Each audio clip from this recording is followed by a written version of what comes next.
N.A.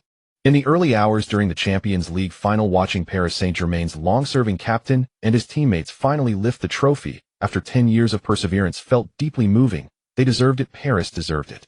June 10, 2017, 2 p.m. Yuan stood before the office door of sporting director Antero Enrique. His fingers curled slightly, then loosened. He drew in a deep breath and finally raised his hand to knock. "Come in."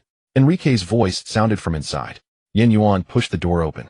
A blast of cold air from the office's air conditioning rushed over him, making his shoulders tense instinctively. Enrique sat behind a broad desk, leafing through a file. When he saw Yuan enter, he lifted his chin slightly, signaling him to sit. Sit down." Yuan sat, placing both hands on his knees. His fingertips unconsciously rubbed the fabric of his training pants. He was so nervous, he hardly knew what to do. Enrique closed the file, fingers interlaced on the desk, as his calm gaze settled on the young man. "I imagine you've already heard that the team will undergo some changes next season." Yuan nodded, his throat tightening. Of course he had heard. The entire Paris Saint-Germain dressing room was buzzing. This season the club was set to sign Neymar, and that sensational young French star from Monaco, Mbappé. To better comply with financial fair play regulations, and also to optimize the squad, the club needs to free up some places, including in the youth ranks. Enrique spoke slowly, choosing his words with care. "Considering your situation in the youth setup, we have decided not to renew your contract." For a moment, Yuan's breathing halted, though no change showed on his face. He had already suspected at the end of the season in May that this day might come, yet hearing the words "for real" still sent a chill down his spine. "Sir, I still want to ask, is it because the academy needs French homegrown players?" Yuan asked, his voice lacking conviction. Enrique frowned slightly. The question displeased him. "It's not entirely about that. The team needs more mature, ready-made players, more gifted rising stars. And you?" Enrique kept his tone polite as he spoke. "I know you are a hard-working player, but professional football is not a world where effort alone can keep you standing." At those words, it was Yuan's turn to grow even more tense. "Sir, I can play other positions. I won't compete with French homegrown players for playing time. I'm willing to be loaned out to any club, even to lower-tier leagues." Yuan still tried to fight for himself. Enrique sighed. He had seen too many young men like this. For any football-loving youngster, the name of Paris Saint-Germain's academy was truly precious. He understood why Yuan was so reluctant to let go. "Let me be frank, Yen. You're 17, your technical profile is basically fixed. You are not French, nor a Paris-born academy product. The club has no reason to invest more in you." Yuan lowered his head, silent for several seconds, then looked up again. "So you believe I cannot play in any of the top 5 European leagues?" Enrique regarded him with a trace of pity in his eyes, but mostly with professional detachment. "Yes, your talent is average. Top-tier leagues need players whose mentality and skills are already mature, players who can change a match. Unfortunately, you do not possess that kind of gift." Yuan fell silent. The director had already spoken to this extent. There was no room left for him. "The club will give you a severance payment enough to help you through a transitional period." Enrique rose to his feet, signaling that the conversation was over. "I wish you good luck." "Thank you, sir." Yuan also stood, nodded, and turned to leave. As the door closed behind him, he heard it. "Don't be too upset, kid. That's the football world. Someone is always coming in, and someone is always leaving." Back in the dormitory, Yuan sat on the edge of his bed, staring at the Paris Saint-Germain U19 team photo on the wall. In the photo, he stood in a corner, smiling brightly. The photo had been taken when he first arrived in Paris. Back then, he naively believed he would play here for many years, perhaps even step into the first team. Reality, however, had struck him hard. He took out his phone and dialed his father, Yuan. The call connected quickly, his father's voice coming through the receiver. "Son, Dad, I've been released." Yuan spoke with calmness. He was doing his utmost to restrain his emotions. On the other end, his father was silent for 2 seconds before asking, "Did Enrique speak to you himself?" "Yes." Another brief silence followed. Yuan could picture his father's expression now. Brows slightly furrowed, fingers gently tapping the tabletop, the habitual rhythm of his thoughts. "It's all right." His father finally spoke, his tone light, as though he had long anticipated this day. "Son, don't hurry back yet. Find a hotel in Paris, stay there for now, do some sightseeing, clear your head." Already deeply shaken, Yuan felt even more aggrieved at his father's words. "Dad, I didn't come to Paris." His father chuckled softly, continuing to soothe him. "I know, but there's no need to make yourself suffer. I'll transfer you some money, I'll relax for a few days, tour Paris a little. I'll keep working on contacting a new club for you. For now, don't call your mom."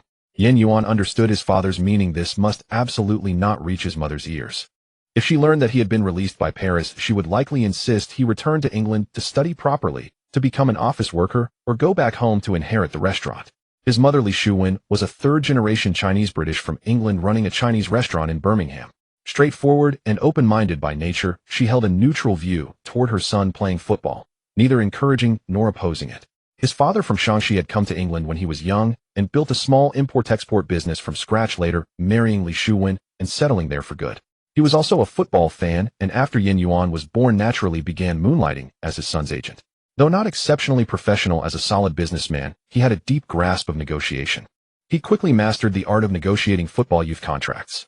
Over the years, relying on his talent for business talks and his good relationships, he secured several academy deals for his son.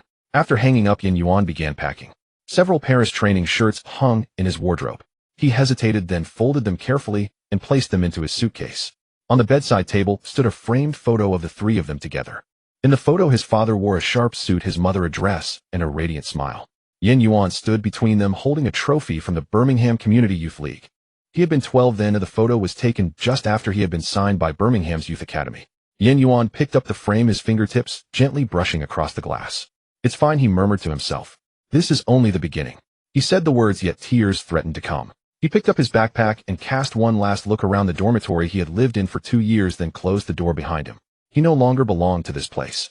At the end of the corridor, the sunset poured through the window, stretching his solitary shadow long across the floor. Paris Saint-Germain's captain, the good-natured Thiago Silva, knowing that many longtime teammates would leave this season to make room for Neymar and Mbappe, had specially invited everyone to a farewell gathering tonight.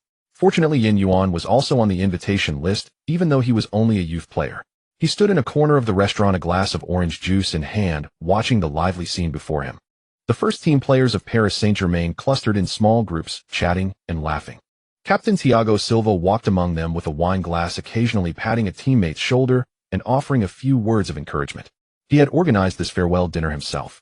With the season over, the club would be clearing out a number of players. Whether for tactical adjustments or financial reasons, some people were bound to go. Yuan had never expected to be invited. He was merely a youth team player and had few occasions to interact closely with the first team. Unexpectedly, Thiago Silva had messaged him personally. "Come along. Everyone likes you." He did not know why he had been remembered. Perhaps it was because after every training session, he took the initiative to help collect equipment. Perhaps because whenever first-team players passed the training pitch, he greeted them with a smile. Or perhaps it was that time in the gym when Cavani stayed behind for extra shooting practice, and he happened to hand him a bottle of water, earning a casual "thanks, kid." Whatever the reason, his relationships here were indeed good. He got along well with both youth teammates and first-team players. "Hey, Yen." Verratti came over with a plate, lifting his chin in greeting. "Why are you hiding here alone?" "Not going." Yuan smiled.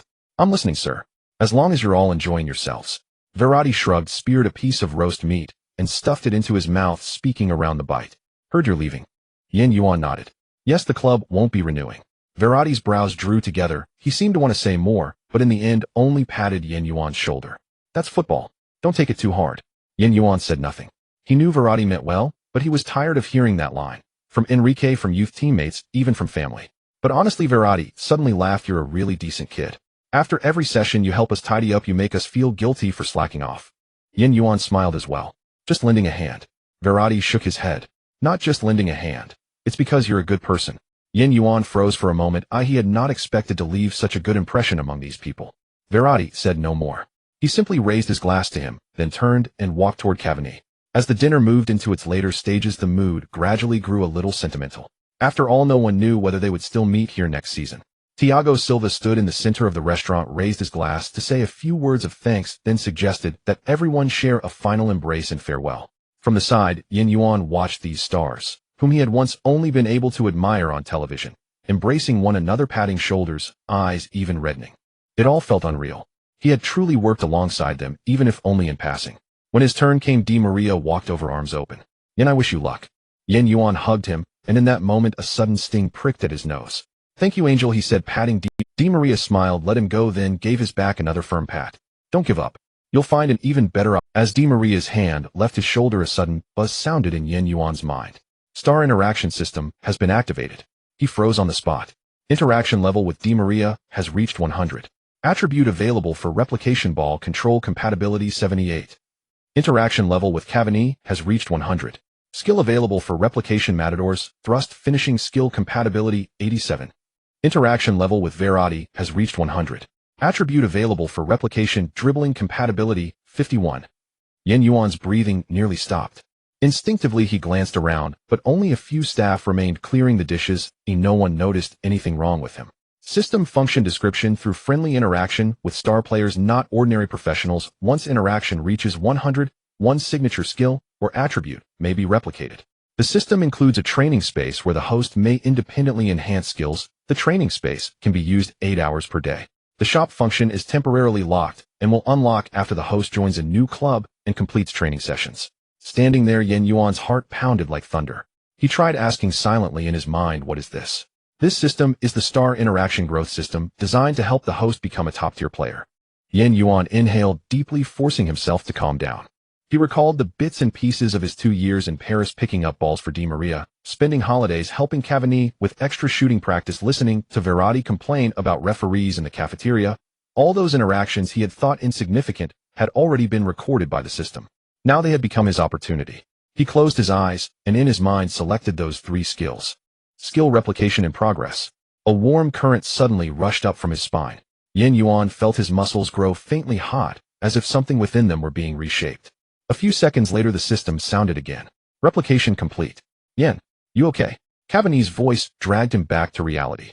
Yuan jolted, realizing Cavani was standing before him, brows slightly knit. Oh, I'm fine.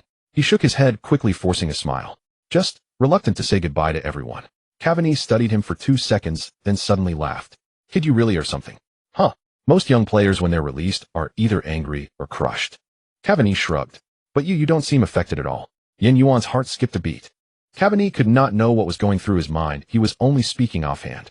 Yet his words oddly matched Yuan's feelings at that moment. I just don't think this will be the end, Yuan replied. After the gathering, carrying his luggage, Yuan walked alone toward his hotel. The night air was cool, but his blood seemed to simmer. System, can we talk? We can. Why did you only appear now? Non-professional questions will not be answered. Is skill replication random, or can I choose?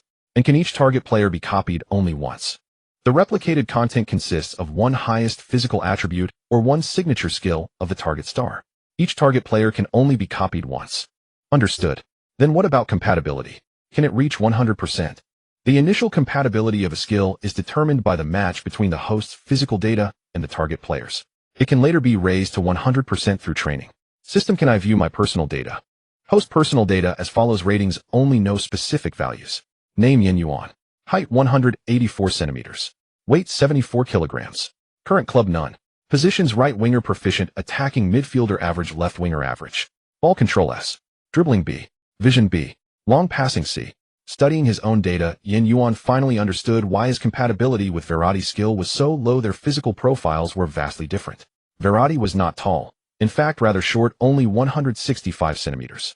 His dribbling seemed tailor-made for that stature, which made it harder for Yuan to adapt to. By contrast, Di Maria's ball control attribute fit him better. Their physiques were similar, and their positions almost identical, so once merged the attribute reached level. It was not a serious problem, as long as he could improve through training. System, what is the highest level for each skill? The highest level is S. Taking Cristiano Ronaldo, Messi, and Neymar as examples, their finishing, dribbling, and ball control respectively are all at S level. Yuan grasped the extent of the gap between himself and the world's elite players. The road ahead would be long and arduous. After leaving Greater Paris, Yuan stayed in a hotel in Paris for 3 days. During those days he hardly went out at all, spending most of his time in his room studying the system that had suddenly appeared. The system was more versatile than he had imagined. The training module could simulate any scenario, from basic passing and receiving drills to high-intensity scrimmages, and could even mimic the defensive habits of specific players. He tried it several times, each session leaving him utterly exhausted within the system's training space, yet the results were astonishingly good. Aside from that, the most useful function was the skill evolution application. For instance, Yuan now possessed ball control attributes almost identical to those of Di Maria. With this attribute, he could not only easily execute the complex moves Di Maria was capable of, but also gradually comprehend and develop ball control motions and styles that truly suited himself. In other words, once a skill was unlocked, one could build new techniques upon its foundation. Such a function was quite reasonable. After all, not every club possessed top-tier superstars. Nor could the system guarantee that its host would quickly complete star interactions to obtain new skills, so it offered this feature as a way for the host to improve autonomously. In the end, the system granted him a very practical newcomer reward: mastery of the 5 major European League languages. At first, Yuan did not think much of it until he realized he could effortlessly understand the news on Spanish channels in his hotel room, and even read Italian fashion magazines without difficulty. On the morning of the fourth day, his phone vibrated. It was a call from his father. Son Yan's father sounded a little tired, yet his voice carried an underlying excitement. There are a few trial opportunities. Listen and see what you think. All right, Dad, I'm listening. Go ahead. Yuan switched the phone to speaker mode and placed it on the bed, continuing his stretching routine while listening. In La Liga, there's Eibar and Leganés. Both are relegation battlers with average squads, but they can guarantee you playing time. Yan's father paused. In the Bundesliga, there's Freiburg and Hoffenheim. At the mention of Hoffenheim, Yuan's movements halted for a moment. Hoffenheim, the one that finished fourth in the Bundesliga last season. Yes, his father replied with a hint of laughter in his voice. They've just secured a Champions League spot. Their head coach Nagelsmann is only 29, a textbook young tactician. I've heard he's excellent at nurturing young players. Yuan straightened up. Of course he knew about Nagelsmann. All of Europe was talking about this young coach, saying that his Hoffenheim played the most modern brand of attacking football. Why would they be interested in me? Yuan asked. Their scouts watch your matches with Paris U19, his father replied. They think your technical traits fit their system, that you have good football intelligence and potential, and they're willing to offer you a trial. His father paused again. But the competition will be fierce. You need to be mentally prepared. They're strengthening the squad for the Champions League this summer, and many competitors will be present at the trial. Yuan did not answer immediately. He walked to the window and gazed down at the streets of Paris in the early morning. A bus rolled past slowly, its sides emblazoned with giant posters of Mbappé and Neymar, the promotional graphic for Paris Saint-Germain's next season. Dad, I've decided. I want to go to Hoffenheim, he said. There was a few seconds of silence on the other end of the line. Are you sure? Freiburg have promised you more playing time, whereas at Hoffenheim, even if you pass the trial, you'll probably start as a substitute or even in their youth setup, his father replied. I know, Yuan said, but Nagelsmann is worth taking a gamble on. His father answered crisply, all right, then I'll contact the club immediately and arrange the trial. After hanging up, Yuan let out a long breath. He walked to the mirror and examined himself, a handsome textbook East Asian face, black hair, deep-set eyes, a high straight nose. Features that looked pleasing at first glance and surprisingly delicate upon closer inspection. In football circles, such a face was called a superstar look. 2 hours later, a text message arrived from his father. Hoffenheim replied quickly, the trial is set for half a month from now. By the way, how serious is your German problem?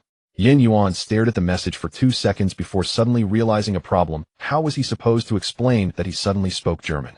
He hesitated for a moment, then replied, I know German. I learned it from German teammates in Paris's youth setup. After sending the message, even he felt the excuse was somewhat flimsy, but his father did not press further and simply replied with a thumbs-up emoji. Yuan tossed the phone onto the bed and walked to the window. The Parisian sky was a clear azure, sunlight scattering across the Seine, turning the water into shimmering waves of light. A few days earlier, when his contract had been terminated, he had felt as though the entire world had abandoned him. Now he suddenly had a new direction. He took a deep breath, turned around, and began packing his luggage. With the trial scheduled for half a month later, he needed to arrive in Germany early to adapt to the pitches there. Inside Yuan's suitcase lay a Paris Saint-Germain training top. He hesitated for a moment, then finally pushed it down into the lowest layer. Barring any surprises, this red, white, and blue kit was destined to have no place in his life ever again. The following afternoon, as Yuan pulled his suitcase out of Stuttgart airport, he spotted his father from afar, waving at him at the exit. Yan's father wore a dark blue casual suit, sunglasses on his face, his hair slicked back, meticulously, a cup of coffee in hand. He looked every bit like a business traveler on vacation. Well, if it isn't our Paris Saint-Germain legend, his father said cheerfully as he took the suitcase from his son. So tell me, how were the Air France stewardesses? Pretty. Dad, that's enough, seriously. Paris Saint-Germain legend. Your son's unemployed now? I don't even qualify to stay at a Paris Saint-Germain guest house, Yuan replied, unable to keep a straight face under his father's teasing. Unemployed. His father exaggeratedly widened his eyes. Who said that? My son clearly made a voluntary job change, from a rich club post to a Champions League upstart. This move is called a great transfer saga. The Bundesliga is about to welcome its grand finale this season. Yuan couldn't help it, laughter burst out of him.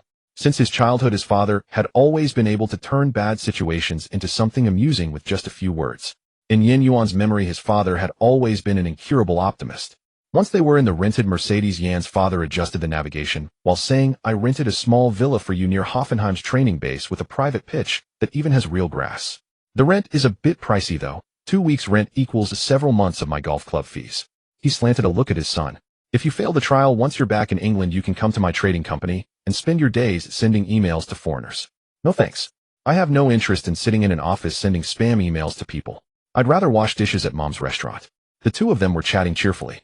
As the car merged onto the highway, the scenery outside gradually shifted from urban landscape to countryside. Yuan's father suddenly grew serious.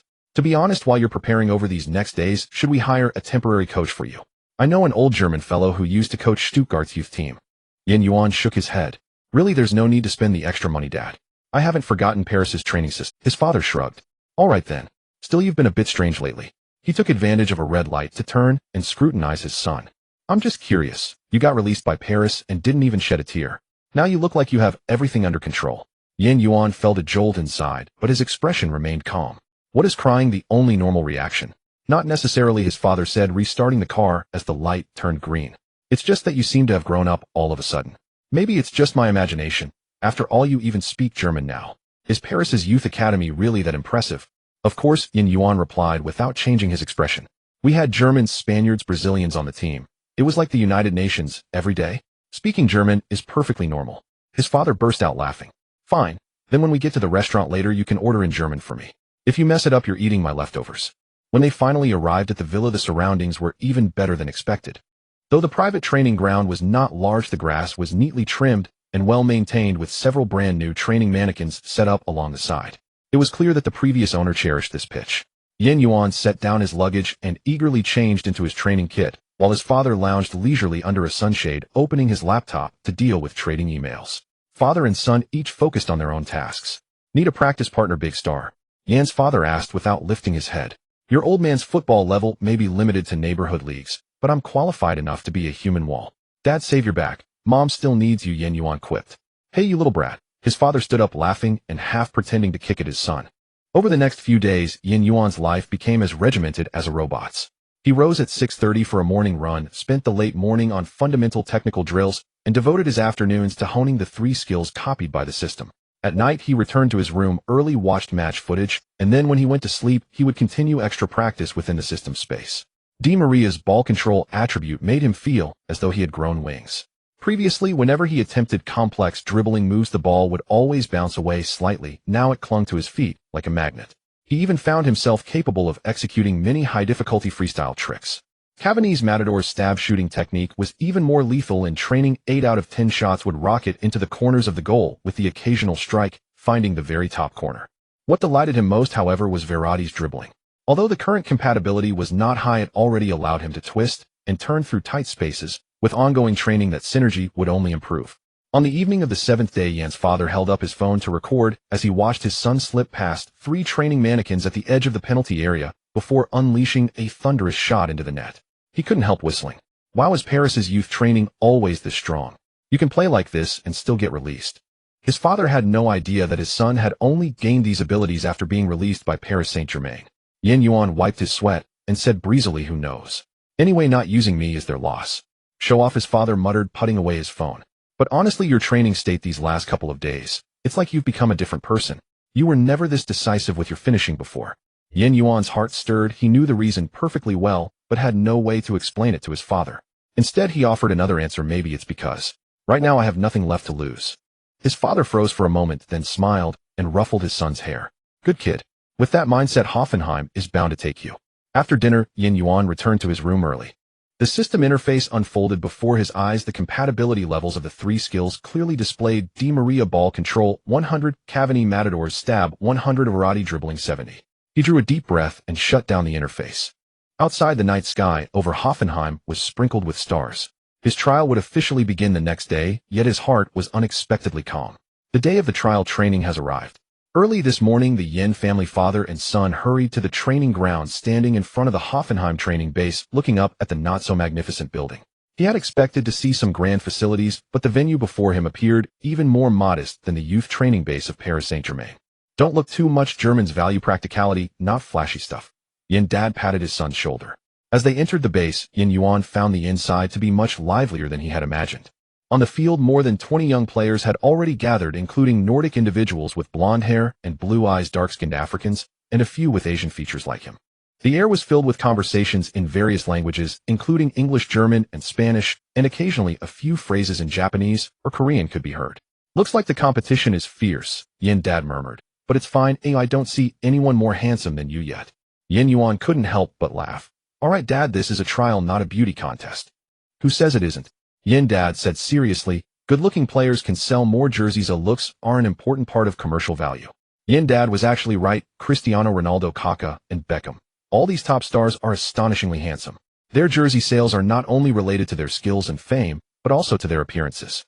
To give a counterexample, if Vinicius or Endrick could perform like Cristiano Ronaldo, they might earn many honors, but combined they couldn't surpass Ronaldo in jersey sales. Because one has a sausage-shaped mouth, and the other resembles a sandman. It's not an excuse to say that black people aren't as handsome as white people. Bellingham is black, Rodrigo is also black, and Kobe from the basketball world is black as well. They are all quite handsome, even more so than many white individuals. Commercial value is indeed based on looks. According to the club's regulations, Yuan went to the locker room to collect his trial training outfit, a plain white training vest with his number 17, roughly written on the back in black marker. When he came out after changing, he noticed a few people in suits standing by the field recording something on tablets. Did you see that? Yin Dad nudged him with his elbow. The one in the dark blue suit is Nagelsmann. Yuan followed his father's direction to look. The young coach standing at the edge of the field looked even younger than on TV. His sharp eyes scanned the players on the field, occasionally whispering a few words with his assistants. Nagelsmann had a slight overbite, making his smile seem a bit intense. Dad, didn't they say they were only selecting youth players? Why is the head coach here too? Yuan asked. Yin Dad shrugged. I heard Hoffenheim wants to streamline their roster this time, looking for a few strong young players as rotation substitutes. Since the Champions League qualifiers are starting in August, they don't have time to slowly cultivate new talent. Yuan nodded, his heart involuntarily racing. This trial was more important than he had imagined. It wasn't just an ordinary youth selection, but directly related to next season's Champions League roster. Feeling nervous? Yin Dad suddenly asked. Yuan took a deep breath. A bit. Come here. Yin Dad pulled him aside, placing his hands on his shoulders. Listen, son, your mom has always hoped you would go to college, as she thinks playing soccer is unstable, but I never thought that way. Yuan was a bit surprised by the sudden seriousness on his father's face. Yin Dad continued, son, my expectations for you are simple: be healthy, be happy, and do what you love. Soccer is important, but it's not your whole life. So today just play freely and don't think too much. The worst outcome is just returning to England to help me manage the business. You definitely won't starve. Yuan suddenly felt a bit teary-eyed, thinking of how his dad had set aside his business to accompany him through this transfer process, arranging everything in an orderly manner, and now encouraging him like this. He gave his father a tight hug. Thanks, Dad. All right, stop being sappy. Don't wipe your snot on my suit. This outfit is very expensive. Yin Dad was tough on the outside, but still didn't cry. He enjoyed his son's embrace. Before long, a staff member blew the whistle, signaling all trial players to gather. Yuan checked his shoelaces one last time and jogged to join the group. Nagelsmann stepped in front of everyone and pushed up his glasses. Welcome, everyone. Today's trial training is divided into 3 parts: technical testing, group confrontation, and practical exercises. His voice wasn't loud, but each word was pronounced clearly. We are not selecting superstars. We are looking for players who can immediately serve the first team and are worth nurturing. So after the trial begins, please feel free to showcase your readiness to play. Yuan noticed that after Nagelsmann finished this sentence, the expressions of several players around him clearly became tense. The staff began distributing group vests. Yuan was assigned to Group B, which included a tall Nordic center back, a very fast African winger, and 2 South American players who looked quite skillful. All right, everyone warm up for 15 minutes, the assistant coach shouted, and then we'll directly start the first test. Yuan did some stretching while his gaze unconsciously drifted to the edge of the field. Nagelsmann was already sitting on a makeshift observation platform, surrounded by the youth training director, head scout, and technical analyst. Their table was filled with materials and electronic devices, looking like they were conducting some important military meeting. Hello, which country are you from? An Asian player speaking English suddenly struck up a conversation. His English sounded quite awkward. I'm a British-born Chinese, and you? I'm Korean. Are you here for the trial too? Yuan asked. Yes, the other nodded. But I'm here for the U16 selection, which is different from your first team. He lowered his voice. I heard there are only 2 spots today, but over 30 people showed up. Yuan swallowed. With less than a 10% acceptance rate, this was even harsher than he had expected. After the warm-up, the first technical test began. The players were divided into 4 groups, taking turns to perform passing, dribbling, and shooting tests. Yuan was third to go, noticing that every player's performance was being recorded by cameras on the sidelines, and Nagelsmann occasionally jotted something down in his notebook. Once the trial officially started, Yuan quickly got into the groove. The first technical test consisted of 4 segments: 30-meter sprint, passing accuracy, dribbling around cones, and shooting from outside the box. In the 30-meter sprint, Yuan clocked in at 4:13 seconds, although he was 0. For seconds slower than the Nigerian winger, he still ranked second among all trial players. Nagelsmann nodded lightly on the sidelines and noted this data on his evaluation sheet. The following passing test showcased Yuan's true strength. In a continuous passing test from a distance of 20 meters, he completed 28 out of 30 passes accurately to the target area and 26 perfect stops, which was still a very good result. This came from Yuan's own fundamentals and Di Maria's ball control attributes. The head scout couldn't help but lean closer to Nagelsmann's ear. This kid's ball control is too mature, it's almost like it's glued to his feet. In the dribbling around the cone segment, Yuan further dazzled everyone. He alternated between inside and outside cuts with each movement, flowing smoothly, maintaining stable control throughout, ultimately finishing 1.3 seconds faster than the second-place competitor. Nagelsmann adjusted his glasses and wrote in his notebook, "Excellent dribbling rhythm, outstanding ball control." The final shooting test became Yuan's personal showcase. He stood at the top of the penalty arc, scoring all 5 shots into the corners, 3 of which were Edinson Cavani's signature matador shots with a strong curve. The goalkeeping coach shook his head in disbelief. "Not bad. Even if you know the direction of those shots, you still can't save them." During the halftime break, Yuan's dad quietly came over and handed him a bottle of water. "How's it going?" Yuan wiped his sweat. "It's all right, just holding back on the power during the shots, afraid of breaking their net." Yuan's dad laughed heartily. "You little rascal, don't pretend with your dad." Before the second group confrontation began, Nagelsmann suddenly changed the original plan. He called Yuan aside. "Your name is Yuan, right? I noticed your skills are quite distinctive. Would you be willing to try different positions?" Yuan nodded without hesitation. "No problem, coach. I can play anywhere in the front line." So in the subsequent group confrontation, Yuan appeared in 3 positions: left winger, attacking midfielder, and right winger. In each position, he displayed astonishing adaptability. As a left winger, he assisted teammates in scoring with 3 precise 45-degree crosses. After switching to attacking midfielder, he tore apart the opposing defense with delicate short passes. And finally, as a right winger, he executed a stunning goal after dribbling past 3 defenders. The technical analyst looked at the data screen in amazement. "This kid has an excellent sense of positioning. The hot zone map for the right winger is perfect, while the other 2 positions are slightly less impressive, but have good room for improvement." Nagelsmann's notebook was already filled with observations about Yuan: no weak foot, wide vision, versatile positioning, and quick decision-making, with 3 large emphasis markers drawn at the end. The afternoon's practical exercises pushed the trial training to a climax. Nagelsmann personally designed an 8v8 small-sided game, focusing on assessing players' technical application under pressure. Yuan was placed in a weaker team, but this actually provided him with more opportunities to showcase himself. In the 7th minute of the match, he used a fried meatball move to get past the defender while being surrounded by 3 opponents, then delivered a penetrating through ball to assist a teammate in scoring. This move elicited gasps from the sidelines, and even the usually composed Nagelsmann couldn't help but applaud. In the 15th minute, Yuan received a high ball in midfield, and without letting it touch the ground, he executed a volley that flew into the corner like a cannonball. This goal ignited the training ground. Even the opponents couldn't help but cheer for him. The youth training director muttered, "Damn, is Paris Saint-Germain so extravagant now? How could they let go of such a player for free?" Nagelsmann pondered. Who knows, maybe they only see ready-mades. Throughout the practical exercises, Yuan delivered a perfect performance with 2 goals and 3 assists, leading his side to a 52 victory over the opponents. After the match, several trial players came over to high-five him, and the Nigerian winger even joked, "Bro, you should leave me some room to shine." At the end of the day, Nagelsmann specifically stopped Yuan. "Outstanding performance, young man. Can you tell me why Paris let you go?" Yuan pursed his lips and said helplessly, "They signed Neymar and Mbappe, coach."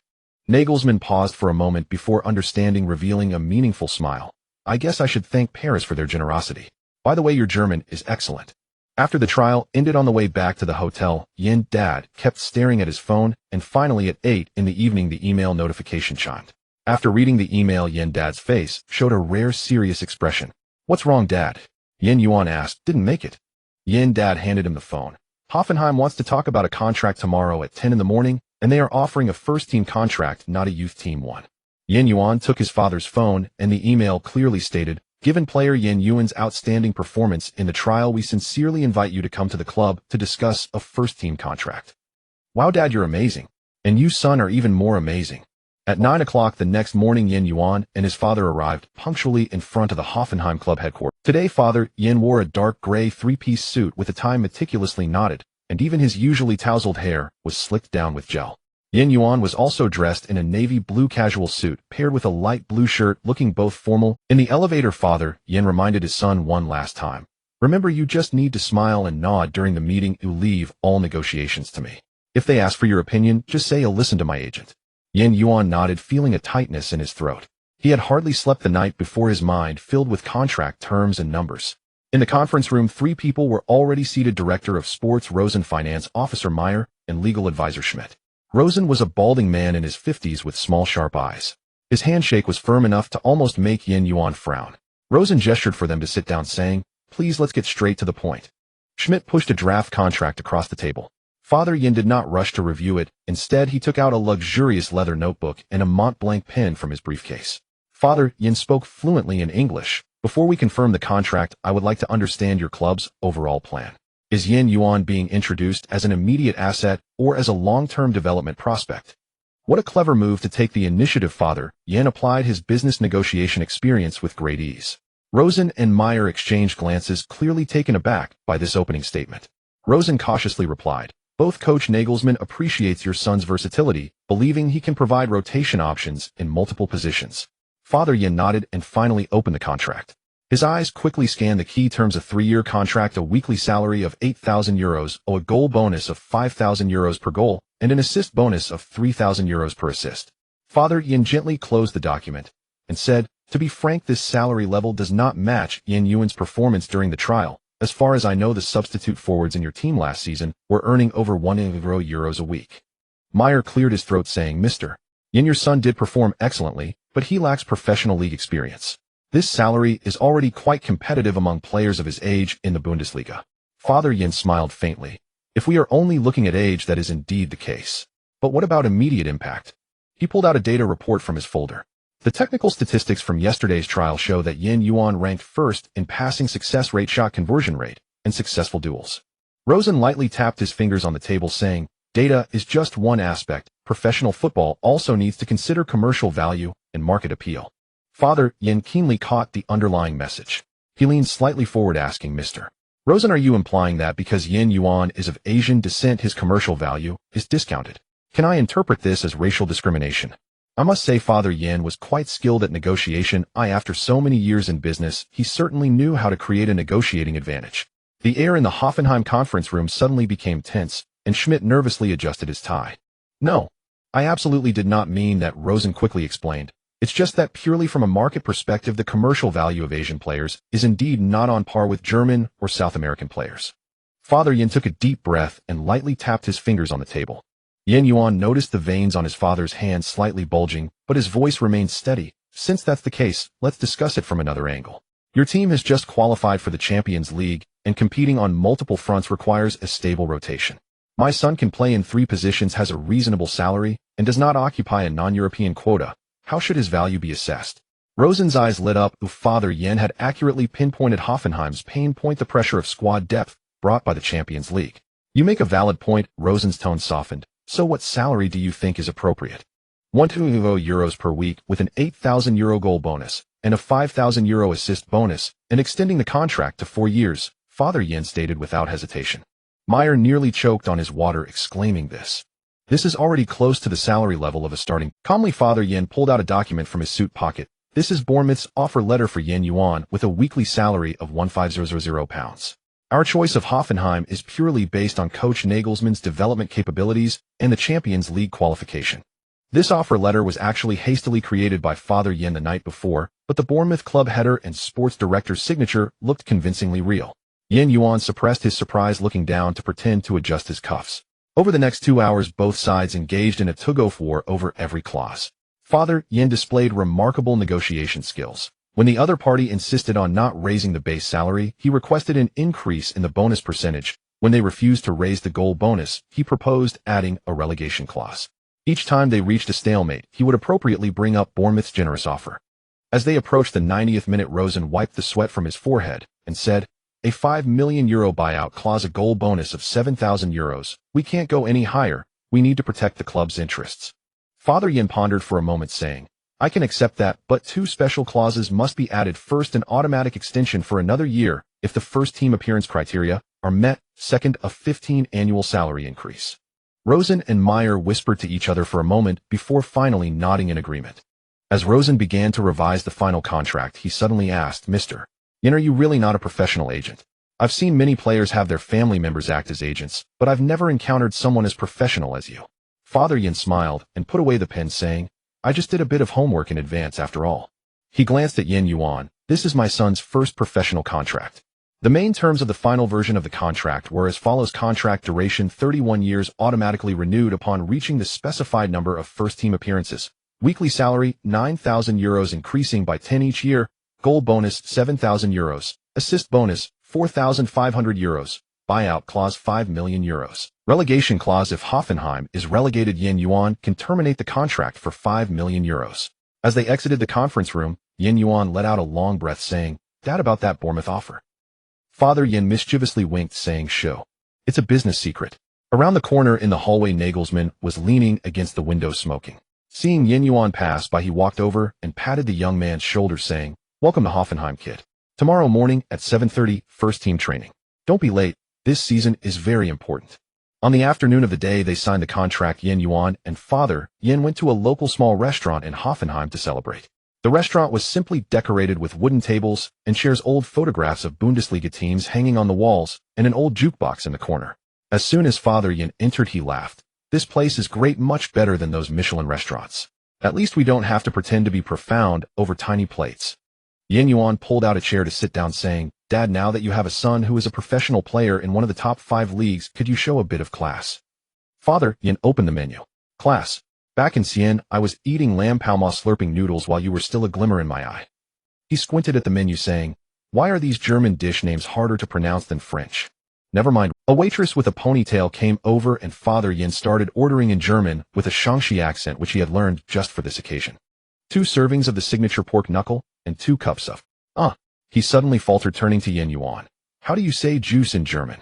This German was something Father Yuan had picked up in the last 2 days. Yuan facepalmed, saying, Dad, weren't you just speaking it fluently? Father Yuan replied confidently, That was just the ordering German. I haven't learned the vocabulary for drinks yet.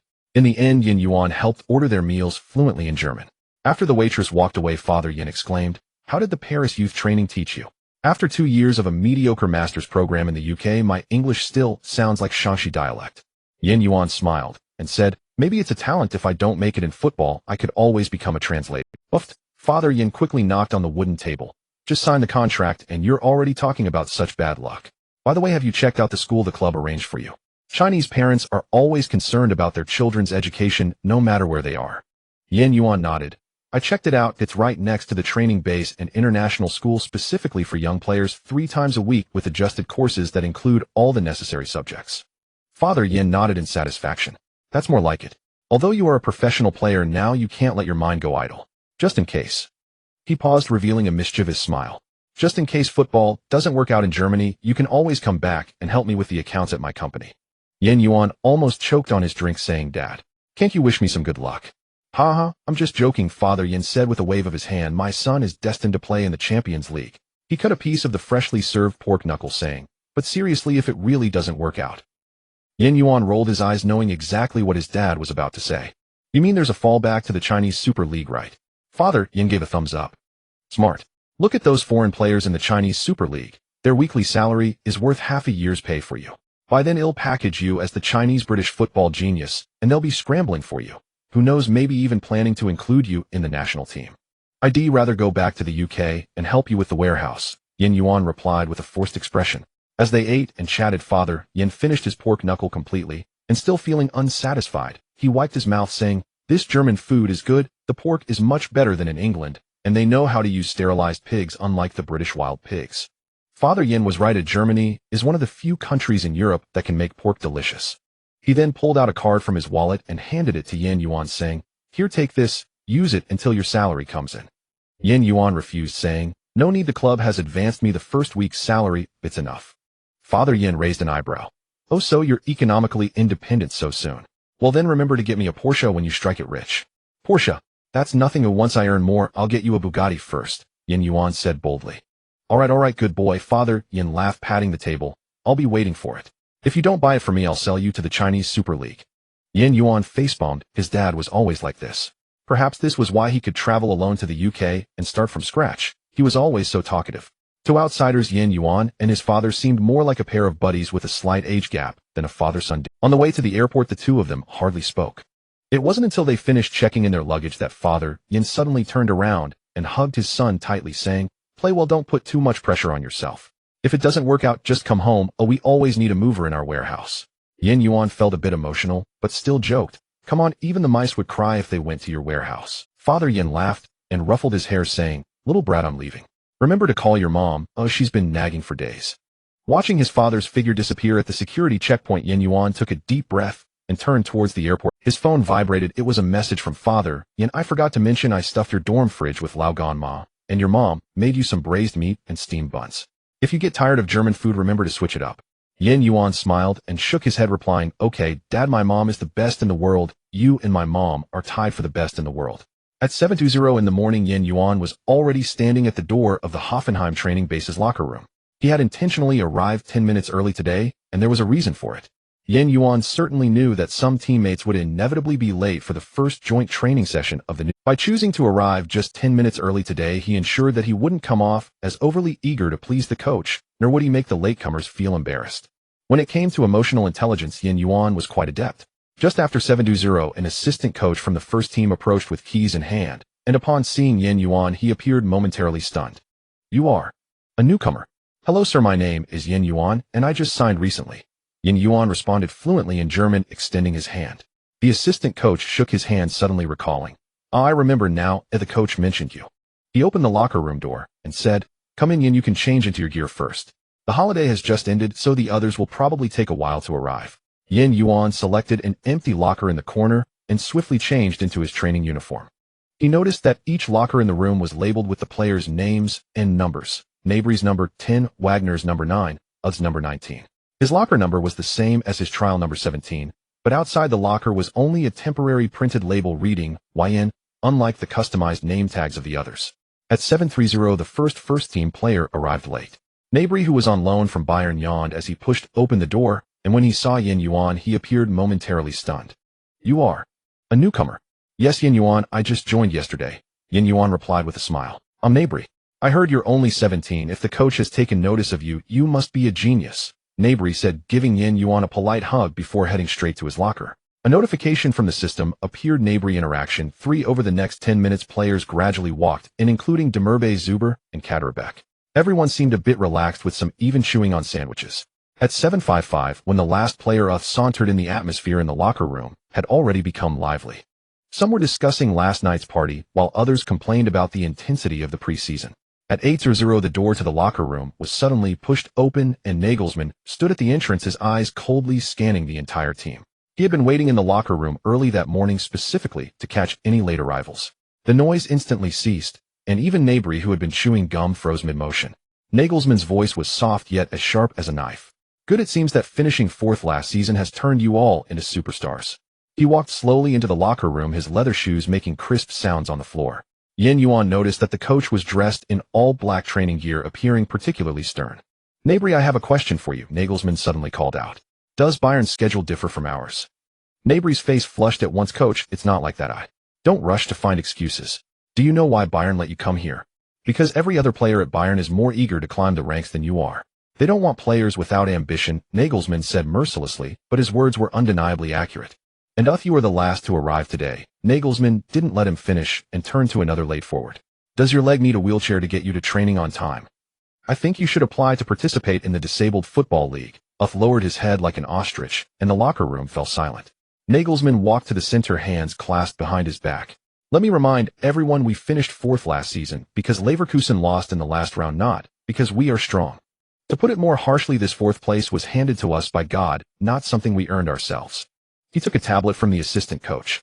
"This is the schedule for the new season. On August 19th, we face Bremen in the Bundesliga opener, and on August 23rd, we have the Champions League qualifiers against Liverpool. But judging by your current state, I doubt you could even beat Liverpool's youth team." Hold your breath and listen carefully to the coach. He noticed Demirbe beside him straightening his back instinctively. "I heard someone thinks qualifying for the Champions League is something remarkable at." Nagelsmann snorted coldly. "Let me tell you, teams eliminated in the Champions League qualifiers are more embarrassed than the last place in the Bundesliga. Everyone in Europe will think we're just on a vacation." He slammed the tablet on the table with a loud bang. Now tell me, do you want to be a team that creates history or just a passing guest? The locker room was silent enough to hear a pin drop. Yuan secretly glanced around and saw the drowsiness on his teammates' faces had long disappeared, replaced by varying degrees of tension and reflection.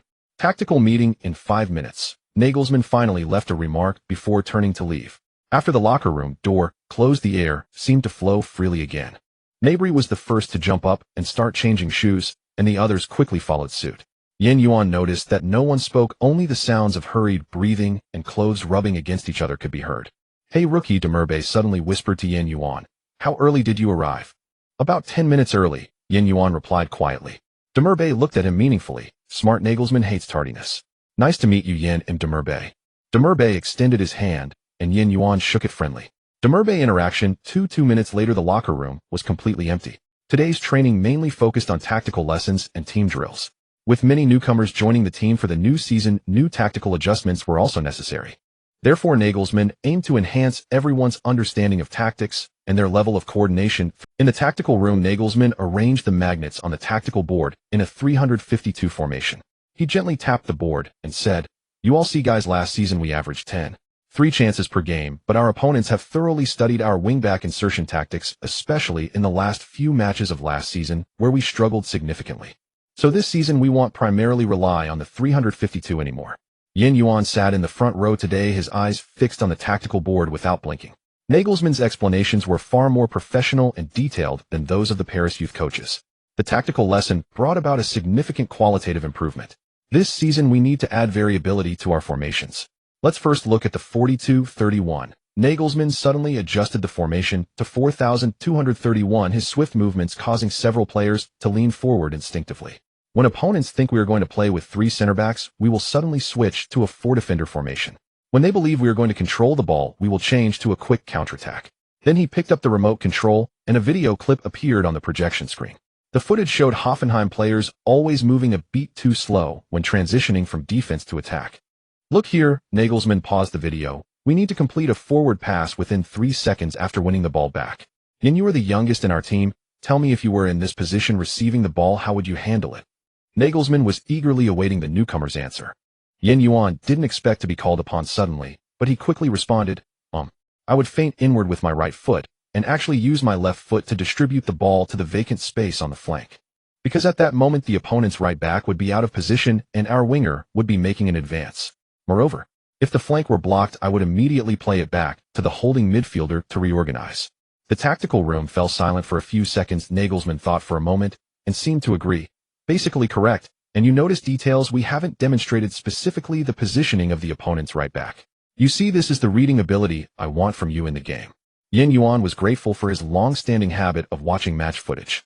While his reading ability currently couldn't match that of world-class midfielders, there were indeed commendable aspects.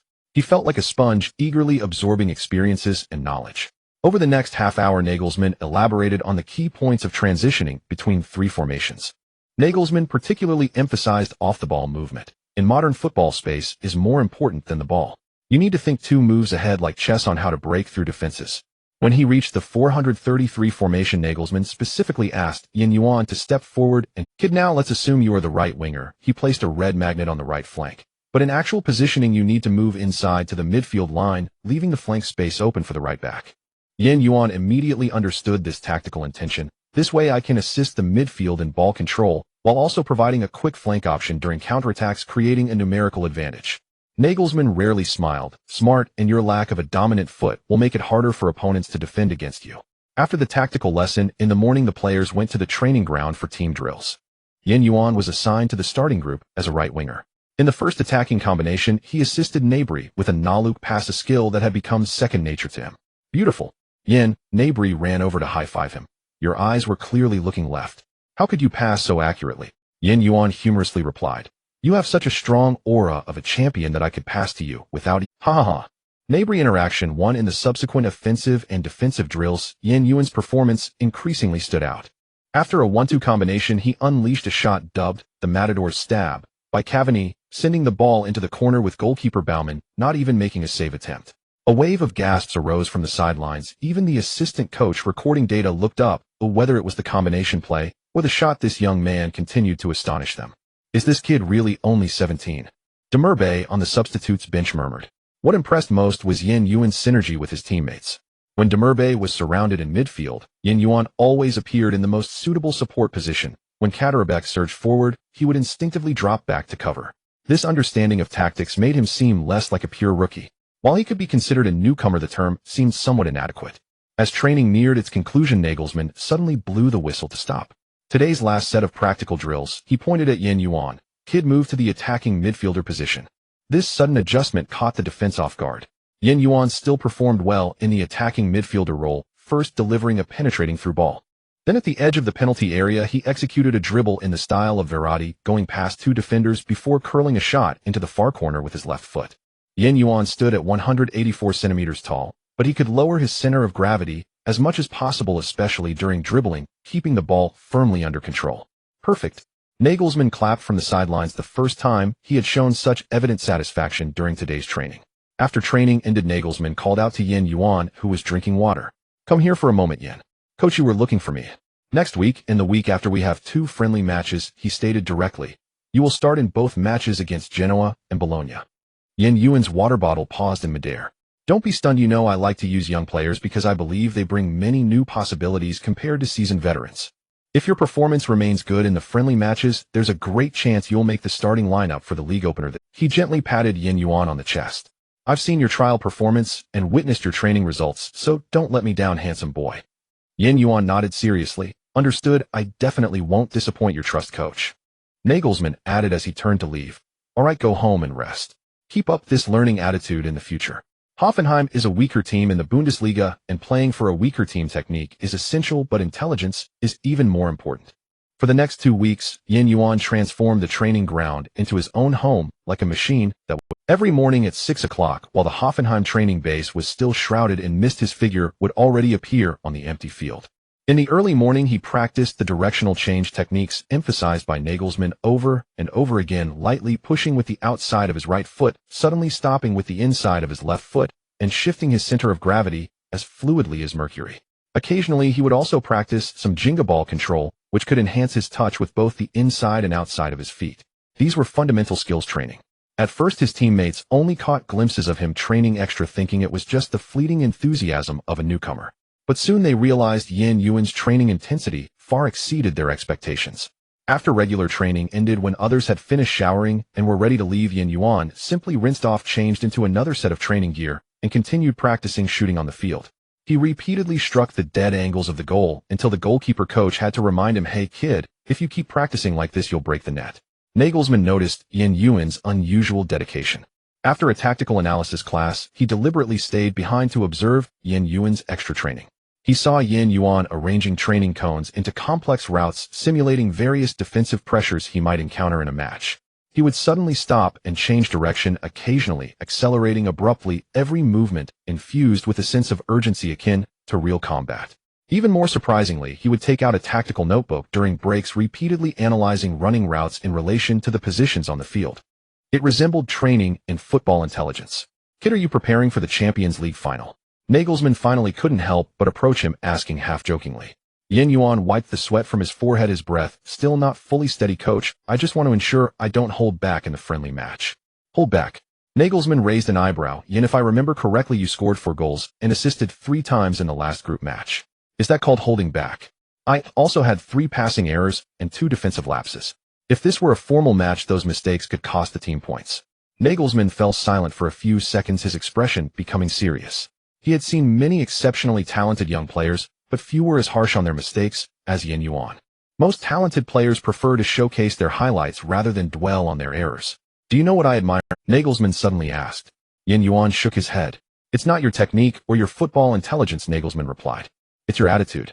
Many South American players have more talent than you, but they would never train as hard as you do. They believe more in their improvisation than in the daily grind. Yuan slightly lowered his head, his voice soft, yet firm. Coach, I am of Chinese descent. My dad often tells me 1 minute on stage requires 10 years of hard work off stage. I believe that in top leagues, talent is just a ticket to enter. The ultimate victory depends on hard work. Nagelsmann nodded thoughtfully. He thought of the fleeting geniuses he had encountered during his coaching career.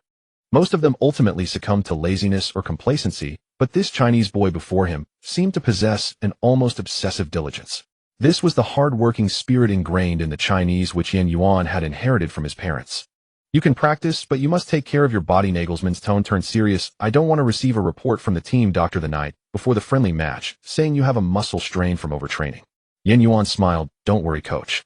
I do recovery training every day, and my body is much sturdier than it looks. In fact, thanks to daily training and systematic extra practice, Yuan's physical reserves were indeed in the subsequent team fitness test. His 12-minute run ranked third in the team, only behind two specialized defensive midfielders. Even more astonishing was that his shuttle run data broke the club's U23 team record. The fitness coach Schmidt looked at the data sheet in disbelief, shaking his head. Is this guy's lung capacity 1.5 times that of an average person? His teammates transitioned from initial surprise to admiration. Mabry stayed behind after an extra training session to practice passing combinations with Yuan. Captain Voigt even adjusted his extra training schedule to study defensive positioning with Yuan. You remind me of a young Cruz, Voigt said to Yuan after a training session. You share the same calmness and the same madness. This was a high praise, but Yuan did not feel satisfied. In the tactical room outside the training ground, he often studied video footage of opponents alone. He took detailed notes on Genoa's defensive weaknesses and Bologna's midfield vulnerabilities. Once when the assistant coach walked in, he found Yuan drawing complex running routes on the whiteboard alongside a dense array of tactical terms. Are you preparing for the World Cup? The assistant coach asked half-jokingly. Yuan didn't look up. No, sir, I just don't want to waste the opportunity the coach has given me. This almost obsessive preparation finally paid off in the second internal practice match. Yuan dribbled past 3 defenders on the right flank and sent the ball into the dead corner with a ground shot. After scoring, he did not celebrate, but immediately ran back to the midfield, signaling his teammates to quickly reorganize their defense. This professional attitude made Nagelsmann nod approvingly from the sidelines. Celebrating goals in training is meaningless. Yuan would not engage in futile actions. After training, Nagelsmann called out to Yuan again as the setting sun cast long shadows over both of them. Kid, tell me the truth. Nagelsmann looked directly into Yuan's eyes. Why are you working so hard? With your talent, you really don't need to struggle this much to play in matches. Yuan paused for a moment, his gaze drifting beyond the training ground to a farther place. Coach, do you know how hard it is for an Asian player, especially a Chinese player, to establish a foothold in Europe? We Chinese, unlike South American players, are not easily recognized, nor do we have the complete high-end youth training systems that European players enjoy. I must work harder than everyone else to prove I deserve to be here. And I don't want to be just that not bad player you mentioned. I want to be the best one. Nagelsmann remained silent for a long time. Finally, he patted Yuan's shoulder. Next week's match against Genoa, I will let you play the full game. Don't let me down. Yuan nodded firmly. This was not just an opportunity for a friendly match, but also Nagelsmann's recognition of his hard training this week. As night fell and the lights on the training ground went out one by one, Yuan was still practicing free kicks, the ball slicing through the night sky, with a whistling sound heading straight for the dead corner. On the eve of the friendly match, the players' dormitory at Hoffenheim was quiet, with only the hum of the central air conditioning remaining. Yuan lay on his back on the bed, staring at the ceiling in a daze. Tomorrow's match against Genoa was his key opportunity to prove himself, but at that moment his attention was completely captured by a sudden system prompt that appeared in his mind. Malfunction unlocked. A line of faintly blue glowing text slowly unfolded in his sight, then exploded like fireworks, transforming into countless tiny light points that reformed into a delicate virtual interface. The layout of the system mall was starkly simple. On the left were category labels: football skills, life skills, special items. On the right was a detailed product list with each option marked with a precise point value. Yuan's gaze swept across the dazzling options like a scanner. Fluent in Portuguese, 300 points; advanced culinary skills, 450 points; basic Muay Thai fighting techniques, 600 points. These life skills were already tempting enough, but what truly accelerated Yuan's breathing was the football skills section. Cruyff turn, 8,100 points; Messi shoulder drop, 9,500 points; Ronaldo elevator ball, 8,800 points. Each legendary player's signature skill was clearly price displayed, like limited edition sneakers in a luxury boutique. Yuan's fingers trembled slightly. He had never felt so acutely the numerical divide between him and But what caught his eye the most was a special option suspended at the top of the mall: a steel body on the pitch, passive skill, immune to all sports injuries throughout the player's career. Fatigue recovery speed increased by 100. Price 1,000,000 points. This skill description, marked by a blood-red border by the system, was only 2 lines long, yet it made Yuan's throat dry. He knew all too well what this skill meant. How many talented players had been ruined by a single accidental slide tackle? How many brilliant careers had ended in the moment of a torn cruciate ligament? Ronaldo Dyler Hargreaves, These names flashed through his mind like a revolving lantern. It's like a super cheat. Yuan murmured, his gaze stuck on that price. He subconsciously checked his point balance, 623. Not even enough for a tip. The system timely popped up a reminder: point acquisition rules. Win in official matches 100 League 150 Continental Cup 2-0 International Cup draw, earns 50 points, no points awarded for friendly matches. Basic points for daily training are 20-hour, correlated with focus time. Point acquisition rules for championships: 2,000 points for winning domestic cup championships, 5,000 points for winning domestic league championships, 20,000 points for winning continental cup championships, 50,000 points for winning international cup championships. Personal honor point acquisition rules: 1,000 points for league honors, 5,000 points for continental honors, 50,000 points for world-class honors. Yuan quickly calculated. Even if he performed exceptionally well in tomorrow's friendly match, no points would be credited, and to accumulate enough points for Steel Body, he would need to secure 2 to 3 seasons of Bundesliga victories, plus countless training days, and this does not account for other point expenditures. Of course, this is under the premise of not winning any championships or personal honors. He continued browsing the system, and suddenly noticed a humble newbie section at the bottom of them all. Upon clicking it, several skills labeled as rookie discounts popped up. Accurate short pass training package beginner, 500 points. Description: increases accuracy of ground passes within 15 meters by 15. This unremarkable skill stood out in the midst of many dazzling options, but Yuan stared at it for a full 10 seconds.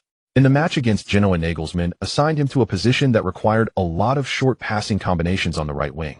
Redeem it. Almost the moment he made the decision, his point balance of 623 jumped to 123. A fine current sensation rushed from the back of his neck to his limbs, and Yuan felt some unfamiliar muscle memory being inscribed into his body.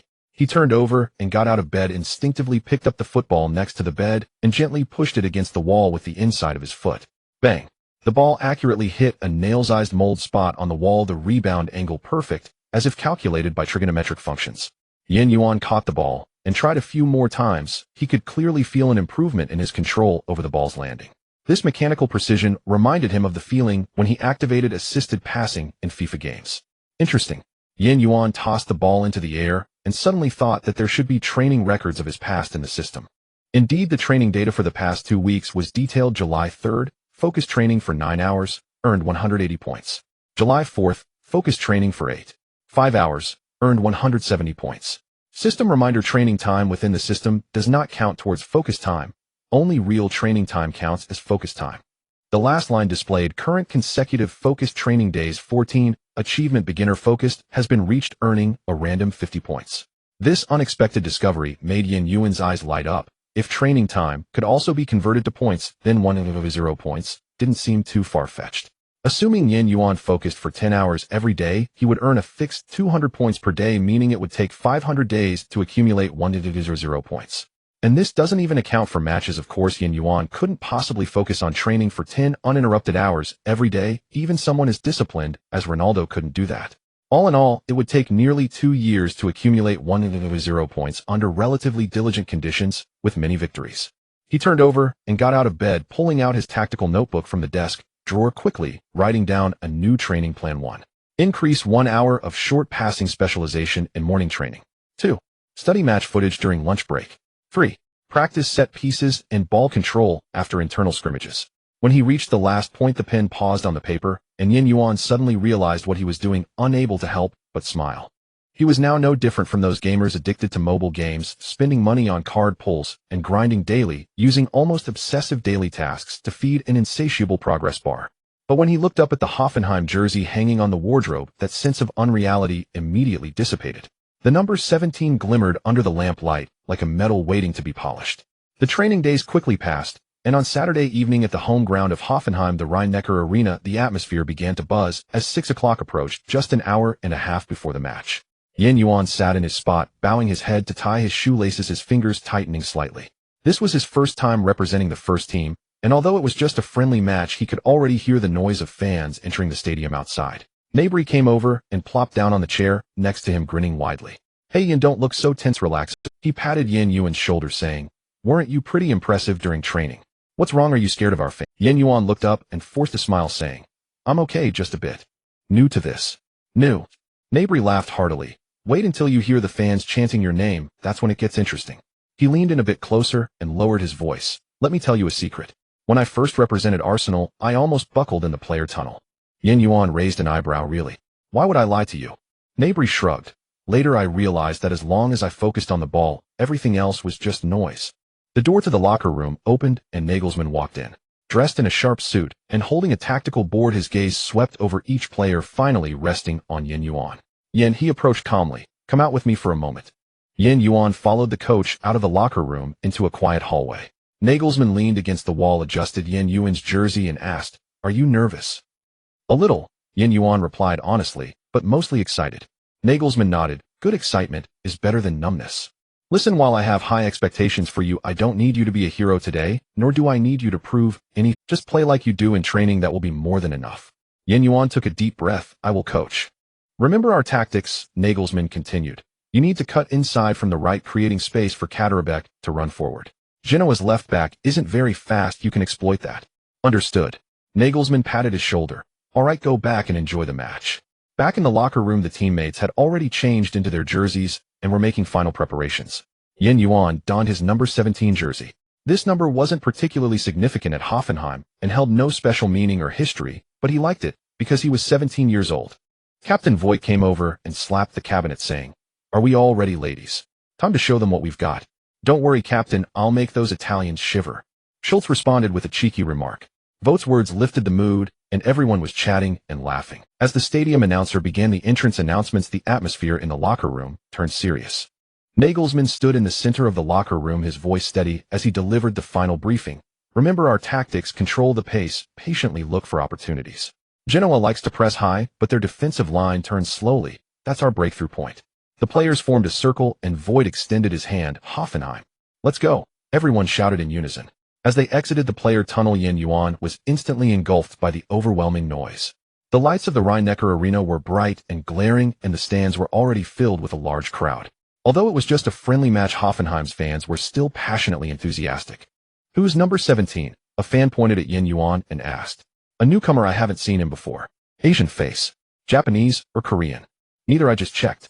Seems like he's of Chinese descent, British nationality, transferred from Paris Saint-Germain. Yuan pretended not to hear the discussions and walked with his teammates toward the substitute bench.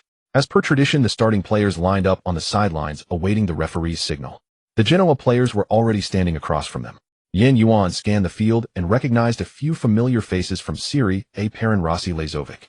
Their expressions were relaxed, clearly not taking this friendly match too seriously. The referee blew the whistle, signaling the players to enter the field. Yuan took a deep breath and stepped onto the grass. The match was about to begin. The referee's whistle pierced through the noise of the Rhein-Neckar Arena, and the ball was gently tapped, marking the official start of the match. Yuan stood on the right flank, hands on his knees, slightly hunched over, his eyes fixed on the midfield tusk. In the first 25 minutes, Nagelsmann's tactical arrangement was very clear, a probing pressure to find the gaps in Genoa's three center-back system. Grilic played deep to organize possession, while Amiri frequently surged forward, seeking connection points between the opponent's midfield and defense. Genoa's defensive formation was compact, but Yuan quickly noticed a flaw. Their left wing-back Lazovic liked to push forward, while the left center-back Rossitini had a slow turn. Whenever Gnabry cut in from the left, Genoa's defensive focus would instinctively tilt that way, creating a quiet opening on the right. In the 12th minute, Yuan had his first real touch.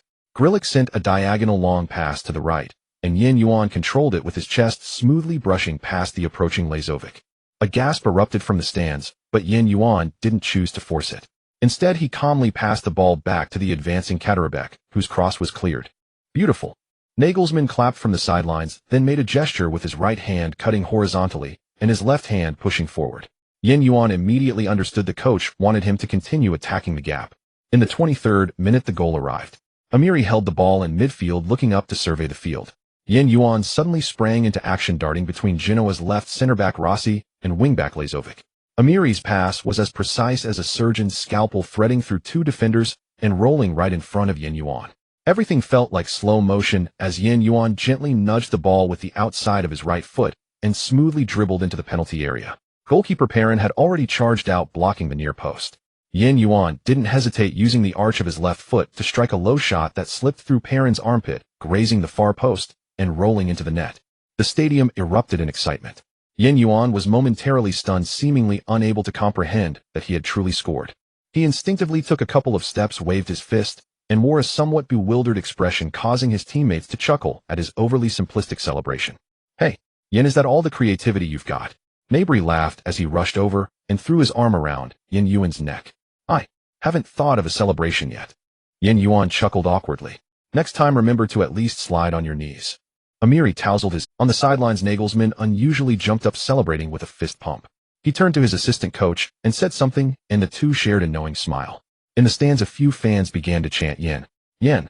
Although their pronunciation was awkward, it was enough to warm Yuan's heart. After taking the lead, Hoffenheim played with greater composure. Starting from the 26th minute, Nagelsmann adjusted the tactics. The back four executed a false high-press defense, letting Hübner take charge of intercepting, while Voigt held back to cover. Genoa's attacks were repeatedly stifled at their inception. Meanwhile, Yuan's performance became increasingly lively. In the 31st minute, he made a series of feints on the right flank, executing a Cruyff turn to bypass Lazovic, then delivered a cutback cross. Unfortunately, Hoffenheim's midfielder rough shot just wide. "Good play. Keep it up," Nagelsmann shouted from the sidelines, gesturing for an advanced push. Genoa's players began to grow anxious. Their midfield linchpin Verasso frequently dropped back to demand the ball, but each time he received it, he was closely pressured by Amiri. In the 38th minute, Verasso, left with no choice, opted for a long pass, which was headed back to midfield by Hübner. After receiving the ball, Grilic quickly spread it wide, and Yuan sprinted again. Unfortunately, his final cross was deflected out of bounds. In the 41st minute, the second goal arrived. Nabry stood at the left corner area, took a run-up, struck the ball, and it traced a strange arc, curving directly toward the near post. Genoa's goalkeeper Perrin misjudged the situation, and when attempting to save, his hand positioning was off. The ball slipped past his fingertips and nestled into the net. Nabry spread his arms wide, mimicking the posture of a gliding airplane as he rushed towards the corner flag, with his teammates surging in to join him, and Yuan also smiled as he joined the celebration. This time he finally played it smart, jumping up to celebrate by bumping chests with Nabry, though his movements were still a bit awkward. On the sidelines, Nagelsmann squinted his eyes with laughter, turning to high-five the players on the bench.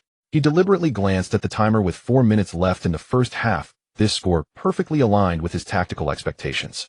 In the final minutes, Genoa attempted a counterattack, but Hoffenheim's defense was impenetrable. Yuan even retreated to his own half to participate in defense, executing a clean and decisive slide tackle to intercept Pandev's ball, which drew applause from the stands. As the whistle blew to signal the end of the first half, Yuan wiped the sweat from his forehead and walked towards the players' tunnel. Passing by the sidelines, Nagelsmann patted him on the back and said, "Well played, kid. I have a feeling your debut performance can be even better." Yuan nodded and suddenly heard a child in the stands shout, "Number 17. You're awesome." He looked up to see a little boy with an Asian face excitedly waving a Hoffenheim scarf. Yuan smiled back at him and waved. In that moment, he suddenly felt that perhaps he could really establish. As the whistle for the second half sounded, the expressions of the Genoa players noticeably changed. They surged forward like an enraged swarm of bees, immediately launching a relentless assault on the flanks, precisely as Nagelsmann had predicted. In the 48th minute, Verasso delivered a curving cross from the right, and Pandev ghosted in front of Vogt to head the ball towards the goal. Bang! Hoffenheim's goalkeeper Kobel leaped horizontally, using one hand to deflect the ball onto the crossbar, causing the entire Rhein-Neckar arena to gasp in astonishment. "Pay attention to the 2 points. Everyone focus," Nagelsmann shouted from the sidelines, gesturing with his hands to indicate a tightening motion. The two defensive midfielders Grilic and Amiri immediately retreated, sealing off the edge of the penalty area like two gates. In the 51st minute, Genoa struck back, with Lazovic attempting a surprise shot from outside the box. Kobel once again executed a miraculous save, punching the ball out of the danger zone. "Well done." Yuan gave Kobel a thumbs up, only to turn and see Verasso organizing a new wave of attack on the opposite side. This time Genoa played smart. Verasso feigned a pass before suddenly delivering a low diagonal through ball. Forward Pandev rushed in to meet it. The players from Genoa celebrated wildly, while the Hoffenheim defense looked at each other in confusion. Nagelsmann felt a bit irritated. He had clearly emphasized this to his team, but soon regained his composure and shouted into the field, "Stick to the plan. Don't lose focus. We still have the advantage." Yuan wiped the sweat from his brow, realizing that his breathing was becoming labored. The pace of the official match was more than twice that of training. Genoa's counterattacks surged like waves, and at that moment, he truly felt what it meant to be a professional. In the 58th minute, it was again Kobel who made a world-class save to block Rossi's long-range shot. Substitutions. In the 61st minute, Nagelsmann played his first card, substituting Hark for Nabry. Nabry had extensive professional experience, and the remaining time was entrusted to the newcomer Hark. This fresh force, playing as a left winger, posed an immediate threat upon entering the field. His speed had the Genoa right back Barrica struggling to keep up, and Nagelsmann's substitution proved to be a sound decision.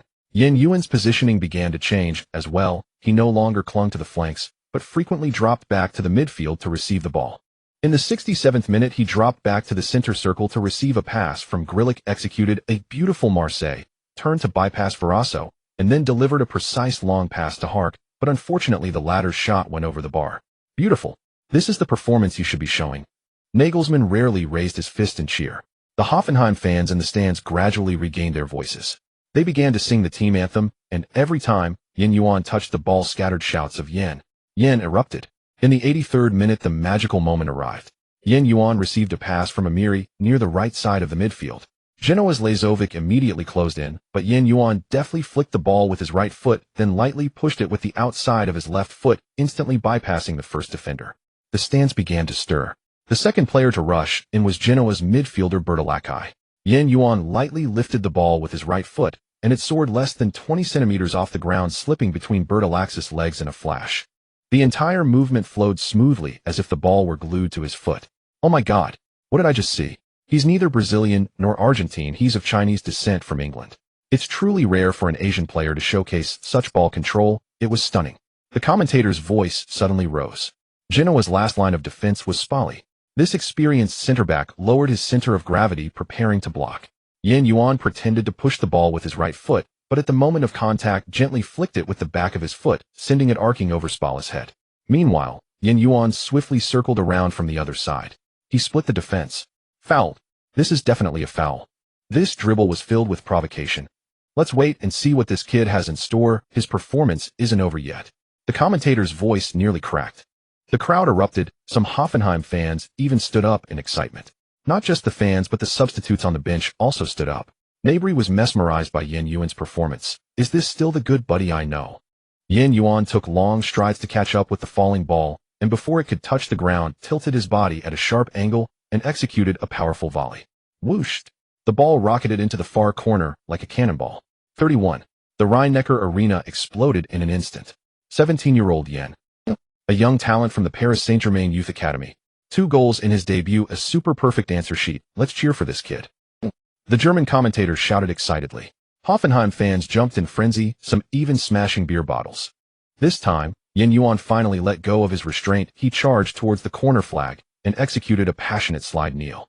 Luckily, the grass had been watered beforehand, or he would have definitely hurt his knee. Awesome, kid. His teammate Schultz was the first to rush over and hug him. Yuan, you're such a genius. Amiri shouted while ruffling his hair. On the sidelines, Nagelsmann smiled like a child, turning to embrace his assistant coach tightly. He must be the happiest person in the stadium now. Oh, a new star with development potential has emerged, which is far more gratifying for him as a coach who enjoys nurturing young talent than signing an already famous superstar.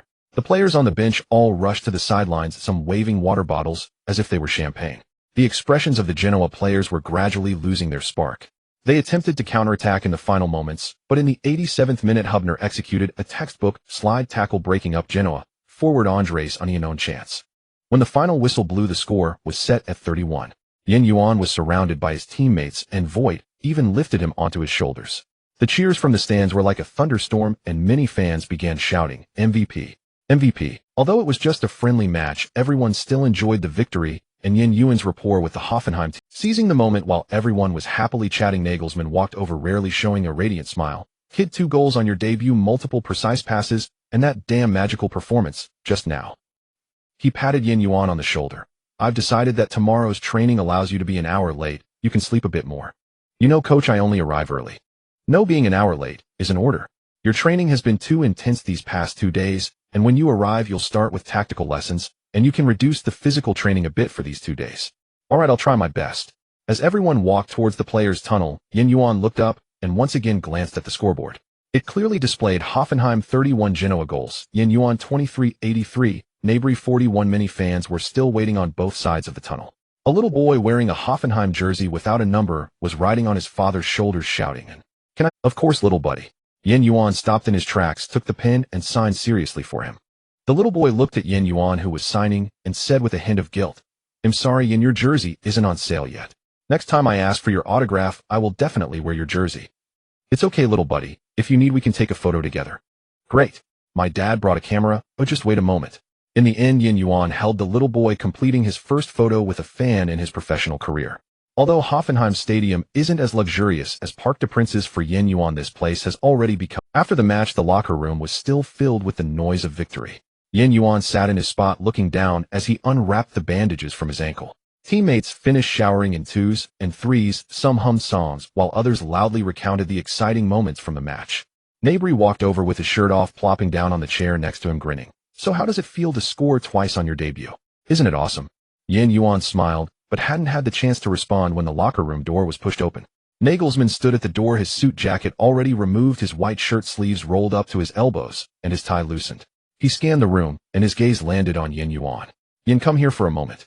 Yuan got up and walked over. Nagelsmann took him to the hallway and casually closed the locker room door. You don't need to attend the press conference later. Nagelsmann got straight to the point. Yuan was taken aback. Coach, did I not perform well enough? Nagelsmann chuckled. On the contrary, you performed exceptionally well, but what you need most right now is rest, not facing that pack of ravenous journalists.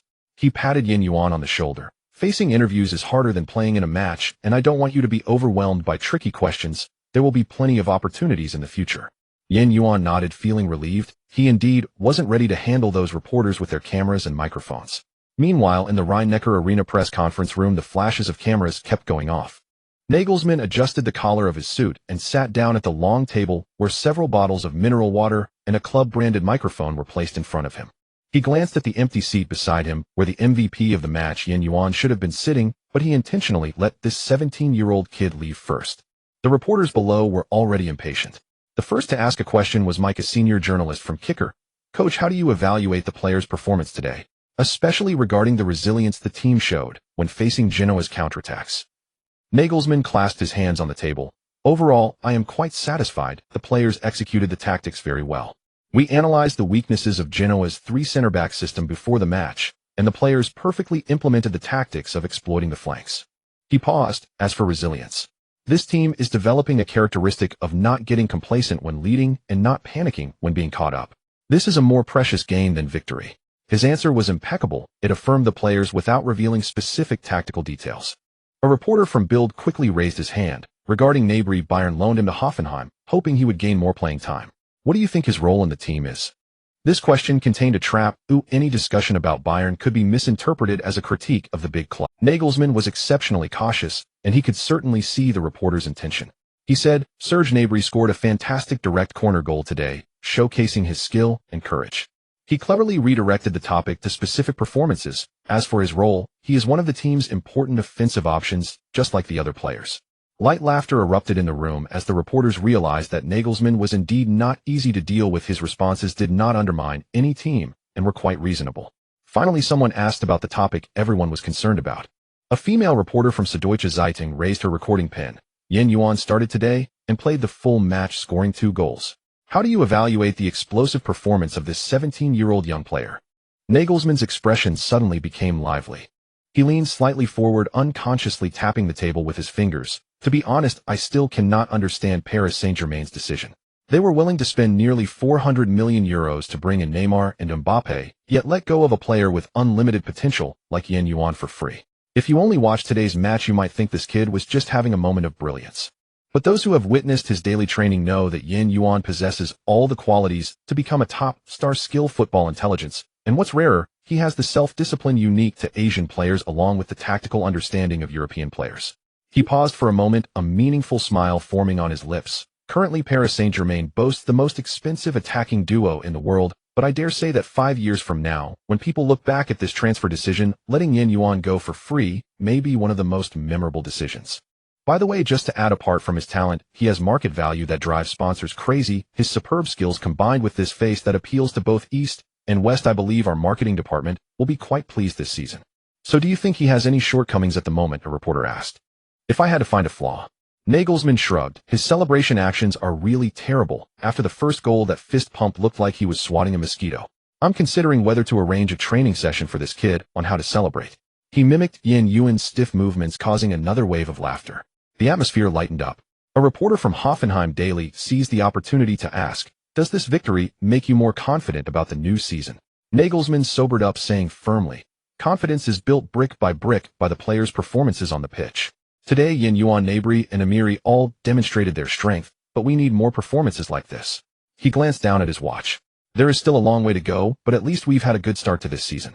All right, gentlemen and ladies, the press conference is over.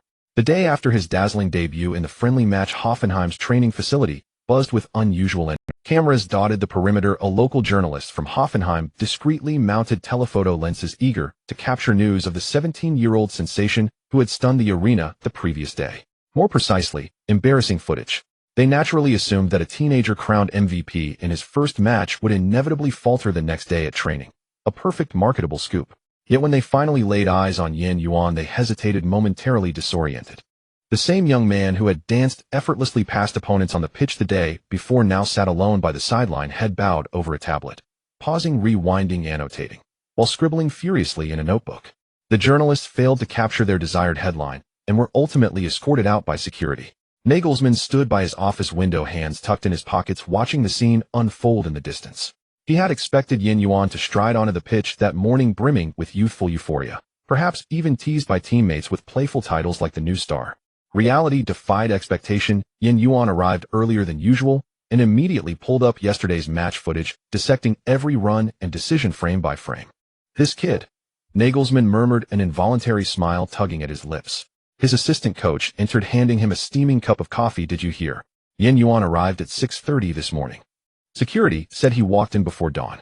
He couldn't have slept much last night, Nagelsmann replied, accepting the coffee without taking his eyes off the window. The post-match interview wrapped up well past 9, and yet here he is, sharp as ever. The assistant lowered his voice. Coach, even more astonishing. He just asked me for tactical analyses of Bologna's last 3 matches. Said he wants to study their center backs' defensive habits. Nagelsmann raised an eyebrow and burst into laughter. What kind of rookie just completed his debut? He acts more like a seasoned 30-year-old veteran.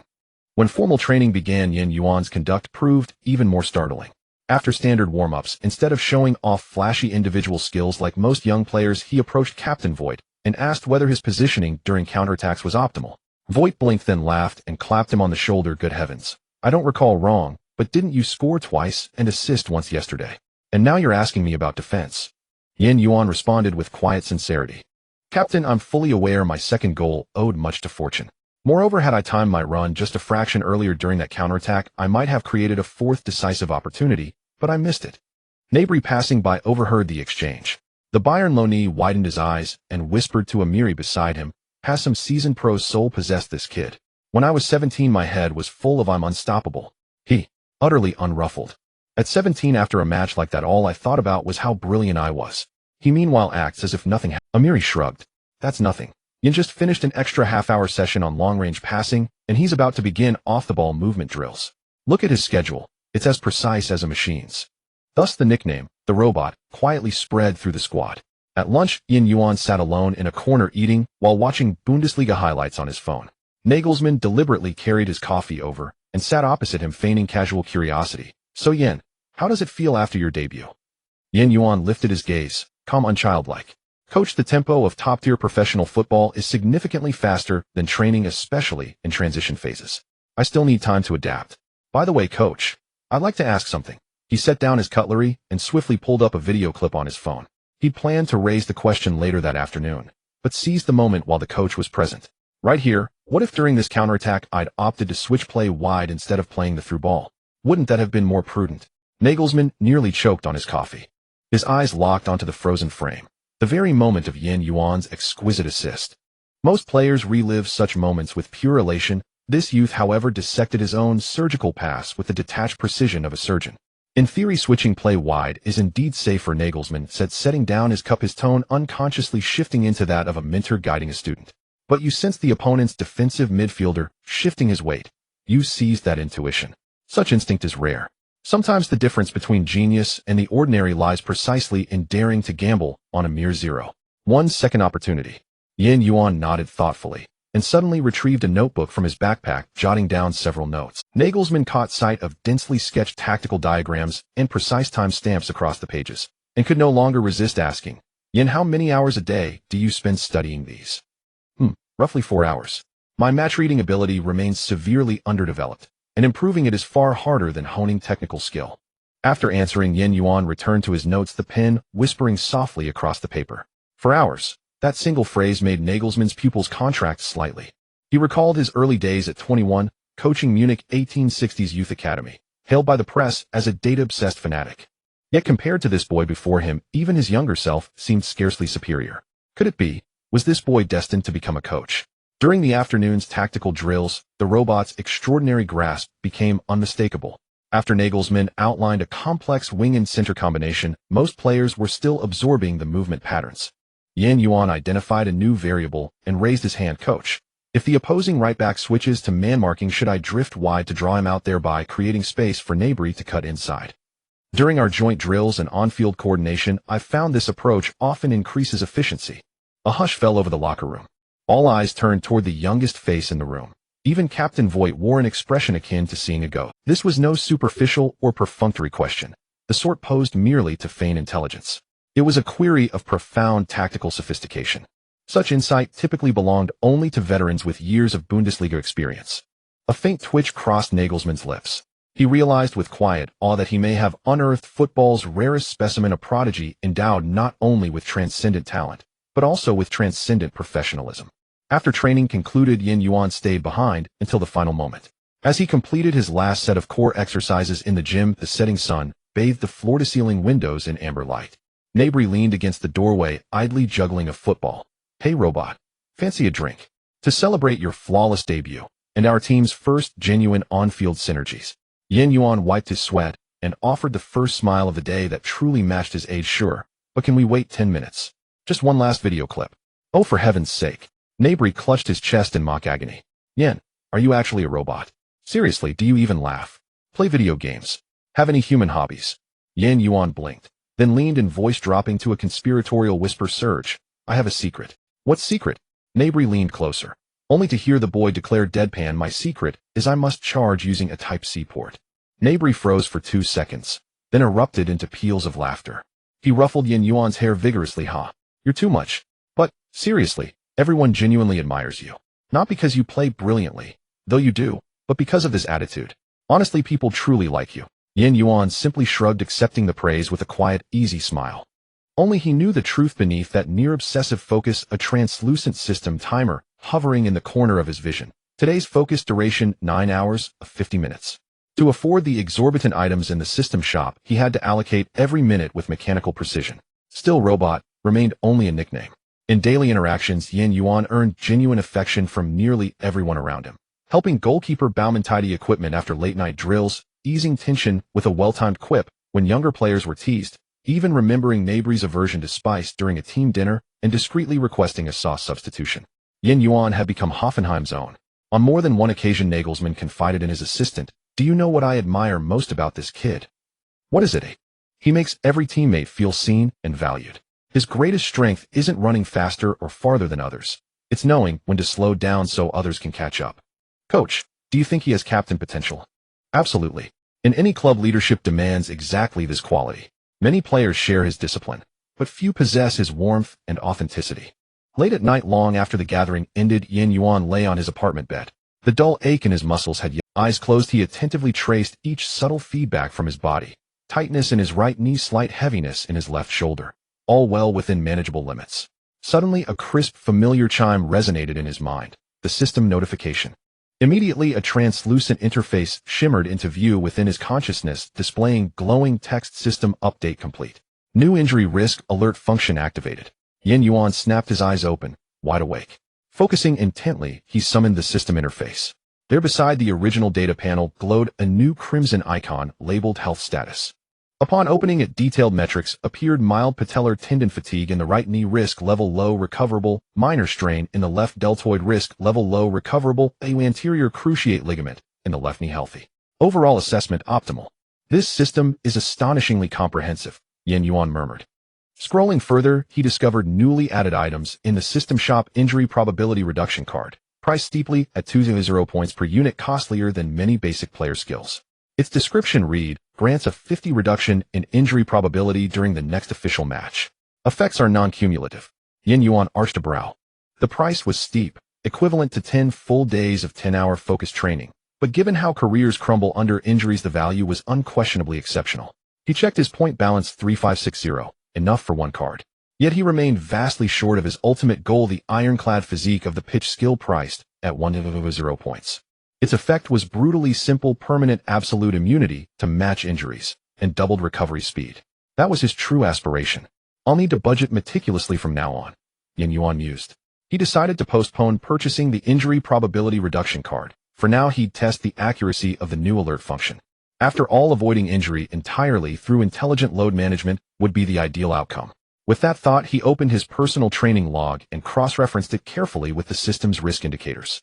Indeed, training intensity over the past 2 weeks had been high, but thanks to scientifically calibrated recovery protocols and rigorous physical management, his body remained safely within physiological thresholds. Recovery work cannot be neglected, he noted silently. Rolling onto his side, he stared blankly at them. He knew football's cruelty intimately. How many geniuses had vanished prematurely? Ronaldo, Van Basten, Dyler, Kaka, Gerd Muller. Each robbed of greater glory by injury. How many dreams shattered by a single random collision? Now he possessed the power to foresee and circumvent such risks, an immense advantage. In a crucial upcoming match, perhaps a Champions League knockout tie or a cup clash against a footballing giant, deploying the injury probability reduction card pregame would substantially lower his injury risk. Meanwhile, the system's predictive alerts would guide daily adjustments to training loads, preventing cumulative. As for the ultimate prize, ironclad physique of the pitch, Yuan estimated it would take considerable time to accumulate enough points at his current rate. But patience was his most abundant resource. One step at a time, he whispered, closing his eyes as the system's glow gently faded from his awareness. For days later, the home ground of Bologna, the Dallara Stadium, appeared particularly solemn under the afternoon sun. This stadium, with a history of over 100 years, is not particularly magnificent, but the red and blue seats are stacked layer upon layer surrounding the neatly trimmed grass, exuding a classical atmosphere unique to Italian football. The stands are gradually filling with fans, some waving red and blue scarves, while the air is filled with laughter and chatter in Italian, occasionally mixed with taunts aimed at the visiting team. Today, a friendly match between Bologna and Hoffenheim is about to take place. Yuan followed his teammates off the bus, setting foot on this unfamiliar land for the first time in Italy. The August sun in Italy is much more intense than in Germany, as it enjoys a Mediterranean climate. Although it is scorching, the dry wind feels more comfortable against the skin than the humid summer in Hoffenheim. He took a deep breath, a faint scent of coffee wafting into his nostrils. Outside the stadium, temporary stalls are brewing espresso with several locals in Bologna jerseys sipping from small coffee cups while eyeing the Hoffenheim players. First time in Italy. Nabri patted Yuan on the shoulder, grinning. Their fans are crazier than those in the Bundesliga, so don't get scared later.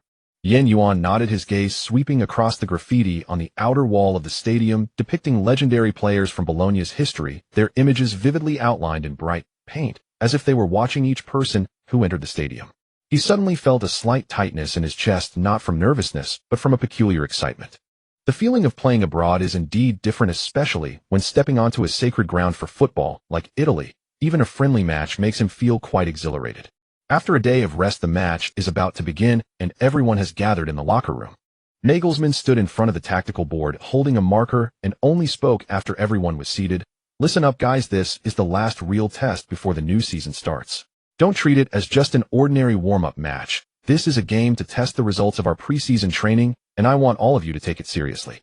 His voice was not loud, but each word was articulated clearly. Bologna's midfield likes to control the rhythm, but their defense turns slowly. We must disrupt their pace with high-pressure tactics, and once we regain possession, we immediately transition to attack. Yuan sat in his position, listening to the coach's tactical arrangement while wrapping his ankle with bandages, as he would be starting today. He could sense the tension in the locker room gradually tightening as his teammates' breaths became noticeably light. Demirbe was discussing something quietly with Rupp in the front row, while goalkeeper Kobel was quietly checking his gloves, his gaze focused, as if he could already see the opponent's shooting path. Nagelsmann suddenly called his name.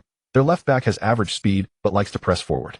When you face him, you can utilize cutting inside and switching positions with Nabri. Yuan looked up, meeting the coach's gaze, and replied briefly, "Understood, coach." Amiri chuckled beside him. "Don't worry, kid, their right side defense is even worse, but I'll support you whenever needed." Laughter erupted in the locker room, slightly easing the tense atmosphere. Nagelsmann did not stop them, waiting for the laughter to subside before continuing. "Remember, don't treat yourself as if you're here on vacation. Bologna will treat this match as the final practice before the Serie A kicks off, and their intensity won't be low." He paused, scanning each person, "So cherish every minute and treat it like an official match." Yuan could feel his heartbeat quickening. He glanced to the other side of the locker room where Gnabry was stuffing shin guards into his socks with quick, decisive movements. Veteran Hubner was leaning against the locker with his eyes closed, as if rehearsing his defensive positioning in his mind. Everyone was preparing in their own way while the distant songs of the home fans outside served as a reminder that this was not Hoffenheim, it was someone else's territory. A staff member knocked on the door reminding them in heavily accented English that it was time to head out for warm-ups. Yuan stood up and followed his teammates towards the tunnel. The corridor was somewhat dimly lit with frames hanging on the walls depicting glorious moments in Bologna's history, celebrations captured in black and white photos, trophies held high, and the frenzy of fans. At the end of the tunnel, a bright sunlight streamed in from the exit accompanied by the increasingly clear shouts of the fans. Gnabry walked ahead, suddenly turning back to wink at Yuan. "Are you ready?" The welcome ceremony from the Italians is quite enthusiastic. "Of course I've been ready for a while." Yuan smiled, bumping fists with Gnabry, his steps unconsciously quickening. He could feel his blood warming, and his muscles seemed to awaken, filled with eager energy. The bright light at the end of the tunnel drew closer, and when he finally stepped onto the field, the roar that greeted him made him instantly understand what Gnabry meant. The stands erupted with deafening boos alongside the cheers of Bologna's home fans. "We are one. Bologna makes the world tremble. Crush the Bundesliga." The slogans sounded wild, but they were indeed what they commonly shouted. Today there are not only Bologna fans in attendance, many fans from Genoa, who were recently defeated by Hoffenheim, have also mixed in, eager to see Hoffenheim suffer a loss. Italian football may lack the scent of money, but it has never been short of fan enthusiasm. The whistle signaling the start of the first half pierced the Dallara Stadium. The flames of battle ignited. When Hoffenheim's players kicked off, they charged toward Bologna's half like arrows shot from a bow, executing the high-pressure tactics deployed by Nagelsmann before the match. Yuan moved quickly down the right flank, his eyes fixed on Bologna's key defensive midfielder Nagy, who was trying to receive a short pass from the goalkeeper. "Guys, press up and make them feel the pressure." Nagelsmann shouted from the sidelines, hands tucked into his trousers pockets, suddenly leaning forward. His voice was not particularly prominent amidst the noise of the stadium, but the Hoffenheim players on the field had received the coach's signal.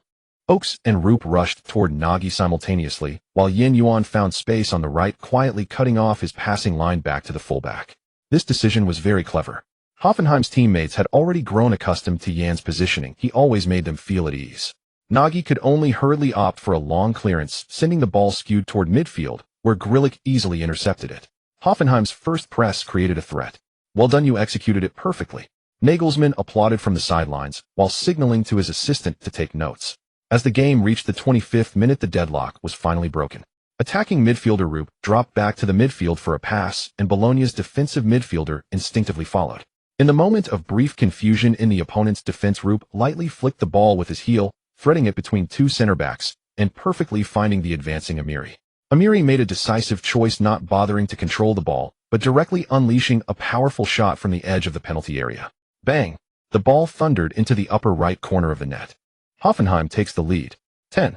Nagelsmann suddenly pumped his fist, but quickly regained his composure. He quickly walked to the sidelines, shouting to the players returning from the celebration, "Get used to this feeling. We will mostly maintain this momentum this season." Yuan wiped the sweat from his forehead, noticing the coach deliberately glance his way and signal to maintain width. He nodded at the coach, understanding that this meant he should be ready to exploit the space left after Bologna's fullback pushes forward. A new opportunity arrived in the 40th minute. Grilic made a clean interception in midfield, completely anticipating Bologna's passing route. He did not hesitate, directly sending a through ball to the right for Yuan, a tacit understanding they had long since gotten used to. As the ball rolled, Yuan had already started his run. His timing was impeccable, neither revealing his intentions too soon nor crossing the offside line. Bologna's left-back Di Maio hurriedly chased back, but Yuan's ball control was textbook level.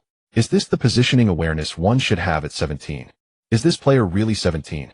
The Bologna head coach was no longer composed. With his first touch, Yuan lightly guided the ball with the outside of his right foot, sending it rolling toward the direction of the penalty area. This control not only mitigated the impact of the incoming ball, but also allowed him to change direction smoothly. Di Maio couldn't stop in time, and slip though he had fallen in this scenario, it was as if he had been faked out by Yuan. Honestly, he felt a bit embarrassed. Beautiful. Nagelsmann couldn't help but shout from the sidelines. Yuan did not make an immediate decision. He glanced at the situation in the penalty area where Oaks was tying up two center-backs. Just as everyone expected him to cross, Yuan suddenly used his left foot to pull the ball inward, evading the other defender's challenge. This pull, seemingly simple, actually concealed intricacies. Yuan maintained his body balance throughout, adjusting his shooting posture as he made the move. When the ball rolled into the right position, the arch of his right foot unleashed a precise curve. The ball sailed past the goalkeeper's fingertips, grazing the inside of the far post before finding the net. 20.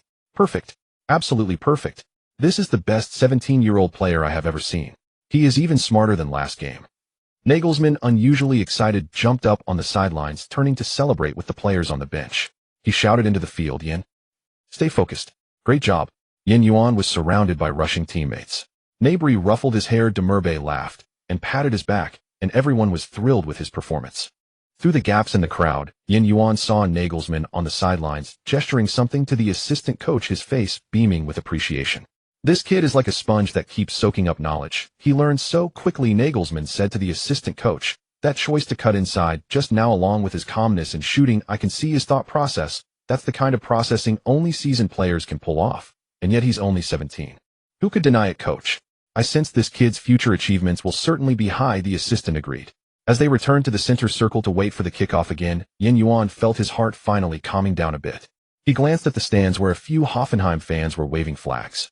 One of them held a handmade sign that read in German, "Number 17, well done." Though the sign was hastily made by the fans, Yuan still felt good. At least someone had genuinely noticed. Yuan took a deep breath, refocusing his attention on the field. The first half was not over yet, but the expressions on Bologna's players had already changed from relaxed to anxious.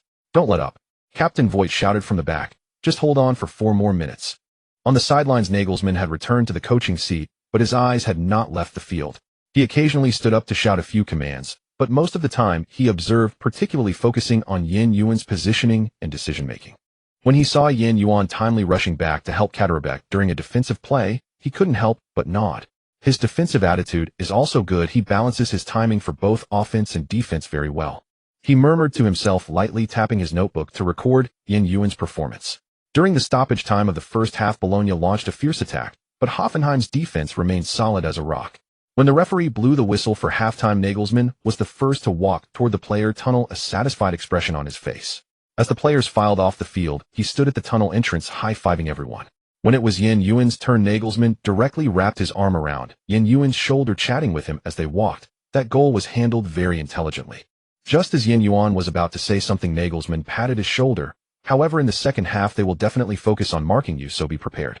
I'm more interested in seeing your performance in the second half. Now go rest for a bit." After saying this, he walked toward the locker room with Yuan, his posture as upright as ever, but today his steps seemed a bit lighter than usual. When the whistle for the second half of the match sounded, the expressions of the Bologna players evidently changed. They no longer organized their attacks in a methodical manner as they did in the first half, but instead approached the game with a fierce determination. As if they were cornered, the Italian players displayed a remarkable fighting spirit on the field. Yuan could sense that the opposing defenders were marking him much tighter. Every time he received the ball, Di Maio would close and using his body to constrict Yuan's space to maneuver. "Watch out. They are about to bring on Verdi. This signals their intention to strengthen the midfield." Nagelsmann shouted from the sidelines, having keenly observed that Bologna's head coach was preparing to make a substitution in the warm-up area. Indeed, in the 60th minute, Bologna substituted in their star attacking midfielder Verdi, attempting to enhance their midfield control. Nagelsmann immediately reacted. He approached the sidelines, crossing his arms over his chest, making a gesture to signal a tightening formation, the code for a shift to a 541 setup. Upon seeing this, Hoffenheim's players responded with Captain Voigt raising his arms to direct, and the team's formation immediately contracted. The double pivot Grillich and Rupp retreated deeper, acting like two moving walls protecting the front of the penalty area. "Keep maintaining a compact formation, do not give them any space." Nagelsmann's voice cut through the din of the stadium, and Yuan also dropped deeper on the right flank, ready to provide support at any moment. But in football there are always unexpected turns. In the 75th minute, Bologna earned a corner kick, and Verdi's precise delivery found the head of center-back Herlander. Kobel was unable to block this corner, as the goal was slightly tricky. Nagelsmann abruptly kicked the turf, but quickly regained his composure. "This goal is not a tactical mistake. Continue with the plan." He shouted towards the field, simultaneously making a gesture with his palm to signal the players to maintain their composure. Yuan wiped the sweat from his brow and glanced at the electronic scoreboard. 15 minutes remaining.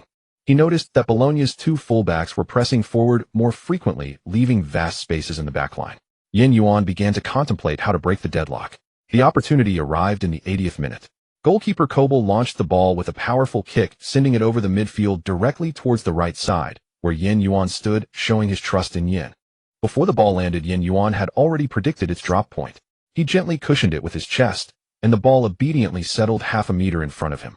This maneuver was very wise as it not only neutralized the impact of the long pass, but also bought time for his next action. Bologna's Di Maio immediately rushed towards him, but Yin Yuan deftly flicked the ball with the outside of his right foot, slipping it through the opponent's legs, while simultaneously taking a quick step to bypass him with a perfect dribble. His ball control was nearly flawless. The ball seemed like a toy at his feet, always finding its way precisely to where it needed to go. Kid, what a genius move. Nagelsmann couldn't help but shout from the sidelines, and his assistant coach was already on his feet. Yin Yuan continued his rapid advance with the ball as Nagy came in from the side to provide cover. A teammate next to him gestured for Yin to pass if he couldn't handle the ball. Yin Yuan glanced left and right, realizing that the situation was not suitable for a pass. He had penetrated too deeply, surrounded by players, and the only decision left was to keep pushing forward. In the moment just before Nagy and Yin Yuan were about to collide, Yin Yuan suddenly stopped abruptly, pulling the ball back with his right foot, causing Nagy's slide tackle to miss. Before the opponent could get back on his feet, Yin Yuan lightly poked the ball through with the tip of his left foot, sending it rolling between Nagy's legs. Does this kid know how to command the ball? Demirbe couldn't help but exclaim while the teammates on the field continued to block for Yin Yuan, eagerly watching his performance. Oh my God! Look at that number 17. Suddenly a chorus of gasps erupted from the Bologna fans in the stands. Bologna's center back Mida had no choice but to abandon his position and rush over. Yin Yuan caught a glimpse of his teammates' run and made a bold decision. He pretended to pass with his right foot, but at the moment of contact he twisted his ankle, causing the ball to change direction, mysteriously rolling past Mida's supporting leg. At the same time, Yin Yuan made a swift move to bypass from the other side, executing a stunning combination of nutmeg dribble past. My God! Is he about to explode again? Nagelsmann's mouth fell open, completely stunned by Yin Yuan's performance, forgetting to give instructions. The last defender, Herlander, was flustered and blindly went for a tackle. Yin Yuan nimbly jumped while using the outside of his right foot to flick the ball, sending it rolling obediently towards the penalty area. Facing the advancing goalkeeper, Yin Yuan calmly chose to shoot low towards the near post. This kid is definitely a star in the making. Nagelsmann turned to shout at the bench, waving his arms excitedly. Did you see that? That series of dribbles was a calculated move. Yin Yuan did not celebrate wildly this time. He simply smiled and pointed at the goalkeeper Kobel, who had assisted him, giving Yin Yuan a thumbs up in return. This gesture made Nagelsmann nod again. After such an impressive individual performance, to still think of the team shows that this young man possesses not only remarkable football intelligence, but also exceptional emotional intelligence. As the match entered stoppage time, the players from Bologna clearly struggled to keep up physically. Kadezabek seized the opportunity to make a run down the right flank, and Yin Yuan intuitively pulled back to create space for him. The cross from the Czech fullback was driven with a powerful spin towards the penalty area. Normally this ball would be resolved with a header. However, Yin Yuan made an unexpected decision. He sidestepped the incoming ball, and just as it was about to hit the ground, he gently flicked it with the back of his right foot. Cavani's shooting technique was enough to send the ball curving beautifully, bypassing the goalkeeper's fingertips and into the top right corner of the net. Nagelsmann jumped up this time, turning to the stands and making a gesture of disbelief, his smile unable. Coach, did this kid take something before the game today? The assistant coach joked. Don't say that. Even if you took something, it wouldn't instantly make you better in a football match. Nagelsmann shook his head. Did you see his choice to chip the ball just now? He clearly could have controlled the ball first, but he saw the goalkeeper's weight shift, which is why he chose to chip it. As the final whistle blew, Nagelsmann was the first to walk onto the pitch. He deliberately found Yin Yuan again, putting his arm around his shoulder and saying a few words. Yin Yuan nodded, a tired but satisfied smile on his face. Yin played brilliantly today, even better than last time. Nagelsmann said at the post-match press conference, using the word brilliant to describe Yin Yuan, which was rare, but his admiration was obvious to everyone. Every goal he scored was thoughtful. While moments of brilliance are indeed needed on the pitch, more victories depend on the correct thinking and decisions of the players. We're fortunate to have signed such a promising young talent this season. In the locker room after the match, teammates were teasing Yin Yuan to treat them. Yin, you've become the MVP again. This time you must treat us. You scored 2 goals last match and 3 this time. That's too efficient. Nabry said, putting his arm around Yin Yuan's shoulder. Of course, guys. I announced that after we return to Hoffenheim, I'll treat everyone to pork knuckles. Yin Yuan replied with a smile, secretly glancing at Nagelsmann, who was writing on the tactical board. The coach seemed to sense his gaze and looked up, winking at him. This small interaction made Yin Yuan happier than any public praise. As everyone left the stadium, the sky had grown dark and the Hoffenheim players were preparing to return home. Outside the stadium, several waiting Italian young fans came over for autographs. One little boy shyly asked, "Yin, how did you think of dribbling like that on the pitch?" Yuan squatted down signing while saying, "When you understand football well enough, your brain will tell you what to do. Remember the most crucial point, watch more matches." After saying this, Yuan couldn't help but smile, because it sounded like something Nagelsmann would say.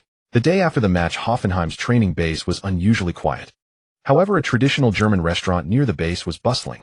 Today, the entire Hoffenheim team had booked the cheers. The sound of clinking beer mugs echoed as the Hoffenheim players sat around a long table piled high with aromatic roasted pork knuckles and sausages. Yuan sat in the middle with a glass of freshly squeezed orange juice in front of him, raising his glass amid his teammates' teasing. "Hey, why isn't our MVP drinking alcohol?" Uff laughed heartily, slapping the table. "He's only 17 and not of legal age yet." Nabry came to Yuan's rescue, ruffling his hair. "Juice suits this kid better." Yuan smiled shyly, raising his juice glass. "Then I'll toast with this: thank you all for your care on, and you're too polite, kid." Captain Voigt led the applause. "But next time you score, your celebration needs to be cooler.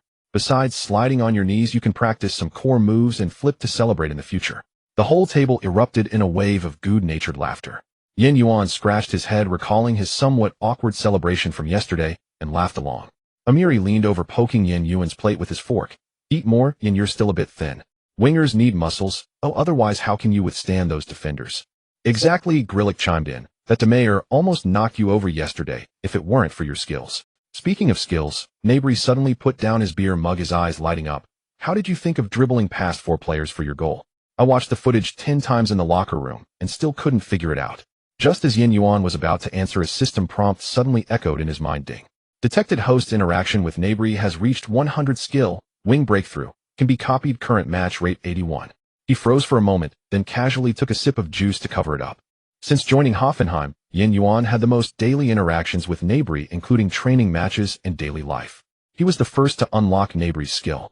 This sudden good news made his heart race. Nabry's ability to break through on the wing was among the best in the... Actually, Yuan carefully chose his words. "I noticed his hip moved, and then I felt he would defend that way, so I made my move early. It was more of a prejudgment.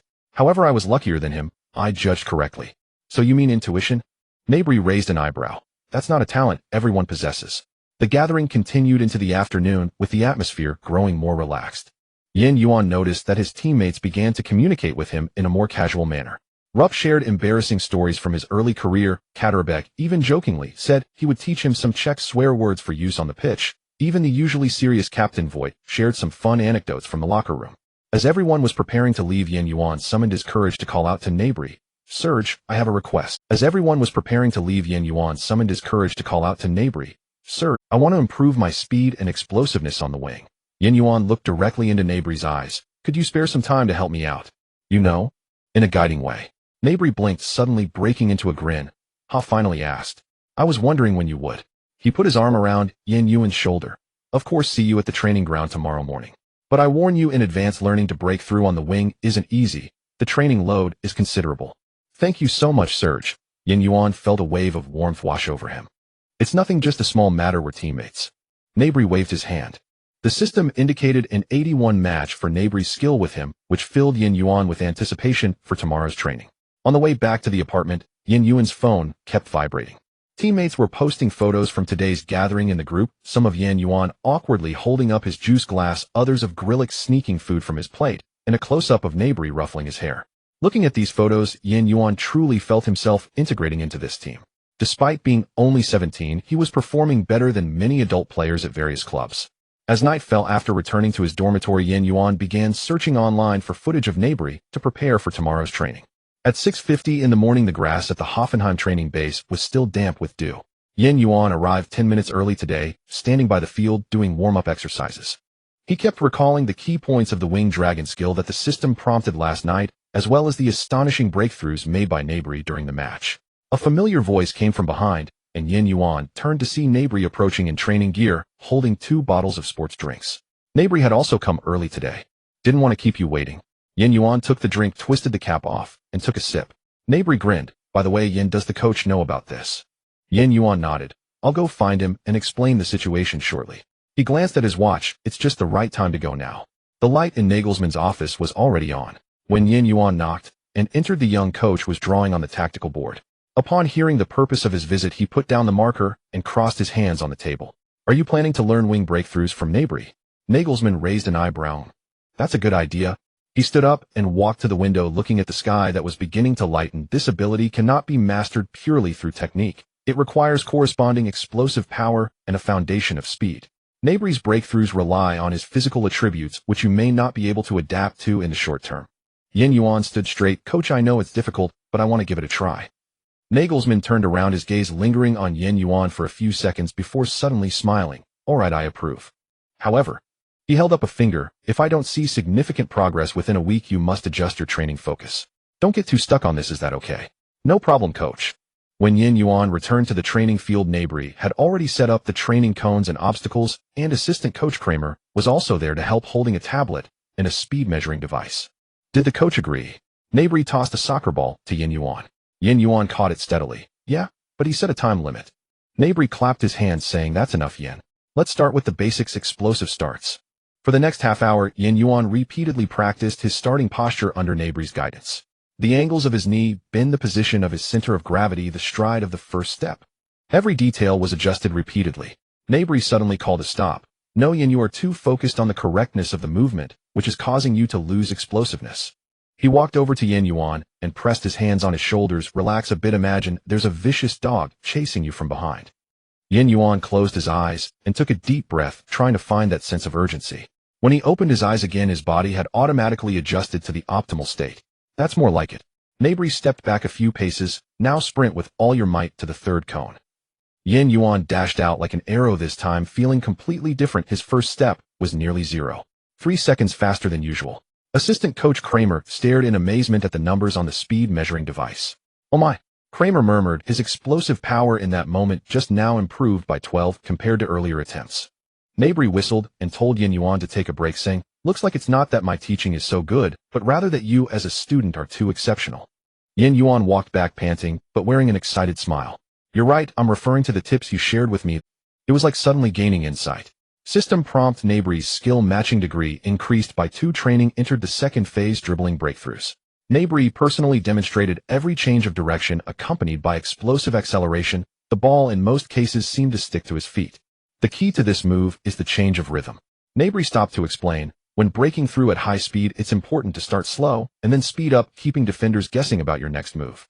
Yuan tried to imitate, but the first few attempts failed. Either the ball was too far from his body or he lost balance while changing direction. His dribbling style was unknown breakthroughs, and learning high-speed dribbling was still somewhat challenging. Don't rush, Nabry patiently pointed out the problems. Yen, I know your footwork is excellent, but your current issue is too much reliance on footwork. True wing breakthroughs are full body movements. You need to use shoulder feints and eye contact to deceive your opponent. This hint made Yuan realize something.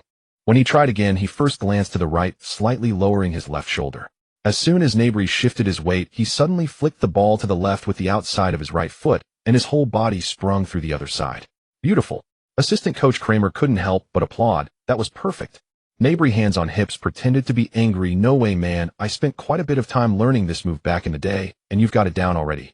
Yuan wiped his sweat, feeling a bit embarrassed. Not at all. I still have a long way to go, and there are many details to perfect. Stop with the modesty, Nabry laughed as he tossed him a bottle of water. Next we'll practice real game applications. In the final phase of training, Kramer played the role of the defender, and Yuan needed to complete a breakthrough within a distance of 30 meters. On his first attempt, he was easily dispossessed by Kramer. On the second, he hesitated too much and almost crashed into an obstacle. But on the third attempt, Yuan approached Kramer at a moderate speed, suddenly stopping within 2 meters while pulling the ball back with his right foot. At the moment Kramer shifted his weight forward, he pushed the ball forward with his left foot and darted past him like a cheetah. A perfect wing breakthrough. Nabry shouted from the sidelines. Awesome. That's the feeling. Yuan stopped breathing heavily, but his eyes were shining brightly. He could feel that the skill matching degree for the wing dragon skill on the system panel had increased again. Mr. Kramer, let's do it again, he requested proactively. By the time the training ended, the clock showed 9 o'clock, and just over 2 hours had. Nabry looked at the sweating Yuan and shook his head. My God, I had a whole day's training plan prepared for today, and you grasped the essentials in just 2 hours. Assistant coach Kramer was organizing data and looked up to add, Yen, the data from your performance just now shows that the success rate for right side breakthroughs has increased from an initial 30 to 71. This rate of improvement is simply inhuman. Mabry chimed in, walking up to Yin Yuan. He said seriously, listen, Yin, what you need to do now is to turn these technical movements into muscle memory. You learn quickly, and what you need to do next is to remember them, thoroughly remember, and then let them become instinct. Yin Yuan nodded, suddenly remembering something. By the way, Serge, about that detail of the sudden stop and change of direction. Mabry smiled and took out his phone. I knew you'd ask. I just sent you 5 clips from my previous matches. Focus on observing my foot adjustments and the force of contact. Those were recordings from when I first debuted. Very precious. Yin Yuan and Mabry fist bumped and embraced.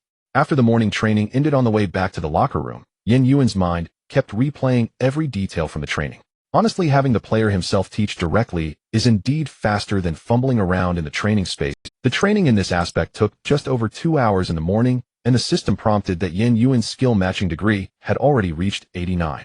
It's worth noting that the 3 skill matchings for Paris Saint-Germain took several weeks of hard training and matches to achieve 100%. In the future, I need to build good relationships with every teammate. Yes, I must build good relationships. Yin Yuan was already prepared to become the football enchantress. His goal was not only to learn the skills of those star players, but also to receive their personal guidance. At 1:30 in the afternoon, when Yin Yuan pushed open the door to classroom 203 of the Hoffenheim Youth Training Academy, there were already 7 or 8 young players sitting inside. Most of them were either staring down at their phones or chatting in small groups. As soon as Yin Yuan walked in, the classroom suddenly fell silent for a moment. Hey, the Asian kid favored by the coach, a German blonde youth, Max Hoffmann, a midfielder for the U19 team, whistled. Are you really here for class? Yin Yuan smiled and placed his backpack on a seat by the window. Why not? Because most players choose the easiest courses to just get credits, another player interjected, and you chose math, physics, chemistry, and biology. Are you crazy? Yin Yuan shrugged. Not really, I find it quite interesting. The classroom erupted in murmurs. Soon the German teacher, Miss Schmidt, walked in, and everyone immediately quieted down. She adjusted her glasses, her gaze sweeping across the classroom before finally landing on Yin Yuan. Ah, the new Asian player, she smiled and nodded. I heard your German is quite good. Yin Yuan replied in fluent German, It's all right, ma'am. I hope I can keep up with the course. Ms. Schmidt raised an eyebrow. Your accent is very standard, young man, better than some locals. She subtly glanced at Max, who rolled his eyes. The first lesson was German literature, and Ms. Schmidt had them analyze a passage from Goethe's Faust. While the other players were frowning and flipping through dictionaries, Yin Yuan raised his hand and spoke, accurately analyzing the metaphors and symbolic techniques in the text in precise German. Ms. Schmidt looked at him in surprise. Have you read this before? No, ma'am. Yin Yuan shook his head, but the logic is quite clear. My father taught me Chinese literature, and I know how to break down the logical structure of an article. Max muttered quietly from below. Is this guy a genius? As the teacher had just written a calculus problem on the blackboard, Yin Yuan had already pinned the answer on his draft page. Mr. Kruger, the mathematics teacher, a stern middle-aged man, approached him, scrutinizing his calculations for a few seconds before nodding. Correct, and the solution is quite elegant. Have you studied this before? Kruger asked. Sir, I learned this when I was in England, Yin Yuan replied.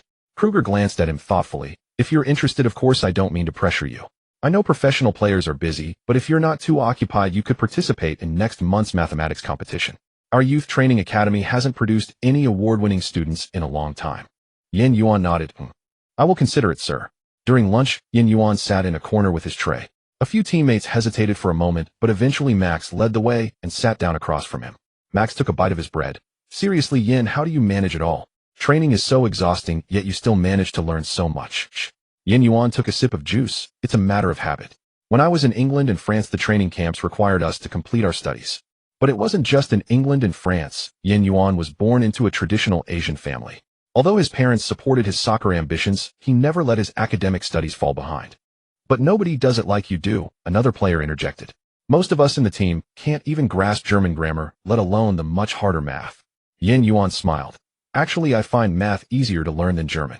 Max stared at him for a few seconds before bursting into laughter. All right then, Asian genius, let me copy your homework next time.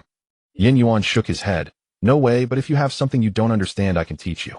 Max exaggeratedly clutched his chest. Oh my God, you actually rejected me. In the afternoon physics and chemistry classes, Yin Yuan's performance was equally astonishing. During the physics lab, he quickly assembled the circuit, and when measuring data, the margin of error was extremely small. In chemistry class, he even added a reaction equation that wasn't in the textbook when the teacher asked. His chemistry teacher, a young female PhD, asked in surprise, Where did you learn this? In England, Yin Yuan replied without a change in expression. After school, Max draped an arm over Yin Yuan's shoulder and half-jokingly said, "Tell me, Yin, did you secretly cheat?" Yuan laughed and shook his head.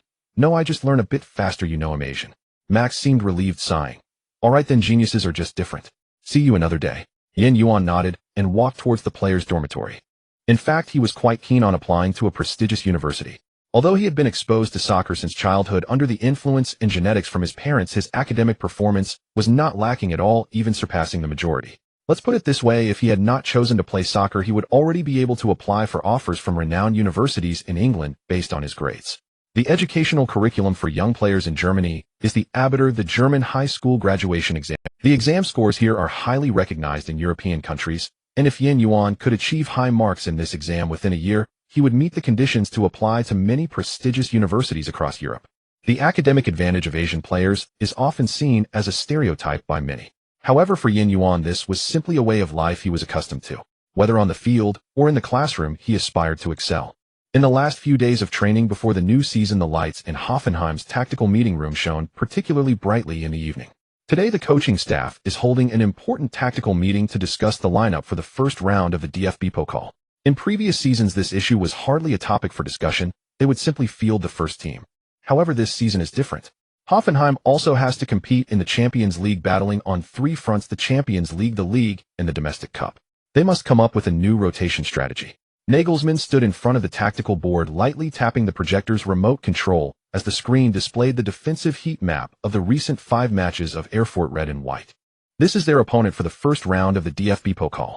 At this moment, the coaching staff members had also arrived. Assistant coach Kramer, fitness coach Schmidt, technical analyst Keller, and scouting director Wirtz sat around the long table, each with notebooks and data sheets spread out before them. Nagelsmann got straight to the point. In the first round of the DFB Pokal, our opponent is Erfurt Red and White from the regional Liga. He pressed the remote and the image switched to the goalkeeper's positional weaknesses during saves. According to the data, they are most vulnerable to high crosses and quick counterattacks. Kramer nodded. "Coach, we played a 4,231 formation in the preseason, which is perfect for testing the effectiveness of this system in practice. The problem is personnel arrangements." Fitness coach Schmidt pushed up his glasses. "The Champions League qualifying match against Liverpool is just 3 days after the cup match, and we need to consider the fatigue of our key players." A brief silence fell in the conference room. Nagelsmann walked over to the coffee machine and poured himself a cup of black coffee with steam dissipating quickly in the air-conditioned room. "My idea is to rotate." He took a sip of coffee, his tone calm, yet resolute.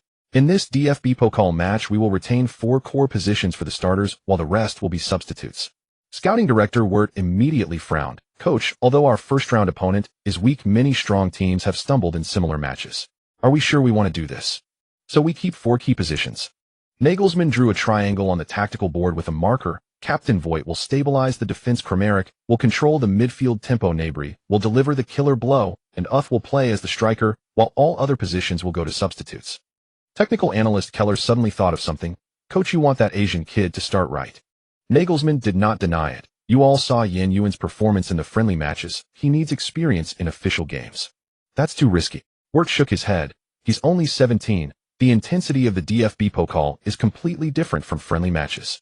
Nagelsmann set down his coffee cup, the bottom clinking against the table. "Do you remember how the media evaluated Thomas Muller when he first debuted? Too young and inexperienced until he had a stunning moment in the DFB Pokal." The meeting room fell silent once more. Assistant coach Bremer was looking through the data sheet and suddenly raised his head. "Actually, there's an interesting set of data. Yuan's success rate in tackles during training is 3rd in the team, only behind Voigt and Posch.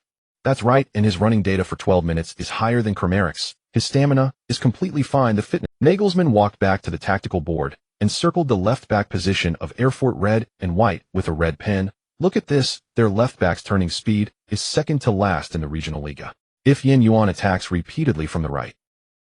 Wirtz's expression softened a bit. "Let me confirm, coach, are you sure you want to use the DFB Pokal for training?"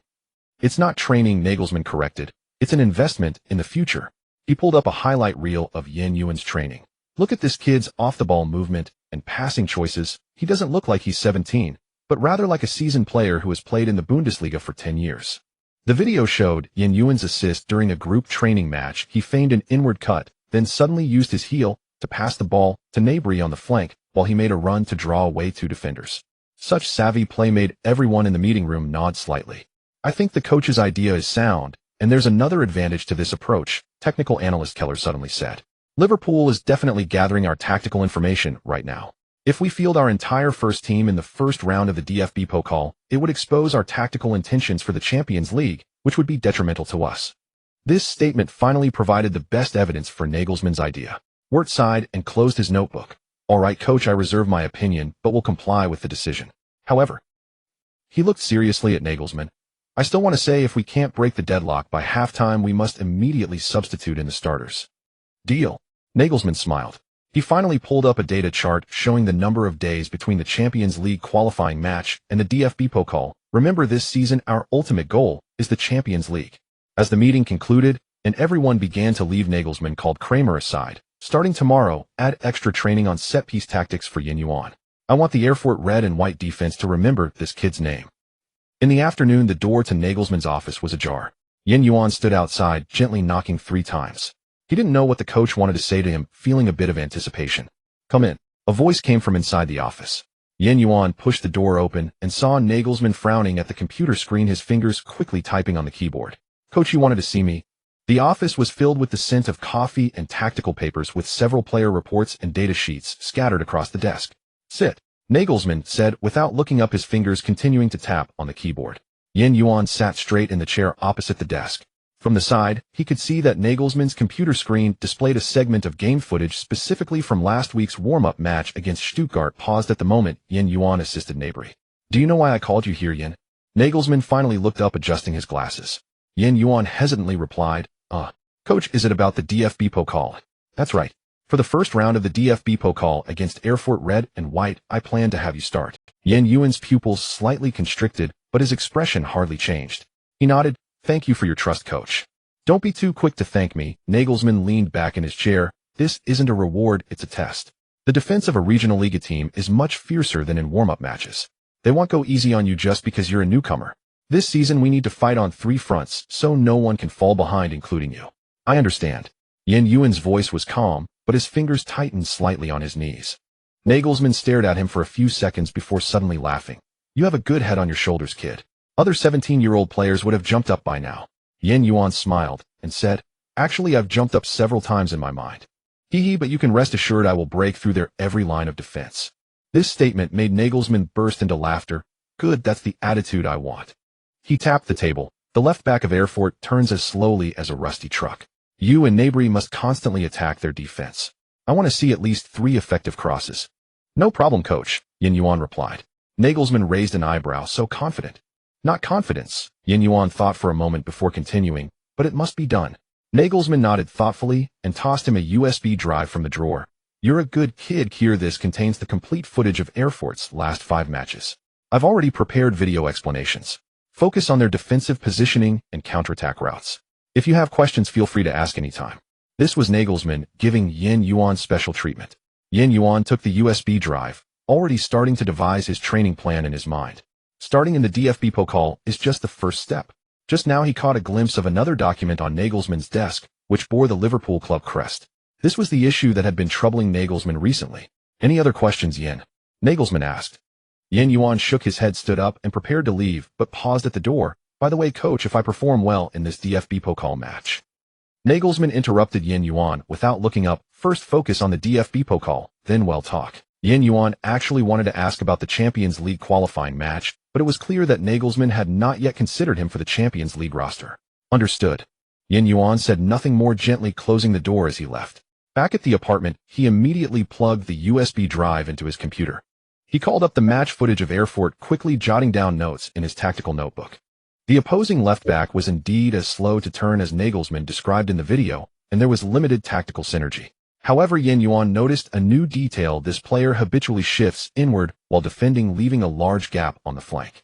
I can do several feigned inward cuts followed by actual runs down the line. Yuan murmured, drawing a dashed arrow in his notebook. On the training ground, Yuan's training regimen clearly changed. He reduced the usual passing drills and instead focused on breaking down the flank and crossing. Gnabry would occasionally come over to offer tips, but for the most part Yuan practiced the same move repeatedly against the training wall, feinting with his right foot and suddenly changing direction to accelerate with his left. Yin, have you gone mad? After training, Gnabry asked Yuan, who was still working hard. Yuan wiped his sweat. I'm not mad. Ooh, I just want to perform well. Don't overexert yourself. Gnabry shook his head. It's just the DFB Pokal. Oh, it's not difficult. It's not the Champions League final. Yuan didn't respond, but continued practicing.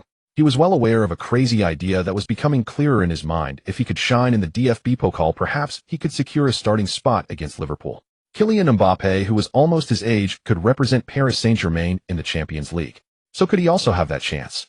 Yuan's ambition was somewhat excessive, but fortunately, he had not let it grow uncontrollably. He certainly knew the difference between himself and Mbappe, so he remained focused on self-improvement. Returning to the apartment in the evening, Yuan took a shower and immediately entered the system training space.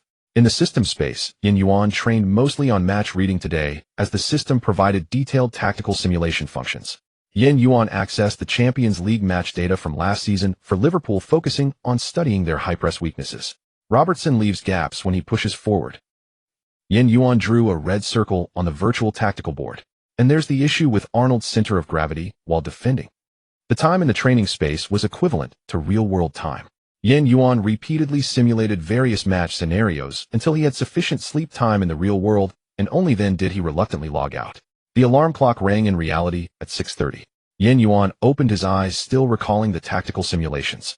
He rolled out of bed and jotted down a few more key points in his notebook. This routine and monotonous training life was something Yuan experienced every day, truly living up to his nickname of the robot. In the morning training ground, Yuan was still the first to arrive, repeatedly practicing the flank breakthrough moves he had simulated in the system the night before. When Nagelsmann's car drove into the training base, Yuan had already completed over 100 crossing drills. Crazy, this kid is simply insane. Nagelsmann looked at the training data on the monitoring screen and said to his assistant, the training volume this kid has done in the past 48 hours is equivalent to what others do in a week. Should we remind him to take a rest? Assistant Kramer frowned. Not yet. I want to see how much he has improved recently with the match coming up. Suddenly changing his training frequency might affect his condition, but we can increase the proportion of his recovery training. On the training ground, Yuan once again completed a breakthrough followed by a precise cross. The ball arced through the air, hitting the training marker bucket in the distance. He wiped his sweat and unconsciously glanced towards the main building as Nagelsmann's office window faced the training ground. Yuan knew his thoughts were quite crazy. At 17, just joining a new team, he wanted to start in the Champions League qualifying match. Others might not even dare to think about it. But he was not others. He longed to stand on the Anfield pitch listening to the gasps of the Liverpool fans regarding his performance. No 17-year-old, football-loving child in the world could refuse the possibility of appearing in the Champions League. One step at a time, Yuan told himself, first tear apart Erfurt, and then. He didn't finish, instead taking another shot, the ball soaring towards the far corner of the goal. On August 13th, the exterior of the stadium in Erfurt was already packed with fans. Although it was just the first round of the DFB Pokal, the arrival of Hoffenheim had set the small town abuzz. Local fans raised their beer cups, gathering in small groups at the entrance of the stadium, discussing the upcoming match. I heard Hoffenheim sent half a reserve team this time. A middle-aged man in a red and white jersey scoffed. Do they think we're just here to hand out points? Don't celebrate too early, his friend nearby shook his head. Even if they're not fielding their strongest lineup, a Bundesliga team is not something we can take lightly. In the media section of the stadium, journalists were busy tapping away at their keyboards. The first round of the DFB Pokal is always a breeding ground for upsets, and Hoffenheim's roster this time had piqued their interest. Kruger from kicker stared at the starting lineup, raising his eyebrows. Has Nagelsmann gone mad? I know he's preparing for the Champions League qualifiers, but I didn't expect him to dare to set up like this with more than half the lineup being reserves. His colleague Schneider from Bild shrugged. What's this? Look at the right winger position, Yuan. 17 years old. An English-Chinese player. This kid hasn't even played a formal professional match before, has he? Kruger quickly flipped through the information. He scored in a preseason friendly, but in a formal match. This is his debut. In the commentary booth, Sky Sports commentator Weber was adjusting his microphone. The director handed over the latest starting lineup, and he glanced at it, his mouth twitching slightly. Hoffenheim's starting lineup tonight. Well, one can only say it's quite creative. Nagelsmann clearly focused all his thoughts on next week's Champions League qualifiers, but the DFB Pokal is not a match to play with fire. His partner, former German international Schneider, took over. Yuan. I have no impression of this name at all. Did Nagelsmann just grab someone from the youth team to fill in? Weber chuckled. Don't jump to conclusions, Schneider. Nagelsmann has his reasons for using players, and although it sometimes looks like he's gambling with their lives, I believe he has his considerations. In the locker room, Hoffenheim's players were making their final preparations. Yuan sat in front of his locker, his head down, tying his shoelaces, tightening them for today. Nervous. Nabry walked over and patted his shoulder. Yin Yuan looked up, a faint smile appearing. A bit. That's normal, Nabri grinned. Newcomers always feel this way in their first official matches. After a few more times you'll get used to it. Yes, Yin, you'll get used to it after a few more times. I feel the coach values you highly. The coach actually values each of us. Once we're on the pitch, we'll have to rely on everyone. After Yin Yuan replied, he continued to focus on checking his shin guards. The noise in the locker room seemed distant to him. All he could hear was the sound of his own heartbeat, thump, thump, thump, as clear as a drum. Nagelsmann pushed the door open, and the locker room fell silent instantly. He held a tactics board, scanning everyone with his eyes finally lingering on Yin Yuan for a second. Listen, he began, his voice low but penetrating. I could guess what the people outside are saying just by using my toes. Hoffenheim is underestimating the DFB Pokal, and Nagelsmann is playing with fire. He sneered, let them say what they want. Tonight we have only one goal to win and advance to the next round with dignity. He walked to the tactics board, tapping the right flank position. Yin, your task is simple, tear apart their left defense. Just to emphasize, their left back is slow to turn, but has many little tricks. Don't let him provoke you. I know you're not an easily angered person. Understood, coach. Yin Yuan nodded, moving his ankle a bit. Nagelsmann turned to the others. Fogg, you're the captain. Lead these young kids to play clearly. Nabri, coordinate more with Yin. Don't let him bear it all alone. The atmosphere in the locker room gradually heated up. Fogg stood up, clapping his hands vigorously. Come on, let them see that even if we rotate, we're not a bunch of pushovers. In the players' tunnel, Yin Yuan stood in the middle of the team, hearing the uproar of the fans in the stands, and smelling the scent of the grass, mixed with anti-slip spray. Erfurt's players occasionally glanced at him, their eyes filled with curiosity and a hint of disdain. Is this the 17-year-old kid? The opposing midfielder whispered to his teammate, an Asian. Can he even play football? Hey kid, did Nagelsmann send you up because no one else was available? Yin Yuan pretended not to hear, not engaging in their argument, just staring at the exit ahead, the light at the end of the tunnel growing closer, and his heartbeat growing louder. In the press area by the sidelines, Kruger was rapidly speaking into a recorder. No. 17. Yin Yuan, an English-Chinese player, has no prior professional match experience. Nagelsmann's bold selection could either be brilliant or a disaster. Schneider interjected. I lean toward the latter. The DFB Pokal is not a place for nurturing kids. Nagelsmann's choice this time is too bold. In the stands, Hoffenheim fans who traveled with the team held up their scarves, their singing intermittent. Most of them were hearing Yin Yuan's name for the first time. Who is this? From the youth team. A middle-aged fan frowned at the starting list. Clearly this middle-aged fan hadn't followed Hoffenheim's preseason. Not from the youth team, he's a substitute for the first team. I saw his performance in a friendly match. He played quite. His son beside him pulled out his phone and quickly searched. His name is Yin Yuan, apparently scored in a preseason match, but in a formal game. The boy shook his head. Absolutely no information. Yin Yuan stood near the center circle looking down at the grass. The referee's whistle was about to sound, and his professional debut was about to begin. As the whistle for the start of the match blew, Hoffenheim's players surged over the halfway line like a tide. Nagelsmann stood on the sidelines, hands in his suit pockets, his eyes firmly fixed on the pressing formation up front. To be honest, he was a bit nervous today. He had never used so many rotated players at once in previous DFB. The scene returned to the pitch where the front line consisting of Yin Yuan, Nabri, and Ox formed a diamond block. Their stable movement cut the Erfurt Redandwhite defense's passing routes to shreds. This was the strategy Nagelsmann had set from the beginning.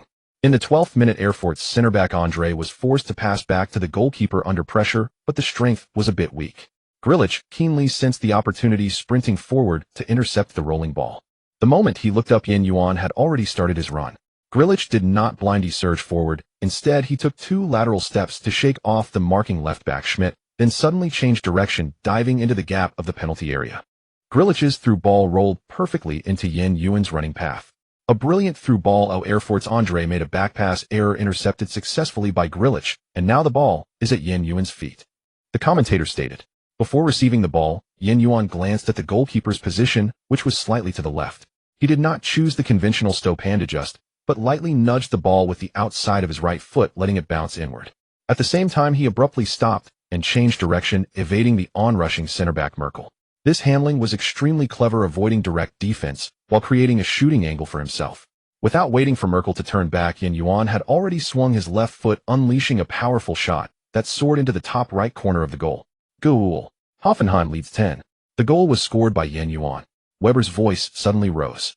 I must say, this 17-year-old kid is starting to surprise me. He scored in his debut in the DFB Pokal. His partner Schneider almost jumped out of his seat. Look at this goal process. Grilic's interception was beautiful, but Yin Yuan's movement and finishing were simply like a seasoned pro. He deliberately moved laterally to create an illusion, and his composure after receiving the ball was terrifying. On the sidelines, Nagelsmann finally pulled his hands out of his pockets and applauded vigorously, a satisfied smile on his face. Meanwhile, the Hoffenheim fans in the stands, who had been discussing with their beer cups, suddenly erupted in cheers. Some fans who hadn't watched the preseason turned to their companions in bewilderment. Who is this kid? But many others were already shouting a makeshift chant. Yen, our finisher. The Erfurt players exchanged glances. Goalkeeper Lucas angrily punched the post, while center-back Merkel stared at Yuan's back, his expression dark. The left-back Schmidt, who had just been easily bypassed, spat and shouted to his teammates, "Don't let him turn next time." But Yuan had already slid on his knees to the sidelines, leaving 2 clear marks on the grass.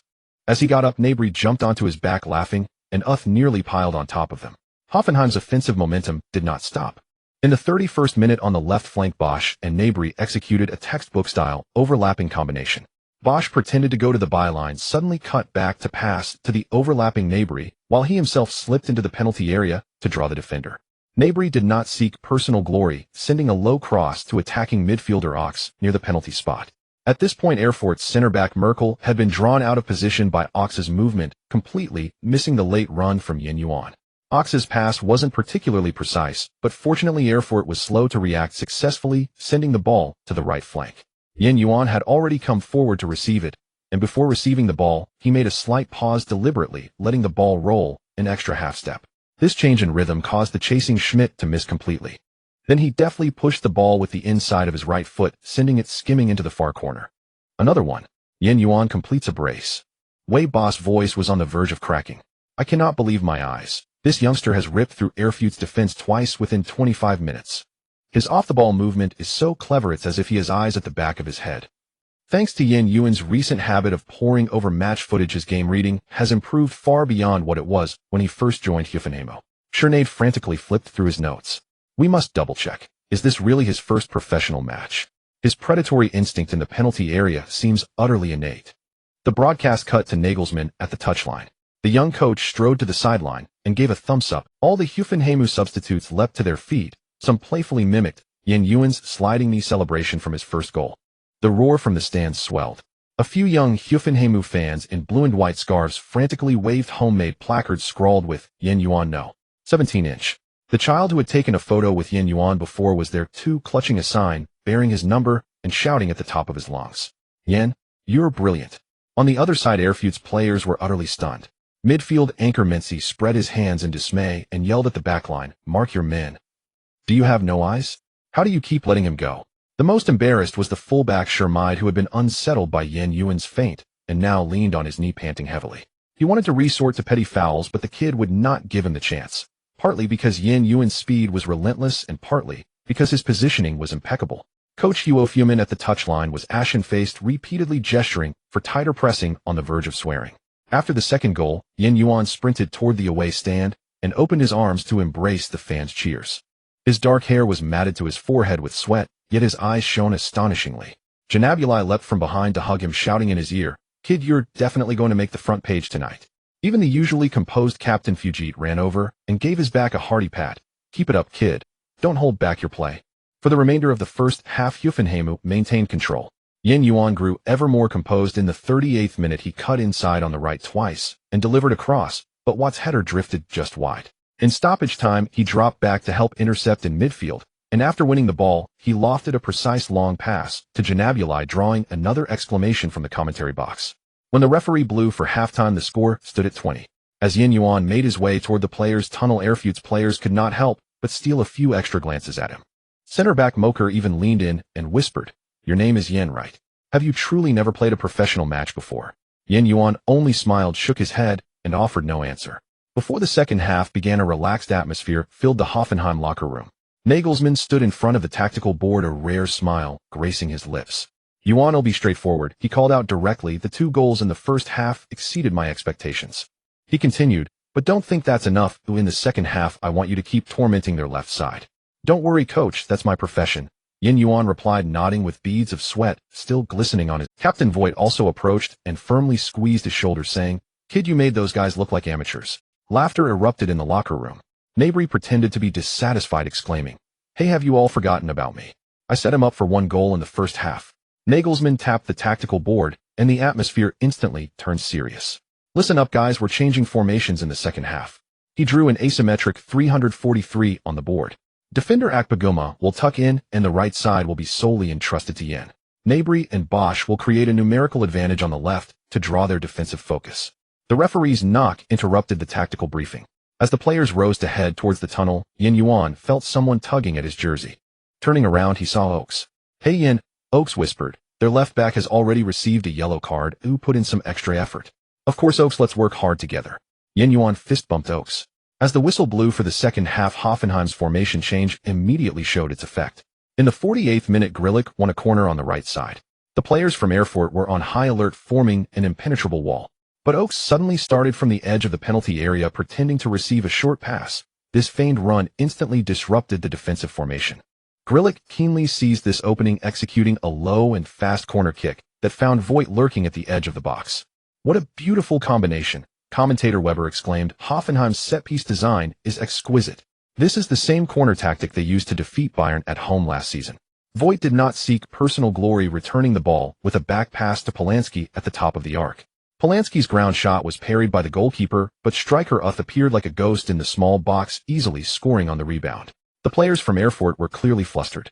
The center-back Merkel shouted at his teammates, "How could you leave the far post unguarded?" The goalkeeper Lucas angrily kicked the ball towards midfield, muttering, "Is this a Bundesliga team playing against an amateur squad?" The slaughter by Hoffenheim continued. In the 63rd minute, Nagelsmann's false nine trap began to take effect. Oaks withdrew to a defensive midfield position as Uth moved to the left flank. This positional exchange completely disoriented Erfurt center-backs. Their decision-making speed was far slower than that of the Hoffenheim players. With the help of defender Voigt, Polanski successfully regained control of the ball and passed it to Yuan on the right flank. As Yuan received the ball on the right, he attracted the attention of three defenders, while Erfurt's players were anxious and desperate to score. These Erfurt players were determined to take down Yuan this time, not allowing him to feel too comfortable. Watch this play. Now it was Yuan's first encounter with a high-pressure situation. Schneider suddenly raised his voice, and just as he spoke, Yuan feigned an inward cut, and in the moment the defender shifted his weight, he unexpectedly backheeled the ball to the advancing Grilic. "We see it." Yuan did not blindly break through. He maintained his calm thinking, the commentator exclaimed. Without waiting for the ball to land, Grilic executed a precise lofted pass that found Gnabry making a run on the left flank.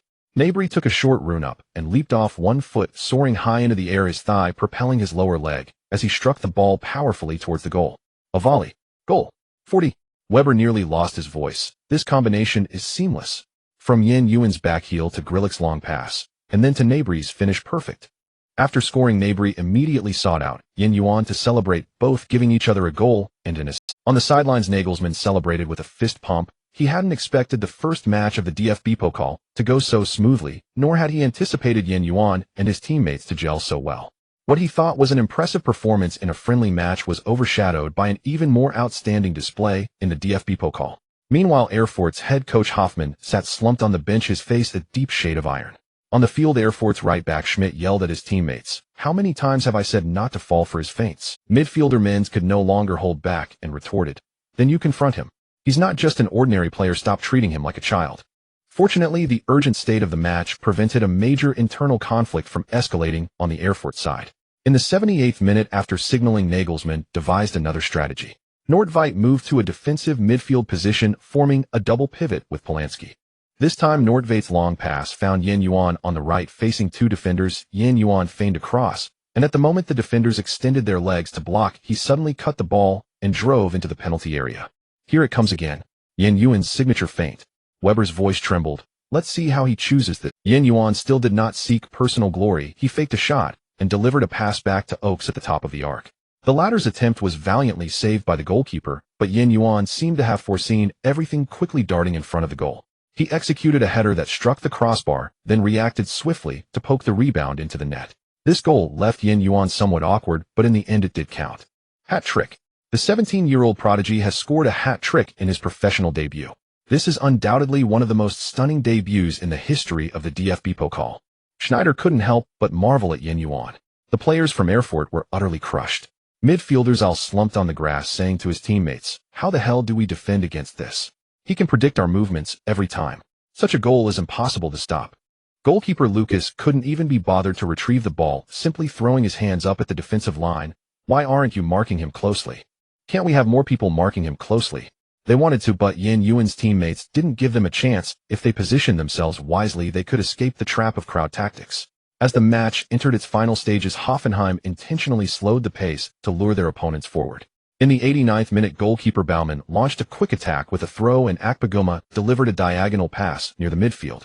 Yuan received the ball with his back to the goal, and under pressure from two defenders, he suddenly pulled the ball back with the sole of his foot and swiftly turned to evade the defense. Oh my God, that turn. What is he going to do? His performance has already been insane, and don't tell me he's going to score a world-class goal at the end of the match from 26 meters out. Weber couldn't help but shout. Yuan glanced at the goalkeeper's position, slightly advanced.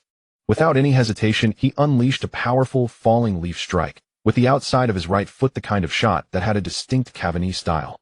The ball traced a bizarre arc in the air and plummeted rapidly in front of the goal, hitting the top right corner of the net. World-class goal. 60. Schneider jumped up from the commentary booth saying, "I can't believe my eyes. This 17-year-old just scored a goal worthy of the Puskas Award." On the sidelines, Nagelsmann was rarely seen with his mouth agape, even forgetting to applaud. Meanwhile, all the Hoffenheim players on the bench rushed to the sidelines, with some even kneeling in a gesture of worship. The Hoffenheim fans in the stands went completely wild, chanting, "Yen, Yen, Yen." This time the Hoffenheim supporters finally could accurately shout Yuan's name together. The Erfurt players were left stunned. Center-back Merkel squatted on the grass and said to goalkeeper Lucas, "No one could save that shot." Erfurt became mere background noise. When the final whistle blew, Yuan was surrounded by his teammates. Nabry ruffled his hair and said, "Yen, are you practicing in your dreams too?" Yuan really wanted to. Even the usually serious Voigt smiled and said, "For the Champions League qualifiers in 3 days, I think you should start." Joking aside, the chances of starting in the Champions League qualifiers were still quite slim.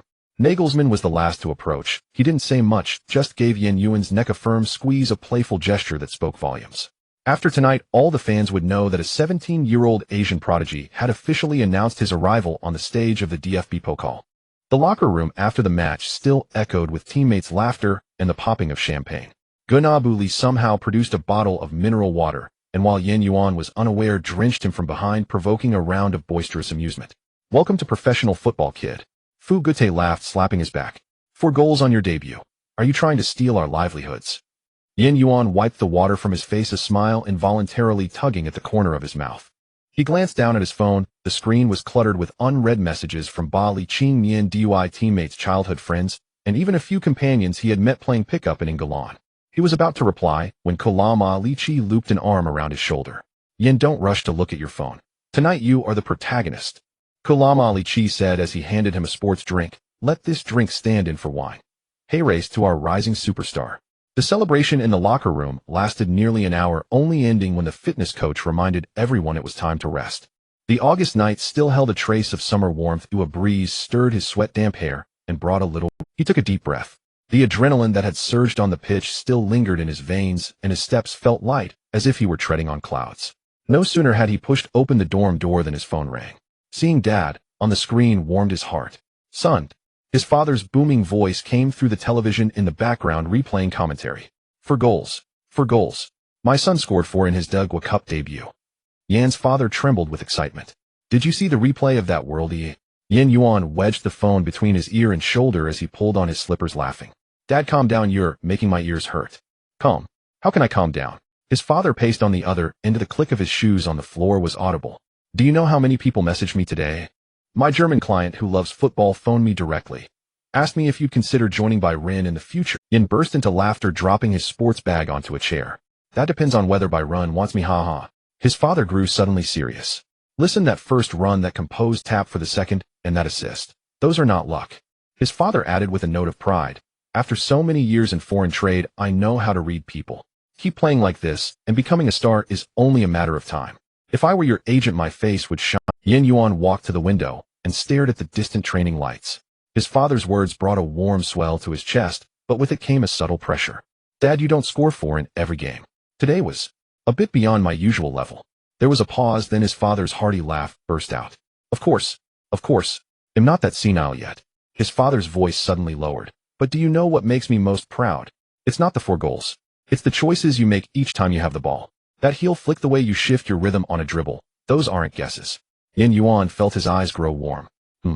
Our coach specifically told me to observe defenders' balance before the match. That's exactly it. His father's pride was audible, but another familiar feminine voice cut in. Oh dear, I can't wait to grab the phone. Son. His mother's gentle voice came through. He could hear his father muttering under his breath. Are you tired? You look like you could hardly run by the end of the match. His mother worriedly asked. Yuan rubbed at his sore thighs. I'm fine, Mom, just a cramp. The team doctor said it's nothing. That's good. His mother's voice was full of concern. Is it still hot over there? Remember to drink more after training. Did you finish the chrysanthemum tea I sent? Not yet. I'll brew it tomorrow. Yuan thought of the unopened packet in his cupboard and felt a pang of guilt. Don't keep saying tomorrow. His mother chided him. You're a professional player now, but you must learn to take care of yourself. By the way, are you keeping up with your German classes? Mention of German made Yuan relax. German isn't hard. There are some grammatical similarities with our Chinese. Aside from memorizing vocabulary, it's quite learnable. As long as you can keep up. His mother's voice took on a firmer tone. Football is a career of youth. Education is what you truly own.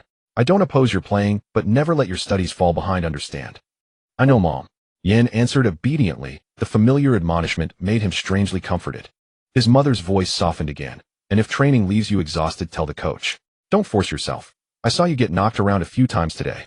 Mom, that's normal contact. Yuan replied cautiously. Professional football is like that. Muffled argument drifted from the other end for a moment before his father reclaimed the phone. Your mother is just too nervous. By the way, his tone turned serious. Anything the coach said about the Champions League qualifier? Yuan sighed. Dad, you know I can't discuss that. It's team confidential. Right. Professional discretion. His father corrected himself quickly. I was only asking. All right, I won't keep you. Remember. Yuan smiled and filled in the rest. I know. Drink water, attend classes on time, take care of yourself. I remember. You and Mom should get some rest too. Don't stay up watching replays. After ending the call with his family, Yuan finally allowed himself to rest. He stepped into the shower and let the warm water wash the fatigue and clinging grass from his body. The mirror fogged with steam, but he could still see the smile at the corner of his mouth. After drying his hair, he retrieved the packet of chrysanthemum tea his mother had sent and placed a sachet reverently into a mug. When the hot water hit the leaves, a faint, gentle aroma unfurled. He cradled the cup and sat at his desk opening his school textbook. He kept his parents' words close to heart and listened to them earnestly. The next morning, the moment he stepped into the training base, he sensed an unusual atmosphere. The German media reacted swiftly. Hoffenheim's parking lot had been filled with unfamiliar media vans. Strange faces wearing press passes clustered around the training ground, and the moment they saw him approach, raised cameras to capture the newcomer's routine. Yuan instinctively pulled his cap down and slipped in through a side gate. In the locker room, teammates gathered in small groups, each holding that morning's sports papers. Look at this, Yuan. Gunabuli waved a copy of Tichioja. The front page bore a large photo of Yuan sliding to celebrate the headline proclaiming 17-year-old prodigy shines in Digwa Cup. Huasi Yuan rising star bursts onto the scene. Bolon CG whistled and shoved a copy of Tu Pianbao toward him. They're calling you the Hoffenheim Rocket, saying you're even fiercer than Gunabuli used to be. Nonsense. Far fiercer. Gunabuli feigned annoyance as he grabbed a towel and flung it. I didn't score 4 in my debut. Laughter broke out in the locker room. Yuan took the paper and flicked through it. His mouth twitched slightly. The exaggerated headlines made his ears warm. Nagu Air, Seaman's secret weapon, Germany Cup's greatest debut, the next billion yuan star. He shoved the paper back to Bolon CG. It's over the top. The opponent was only a Debing team. Don't be humble, kid. The captain Fu Gute walked over and patted his back. Even Nanda Iji Bao ran a feature on you. He pointed to the thickest paper on the table. They analyzed every technical move of yours, saying your movement off the ball resembles a 20-year-old Tu Omasimula. On the training pitch, Nagu Air Man seemed to ignore the media fuss. He blew his whistle as usual and called the players together. Gentlemen, yesterday's victory is behind us. He said, his gaze sweeping over everyone and lingering on Yuan for less than half a second. I know you're all happy, but I want everyone to focus on the upcoming Champions League qualifier. Bauman extra saves today. Gunabuli, your crosses need work. The starters on the first team were all mentioned. Yuan's name was not. Unsurprisingly, he would not be given a role in the next Champions League qualifier, not even as a substitute on the bench. He stood quietly at the edge of the line listening to the coach's instructions. He noticed Nagu Air Man had never brought up his Digwa Cup performance nor the media deluge. Relief mingled with disappointment. During the scrimmage, he was placed in the substitute side. He ran his positions and contested for every ball as he always did, and after a few crisp passes, the reporters at the touchline went wild with their shutters again. At lunch, the cafeteria television was airing sports news. The host replayed Hoffenheim U60 highlights, and Yuan's last gasp worldie was shown repeatedly. Hoffenheim was the most dazzling team of the first round. The commentator intoned. Man's rotation strategy paid off in the Dugwa Cup, and 17-year-old Yuan's performance was particularly eye-catching. Hearing his name on the broadcast, Yuan bowed his head and shoveled salad into his mouth, pretending not to hear. In the afternoon's tactical session, the analyst focused on the Champions League opponent's defensive weaknesses. Yuan took notes diligently, but noticed that in the coach's new attacking routines, the right flank's starting spot still bore another player's name. His own name was absent from the bench list as well. After the meeting, he hesitated, then stayed behind. He wanted to confirm whether he had any chance to play. He still harbored a sliver of hope and decided to speak with the coach. Coach. Yuan stood before the tactics board, his voice quieter than usual. About the Champions League qualifier. Man had bent over his papers, did not look up immediately, but answered patiently. Yuan, I know you played well. Your performance in the Dugwa Cup was excellent, but your task now is recovery and maintaining your condition. He closed the folder and finally met Yuan's eyes, speaking earnestly. Although your debut was near perfect, the opponent was a Debing side. The Champions League is a different tier. Li Wu Pu is not comparable to AI Air Fu Te red and white. So I want you to settle, keep refining yourself. I know you are not one to be carried away. Give yourself time to grow. I understand, coach. Yuan nodded and found himself bowing his head.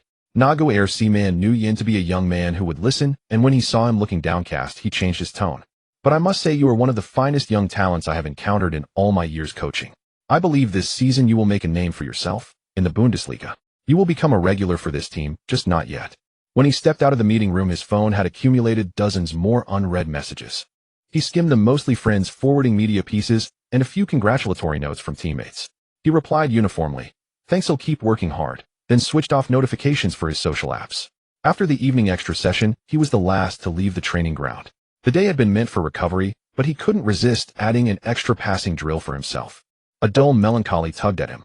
He wondered, given how well had performed, why he still hadn't been granted a chance in the Champions League qualifier. Much of it came down to Man's cautious judgment. Indeed, as the coach had said, Li Wu Pu were on another level. Man wanted to rely on a steady conventional first-team core rather than gamble on a rookie. It was clear Yuan was not yet part of Hoffenheim's first-team core. On his way back to the dorm, he passed the club's wall of honors. Inside the glass cabinet were photos and jerseys of past stars. The newest display was the full-team photo from the end of last season. He lingered, then reached out to touch his empty locker with a light fingertips. Keep settling, he told himself. In the office of the Paris Saint-Germain training facility, sports director Enrique was reviewing the scouting report just delivered by his assistant. Outside the window, the first team was training with Neymar and Mbappe, practicing new coordination routines, their laughter occasionally filtering through the glass. Director, did you see Hoffenheim's 60 match? Assistant coach Lucas handed over a tablet where highlights of Yuan's 4 goals were playing on repeat. It's that Chinese kid who used to be in our youth training. Enrique took the tablet and quickly browsed through the match highlights. In the video, Yuan calmly slotted the ball into the net after dribbling past 2 defenders, followed by a world-class shot from 25 meters that hit the corner of the goal.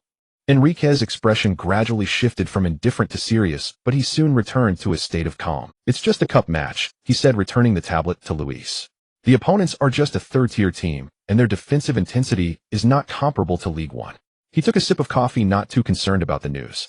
But those 4 goals were indeed impressive. Lucas flipped through the statistics, especially that one from 25 meters. Lucas, look outside. Enrique interrupted him, pointing at the window. On the training ground, Mbappe had just completed a brilliant backheel pass, and Neymar expertly chipped the ball into the net, prompting applause from the coaching staff and onlookers. Did you see that? Now that is football artistry, Enrique said with a satisfied smile. The stars we bought with so much money are supposed to deliver this level of dominance. He turned around and pulled out an old file from the cabinet. As for Yuan, I remember him. The youth coach said he had good football intelligence, but his physicality was lacking, and he flipped to the last page of the evaluation report, saying his technical quality was rated as B with insufficient potential for improvement. Lucas shrugged after hearing this, but now it seems he has made significant progress. Just a flash in the pan, there are too many examples like this in football. Enrique closed the file, and every year dozens of kids leave the youth academy, and occasionally 1 or 2 shine in other leagues, which is normal, but to sustain at the top level is incredibly rare. Don't forget, we have many other talents in our youth academy who are far superior to Yuan. On the training ground, Neymar and Mbappe finished a set of coordination drills, joking and chatting as they walked shoulder to shoulder. Enrique watched this scene, his smile deepening. Look at those two. That is world-class level. As for Yuan, let's talk about him again when he has such performances consistently in the Bundesliga for 10 matches. Remember, Lucas, the German Cup and the Champions League are two different things. Moreover, we have a world-class attacking line. We don't need to gamble on a youth academy discard. Enrique's evaluation of Yuan always boiled down to 4 words: a discarded youth academy player. At this moment, Mbappe on the training ground seemed to notice the gaze from the office and waved towards this side. Enrique immediately put on a smile and waved back. Enrique suddenly recalled something and said, "By the way, is the media department ready with the press release for next week's match against Lyon? It should highlight the chemistry between Neymar and Mbappe." "It's already in the works." Lucas quickly jotted down notes. "Should we monitor Yuan's subsequent performance as well?" Enrique waved his hand. "Just a routine follow-up will suffice. No need to invest too much energy." His gaze returned to the training ground where Mbappe was showcasing a dazzling series of bicycle kicks. "Our focus should be on more important matters." Yuan's file was casually shoved back into the bottom drawer, mixed with data on other discarded youth players. Outside, Neymar and Mbappe had started a new round of coordinated training, with each touch of the ball carrying a weight of over 100 million euros. Meanwhile, hundreds of kilometers away in Germany, a boy once abandoned by them was quietly practicing on his own. When Enrique left the office, the scouting report on Yuan was already buried beneath a stack of transfer budget documents. The star power of Paris Saint-Germain remained dazzling, and no one would care about a star that had once dimmed before briefly shining here, at least not at this moment. On Hoffenheim's side, the atmosphere had been particularly tense in the past 2 days. The training facility was shrouded in morning mist, with Nagelsmann standing on the sidelines, hands in the pockets of his sports jacket, watching the players warm up. With the first leg of the Champions League qualifying match against Liverpool looming in 2 days, Hoffenheim was diligently preparing. "Did you see? The benefits of the rotation strategy are evident here," assistant coach Schroeder whispered as he flipped through a data board. "The German Cup was played entirely with substitutes, and now the starters are all like beasts charged with energy." He pointed at Kramaric, who was doing shuttle runs, saying, "Look at his explosiveness. It's even more intense than during the preseason training." Nagelsmann nodded slightly, his gaze sweeping over the training ground. Vogt and Gnabry were performing a passing drill on the other side, their rhythm flowing seamlessly like a mirror image. Goalkeeper Baumann made 3 consecutive diving saves during shooting drills, drawing praise from the goalkeeping coach. This situation, where everyone was healthy and in top form, was a direct reward for Nagelsmann's bold use of rotation in the German Cup. Yuan stood at the edge of the training group, diligently practicing his wing training. Although his name was not on the Champions League roster, Nagelsmann had specifically arranged for him to participate in all tactical drills. He was still very attentive towards Yuan. Passing by him, he said, "Pay attention to Kramaric's defensive positioning. Observe how he anticipates the opponent's passing routes. You can learn a lot from that."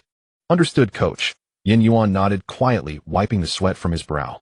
He gradually understood Nagelsmann's intentions. Rather than rushing onto the field in the Champions League, it was better to absorb tactical knowledge from internal training. Even if he was just a sparring partner, it was sparring at the Champions League level. As other players began group sparring, he was assigned to observe from the sidelines, recording the defensive weaknesses of the Liverpool simulated formation. Everyone gathered in the tactics room, where Nagelsmann pointed at the projection screen displaying Liverpool's formation with a laser pointer. The red dot of the laser pointer landed precisely on Arnold and Robertson's positions. "When they press high, the fullbacks make significant forward runs, so we need to use a 3 center-back system to create local numerical advantages. This is a crucial point." Then Nagelsmann drew several arrows on the tablet, saying, "Gnabry, remember to find Uth in the space behind immediately after receiving the ball." Gnabry was sitting in the front row, engrossed and taking notes. During this tactical lesson, Yuan voluntarily sat in the last row, leaving the front seats for his first-team teammates. Although he was sitting in the back, his notebook was still filled with tactical details. Despite not being assigned specific tasks, he noticed that every tactical design by Nagelsmann was interconnected like pieces of a puzzle. When the coach mentioned exploiting the weakness of the opponent's center-back's slow turning speed, he instinctively marked an asterisk in his notebook, realizing that this was crucial for him to score twice in the German Cup. After the tactical meeting, Nagelsmann called him over and handed him an invitation letter. "For Saturday's match, you will sit in the family area on the right side of the VIP box. Bring your notebook and focus on observing the defensive habits of Liverpool's fullbacks. Although you won't be playing, I still have assigned you a task: observe well and learn well." Yuan accepted the invitation, the golden UEFA Champions League logo warming slightly in his palm. "I will watch carefully, coach." "Not so fast." Nagelsmann's voice suddenly became stern. I have some assignments for you. After the match, you need to analyze 3 points. First, their positioning speed when counterattacked. Second, the communication methods in the channels. Third, Klopp's substitution strategy and reasons throughout the match. Bring your notes to me after the game. Nagelsmann was still very invested in Yuan, taking his responsibilities more seriously than a schoolteacher with a student. In the evening, back in the dormitory, Yuan returned. The lights on the training ground outside had already been turned off. After finishing his washing up, he lay on his bed and activated the virtual training ground in the system space, a pale blue translucent interface unfolding before his eyes. Remaining training time today, 8 hours. He selected the high-pressure pressing situational passing module, and a holographic projection of Liverpool players immediately appeared. The virtual Arnold was pressing towards him, and Yuan deftly controlled the ball with his right foot, curving it along the passing route indicated by the system. Success rate 87. Please increase the ground passing intensity. In the system space, the sweat on his forehead hadn't dried yet, and he immediately activated the cold shot from the edge of the penalty area training. The virtual model bore down on him like a tower.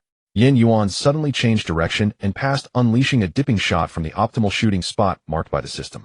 Shooting speed, 94 km/h, angle deviation 1.2 degrees. During a break in training, he also pulled up the tactical notes he had recorded during the day, continuously simulating the counterattacking routines designed by Nagelsmann in today's training.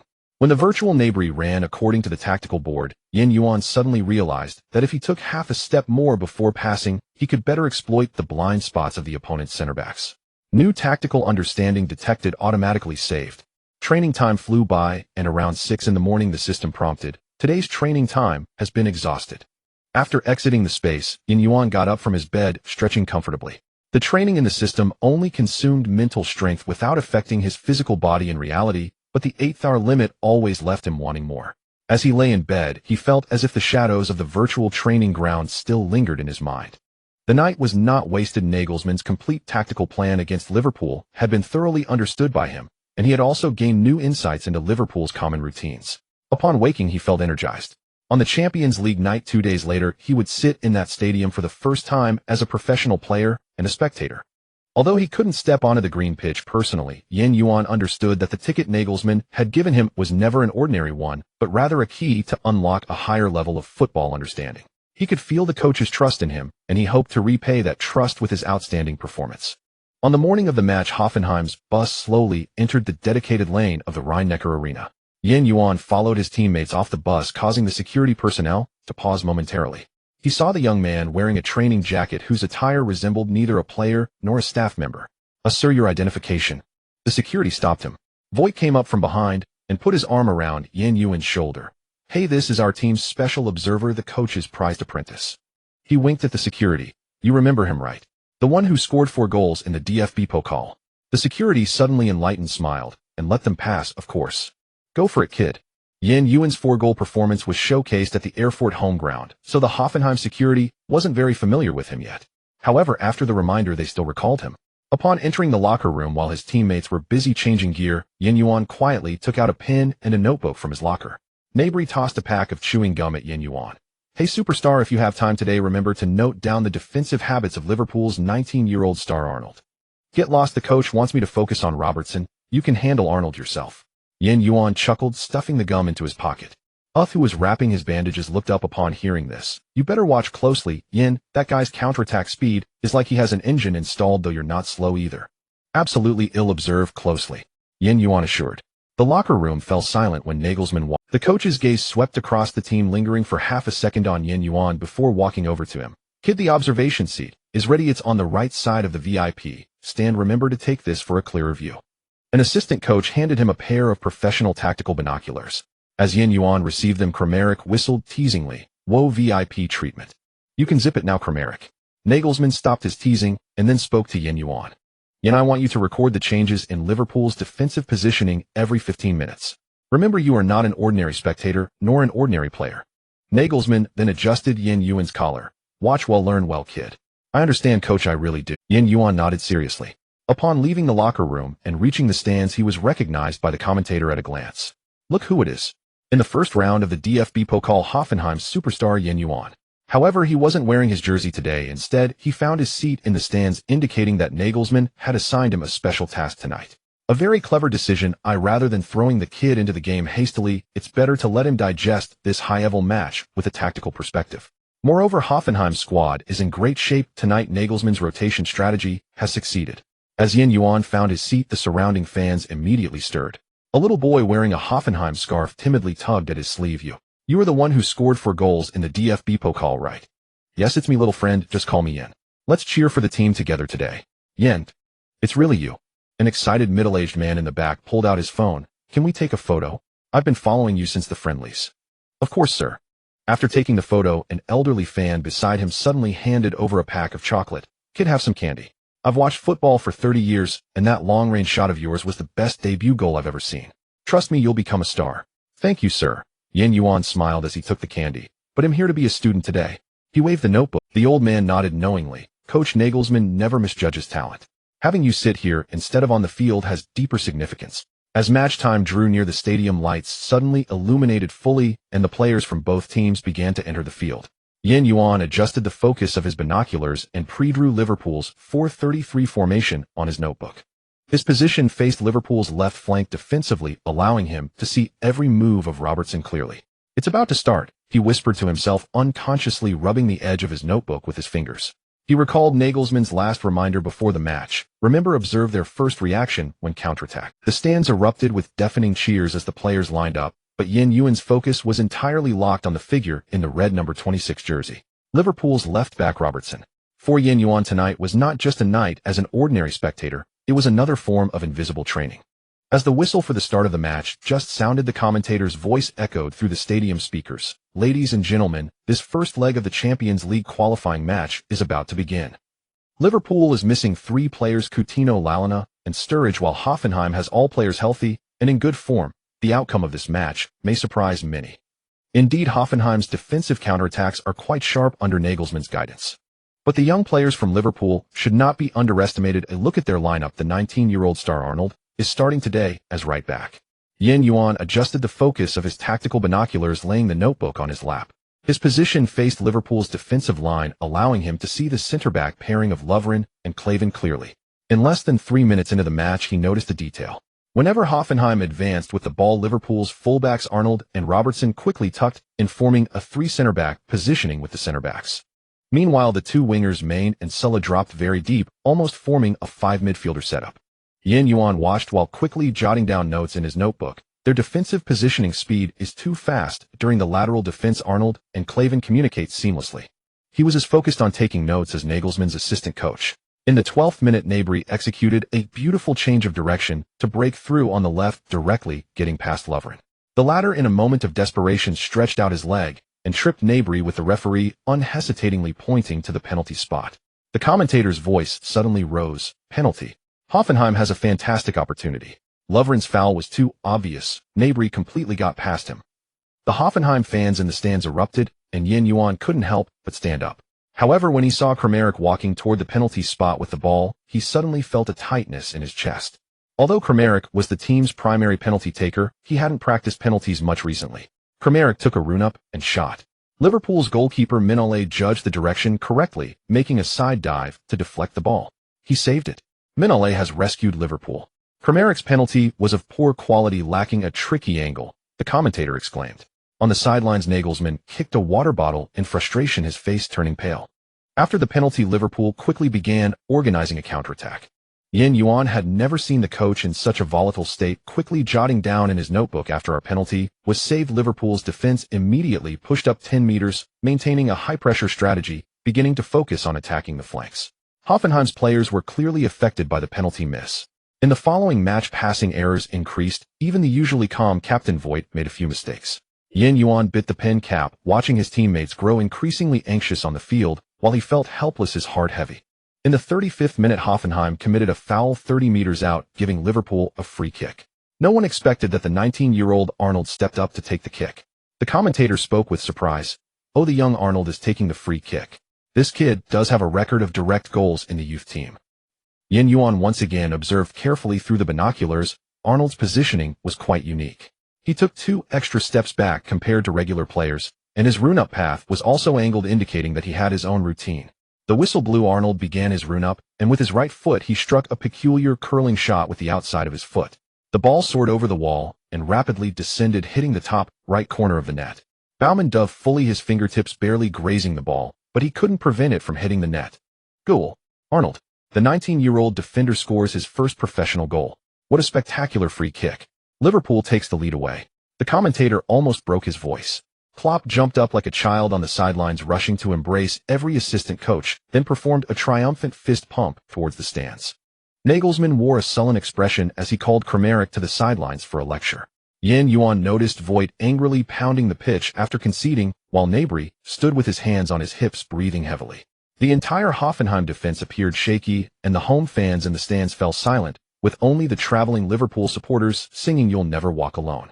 "This is trouble," said the worried, elderly man beside him. "We seem completely bewildered."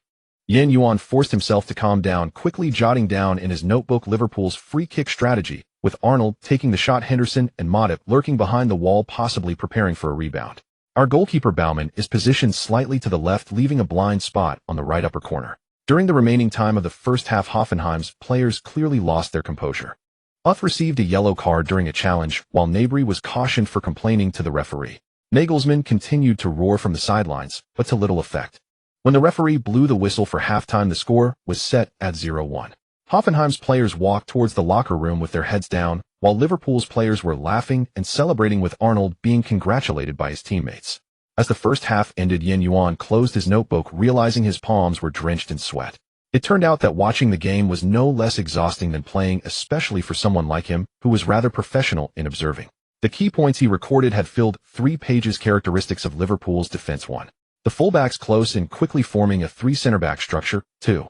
During flank defense, the defensive midfielder Henderson will drop back to the center-back line. 3. When countered, Robertson prefers to chase back towards the inside. All in all, Yuan had already noted quite a few insights. Watching his teammates leave the field dejectedly, he felt as though a stone was lodged in his heart. He wished he could help on the field instead of just sitting in the stands recording notes. When Nagelsmann walked into the player tunnel, he glanced at Yuan's position and felt slightly reassured upon seeing him jotting down notes. The second half will get better, right, Yuan? A little boy in the front row turned his head, his eyes red. Yuan forced a smile and ruffled the boy's hair. Of course, Coach Nagelsmann is best at making adjustments. That said, Yuan knew in his heart that facing a seasoned team like Liverpool, turning the score around would not be an easy task. Nagelsmann was the last to walk into the player tunnel, his back slightly hunched compared to usual, as the pressure of this match was indeed overwhelming.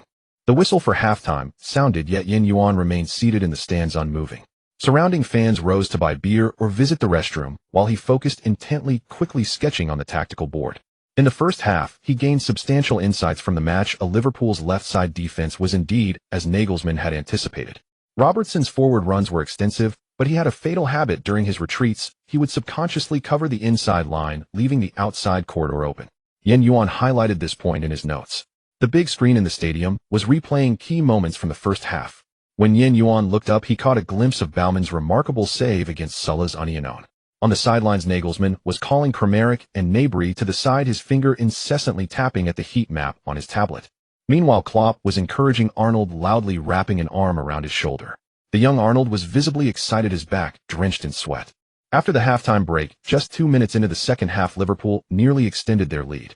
Maine made a sudden stop and change of direction on the left, delivering a low cross towards the edge of the 6-yard box. Firmino's angle for the shot was extremely tricky, but Baumann managed to poke the ball out with his fingertips, eliciting gasps from the crowd behind Yuan. The Brazilian's adjustment before shooting was so subtle it completely fooled our center backs, muttered an older fan wearing glasses nearby. Yuan nodded silently, noting down in his notebook Firmino's tendency to feign a shot and then take it in the box is apparent. Just as he finished writing, Hoffenheim launched a sharp counterattack. This was Gnabry's moment. Receiving the ball, he made a penetrating pass into the right channel of the box, unleashing a fierce shot that looked destined for the far corner, but the assistant referee's flag was already raised. Offside. The cheers that had erupted in the stadium instantly transformed into boos. Why? Why is it always us, a small club, that's targeted? Is the referee blind? That wasn't offside. Corrupt referee. The complaints from Hoffenheim fans echoed through the stands. I could see from my heel that it wasn't offside. Nagelsmann complained about the referee. Already at a disadvantage, a goal being disallowed only added to his frustration, prompting the fourth official to approach him and remind him to stay calm.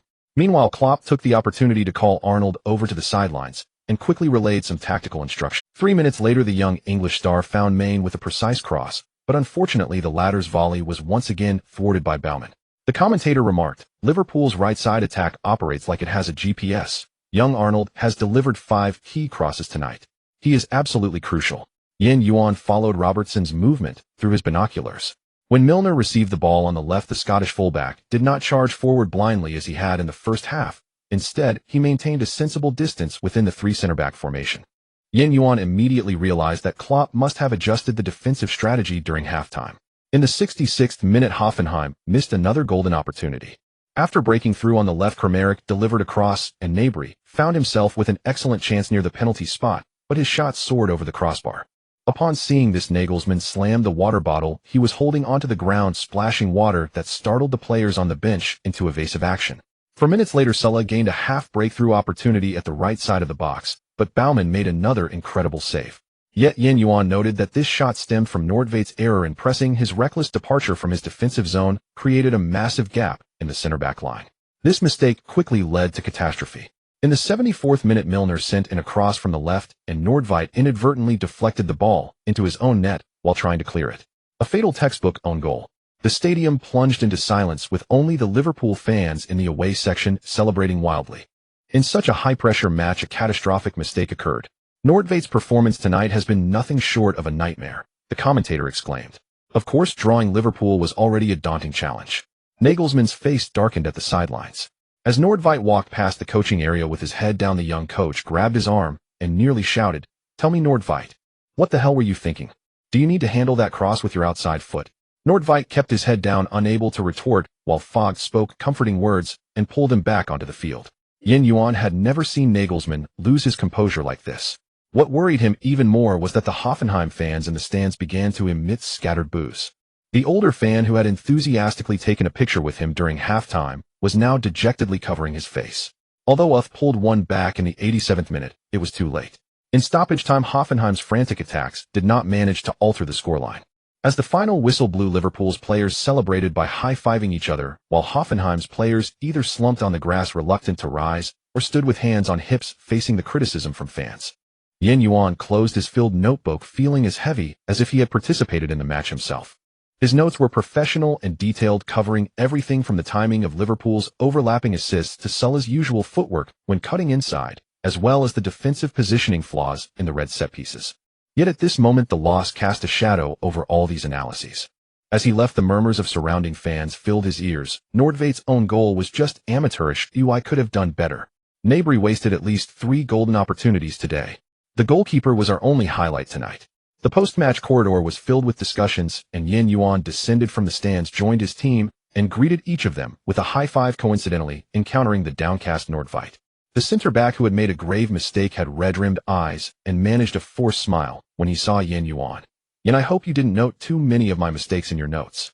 Yuan didn't know what to say, only giving his shoulder a reassuring pat. Noticing Nagelsmann walking toward the players' tunnel, he took a deep breath and stuffed his notebook into his backpack.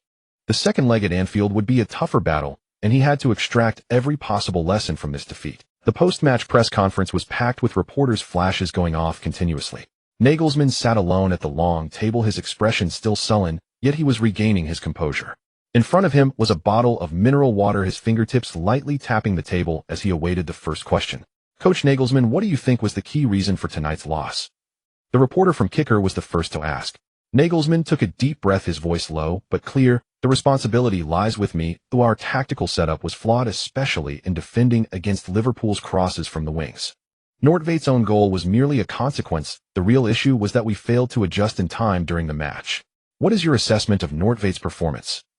The reporter from Bild pressed on. Nagelsmann looked directly at the reporter and said, "He is one of our key players. Mistakes are part of football, but as a coach I should have anticipated Liverpool's crossing threats and responded accordingly. That was my oversight." Questions from reporters came one after another, and Nagelsmann did not shirk any responsibility, not even mentioning individual player mistakes. When asked about the possibility of a turnaround in the second leg, he simply replied, "Anything is possible on the football field, but we need to solve our own problems first." As the press conference drew to a close, Nagelsmann suddenly stood up and bowed slightly to the camera. "I want to apologize once again to Hoffenheim's fans. Tonight's performance did not meet your expectations, but we will do our utmost to make amends in the second leg." This unexpected gesture momentarily quieted the room before the flashes erupted once more. On the way back, the atmosphere on the team bus was tense. Players sat scattered, no one daring to speak. Nordveit sat alone at the back, his forehead against the window, his gaze vacant. The own goal had hit him hard. Yuan found a seat by the window, opened his notebook, and began to reorganize his records from the night. Suddenly, he felt a weight sink beside him. It was Nagelsmann who sat down. He said nothing, merely reached over to take Yuan's notebook and began The bus was quiet enough to hear the rustling of the pages, and Yuan held his breath, catching glimpses of the coach's brow furrowing and relaxing. Suddenly, Nagelsmann pointed to one page. Here, did you notice that Arnold looks at the goalkeeper's positioning before crossing? Yuan nodded. Yes, coach. Thanks to the binoculars you provided, I noticed he checked Bauman's position each time before deciding the curve and landing point for his 3 crosses in the first half. Nagelsmann's lips curled up slightly. Good, this detail was missed even by our analysts. He flipped a few more pages. Your notes on Robertson directing the defense are also quite accurate. He does indeed tend to hold back a bit when creating offside traps. The bus cruised steadily through the night, the atmosphere inside still quiet, but Yuan felt the tension easing somewhat. Nagelsmann pulled a pen from his suit pocket and wrote a few lines in the blank spaces of the notes. When Liverpool's midfield tracks back, Henderson habitually drifts to the right, creating space on the left flank. Keep an eye on this for the next time, if we can transfer quickly. Yuan noted this down seriously and added his own observation. Also, coach, Maine tends to drift towards the center when off the ball, leaving the flank space for Robertson to exploit. Nagelsmann raised an eyebrow and glanced at him. You noticed that too? This time he was genuinely surprised. Leaning back in his seat, Nagelsmann exhaled deeply. Honestly, your notes are more effective than some of our players' execution. This comment made Yuan's ears flush. He rubbed the back of his head, saying, Coach, this is just what I should do. They continued flipping through the pages, with Nagelsmann occasionally supplementing tactical points, while Yuan offered his observations, both exchanging insights post-match. For a moment, Yuan felt as if he were already becoming an assistant coach. After they finished discussing the notes, Nagelsmann's previously furrowed brow had completely relaxed. He closed the notebook and said, Yen, I had initially planned to smash something when I got home tonight. He rarely made jokes, but I feel much better now because you truly learned something valuable. Your notes are very professional, which has lightened my mood considerably. Yuan didn't know how to respond and could only nod. Thank you, coach. I will continue to watch more matches. As the bus entered the training base, players began to get off one after another. Nagelsmann patted Yuan on the shoulder as he stood up. Next Saturday, the Bundesliga opener against Werder Bremen, you will start. The opportunity is yours. Prepare well. I need you to create threats on the right flank. I will definitely prepare seriously, coach. Yuan could hardly contain his joy. He had thought his next start would be over a month away, but it was coming so soon. On the way back to the club, Nagelsmann had many thoughts. This kid's reading of the game is terrifying. His on-field performance is also impressive. Maybe. Should I really give him a chance in the second leg? Klopp trusts Arnold. I should trust Yuan too. But in the end, he merely shook his head, temporarily suppressing the thought. Now is not the time. I need to see how he performs in the next Bundesliga match first. Yuan's notes alleviated some of Nagelsmann's disappointment. Though the bitterness of defeat still lingered, at least tonight, he saw the possibility of the future in a 17-year-old. This was more precious than victory. In the days following their loss to Liverpool in the first round, the atmosphere at the Hoffenheim training base remained somewhat oppressive as the players struggled to recover. Under the morning sun, the players trickled into the training ground in small groups, lacking the usual laughter and chatter. Nordveit had been a bit less enthusiastic these past few days. During training, he was rather silent, occasionally staring blankly at his right foot, which had scored that damned own goal. That goal had a significant impact on him. He kept thinking that if he hadn't scored the own goal, Hoffenheim could have at least fought for a draw. Unfortunately, there is no what if. He was indeed the sinner and felt very guilty. Yuan changed into his training shoes and noticed Nordveit training alone in the weights area. He walked over casually, picked up a nearby dumbbell, and gently nudged Nordveit, saying, Hey, Kevin, I still need your long passes in the upcoming matches. Nordveit was taken aback for a moment, almost dropping the weight in his hands. He spoke, his voice rather dry. Are you sure? My current condition. Yuan adjusted his shin guards, but his eyes remained fixed on Nordveit. Absolutely, I've studied Bremen's defense.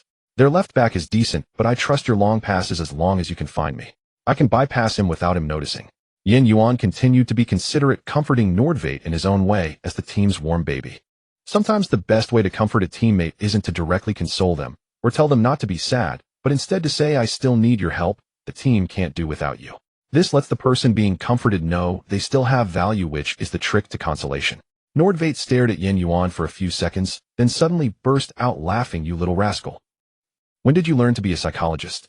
Yuan replied seriously, I just got my psychological therapist license last week. It's quite expensive, but this time it's free for you. Nordvate felt much better. While they were joking, Amiri walked over whistling. Hey, our 4-goal man is counseling. He fist-bumped Yuan saying, so kid, are you ready to receive my brilliant passes in your Bundesliga debut? At the moment their fists touched, a system notification suddenly flashed before Yuan. Amiri's interaction level reached 100, unlocking skill midfield offensive playmaker, current match rate 91. He nearly choked on the unexpected surprise. Amiri was well known as a midfield engine in the Bundesliga, and this skill could enhance the ball holder's chances of discerning attacking lines in midfield, further improving overall vision. Although Yuan primarily played as a right winger, this midfield skill was still very beneficial to him. His game reading ability had improved significantly, but he still lacked decision-making and timing. With this midfield skill, he would be better able to seize the timing for breakthroughs and attacks in his position, while also understanding his teammates' thoughts better. Moreover, this was the reason for the skill's initial match rate being as high as 91, as Yuan and Amiri had similar levels of game reading ability. What's wrong? Is there something stuck in my hand? Amiri looked at the suddenly stiff Yuan with confusion. No. Just thought of a tactical idea. Yuan quickly adjusted his expression. How about we try it in the training match later? Just as they were talking, Nagelsmann's whistle interrupted their conversation. He knew that after this match the players' morale was low, and as their coach he had to motivate them. He spoke loudly to everyone.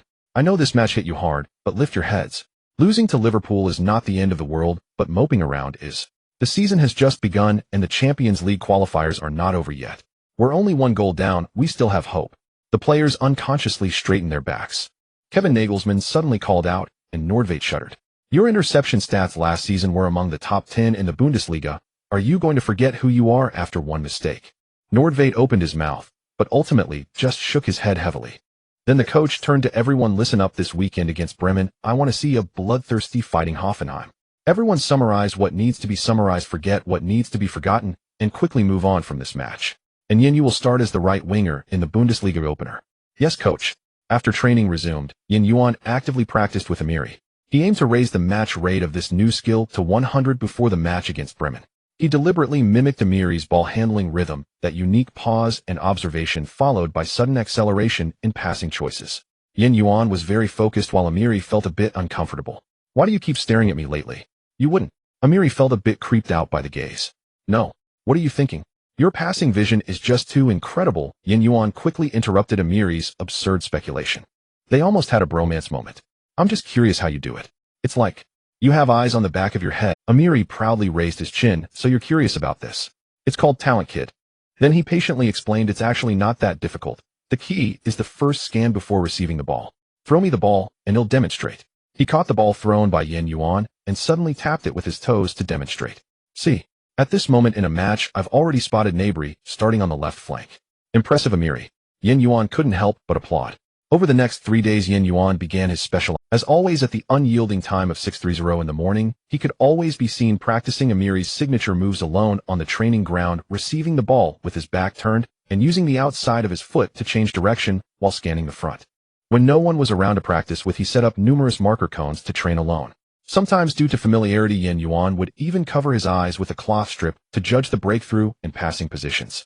During lunch breaks, he repeatedly watched Amiri's match footage, not even missing the angle of his shoulder when running off the ball, and occasionally asking Amiri for clarification when he encountered something he didn't understand. On the 3rd day at lunch, Gnabry watched Yuan use a fork to gesture passing routes in the air, saying, Yin, are you planning to switch to midfield? Why have I been seeing you training with Amiri so much lately? Yuan swallowed his chicken breast and murmured, I need to be at 100. What 100? Gnabry asked curiously. It's nothing, just. Yuan wiped his mouth and stood up. See you in the afternoon training match. Aside from focusing on the training ground, the most intense practice was in the system space. He broke down Amiri's skills into 3 modules: predictive scanning, passing, timing, and route selection.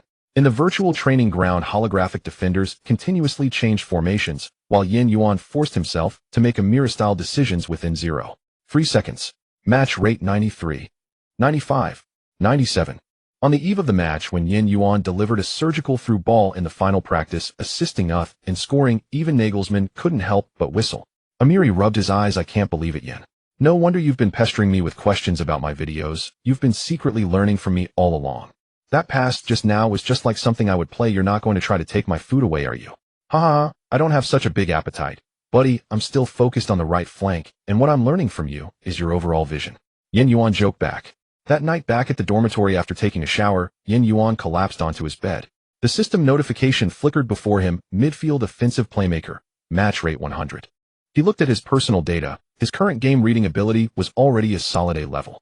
Just 3 days ago he was merely a winger who focused solely on breakthroughs, but now he had developed decent midfield vision.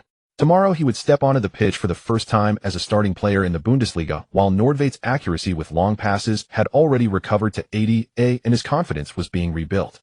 Having just gone through a round of failures, Hoffenheim was awakening once more. On the opening match day of the Bundesliga season, Hoffenheim's squad departed for their home stadium. Yin Yuan leaned back in his seat, fingertips unconsciously tracing the club crest embroidered on his jersey sleeve. Beside him, Amir sat with eyes closed, headphones on, while a tactical manual lay open across his knees, its pages fluttering faintly in the breeze. A restrained excitement hung in the air inside the bus. Occasionally low voices exchanged quiet words, but most players gazed silently out the windows. After all, this was the Bundesliga opener, Hoffenheim hosting Werder Bremen, and no one intended to bungle the start. Hey rookie. Captain Voigt suddenly turned from the front row and tossed a chocolate bar toward him. Don't look so tense. You're usually so relaxed around me. What's with the grim face today? Has our robot switched into combat mode? At the mention of the robot, quip laughter erupted once more throughout the cabin. Yin Yuan caught the chocolate and finally allowed the corners of his mouth to soften.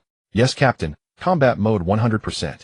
As the bus entered the stadium perimeter, fans clad in blue and white jerseys already lined both sides of the road. Some rapped sharply on the windows, shouting, "Crush the Northerners." Amir removed his headphones and squinted at the crowd. Looks like finishing fourth last season has raised our fans' expectations. Yin Yuan followed his gaze to a small boy wearing a knitted cap holding up a crooked cardboard sign scrawled in fluorescent marker, 17 Yuan. His heart skipped a beat. Had he truly acquired fans already? Once inside the dressing room, Nagelsmann entered last, tapping his tactical board against the whiteboard. The sharp sound instantly silenced all idle chatter. The coach wore a tailored black suit today, but his tie hung loosely as though ready to be yanked off and flung to the floor. Do you know what I heard before the match? He strode to the center of the room. The media claims we'll collapse after losing to Liverpool, and that a provincial club like ours doesn't deserve Champions League qualification. Kramaric slammed a towel onto the floor. Screw the media. Exactly, screw them. Nagelsmann's voice surged, veins pulsing along his neck. But cursing won't win games. We need goals to speak for us. Bremen finished 10th last year, and today they'll tear into us like rabid dogs, because everyone wants to prove themselves by trampling Hoffenheim. He grabbed a bottle of water and drank deeply. Droplets trailed down his jaw and soaked into his shirt. Listen carefully. I want you to remember 2 things. First, our flank combinations are sharper than those of most Bundesliga teams. Second, 30,000 fans in that stadium are waiting, not just to watch, but to witness your performance. He pointed toward the window where the muffled swell of supporters singing the club anthem rose from beyond the walls. Yin Yuan bent to tie his laces and noticed his fingers trembling ever so slightly. Nagelsmann noticed. He fixed Yin Yuan with those hawk-like eyes and asked again, "Yin, do you know why I chose you to start?" Yin Yuan looked up, silent, waiting for the coach to continue. "Because I want Bremen's veterans to see how a 17-year-old from Hoffenheim can run their defense into exhaustion. That's right, our killing machine. Crush them all. Yin. No, the Terminator." The dressing room exploded with whistles and cheers. Teammates slapped his back hard, rallying behind the young player about to make his debut. When the blinding lights of the tunnel struck his eyes, the roar hit Yin Yuan like a physical force. His eardrums throbbed. It was his first glimpse of his club's home spectacle. The Rhein-Neckar Arena's stands loomed like sheer cliffs, and in the north end diehard supporters unfurled a colossal typho, a roaring blue lion. The club's emblem dominated the image. He drew a deep breath. The scent of freshly cut grass mingled with popcorn and beer. To a footballer, this was the smell of gunpowder. "Whoa, Yin, look over there. You've got fans already." Amir nudged him with his elbow. Yin Yuan followed his gaze to the southeast stand where scattered banners bearing 17 flickered among the crowd, and a bespectacled boy even wore a counterfeit version of his jersey. The sponsor logo on the number was misprinted, unmistakably fake. Nabri teased from behind. "Looks like your fanbase already outnumbers Kramaric." Yin Yuan pretended not to hear, but couldn't suppress the upward curve of his lips. As referees inspected sock tape, the 2 squads drew near. Bremen captain Moisander cast a sidelong glance at Yin Yuan and muttered, "So now Hornchens fielding kindergarten students." Before Yin Yuan could retort, Amir stepped forward. "Moisander, I suggest you memorize that handsome face now, because later he'll send you crying for your mother." Yin Yuan and Amir exchanged a quick, knowing fist bump. Then the stadium's PA system announced the starting lineups, and when the awkward pronunciation of Yuan echoed across the arena, he heard tentative cheers rise from the stands, only to be swiftly drowned beneath a tidal wave of sound. Fair enough, Yuan hadn't expected to be remembered by every Hoffenheim fan after a single DFB Pokal debut. A Bundesliga debut is like running naked into battle. Either you earn applause through performance, or you're shredded by jeers. That's all there is to it. In the final moments before kickoff, gather round. Nagelsmann spread his arms wide at the bench, as if drawing every heartbeat into one unified rhythm. Remember, we're not here to play football. We're here to fight. The entire squad roared the final word. Yuan's voice rang out just as fiercely. He had prepared for this match with unwavering discipline. Yet another hope stirred quietly within him. If he performed well today, the coach would likely hand him a starting berth in the upcoming Champions League qualifier. At the referee's first whistle, the match began. Hoffenheim immediately pressed high in their 433 formation, forcing Bremen's defenders into hurried back passes toward goalkeeper Pavlenka. Yuan surged forward down the right flank, arms outstretched to signal for the ball, but the pass veered left to Gnabry instead. The German winger feinted past his marker, cut inside, and unleashed a powerful long-range shot, just skimming over the crossbar. What a shame for Gnabry. So close, boomed the commentator's voice through the stadium speakers. Hoffenheim have opened with fierce attacking intent. Their wing pressure has unsettled Bremen's backline. This tempo feels unfamiliar. I don't recall Hoffenheim playing this fast last season, observed the commentator. Bremen still sought composure. Delaney received the ball in midfield only to be instantly harried by Grealish, forcing the Dane into a hasty backward pass. Yet Hoffenheim's high press made clean build-up nearly impossible for Bremen. The first 10 minutes unfolded almost entirely in their own half. Around the 11th minute, Yuan touched the ball for the first time in earnest. Amir broke free in midfield and delivered a diagonal through ball into the right channel vacancy. Yuan controlled it, and immediately sensed Augustinsson lunging in from behind. Though aware of the approaching defender, he didn't charge blindly forward. Instead, he used his right foot to drag the ball back, laying it off to overlapping Kadlec, and darted inward with sudden acceleration. Kadlec understood instantly, a precise through ball into the space between defense and goal. Yuan raced ahead of Moisander and stabbed a low-angled shot. Pavlenka flung himself down, blocking with his leg to divert the ball behind for a corner. That decision was absolutely brilliant. Even Nagelsmann couldn't resist swearing in praise.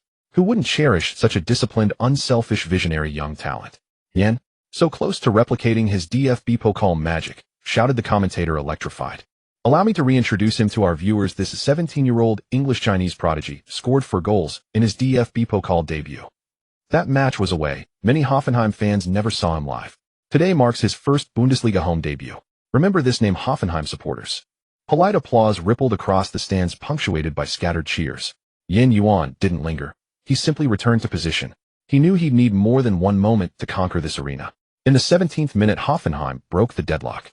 Gnabry collected the ball on the left flank, faced Seal's challenge, and suddenly cut inside, drawing central defender Velkovsky toward him. Simultaneously, left back Schultz surged forward. Gnabry flicked the ball with his heel. Schultz sped down the line and whipped in a cross. Inside the box, feinted at the near post, deliberately letting the ball roll toward the far side. Kramaric soared at the back post, rising above Moisander to head the ball back across goal. Already perfectly timed, met it midair, no need to wait for the bounce, and struck a blistering volley. Pavlenka failed to react in time. The ball rocketed into the net. Hoffenheim leads 10. A masterpiece of collective execution. The commentator nearly leapt from his seat. Gnabry's incision drew defenders inward. Schultz's cross found the far post with surgical precision. Kramaric's glancing header was sublime, and Uth's finish ruthless and decisive. Bremen's double pivot completely abandoned the arc of the penalty area, and Moisander's marking error cost them dearly. The Rhein-Neckar arena erupted. Blue and white flags churned wildly across the terraces. Nagelsmann clenched his fist and roared on the touchline, then smashed palms with his assistant. Yuan sprinted toward Uth to celebrate. The striker laughed and ruffled his hair. Your turn next, kid. With the lead secured, Hoffenheim grew increasingly composed. Bremen attempted counterattacks, but lacked cutting edge. Osako found himself isolated up front, his few dribbling attempts effortlessly neutralized by Voigt and Hubner. In the 35th minute, Yuan's Bundesliga debut goal arrived. Delaney tried to drive forward from midfield, only for Grealish to intercept cleanly and decisively. The Austrian midfielder didn't hesitate. He launched a laser-guided through ball that pierced Bremen's defensive line. Yuan exploded down the right flank, a bolt of blue lightning splitting their backline. It wasn't raw speed that stunned them. It was his uncanny timing. Bremen's defenders were experiencing for the first time the disorienting intelligence of his runs. Augustinsson, get on him now. Moisander bellowed. Augustinsson sprinted desperately, but Yuan's earlier acceleration gave him an insurmountable advantage. Yuan drove into the right side of the box. Out of the corner of his eye, spotting Voigt surging forward from midfield. Yuan, breakaway chance, the commentator's voice spiked. Will he shoot? No, he plays a low reverse pass. Just as Augustinsson braced for a cross, Yuan dragged the ball right with his right foot, then swept it left with his instep toward the penalty spot. Voigt met it full force, but Pavlenka flung himself sideways and parried. The rebound fell perfectly at Yuan's feet.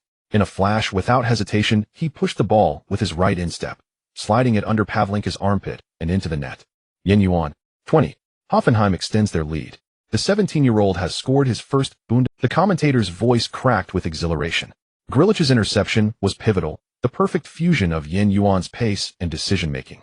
First, he exploited his explosive acceleration to shake off Augustinsson, then calmly assessed his teammates' movement before delivering that precise reverse pass to Voigt.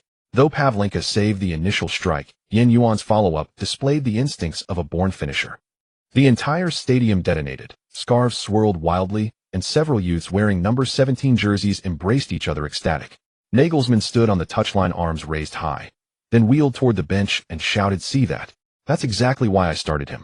Yuan slid on his knees toward the corner flag, turf flying. Teammates rushed over. Amir wrapped an arm around his shoulders, grinning. "Kid, your Bundesliga debut goal." Uth clapped him on the back. "Welcome to the Bundesliga." Bremen players exchanged stunned glances. Moisander's expression darkened visibly. They hadn't anticipated this, a 17-year-old boy calm and effortless dismantling their defense. Not with brute force, but with intelligent motion. He simply ran and scored. For the remainder of the first half, Hoffenheim retained control. Yuan grew increasingly confident on the right flank, testing shots inside, delivering crosses. Though teammates couldn't find the net again, the crowd's cheers swelled steadily. When the referee's halftime whistle pierced the air, the Rhein-Neckar Arena answered with sustained, thunderous applause. Yuan walked toward the tunnel, glancing up at the scoreboard. 20. His Bundesliga debut so far had gone remarkably well. During the halftime break, Nagelsmann swiftly drew several arrows on the whiteboard in the locker room, saying, "As the second half begins after 60 minutes, we will switch to a 41-41 formation, with Grilic dropping back, while Amiri and Kramaric will play as dual attacking midfielders. Yuan will move freely." He thumped the tactics board with a marker. Werder Bremen is currently 2 goals down. They will definitely push forward in the second half, leaving more gaps on the flanks. Gnabry, Yuan, I want you to make overlapping runs and tear them apart. Yuan sat in the corner, nodding silently. He had just finished half a bottle of water and turned to look at Gnabry beside him. The two exchanged nods. He could feel his heartbeat slightly accelerating from the goals scored in the first half, but more importantly, he felt calm. "All right, you can relax, but don't get too relaxed." Nagelsmann scanned the entire team with sharp eyes. "They will definitely counterattack, but remember, our counterattack will be more precise and efficient than theirs." As the second half commenced, Hoffenheim continued to try to control the rhythm, maintaining the advantage from the first half. Werder Bremen indeed intensified their pressing right from the start, aiming to quickly pull back a goal, as being 2 goals down made them very anxious. Delaney and Juniozovic frequently switched positions in midfield, attempting to disrupt Hoffenheim's defensive. However, Grilic remained like an iron gate, firmly controlling the midfield rhythm, and several precise interceptions thwarted Werder Bremen's attacking attempts. In the 52nd minute, the match reached another critical moment. Yuan received a pass from Kramaric on the right flank.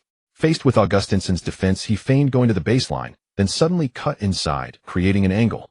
Werder Bremen's midfielder Bargfried immediately rushed to defend, and Yuan noticed Gnabry making a diagonal run towards the top of the penalty area, waving to him. Although Gnabry is a loan from Bayern, his ability to play for Bayern proves he has significant skills. Yuan. He's on the right, facing 2 defenders. The commentator's voice suddenly rose. Will he break through? Or will he pass? Just as Bargfried and Augustinsson lunged at him simultaneously. Yuan used his right foot to tap the ball, then circled around it with his right foot, followed by a feigned pass. The ball seemed to stick to his foot, effortlessly slipping through the gap between the 2 defenders. A flashy dribble. This kid, I've told him before, don't always use such flashy moves. Nagelsmann noticed Yuan's first flaw. This kid occasionally still enjoys showing off his skills. Indeed, anyone with Di Maria-level ball control would find it hard not to showcase their skills, let alone Yuan, who had researched many new dribbling techniques. After breaking through the defense, Yuan sent a low cross. The pass wasn't perfect, but Gnabry's speed made it a perfect reception. Gnabry didn't even need to stop the ball, directly shooting with his right foot. The shot came with great power. The ball traced a perfect arc heading straight for the top right corner of the goal. Goalkeeper Pavlenka dove with all his might, but it was out of reach. An assist from Yuan. Gnabry shoots. 30. Hoffenheim completely killed the suspense of the match. The commentator's voice nearly broke. Yuan's feint was too beautiful. He attracted 3 defenders by himself, and the final cross was perfectly timed. Gnabry's shot was flawless and absolute dead angle. The Rhein-Neckar Arena erupted with fans singing the team song and waving blue and white scarves. Nagelsmann raised his arms in applause from the sidelines, shouting loudly, "Yen! Gnabry! You!" Gnabry rushed towards Yuan laughing as he hugged him. That was an amazing pass, Yen. Yuan felt a bit embarrassed as he knew that his pass wasn't perfect. It was your great run, Serge. With a 3-goal deficit, Werder Bremen completely let go and pressed forward to attack. In the 67th minute, they finally seized an opportunity. A passing error by Hoffenheim in the backline saw Voigt's cross intercepted by Juniozovic, who was not met by his teammate Kruger in time. The Austrian midfielder didn't hesitate at all, directly sending a through ball that pierced through the defense. Kruger successfully evaded the offside trap and faced Baumann unyielding. He calmly chipped the ball over the advancing Baumann, which rolled slowly into the net. Kruger. Werder Bremen pulls one back. 31. The commentator's voice carried a hint of regret. Hoffenheim's backline passing error was too fatal. Junizovic's through ball was perfectly timed, and Kruger's chip showcased his experience. Nagelsmann didn't expect the obvious problem to lie with the experienced defense. He reminded Voigt. Voigt reminded the defenders to stay focused. Don't give them any chances. No more distractions. In the 75th minute, Yuan received a pass from Amiri near the midfield with Delaney immediately pressing closely. Yuan remained calm, gently nudging the ball, with his right foot spinning his body, executing a clever pullback, turn to evade the Danish midfielder. Yuan has the ball. Delaney still pressing. I don't know why, but I always feel like Delaney seems to be under pressure. His interception efficiency isn't as stable as last season. In the moment of this commentary gap, Yuan had already passed him. The commentator's voice suddenly rose. Good. What a beautiful turn. Yuan has evaded him. Werder Bremen's central defender Veljkovic immediately rushed to cover, and Yuan tapped the ball with his right foot feigning to cut inside, then suddenly nudged the ball to the right and accelerated past. Veljkovic struggled to keep up, but Yuan immediately made a sudden stop, lightly flicking the ball with the back of his right foot. The ball bizarrely lifted, landing behind his calf. What kind of move is this? I swear I've never seen this move in a professional Bundesliga match. The commentator exclaimed. Yuan flicked the ball to the back of his calf. What is he going to do? In the next second, Yuan flicked his right leg back, and the ball flew over Veljkovic's head, as if controlled by a magician. Yuan's calf flicking action resembled a mix between a rainbow flick and a scorpion kick.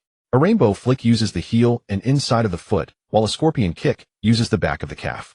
Werder Bremen's center back was completely frozen in place, while Yuan had already zipped past him, regaining control of the ball. Oh my god, that dribble is insane. The commentator was almost incoherent. This isn't a rainbow flick, but it's even more bizarre. Yuan dribbled past using his own calf. This is entirely his personal style. The entire crowd of fans stood up, their gasps and applause sweeping the stadium like a tsunami. Oh my god, this kid is incredible. Can someone tell me where I can buy his jersey? I haven't seen many number 17 jerseys in the nearby stores. He plays like Neymar, but not quite like Neymar. Hoffenheim fans were discussing. Yuan surged into the penalty area, and without waiting for the defenders to block him, he delivered a low shot with his right foot. The ball shot like a cannonball, heading straight for the bottom left corner of the goal. Pavlenka couldn't save it in time. Yuan. A world-class goal. 41. Hoffenheim has completely secured the victory. This is not Brazilian style, nor European style. This is Yuan style. Nagelsmann celebrated wildly on the sidelines, turning to his assistant and pointing at Yuan. Hey Kramer, how many more surprises do you think this kid can bring? I don't know, coach, but I can assure you he is undoubtedly a genius, absolutely. Kramer nodded emphatically. Teammates rushed over, and Amiri jumped onto Yuan's back. You're such a madman. Which side of your brain did you use to come up with that dribbling? Gnabry, pressing on his back, said, You must teach me that dribbling after the game. I want to learn it too. Cough. Cough. I will definitely teach you, but can you please get off me? I'm about to be crushed. Ha ha ha.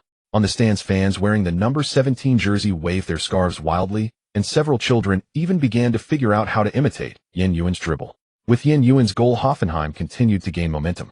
In the 88th minute, Amiri received the ball from Grillick and was executing a 1-2 with Yuan on the right side. Yuan was all too familiar with Amiri's style and intent. Their passing and control were like seasoned teammates who had worked together for years. Yuan accurately timed his pass. Amiri successfully broke the offside trap, facing Pavlenka Union calmly shooting into the far corner. Amiri, 51. A perfect team coordination. With Grillick's critical pass and Yuan's direct assist, the commentator shouted Yan's through ball was impeccable and Amiri's positioning and shot were flawless. When the referee blew the final whistle, the Rhein-Neckar arena erupted with enduring applause. Surrounded by teammates, Yuan walked toward the sidelines, having scored 2 goals and provided 2 assists. He was undoubtedly the best player of the match. Did you see that Hoffenheim, guys? This is our killing machine. Captain Voigt raised Yuan's hand high, presenting him to the home fans. Yuan's nickname transformed from robot to killing machine, sounding even more imposing. The match has concluded. Hoffenheim triumphs 51 over Werder Bremen. The commentator summarized Yuan with 2 goals and 2 assists, without a doubt the best player of the match. His debut in the Bundesliga was nothing short of perfect, with dazzling dribbles, calm decision-making, and lethal passes. This 17-year-old prodigy had already made the entire Bundesliga remember his name. Well done, kid. Nagelsmann came over and gave Yuan a hearty pat on the shoulder. Yuan smiled, wiping the sweat from his forehead. Thank you, coach. The performances of the other teammates were also great. Oh, everyone was fantastic. All right, everyone was great, but you ranked first among them all. Oh, I hope you can maintain this next time, Nagelsmann replied. In the stands, fans shouted Yuan's name, albeit somewhat awkwardly, yet they still managed to call it out. Several children held up a makeshift sign reading YN17, jumping excitedly. Hoffenheim's fans finally recognized him. On the night after the match, Hoffenheim's training base had fallen silent, with only a few scattered lights still on. After returning to his dormitory, Yuan casually tossed his backpack onto the sofa, took a bottle of mineral water from the fridge, and drank a few swigs. Although the sweat had long since dried, the fatigue in his muscles was still distinctly palpable. He opened his laptop, skillfully accessed the match footage, put on his headphones, and began to review today's performance. This habit had been cultivated since he was 12 years old in the Birmingham youth training, where regardless of the match outcome, whether he played well or poorly, the first thing after a game was always to review it. The coach at that time had told him, you must review the match within 12 hours after it ends, as the memory during that period is the clearest and the review will be the most effective. He had kept this saying in mind. This was also the reason why Yuan was later selected for the Paris Saint-Germain youth training. This habit was one he alone had persisted in, which brought him the greatest benefit, enhancing his football intelligence. The screen froze on his astonishing calf dribble. He slowed down the footage and watched it several times, his brow slightly furrowed. The move was indeed beautiful, but it was also quite risky.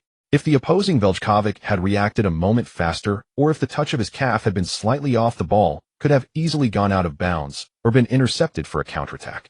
He gently shook his head and wrote in his notebook, the dribbling action is visually appealing, but its practicality needs optimization to reduce high-risk moves. Then he replayed Gnabry's goal. That cross was indeed precise, but he noticed that he could have released the ball earlier. If he had delivered a low pass directly into the penalty area instead of taking an extra touch to attract the defense, Gnabry might have had a better shooting angle. He had felt on the field that the pass was not very good, but fortunately his teammate had been reliable. He wrote down the timing of the pass could be more decisive, reducing unnecessary dribbling. After reviewing all the key moments for more than half an hour, he closed his laptop, shut his eyes, and let out a long sigh. System, check my physical condition. The system interface within him automatically popped up, displaying rows of data visible only to him. Physical condition assessment: overall fatigue, level moderate, right quadriceps, slightly fatigued, estimated recovery time, 12 hours. Left ankle, slightly tense, mild fatigue, energy, reserve 67 average. Yuan nodded slightly. Today's match intensity was considerable. He played the full game, but his physical condition afterward was better than he had anticipated. He opened the system shop and browsed through the recovery items, also checking his point balance. He currently had 4,126 points accumulated from training and matches. The system interface displayed recovery training options: basic, custom recovery training, 800-point session targeted for mild fatigue or minor injuries, providing a personalized basic recovery plan that accelerates muscle repair and prevents potential injuries. Intermediate custom recovery training, 5,000-point session suitable for muscle tears or joint inflammation, rapid aging of physical functions, and devising a personalized plan that speeds up recovery by 50 compared to basic training. Advanced custom recovery training, 20,000-point session specifically designed for major injuries, such as ligament tears, fractures, or Achilles tendon ruptures, formulating a personalized plan that can maximally restore damaged tissues to 98 of pre-injury condition. Yuan chose the basic recovery training. 800 points was just the right amount, and he had enough accumulated. After confirming the purchase, the system checked his body again, and after a while a detailed recovery plan immediately appeared in his mind. 1. Ice pack light stretching or 15 minutes, focus on relaxing the right quadriceps. 2. Low intensity water jogging, 20 minutes, using the buoyancy of water to reduce joint pressure. 3. Fascia gun deep massage, 10 minutes, targeting the tense area of the left ankle. 4. Protein supplement electrolyte drink accelerating muscle repair. The required weight will be prompted later. This system is indeed comprehensive. It not only provides a customized plan, but even gives precise nutritional supplements down to the gram after the match. Yuan looked at the more than 3,000 points remaining in his balance and couldn't help but click on the skill he had always dreamed of. Iron Body of the Green Field, 100,000 points. Once activated, this skill can permanently prevent sports injuries, essentially a get-out-of-jail-free card for professional athletes. But the price is also exorbitant. With his current rate of accumulating points, it would take at least a few more years of excellent performance. "So just looking is enough. One day you'll be able to buy it," he murmured softly and closed the system. After shutting off the system, Yuan was about to close his laptop. For some reason, the computer screen suddenly jumped to a page featuring a voluptuous white woman.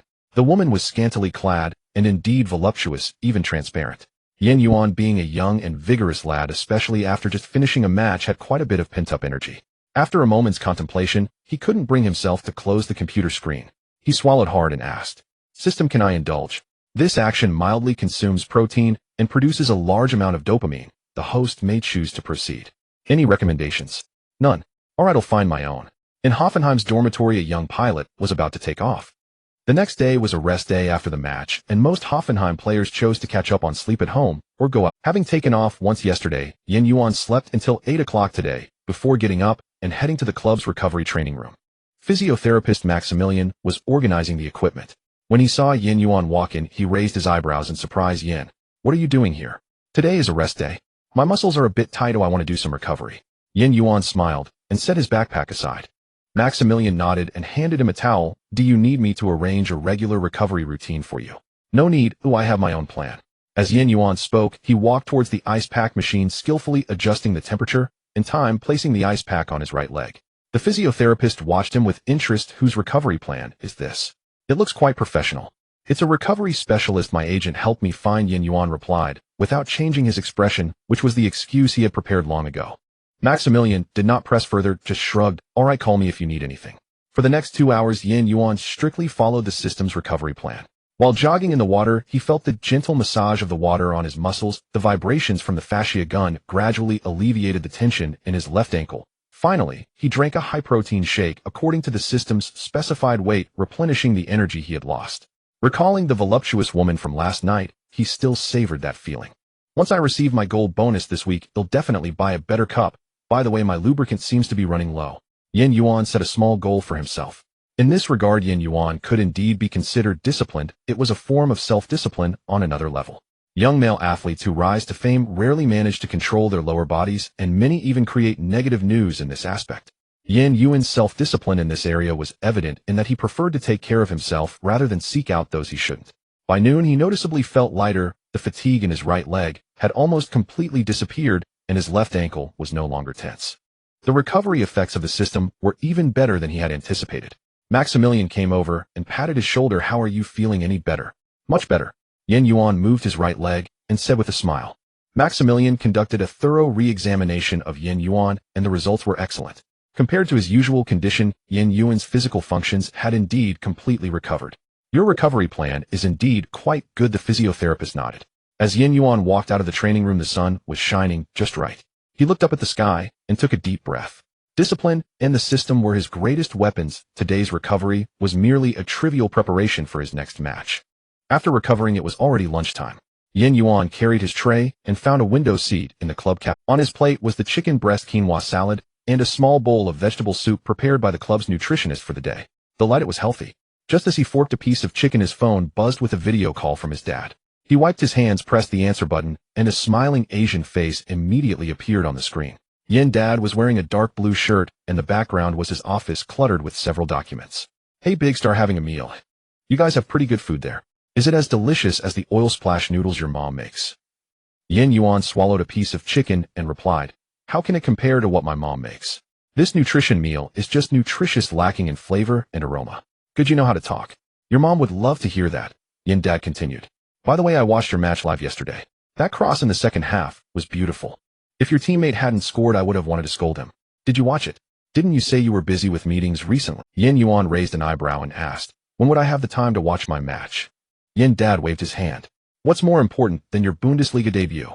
Yesterday, I told those foreigners nobody should delay me from watching the game. Contracts can be signed later. Your debut only happens once. Yuan couldn't help but laugh. Did your clients not scold you for being unprofessional? Scold what? I even showed them your match footage, and they praised you. Dad proudly lifted his chin. By the way, was that little footwork of yours a bit too flashy? Yuan scratched his head and said, it was indeed a bit risky. I need to tone it down next time. Tone down what? Young people should have a bit of flair. Dad suddenly slapped the table, startling Yuan. But if you screw up next time, remember to chase back immediately. Don't be like some big-name stars who just shrug it off when they make a mistake. Yuan pouted. You really are a strict manager. Is this how it starts after just one game? What do you mean? Although I've never played, I've been watching football for decades. Dad smugly stroked his non-existent beard. By the way, your mom is busy and can't watch the live broadcast today. Remember to send her a highlight reel later. She's been mentioning it all day. Sure, I'll edit a video and send it to our family group later. Yuan nodded and scooped another spoonful of soup. Are you so free today? Aren't you doing foreign trade business anymore? Of course I am, why wouldn't I? Dad pointed at the stack of documents behind him. I just took advantage of the lunch break to call you. Oh, your mom asked me to ask you if you have no match next week, do you want to come home for dinner? She said she would make you some nourishing soup since the club's food doesn't look very rich. Yuan chuckled and shook his head. I have training next week, so I can't go back. Tell mom that when I return during the winter break, I will definitely eat all the signature dishes from a restaurant. All right, I'll relay that exactly as you said. Dad glanced at his watch. Okay, I won't delay your meal any longer. Remember not to train too hard. Your mom said you looked thinner in the last video. Got it. You also get some rest, and tell mom I send my regards. She shouldn't tire herself too much. Yuan waved at the screen. After the call ended, Yuan put his phone back in his pocket and continued to finish the food on his tray. It was a rest day today, so there weren't many people in the cafeteria. Most players took the opportunity to go out and relax, leaving only a few staff members and substitute players scattered in the corners. Just as he was chewing the last bite of salad, he suddenly felt someone sit down across from him. Looking up, it was none other than the head coach Nagelsmann, holding a cup of black coffee and a light meal. Do you mind if I sit here? Nagelsmann smiled with a few fine lines appearing at the corners of his eyes. He was wearing the club's training jacket, and his hair looked slightly messy, clearly just having come from the tactical analysis room. Of course I don't mind, coach. Yuan quickly put down his fork and sat up straight instinctively. Even though Nagelsmann usually got along well with the players as the youngest player on the team, Yuan couldn't help but feel nervous in front of him. Nagelsmann seemed to notice his tension and waved his hand. All right, relax, it's a rest day today. He took a sip of coffee and glanced at Yuan's tray. Are you still getting used to the club's nutrition meals? They're very tasty, much better than the training meals I had in England. Yuan smiled, trying to appear more natural. Nagelsmann raised an eyebrow. England? Oh, I remember now, you were in Birmingham's youth training, right? He recalled having looked at Yuan's resume during the trials and suddenly remembered it mentioned that Yuan came from Birmingham's youth training before joining Paris. Yes, coach, I was in Birmingham from ages 12 to 15. No wonder. Nagelsmann nodded thoughtfully. That explains why your tactical reading ability is much stronger than your peers. It seems the English youth training really emphasizes tactical training. Yuan didn't expect the coach to bring this up suddenly and didn't know how to respond, so he could only lower his head and take a sip of water. Nagelsmann didn't continue this topic, and the two ate in silence for a while. The TV in the cafeteria was playing a replay of the last round of the Premier League, and a clip of Salah scoring passed by in a flash. Have you seen any other Liverpool matches? Nagelsmann suddenly asked. I've seen many of Liverpool's high pressing is fierce. Yuan nodded. Yes, especially their young star fullbacks, that player named Arnold. As he said this, Nagelsmann put down his knife and fork, his gaze becoming sharp. Since I ran into you, I'll tell you here, I plan to start you in the next round of the Champions League qualifying match.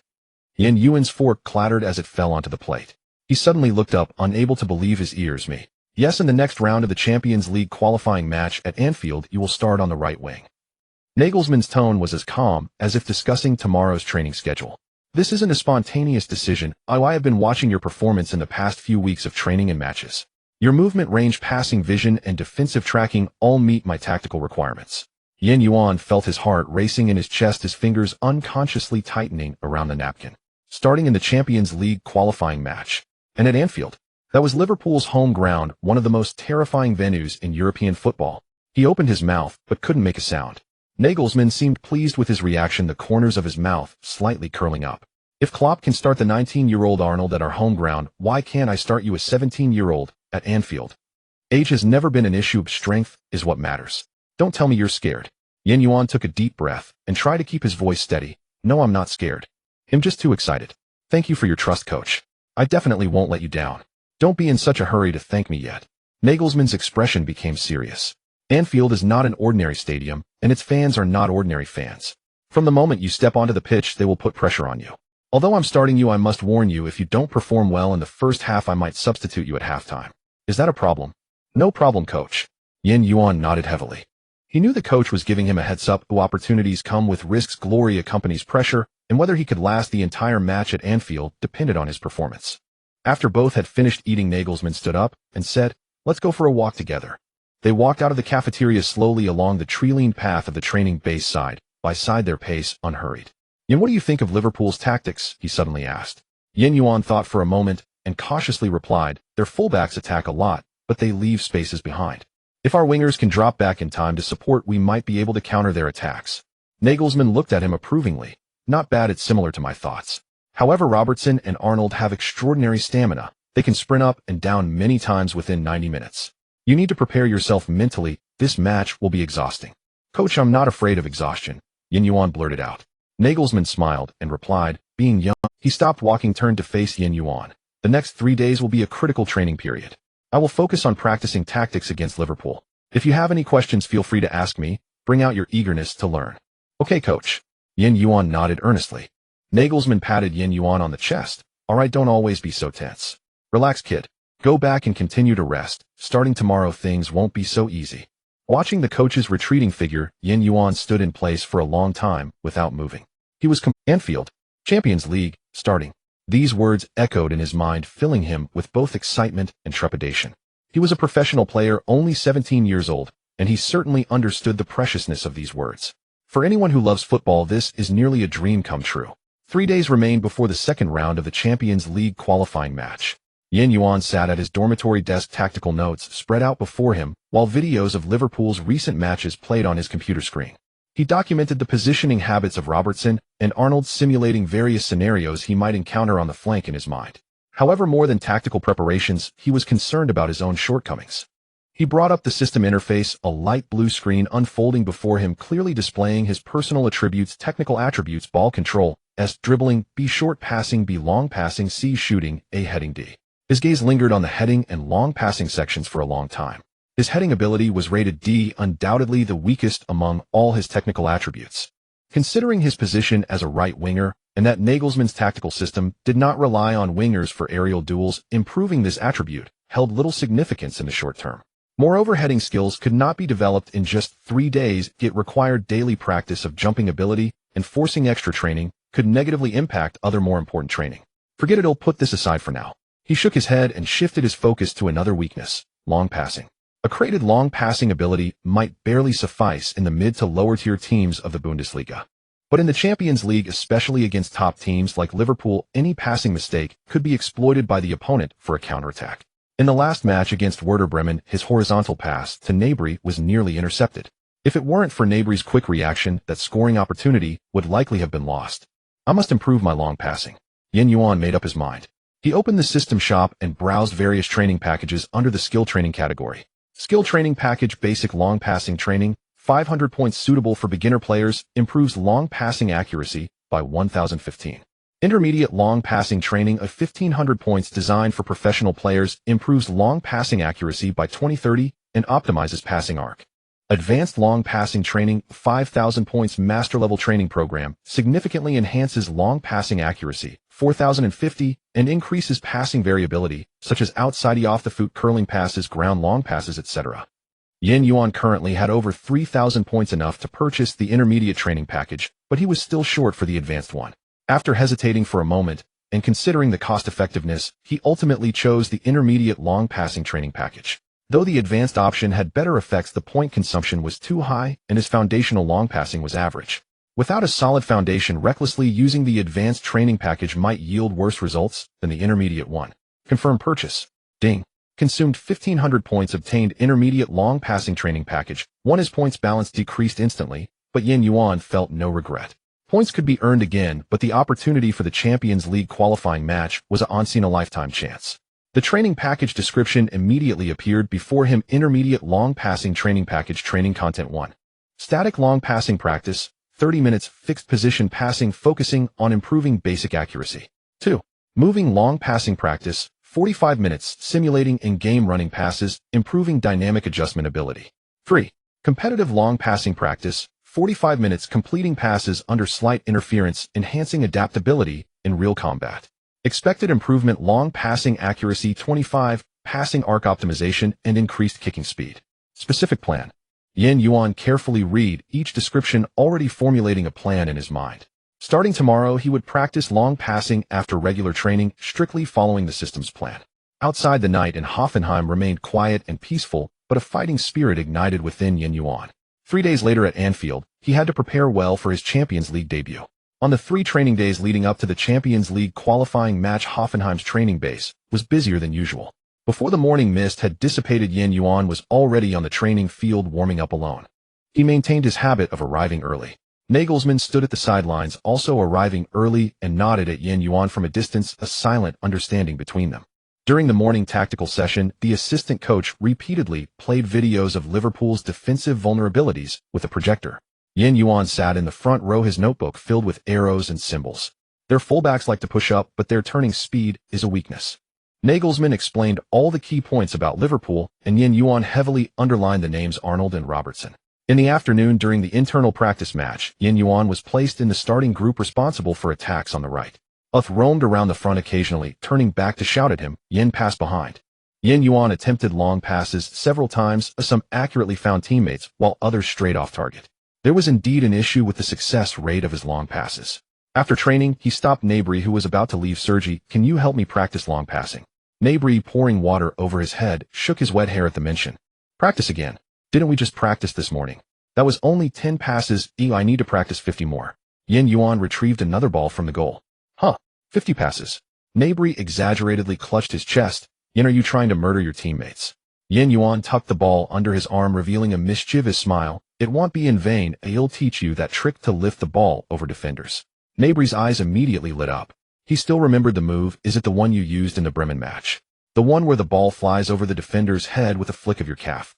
Yuan nodded. Yes, that one. 50 passes in exchange for a new skill sounds worth it, right? Deal. But just so you know, if you can't teach me, you owe me a meal. I want Chinese food. You can help me avoid landmines. Nabry said cheerfully. Absolutely no problem. The two laughed and walked towards the empty half of the field. Uth had already walked to the locker room door, but turned back at the sight. He had been quite motivated lately too. Sergi, are you two practicing again? Count me in. Thus an interesting scene unfolded on the training field, with Nabry and Uth taking turns running to different positions, while Yuan delivered long passes from various angles. Uth and Nabry occasionally offered Yuan advice. Sometimes it was a ground-through pass, sometimes a high arc, and sometimes a diagonal pass with a strange spin. Your kicking technique has improved so fast. The passes you made in the last match were definitely not as good as now, Uth said in surprise after receiving a precise 40-meter long pass. It's all about discipline, Yuan replied, wiping the sweat from his brow. Nabry jogged over and nudged him with his elbow. Time to deliver on your promise. All right. Yuan set down the ball and demonstrated the liftover move in the slowest way possible. The key is to angle your foot like this at the moment of contact.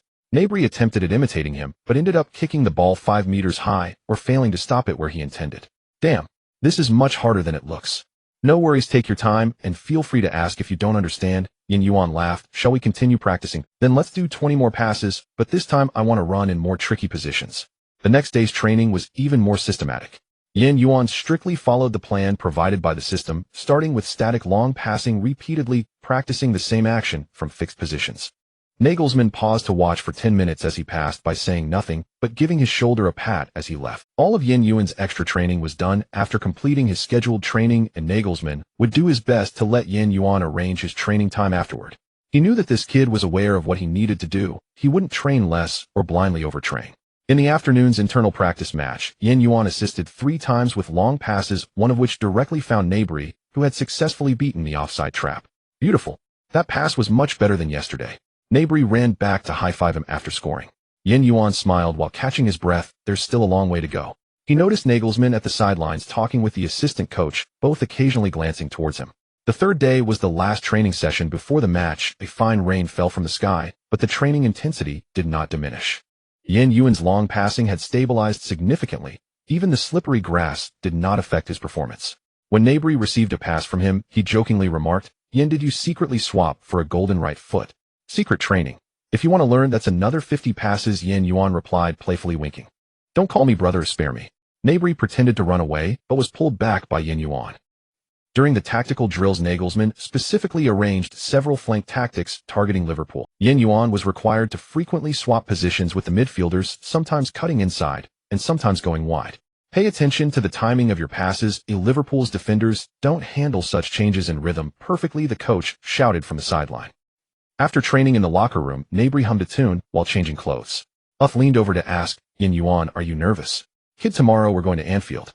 Yuan, tying his shoelaces, replied, a little, but more excited. Uth said, "Seriously, you'll do great. Everyone can see your progress over these 3 days, especially your passing." Nagelsmann stopped Yuan, who was about to leave the locker room, and intended to give him a special briefing. He handed Yuan a USB drive, Yen Cognitive Task. "This contains analysis of Liverpool's Robertson, who will be your direct opponent. Make sure to watch it tonight." "Okay, coach," Yuan replied, taking the USB drive. The coach was truly considerate. On the way back to the dorm, he brought up the system interface, and his long passing attribute had improved from C to C.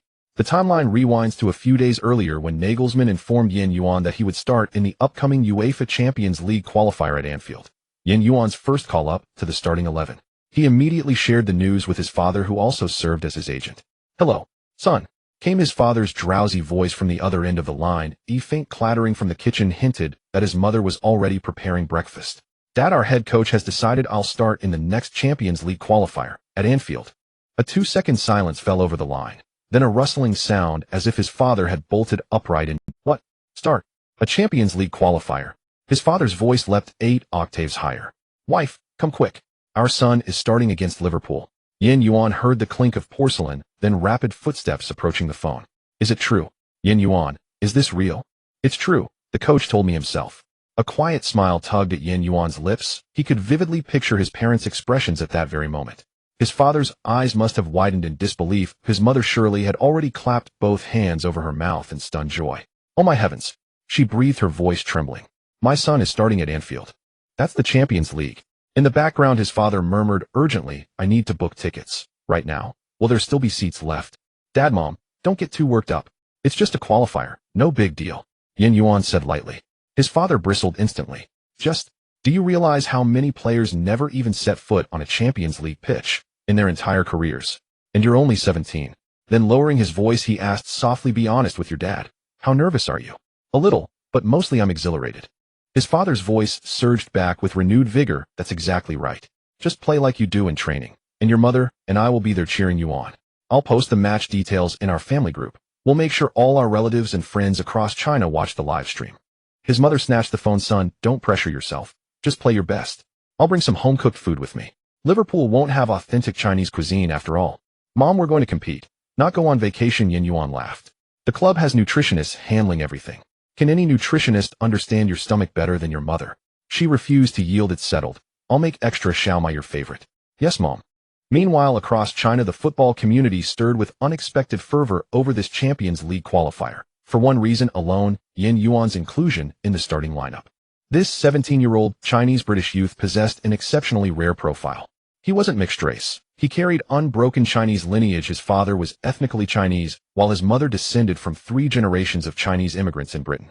Though born in Birmingham and holding an English passport, Yuan's appearance and surname unmistakably marked him as a son of China. Coupled with his dazzling performances in the DFB Pokal opener and his Bundesliga debut, numerous Chinese football commentators had begun tracking his progress, and some had even unearthed archival footage of his matches during his time in Birmingham City's and Paris Saint-Germain's youth academies. Even more pivotal was the fixture itself, Hoffenheim versus Liverpool. How vast is Liverpool's fanbase? Put simply, even casual observers unfamiliar with football would recognize names like Gerard Sulla, the Miracle of Istanbul, or the anthem, You'll Never Walk Alone. And Hoffenheim. Before Yuan's arrival, perhaps fewer than 10 Chinese fans could name the club offhand. But now everything had changed. Fueled by Yuan and Liverpool, the live viewership for this modest Bundesliga side soared overnight. That evening on Douyin, inside the live stream titled Ground Football, hailed as the world's finest football show, host Zhao Lausen sat before the camera in his gaming chair, black-rimmed glasses perched confidently on his nose.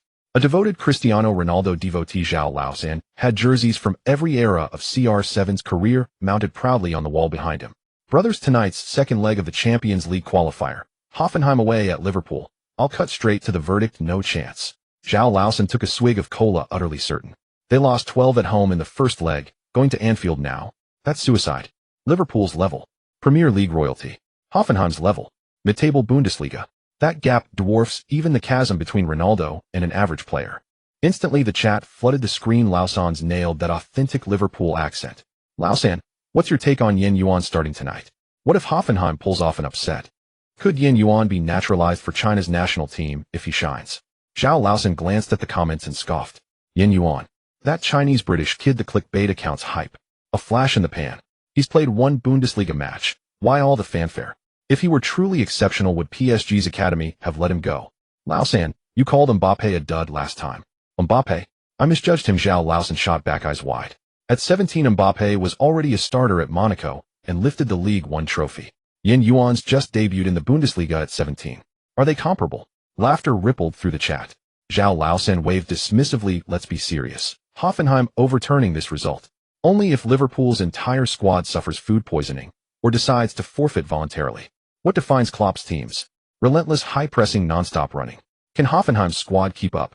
Even Nagelsmann's tactical genius can't erase the gulf in raw ability, especially after losing to Liverpool at home. Yuan's game intelligence is solid, and his ball control's impressive. Maybe he'll sneak one past them. Game intelligence alone. Worthless. Zhao Laosan sneered. Why is my Ronaldo so great? Not just intelligence. His technical mastery and physical dominance are unmatched. Yuan's skills might scrape by in the Bundesliga, but at the Champions League level, especially in Anfield's infernal cauldron. If he doesn't freeze on the spot, he'll be lucky. Laosan, if Yuan truly breaks through, could China naturalize him? Zhao Laosan stroked his chin. Naturalization. Theoretically possible. He qualifies under bloodline criteria, given his Chinese father. But the real question is, would he accept? He hasn't even been selected for England's U18 squad. Proof the FA doesn't rate him highly. Yet if he erupts in the Champions League or Bundesliga, the English FA might swiftly extend an invitation to the Three Lions. Our FA needs to act fast. Act? Huh? Zhao Laosan rolled his eyes. By the time our FA wakes up, Yuan will likely be retired.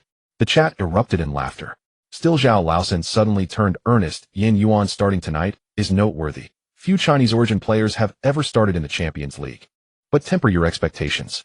Anfield is where legends tremble, let alone a 17-year-old boy. Laosan, that's downright dismissive. Too pessimistic. Laosan.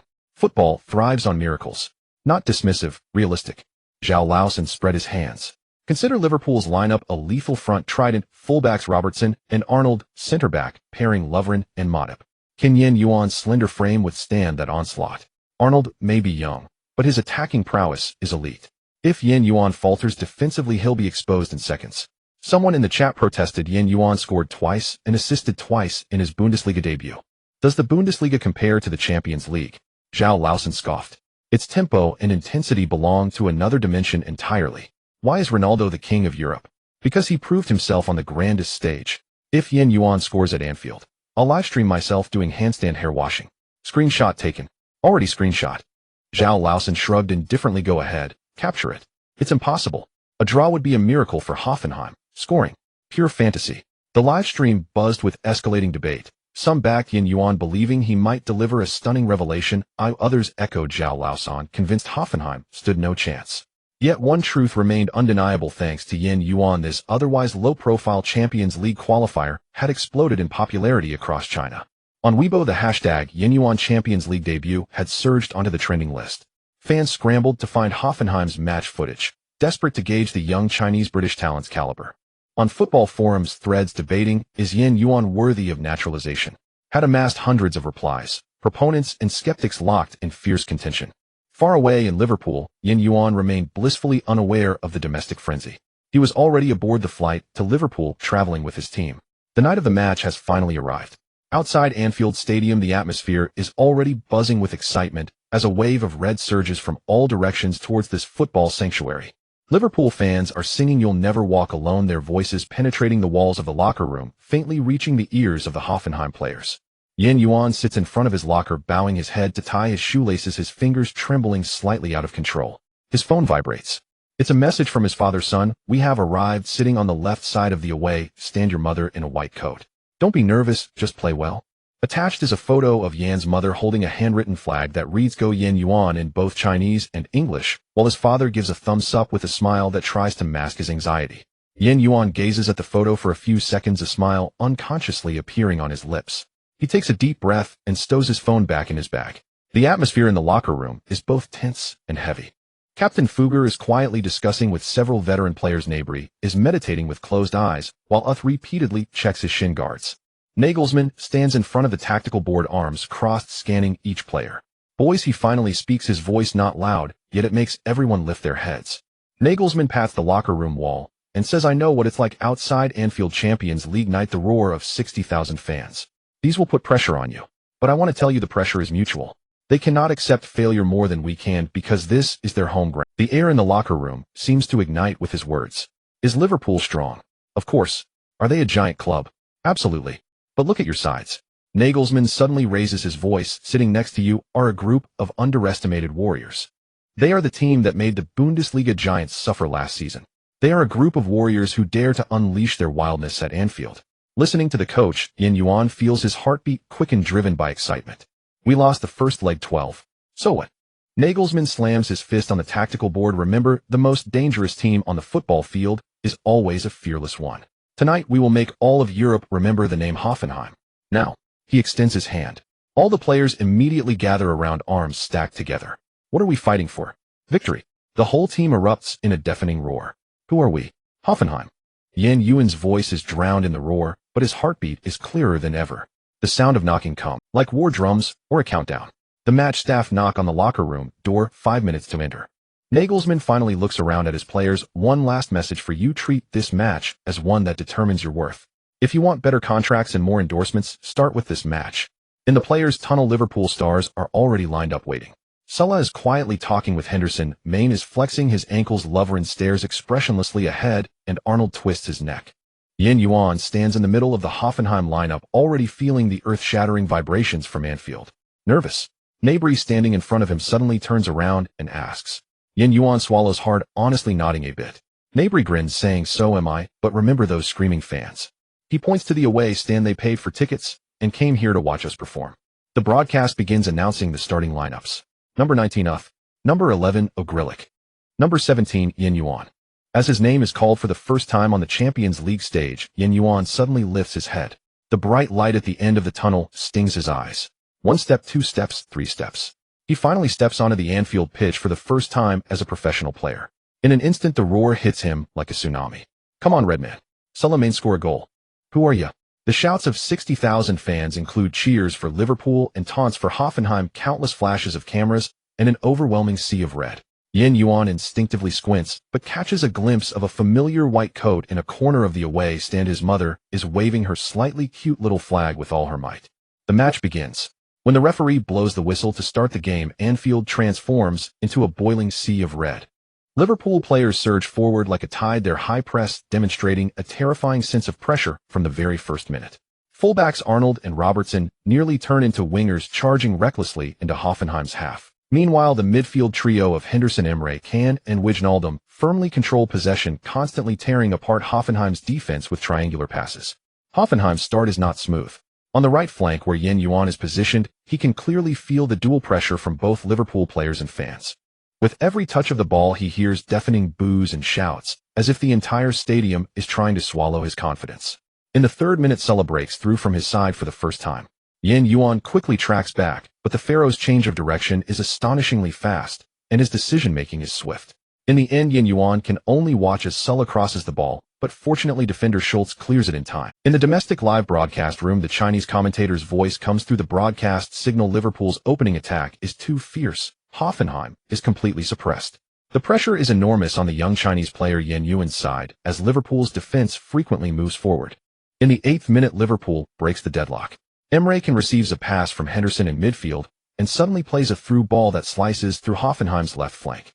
Maine bursts forward like lightning, instantly shaking off Katterbach, and after entering the penalty area, Firmino feigns a shot and deftly sidesteps Fugger's hurried challenge, then easily passes the ball to the unmarked Salah, who shoots into the net.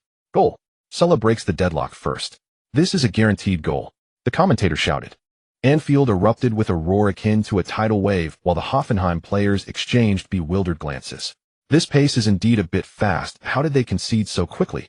Yuan stood near the center circle, biting his lip as he gazed at his own goal. He wasn't dazed, he was deep in thought. This conceded goal exposed the defensive vulnerabilities on Hoffenheim's left flank as Schultz and Voigt made serious errors in their collaborative defense, while the double pivot failed to retreat in time to protect the space in the flanks. Liverpool's coordination is incredibly fluid. Hoffenheim's defense has been completely penetrated. This goal from Emre Can's through ball to Mainy's breakthrough, then Firmino's feint culminating in Sulla's success, is nothing short of a textbook counterattack. The commentator noted. On the sidelines, Klopp raised his arms in a cheer, while Nagelsmann appeared serious and immediately gestured to his players he needed to make adjustments. After conceding the goal, Hoffenheim did not crumble. The experience gained from their past encounters with Bayern ensured that they would not be overwhelmed by a single goal in the grand stage of the Champions League. Nagelsmann quickly arranged for his assistant to implement tactical adjustments. Kramaric dropped back to the center-back line to participate in the build-up, while Amiri pushed forward to act as a false number 8. Gnabry switched from the left to the right flank, forming a double inverted cut partnership, with Yuan attempting to leverage their technical abilities to create threats on Liverpool's left side. Yuan could sense that the rhythm of the match was gradually changing. Although Liverpool still held the advantage in possession, Hoffenheim's counterattacks began to show clearer intent. In the 15th minute, he received the ball for the first time on the right flank, facing Robertson. The Scottish fullback rushed up aggressively, attempting to use his body to outmuscle him.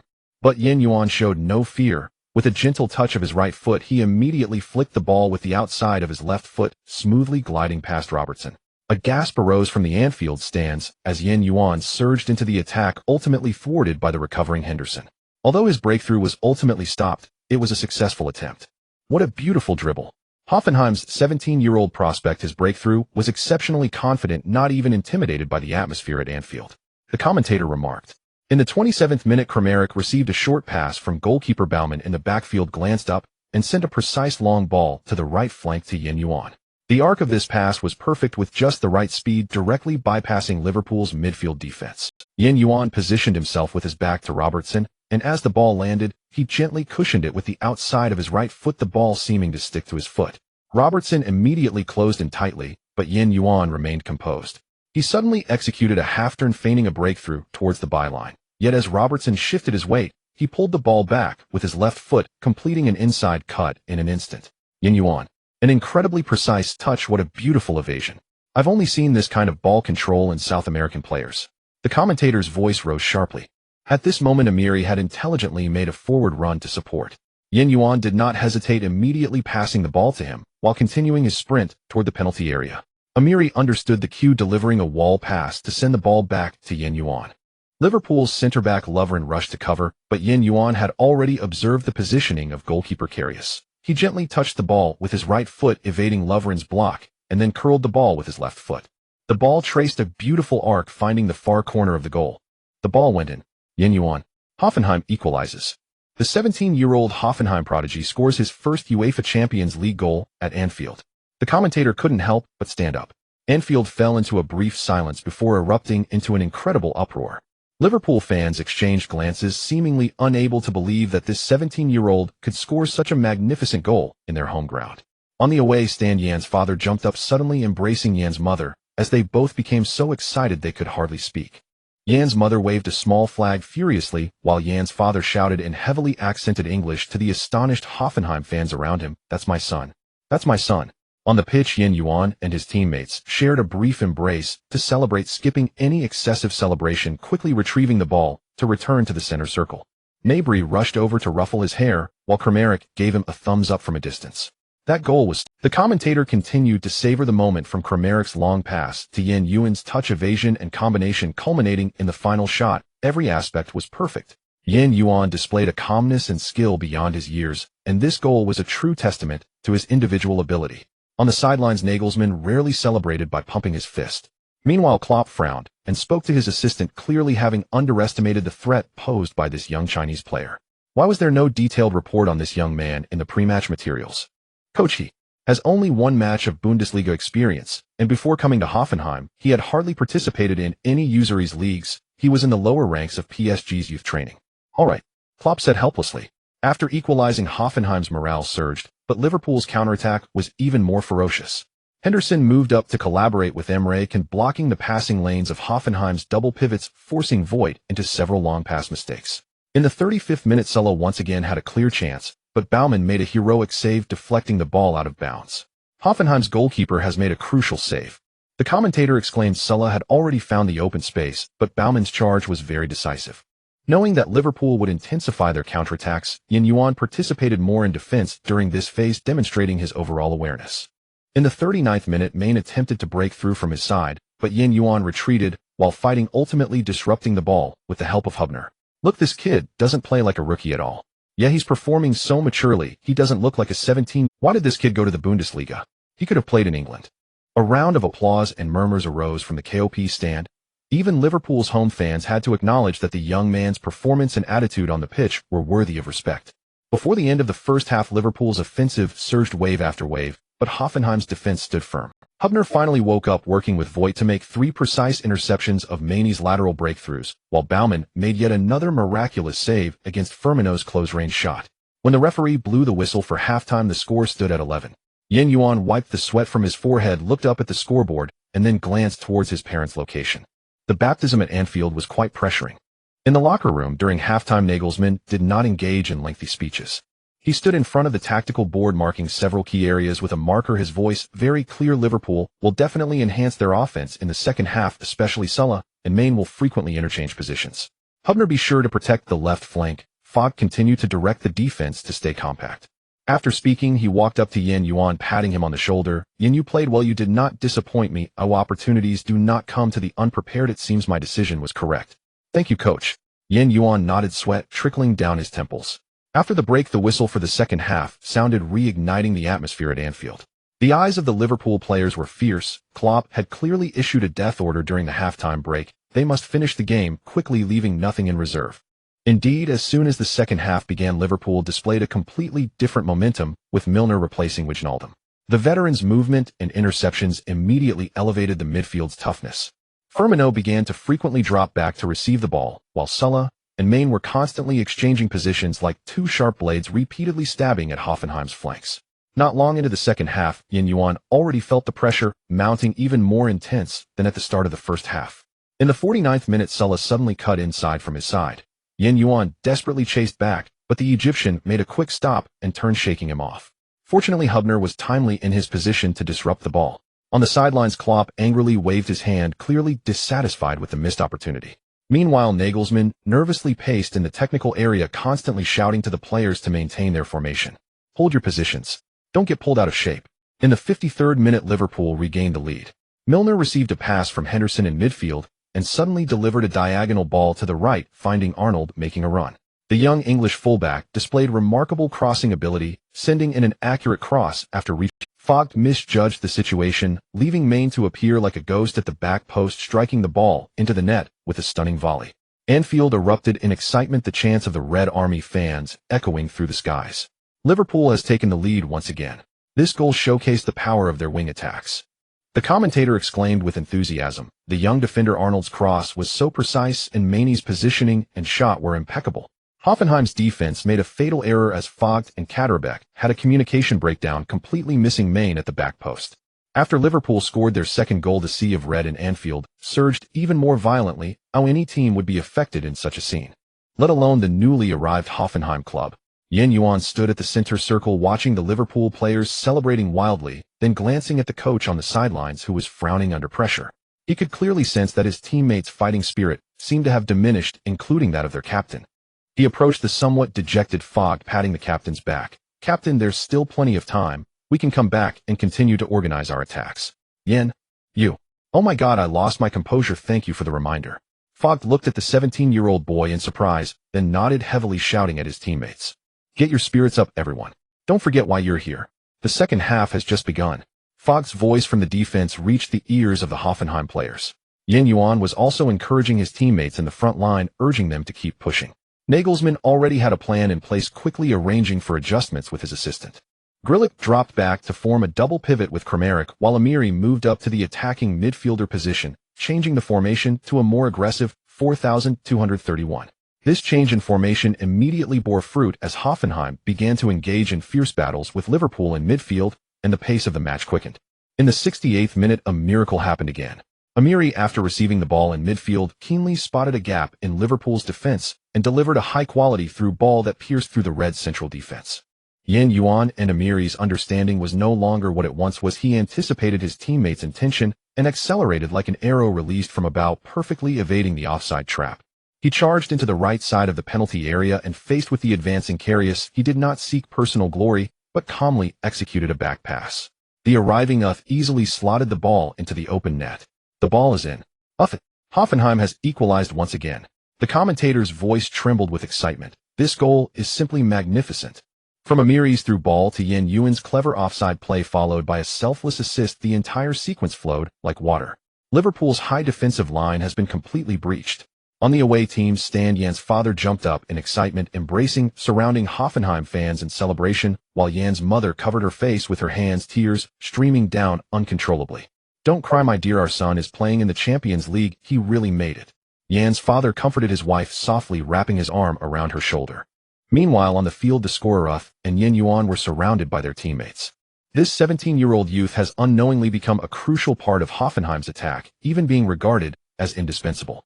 Klopp's expression turned exceptionally grim as he immediately substituted Solanke for Emre, trying to bowl. However, the Liverpool players seemed to become increasingly anxious. Their passing was no longer as precise as in the first half, and defensive gaps started to appear. In the 79th minute, Baumann kicked the ball long, and Vogt won a header against Henderson in midfield. Gnabry received the ball on the left flank facing Arnold, who had been on the pitch for nearly the entire match. The experienced Gnabry correctly judged the direction for his breakthrough. Arnold's shortcomings were exposed for the first time. His positioning awareness when defending unyielding needed improvement. Gnabry easily shook off his defense with just two beautiful changes of direction. "Trent!" Klopp exclaimed on the sidelines. Gnabry continued to cut inside. Arnold turned quickly, but Gnabry was quicker. He suddenly struck the ball just outside the penalty area, sending it arcing beautifully into the corner of the net. Heavens! Gnabry! Hoffenheim is in the lead. The commentator almost shouted, his voice hoarse. Arnold can no longer keep up with Gnabry's pace. This goal is crucial. Liverpool's journey in the Champions League is in jeopardy. Anfield fell into a dead silence. The fans of the Reds stared in disbelief at the scoreboard. Is this a score that a mid-table Bundesliga team can achieve? We are being overtaken at home. Dear viewers, I must say tonight's match is filled with suspense. There are still over 10 minutes left in the match, and if Liverpool cannot equalize or take the lead before the end, the drama will escalate. The commentator said. Klopp was beside himself on the sidelines while Nagelsmann excitedly embraced his assistant. Yuan ran to Gnabry to celebrate. The two good friends exchanged smiles and bumped fists. The final 10 minutes turned into Liverpool's all-out assault. Klopp used his last substitution, and the Reds pressed forward. Even centre-back Lovren rushed into the attacking line. But Hoffenheim's defense was impregnable, and Yuan actively participated in the defense, having already covered more than 11 kilometers in this match. In the 89th minute, the suspense of the match was completely extinguished. Kramaric intercepted Henderson in midfield and delivered a relatively accurate diagonal pass with all his might. Yuan received the ball on the right flank, facing Matip's defense. He feigned an inward cut, then suddenly changed direction to break outside. In almost 3 seconds, his dominant legs knee executed 3 rapid changes of direction. As he approached the goal line, he made a quick stop and cut back, causing Matip to finally lose his balance. Yuan seized this fleeting opportunity and slotted the ball home from a sharp angle. The match has ended. This is an invaluable decisive goal. 17-year-old Yuan scored twice in his debut at Anfield. His second goal directly sent Hoffenheim into the Champions League. The commentator exclaimed excitedly, "This young man has shattered Liverpool's defense. His ball control skills are simply unbelievable." Matip was completely played. Hoffenheim ultimately created a miracle. Yuan's decisive goal erased Liverpool's 21 advantage from the first leg. Anfield fell silent with only a small patch of blue in the away stands celebrating wildly. Jan's father excitedly waved his fists, chanting with Hoffenheim fans while his mother was in tears. Yuan was buried under his teammates. This 17-year-old boy, with 2 goals and 1 assist, has sent Hoffenheim into the Champions League group stage. When the final whistle blew, Klopp said nothing more and quickly left while Nagelsmann embraced every player. Surrounded by his teammates, Yuan walked to the sideline, applauding the Hoffenheim fans in the away stand. He saw the proud smiles of his parents and the heartfelt support from his own team's fans. "Jan, look here. I'm wearing your jersey. Number 17, you deserve the respect of all Hoffenheim fans." At this moment, all the efforts were worth it. Let's congratulate Hoffenheim. The commentator's voice carried a sense of emotion. They overturned a 12 deficit from the first leg to win 42 against Liverpool in the second leg, advancing with an aggregate score of 54 to the Champions League proper. Liverpool's Champions League journey has come to an early end, which is indeed regrettable. Tonight belongs to the new force Hoffenheim, to the young coach Nagelsmann, and most importantly to 17-year-old Yuan. This young Chinese athlete conquered Anfield with his stunning performance. Hoffenheim's comeback successfully advanced them to the Champions League group stage. After the match, the Liverpool home fans were silent while the cheers of a small group of Hoffenheim supporters in the away stands sounded particularly harsh. Yuan was surrounded by his teammates who were patting his head and patting his back, nearly pinning him to the ground in a playful pileup. Yet he was still preoccupied with something more important. The progress bar for the star interaction system wouldn't fill itself. Now, with the match concluded, and with Liverpool players still present, it was a prime opportunity for interaction.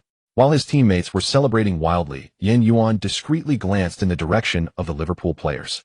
Sulla was walking towards the sidelines with his head down, his expression somewhat dejected, but not as displeased as one might expect. Yuan made up his mind. He briefed his teammates, and then quickly headed towards Sulla. "Hello, Mr. Sulla," Yuan called out in English, his voice slightly nervous. "May I exchange jerseys with you?" Sulla was momentarily taken aback and looked up at the 17-year-old boy who had just wreaked havoc on his team. Yuan quickly added, "Your movement today was incredible. Well, I couldn't catch up to you twice." This seemed to tickle Sulla's funny bone. The corners of his mouth lifted slightly as he took off his jersey and said, "Good lad, you couldn't catch me. But you scored 2 goals against us."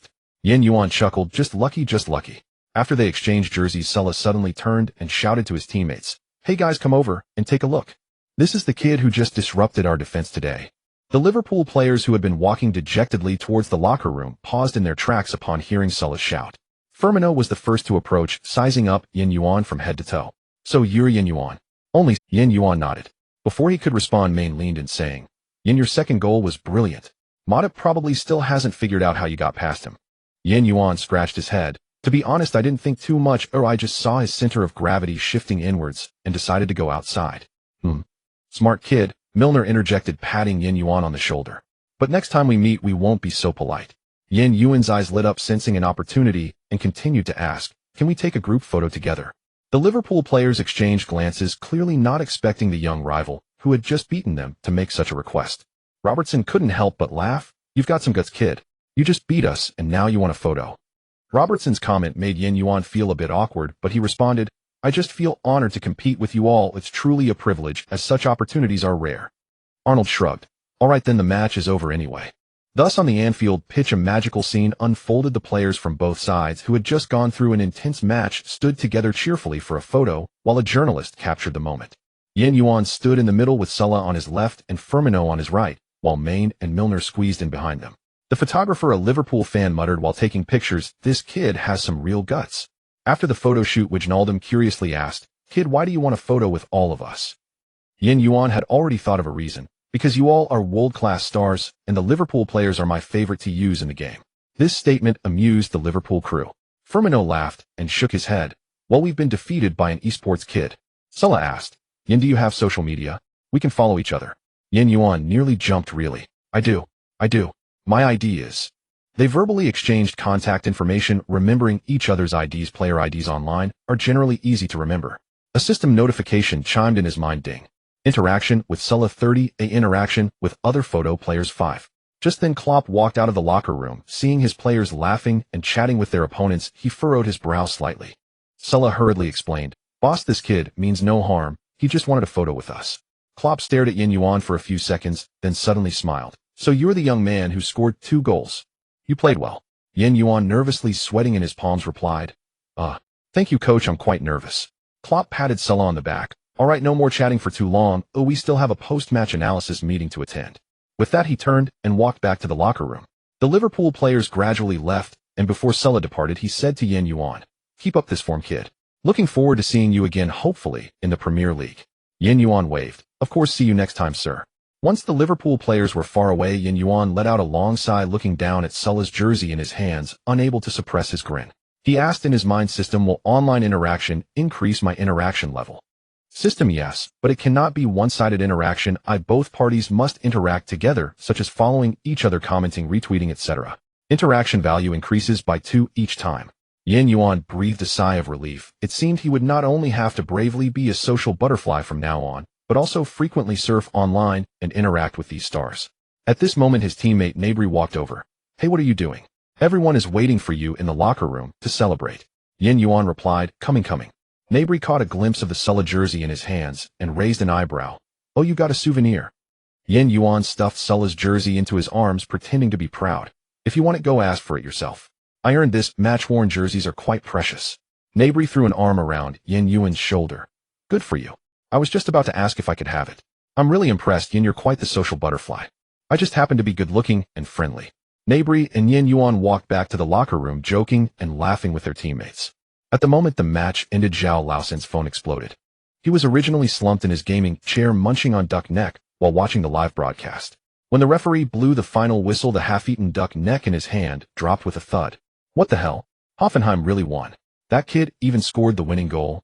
He widened his eyes, staring at the score on the screen. Liverpool 2-4 Hoffenheim, a score that left him stunned for quite a while. You have to know that just before the match he had said in the live broadcast, Liverpool will definitely win at home. Teams like Hoffenheim are lucky to even score. But what happened? Hoffenheim not only won, but did so convincingly, even advancing to the next round. This is a disaster. Zhao Laosan scratched his head, but soon his professional instincts calmed him down. In the internet world, a disaster isn't scary. What's scary is not knowing how to recover. Thus he quickly opened his phone and began editing a new video with rapid clicks. After several minutes of fresh, post-match analysis, video was born. Hoffenheim's shocking victory over Liverpool, the new rising star in the Champions League. In the video, Zhao Laosan wore a serious expression as if he had predicted everything. Brothers, the result of this match is indeed unexpected, but upon closer analysis, Hoffenheim's victory is actually traceable. He counted on his fingers, analyzing earnestly. Firstly, Liverpool's recent schedule has been packed, leading to insufficient stamina. Secondly, Hoffenheim executed their counter-attacking tactics very decisively. Thirdly, Liverpool's defense was indeed average today. As he reached the end, he suddenly revealed a mysterious smile. Of course, the most important reason is that I predicted Liverpool would win before the match. It's well known that my predictions are a curse, and Liverpool got cursed by me, allowing Hoffenheim to win. Once the video was posted, the comments section exploded. Zhao Laosan, you were born to eat this bowl of internet rice. There's a kind of joy in harvesting. If the prediction is right, he says his analysis makes sense. If wrong, he claims to have cursed them. Laosan is right either way. You are the best at abstraction in the football world and the most knowledgeable about football in the abstract world. Thanks, Laosan. Every time I follow your prediction, to bet I've already made enough for a down payment on a house. Zhao Laosan looked at these comments not only unfazed, but instead smiling as he replied, Brothers, understand me. Cursing is a kind of strength. Zhao Laosan had integrated abstraction into the world of football. Soon his comments section turned into a large-scale, teasing venue. Someone posted a screenshot. Laosan, I followed your prediction backwards, and now I'm financially free. When are you treating me? Laosan, come to my house. I have beautiful dollars and English pounds. I'll give them all to you as thanks. Laosan, why don't you predict the next Champions League match? I want to bet early. Zhao Laosan replied, The secrets of heaven cannot be revealed. Just remember to follow me. Even funnier, a netizen directly edited his previous prediction videos into a compilation captioned, Laosan's curse. Whoever he says will win will definitely lose. This video quickly rose to popularity, and the comments section was filled with joy. The FIFA should hire Laosan as an official analyst. Laosan, why don't you predict the league matches? I promise to bet against your prediction. Zhao Laosan looked at these comments, grinning from ear to ear. He even directly initiated interaction in his live broadcast. Brothers, who do you think I should predict to win next? Real Madrid or Bayern? I want to let you plan ahead. The comments flooded in. Predict Real Madrid. I want to bet everything on Bayern. Laosan, please predict Manchester City to win. I want to go all in against the opponent. And thus a match prediction that could have led to his downfall turned into a carnival on the internet. Many netizens even started spontaneously creating compilations of Zhao Laosan's predictions paired with various funny edits, spreading wildly across major platforms. As for Zhao Laosan, he not only didn't lose followers, but gained tens of thousands more due to this reverse maneuver. During his evening livestream, a fan asked him, Laosan, you predict so inaccurately, why are you still so popular? Zhao Laosan chuckled, because the essence of the internet is not about right or wrong, but about joy. If you're happy, I'm happy. As for whether the prediction is accurate, that's not important. Indeed, Laosan was destined to thrive in the world of the internet. On the first day after the match at 6 in the afternoon, the flight, carrying the entire Hoffenheim team, slowly descended at the international airport in Baden-Württemberg, the state, where their club is located, as the sky outside had already darkened. It was still 70 kilometers away from the club's headquarters, and everyone had to take a bus for a while longer. The players, dragging their slightly weary feet, walked down the staircase, but each face was adorned with an unmistakable smile. The club's blue bus had been waiting beside the tarmac for a long time, and Uncle Carl, the driver, was once again holding a lit cigarette, smiling and waving at the players. "Welcome home, heroes." "Well done." The players successively high-fived Carl before boarding the bus, slumping into their seats, and Nabry took out his phone, browsed through some sports news, and couldn't help but exclaim, "Hey look, Bild has already featured Jan's photo on the homepage." The headline is Hoffenheim's Eastern Magician. Amiri, the class clown of the locker room, immediately leaned over, dramatically waving his phone. "What is this?" Kicker has directly photoshopped him into a medieval knight with the caption "Dragon-slaying warrior Yuan." The bus erupted into laughter. Schultz shook his head in disbelief, saying, "The media is faster than our counterattacks." Nabry raised an eyebrow proudly. "Of course, after all, our magician scored 2 goals and assisted 1 yesterday. Yen, quick look at your news." As he said this, he turned to take a picture of Yuan in the back seat to show him the news, but was stopped by a glance from Coach Nagelsmann, who was seated next to Yen. Nagelsmann raised a finger to his lips, lowering his voice to Nabry. "Should Nabry let Yen sleep for a bit? He is already very tired." Only then did everyone realize that Yuan had unknowingly fallen asleep against the window. His team jacket was casually draped over him, and his phone was loosely clasped in his hand, his long eyelashes casting a small shadow under his eyes, gently fluttering with his breath. The bus instantly fell silent. Captain Voigt quietly took out his phone and stealthily snapped a photo of the sleeping Yen, silently signaling to his teammates, "Look, I have new material for a meme." Nabry stifled a laugh and gave a thumbs up, while carefully adjusting the air vent above Jan's head to point in the opposite direction. Sitting in the back row, Nordveit silently passed over a blanket. Nagelsmann gently took it and draped it over Yen, his movements skillful, as if tucking in his own younger brother. The bus traveled smoothly along the highway, and whenever there was a bump, Jan's head would inadvertently knock against the glass, producing a soft thud sound. Uth, sitting diagonally behind him, would reflexively reach out to support him, even though he couldn't reach him at all. Polanski lowered his voice and said, "Honestly, this kid is much more peaceful when he's asleep than on the field, right?" Yesterday, during the celebration in the locker room, Yen was bouncing around like a spring. Nagelsmann gazed out at the rushing scenery, a smile unconsciously forming at the corners of his mouth. In the rearview mirror, he could see the players occasionally glancing at Yen, their eyes filled with a mix of pride, affection, and a touch of envy, as if looking at their suddenly grown child. Strictly speaking, Yen was indeed a child. He was the youngest on this bus, still not an adult, yet everyone had already cherished him like a treasure. There was no helping it, this kid was charming both on and off the field. When the bus passed over a speed bump, Yen murmured something sleepily, unconsciously rubbing against the window. The entire team immediately held their breath, and even driver Hop instinctively slowed the vehicle down. It wasn't until they heard Jan's even breathing resume that everyone felt relieved. As night deepened, Hoffenheim's bus traveled steadily along the road back to Sinsheim. Inside the cabin, the players were still basking in the joy of defeating Liverpool away, quietly discussing media reports and the cheers of fans. Yen leaned against the window, sleeping soundly, a faint smile of exhaustion and satisfaction on his lips, as if he were dreaming a beautiful dream. However, this tranquility was soon shattered. Bang! A loud noise erupted. The car window shattered violently, and shards flew everywhere. Yen startled awake in an instant, his body instinctively tensing as the world around him suddenly became clear from the haze of sleep. A fist-sized stone had smashed through the window beside him, sharp glass shards scattering onto his seat. "What's happening?" Nabry suddenly stood up, looking out the window. "Someone is attacking us." "Uncle Carl." Carl shouted angrily, quickly stepping on the brakes, but the bus tires had already been punctured by sharp objects, and the vehicle shook violently before finally coming to a halt on the roadside.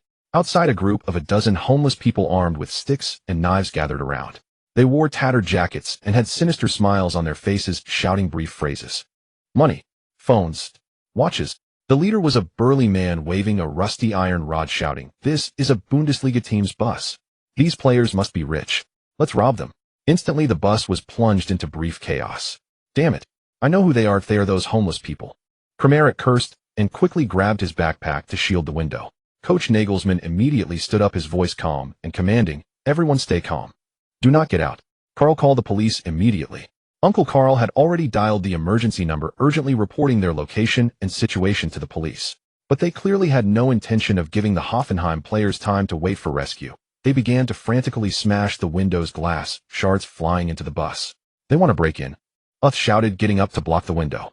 Yen sprang up from his seat without hesitation, grabbing his seat cushion and directly blocking the shattered window, while shouting, "Everyone, use equipment to block the windows. Do not let them in. They can't overturn our bus." His teammates immediately sprang into action.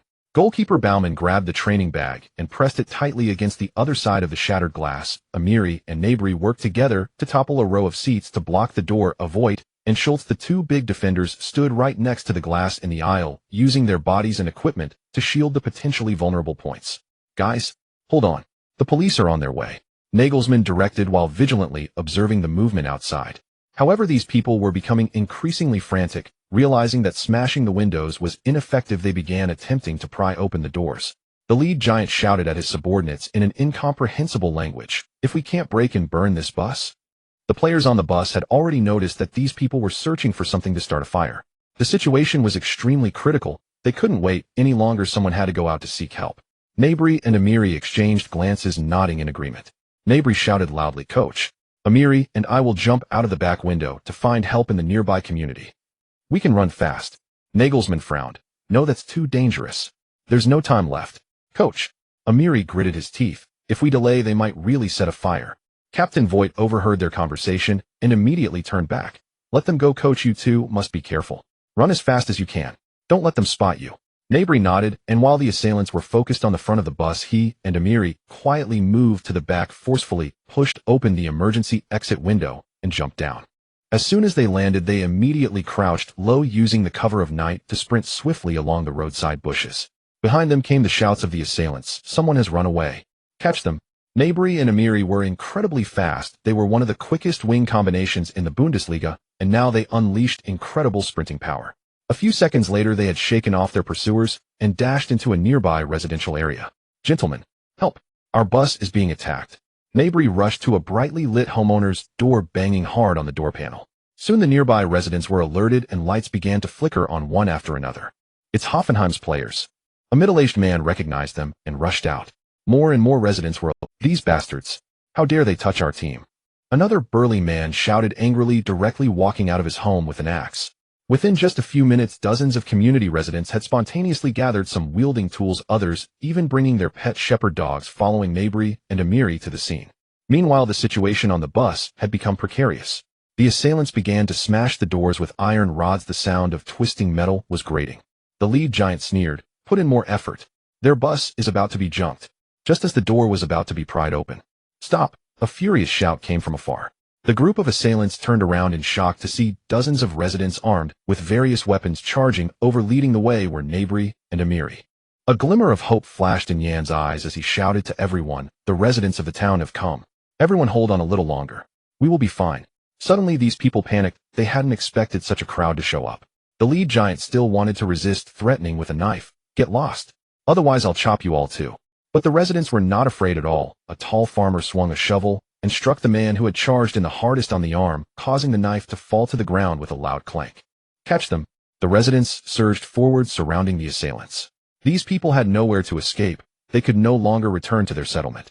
Soon the sound of police sirens could be heard approaching, and several police cars finally arrived on the scene, quickly taking control of the situation, pinning these individuals to the ground and putting handcuffs on them. The lead giant was pinned to the ground, still unwilling to give up, cursing, "Damn it. So close." Yuan and his teammates finally breathed a sigh of relief, all getting off the bus as the residents immediately surrounded them, inquiring with concern if they were hurt. "Thank you so much." Nagelsmann bowed deeply to the residents. "If it weren't for your timely arrival, the consequences would have been unimaginable." An elderly man patted Nagelsmann on the shoulder. "Don't mention it, you are our heroes. How could we let these homeless bastards bully you?" "Hey look, I recognize that young man behind the hero who led our team to victory over Liverpool. Yuan, can we take a..." Before long, after the assailants were subdued by the police, the chaotic scene turned back into a fan interaction event. Yuan gratefully nodded to the local residents while his teammates actively interacted with their own team fans. "Serge, I didn't see it coming. You're pretty fast." Yuan poked Nabri, teasing him quietly. Nabri wiped his sweat, feigning pride as he said, "Of course, this is Champions League level speed." As the police accounted for the arrested individuals, they found that most of them were unemployed drifters from a nearby refugee camp, specifically targeting remote night roads to rob passing vehicles. This time they targeted Hoffenheim's bus because they recognized the club's logo, thinking they could make a big score. One officer shook his head, saying, "How foolish, robbing professional players. Don't they know how intense their daily training is?" Another officer chimed in saying, "These people are too ugh, I'm really fed up, I even considered resigning. I've already dealt with 3 related incidents this month." After the crisis was averted, the club quickly arranged for another bus to pick up the players. Club president Hopp sighed with relief after confirming everyone's safety with Nagelsmann. Before leaving, Yuan and his teammates thanked the residents, once again promising to invite them to watch the next. On the way back, the atmosphere in the bus had shifted from tension to the relief of having survived an ordeal. This matter spread across Germany like riding the wind. The next day, as the morning sun bathed the streets of Sinsheim, the entire Germany was engulfed in unprecedented turmoil. Photos and videos of the attack on the Hoffenheim bus went viral on social media. Shattered windows, punctured tires, scattered glass fragments, and the images of police escorting the perpetrators all stimulated the nerves of the German public. Bild was the first to report on this incident with a front-page headline: "After qualifying for the Champions League, Hoffenheim players nearly became victims." The accompanying image showed the bus severely damaged with Nagelsmann standing by the roadside looking grave. Kicker directly titled their article, "A Tense Night for German Football," detailing the course of events and emphasizing, Hoffenheim is not only the dark horse of the Bundesliga, but also one of the hopes of German football in this season's Champions League. However, our heroes faced such brutal treatment upon their return. The news quickly escalated and major German television stations urgently adjusted their programming to cover the incident. Commentators, football legends, and sociologists were invited to the studios to discuss the deeper implications of the event. These refugees were of complex backgrounds. Some were struggling to make ends meet, while others were just getting by. This is not a singular issue. Many football fans unreservedly expressed their opinions during the television debates. Our football players should be protected. They must not be disheartened.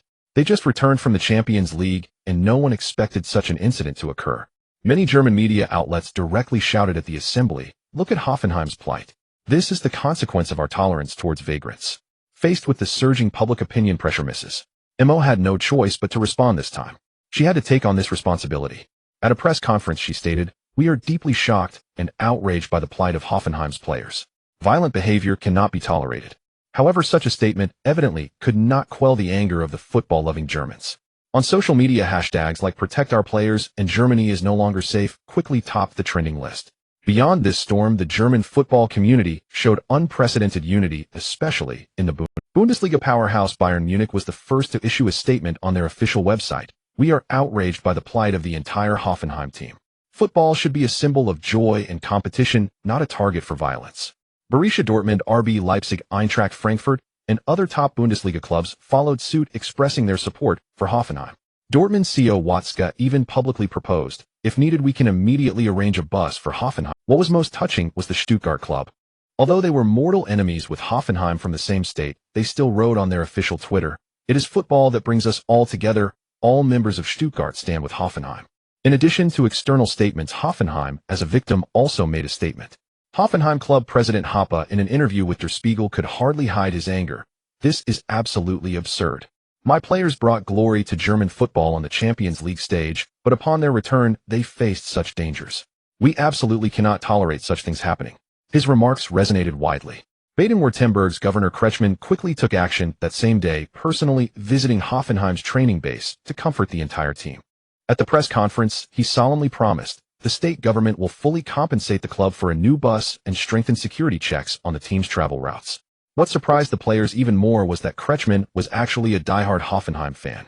When he visited the club, he even specifically approached Yuan and kindly patted him on the shoulder. "Yuan, your performance against Liverpool was fantastic. It was your decisive goal that took us into the Champions League group stage, and the entire Baden-Württemberg is proud of you." Yuan smiled a bit shyly. "Thank you, Governor, for the compliment. We just did what we had to do." As the discussion deepened, the impact of the incident had long transcended the realm of football, evolving into a nationwide reflection on social safety in Germany. In Sinsheim, where Hoffenheim is located, residents spontaneously organized and hung numerous banners supporting the team at Hoffenheim's training base. An elderly fan with tears in his eyes told reporters, "These kids have brought us so much joy on the green field. We must not let them live in fear." Although this incident did cast a shadow, it also revealed the warmth of humanity, the courageous assistance of community residents, the united support of the football community, and the spontaneous actions of ordinary citizens, all of which at least demonstrate that justice still exists. As one of the witnesses to the incident, Yuan found it somewhat hard to adapt. He had never encountered such issues in England or France, and this was truly his first encounter in Germany. Fortunately, the situation has come to a relatively smooth conclusion. Yuan's parents saw this news in England and quickly called their son to confirm his safety. His mother nearly burst into tears from anxiety. Pity the hearts of parents. If it weren't for Yuan and his father continuously reassuring her his mother out of safety concerns might have insisted that Yuan immediately return to Birmingham to help her manage the restaurant. Playing football itself is quite taxing. Who would have thought he could encounter such life-threatening issues? Hoffenheim's misfortune sometimes truly leaves one speechless. Just after creating miracles in the Champions League qualifiers, they returned home only to be attacked by thugs. Soon after this incident ended, the team finally had a chance to rest, but the second round of the Bundesliga was about to begin, and they faced a tough away match against Bayer Leverkusen. This is a pharmaceutical company, a strong team known for high-intensity pressing and quick counterattacks. Worse still, the team's bus was thoroughly smashed, and the newly arranged replacement vehicle was not fully adapted, yet plus the players had not completely recovered from their state after the Liverpool match. The players' physical and mental states were to some extent affected. Assistant coach Kramer could not help but complain during the tactical meeting. "Coach, this schedule is ridiculous. We just finished the Champions League qualifiers and 48 hours later we have to play against Leverkusen. Did UEFA and the DFB conspire to set us up?" Nagelsmann rubbed his temples and did not respond. He stared at the tactical board for a long time, ultimately making a new decision. Yuan would not start this match, and he would not even be on the substitute list. When he informed Yuan of this decision, he was taken aback. "What? Coach, I'm really fine." Imperfectly, Yuan immediately retorted, his eyes wide open, looking even larger than usual. "I feel great, I can definitely play." Nagelsmann had anticipated his response, smiling slightly. "All right, Yuan, I know you are fine, but this is a tactical arrangement." Yuan looked perplexed. "Tactical arrangement? Coach, don't we need to be more offensive against Leverkusen? Do you think my attacking skills are still lacking? If that's the case, I can come off the bench. Even if it's just to play the last 5 minutes, I can do that. The team indeed needs to be offensive, but not right now." Nagelsmann spoke, gently patting Yuan's shoulder, and said, "Listen patiently, kid. First, you just finished playing in the Champions League and need to thoroughly review the match, summarizing the experiences and lessons. Second, you are only 17 years old and have just experienced a bus attack. You need to adjust psychologically." Yuan opened his mouth wanting to argue, but Nagelsmann had already patted his shoulder. "Don't worry, the league is still long. This is only the second round, and you will have plenty of opportunities to play in the future. Your tasks besides reviewing the match also include attending school for cultural classes to refresh your mind." Yuan. This time he truly had nothing to say. He ultimately did not persist, but as he left the office he could not help but mumble softly, "I clearly have nothing wrong." Indeed, Yuan's psychological resilience was much stronger than most people imagined. He was one of the calmest individuals in the team when the attack occurred. The subsequent media frenzy did not throw him off balance. He even felt that he wanted to play more than ever, using football to respond to all the noisy voices. But the coach's decision was final, and no matter how reluctant Yuan felt, he could only accept it. Thus, while his teammates were intensely preparing for the match against Leverkusen, Yuan was alone in the video analysis room, diligently reviewing every detail of the match against Liverpool. His post-match reviews had always been excellent, the notebook densely filled with notes on positioning, timing, passing choices, and defensive vulnerabilities. Occasionally, he would pause, frowning at the screen in thought, then suddenly write down a few lines as if struck by a sudden realization. This should have been passed a few seconds earlier. I must see through Sulla's feint next time. He was so engrossed in reviewing the match that he lost track of time until Kramer came in to remind him. It's time for cultural class." "They'll be right there, sir." Yuan finally closed his notebook, grabbed his backpack, and walked out. The vocational school's courses were not difficult for him. He had always performed well in his cultural subjects, especially in mathematics and languages. Today they were discussing modern German history, and the teacher happened to mention social integration and immigration policy. The entire class turned to look at Yuan. After all, he had just personally experienced the real-life version of this social issue. Yuan just smiled and did not say much, bowing his head to continue taking notes. After school, he walked back to the training base alone, with the sunset casting long shadows and the distant shouts of his teammates during training. Yuan stopped in his tracks, gazing towards the pitch, and sighed softly. What bad luck. He was clearly in great form, but could only be a spectator. He clearly wanted to prove something through football, but was forced to hit the pause button. "System, do you think him unlucky?" Yuan asked in his mind. The system replied, "A meal must be eaten one bite at a time, and a pit must be filled one shovel at a time. The energy accumulated during your bad luck will be used when you win next time. I've learned my lesson. Thank you very much this time, truly." Yuan felt comforted. The next day, in the match against Bayer Leverkusen, Hoffenheim's entire team was indeed in the state that Nagelsmann had anticipated: fatigued, tense, and struggling to fully concentrate.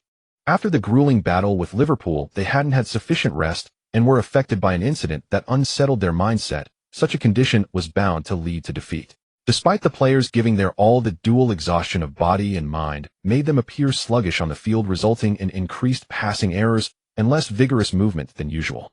Encountering Leverkusen, even with all their efforts, they could not prevail. The home team seized opportunities, frequently creating threats thanks to their physical advantage. If it weren't for several remarkable saves by Hoffenheim's goalkeeper Baumann, the scoreline would have likely changed much. In the 70th minute, Leverkusen finally broke the deadlock. During a rapid counterattack, forward Bellarabi received a through ball from a teammate and calmly slotted it into the net. The faces of Hoffenheim's players were etched with fatigue and helplessness, yet no one gave up. They knew that under such circumstances, earning a single point and securing a draw would already be a victory. Nagelsmann stood on the sidelines, his expression serious, yet composed, constantly adjusting tactics in an attempt to apply pressure on the opponents in the final stages.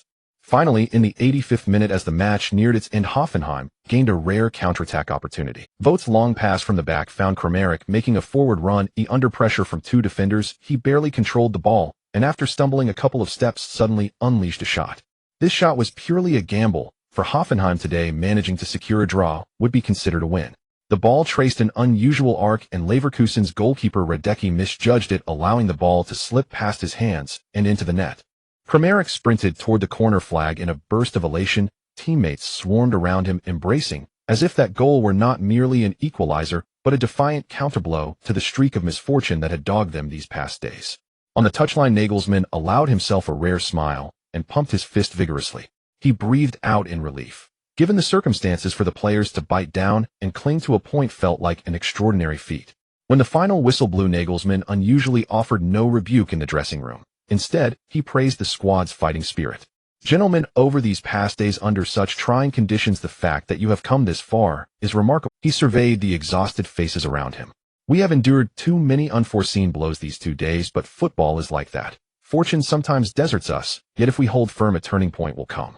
In the Hoffenheim dormitory, Yuan watched the entire match live. When Kramaric struck the equalizer, he flung himself off the sofa and pumped his fist in excitement. Seeing the team preserve the draw made him genuinely happy. Though he regretted not taking the field, securing a non-defeat was the best possible outcome. After switching off the television and lying in bed, he replayed the match's pivotal moments in his mind, pondering how he would have handled those chances had he been on the pitch. Lost in thought, Yuan could not resist entering the system space to train. The next morning, as the team returned to Hoffenheim's training base, he arrived early in the locker room to welcome everyone home. Players drifted in small groups, their faces still tinged with fatigue, but their spirits noticeably brighter than the day before. Kramaric spotted Yuan and slapped him on the shoulder with a grin. "How was it? Are you bursting after not?" Yuan hugged Kramaric and half-joked, "Yes. Watching you battle out there made me want to charge onto the pitch. Honestly," Nabry admitted, "when I was out there I kept thinking, if you'd been on the right, the outcome might have been different." The Hoffenheim family was warm and close-knit wherever they were. The returning players could rest for a few days, but Yuan intended to intensify his preparations. After earning a draw at Leverkusen, Nagelsmann gave the squad 2 days off to recover their depleted energy. Yet Yuan showed no sign of loosening his grip. With 4 days remaining, he resolved to keep refining. In the next round, they would host the Bundesliga juggernaut Bayern Munich, and Nagelsmann had already made it clear you will start against Bayern. It was both recompense for his rest and a vote of confidence. A faint conviction stirred in Yuan. He was becoming a player for the big occasions. Still early in his career with few appearances, yet his opponents were always hard men. Confronted with such an opportunity, he felt equal parts exhilaration and nerves. Exhilaration to return to the field, especially against a top side like Bayern, and nervousness because he well understood his current shortcoming: speed. Indeed, speed. In that Champions League qualifier against Liverpool, although he earned praise for his movement and ball control, the recovery pace of players like Sulla and Arnold had given him a torrid time. Sulla in particular had bested him twice. On multiple occasions, Yuan had shaken off markers only to be hauled back in the final strides, forced to decelerate and reorganize his attack. During the post-match review, Nagelsmann was frank: "Your technique and awareness are excellent, but you must raise your speed, especially on the flank. Explosive power decides so many chances." Yuan took the assessment to heart. While his teammates enjoyed rare time off, he came to the training ground alone and began his speed program. He accessed the system and browsed the skill shop. Having played only one recent Champions League match, he had just over 260 points left after training sessions. Determined to spend points where it mattered, he ultimately invested 950 points in the basic explosive acceleration training pack. It was a touch expensive, The pack prescribed a bespoke regimen to enhance short-range explosiveness and acceleration. 10-meter sprint drills focused on the first stride's directional acceleration reaction, work simulating abrupt stops, and turns during wing breaks and resistance sprints to maintain acceleration under light contact. In the system space, Yuan repeated the sprints again and again. The virtual coach's prompts rang out explode from the start. Drive your center of gravity low. Do not relent in the final strides. Sweat traced down his brow, yet he pressed on. The system's scrutiny proved more invigorating than any conventional training program. Realizing the system alone would not suffice, he proactively sought advice from Nagelsmann and the fitness assistant. Coach, I want to focus on explosiveness, especially my first 10 meters, he said, presenting the system's plan. Do you think anything should be added? Nagelsmann studied the plan and nodded. Good idea. Add some resistance work, tire drags, or sled sprints. Those are invaluable for building explosive power. The fitness assistant added, your cadence is already solid. Increase your stride length a bit, and you'll improve sprint efficiency. He noted their suggestions and immediately put them into practice on the training pitch. He strapped resistance bands and hauled a heavy tire through repeated sprints. At first his movements were ungainly and unsteady, but gradually his steps found stability and power. Yes, exactly like that. Nagelsmann called from the sideline. Keep the rhythm, don't rush to take huge strides. First find the feeling of driving from your core. Yuan gritted his teeth and endured. Despite the burning heat in his thighs, he refused to stop. He knew only under such extreme strain would his body truly adapt to greater demands. Speed could not rely on fitness alone, it had to be married to the technical craft beneath his feet. Only when that velocity was integrated into his play could he honestly call it his own. He understood plainly that mere running pace without ball control would never translate into a real threat. Thus, besides sprinting, he devised supplementary drills for high-speed ball control stability. The exercises were simple in design, but far from easy. Yuan's current ball control already met the standards of a top club starter, a certified level. His training regimen reflected that ambition. He set multiple cones within a 30-meter zone. His aim was to dribble through them at maximum speed, while keeping the ball firmly glued to his feet. At first his success rate was low. After several attempts the ball would escape control under the velocity. He panted and wiped his brow. I'm rushing. I need to find the balance between speed and touch. He eased the tempo, ensuring each touch was precise before gradually accelerating. Motion smooth, the ball seemed to adhere to his foot, and even at high speed turns he no longer surrendered possession easily. Nabry, having finished underwater recovery, happened to pass the training pitch, and spotting Yuan's extra work, strolled over with a teasing grin. Are you pressuring yourself again? Yuan wiped his forehead and smiled. You know how it is, Serge. Bayern are terrifying, so I have to push. Born of Bayern, Nabry laughed heartily. Then you better step it up. There's a lad called Koeman whose speed is almost inhuman. Come train with me then. After all, you're from their camp. Oh, I was hoping to learn something from you, Yuan teased. No, I've never started for Bayern's first team yet. I'll just nip to the loo and then get my massage. With that, Nabry slipped away. Indeed, Nabry had never started a match for Bayern. Shortly after being signed in the 2017 summer window, he was swiftly loaned to Hoffenheim, and Bayern's wide positions remained occupied by others. Moreover, he had admittedly been a touch lax lately. After Nabry left, Yuan's training continued unabated. High-intensity work inevitably breeds fatigue. Without scientific recovery methods, relentless training can prove counterproductive. Each night, Yuan followed the recovery protocol provided by the coaching staff: ice baths, stretching, myofascial release, and even simple yoga to ease muscular tension. He also used the system to monitor his bodily data in real time, ensuring no hidden injury risk. The club physiotherapist was impressed by his discipline. Many young players only grind and neglect recovery. Your awareness is rare. After a week of focused training, progress began to show. In the club's recent 30-meter sprint test, his time improved from 4:12 seconds at trial to 3:98 seconds. Though the gain seemed modest for a winger, that tenth of a second often decides whether a breakthrough succeeds or fails. More noticeably, his dribbling speed improved. He could now maintain control more stably at high velocity, and his transitions in direction were smoother. Nagelsmann watched the training match with particular focus and nodded with approval. Not bad. Your speed has increased, and your ball control is steadier.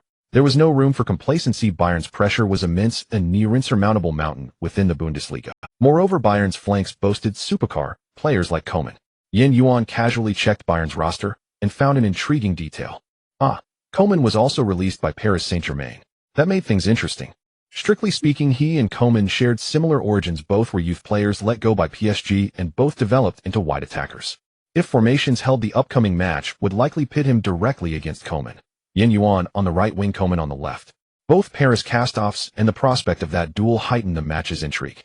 Before the showdown with Bayern, the Champions League draw was announced. A cheer erupted across the training ground of Hoffenheim when the group stage pots were revealed. Nagelsmann stared at the giant screen and could not suppress a smile. Hoffenheim had been placed in Group G alongside Mönchengladbach, Sevilla, and Maribor. Such a draw was nothing short of exceedingly fortunate.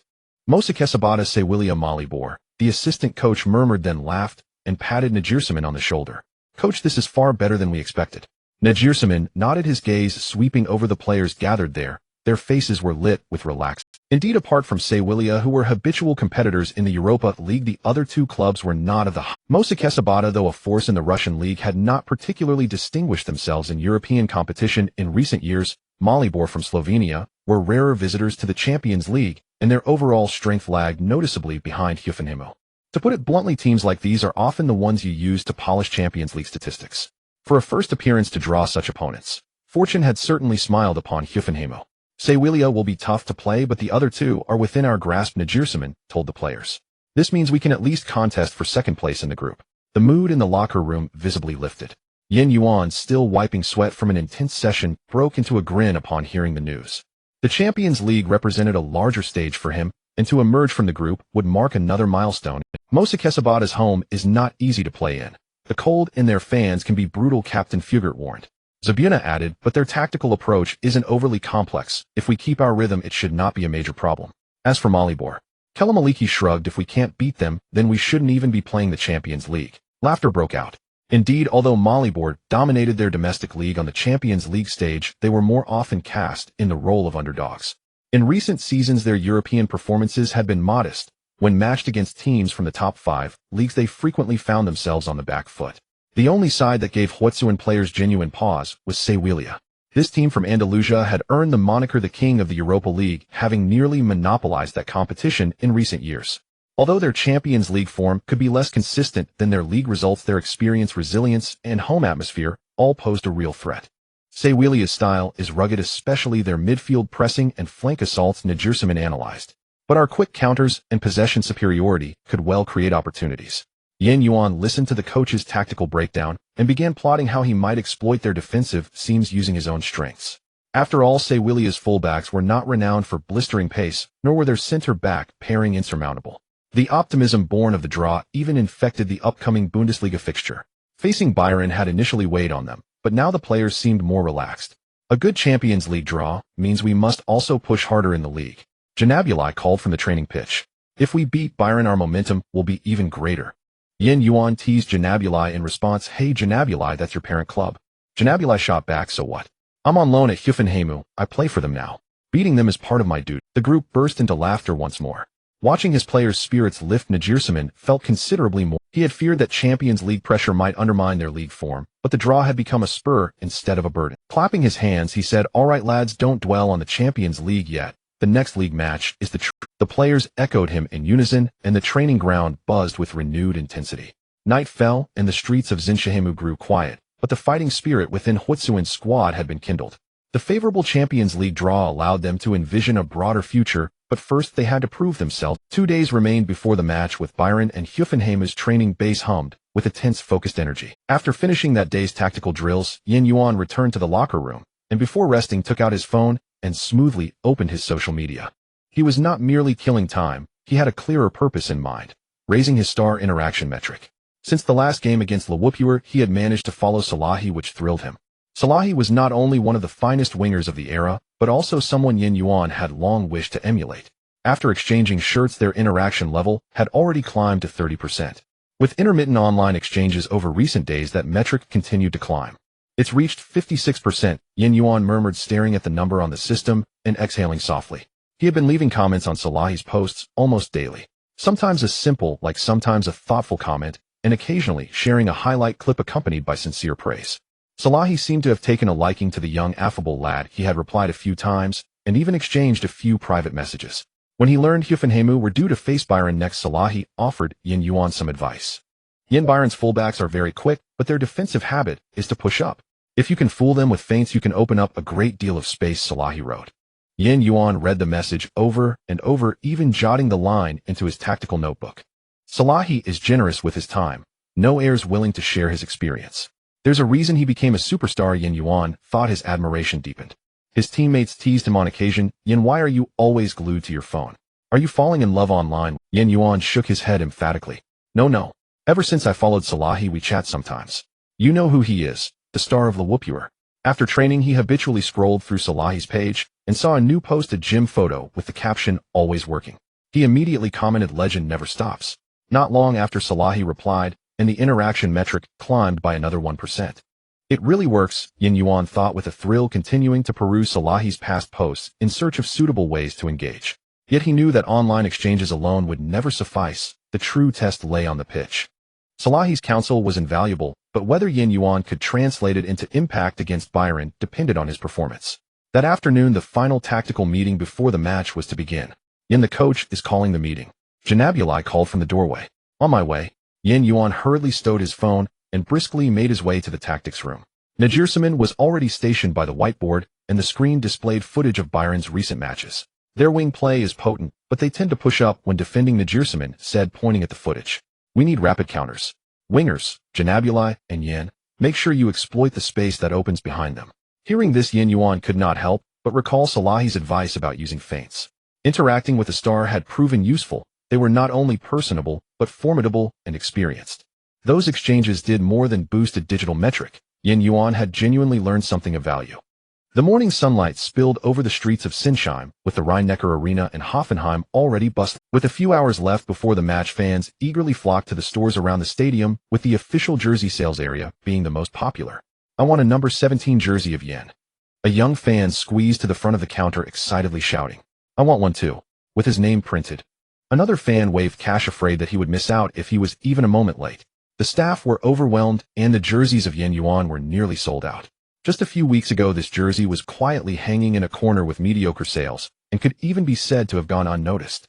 But everything changed after the stunning comeback that saw him score the winner against Liverpool.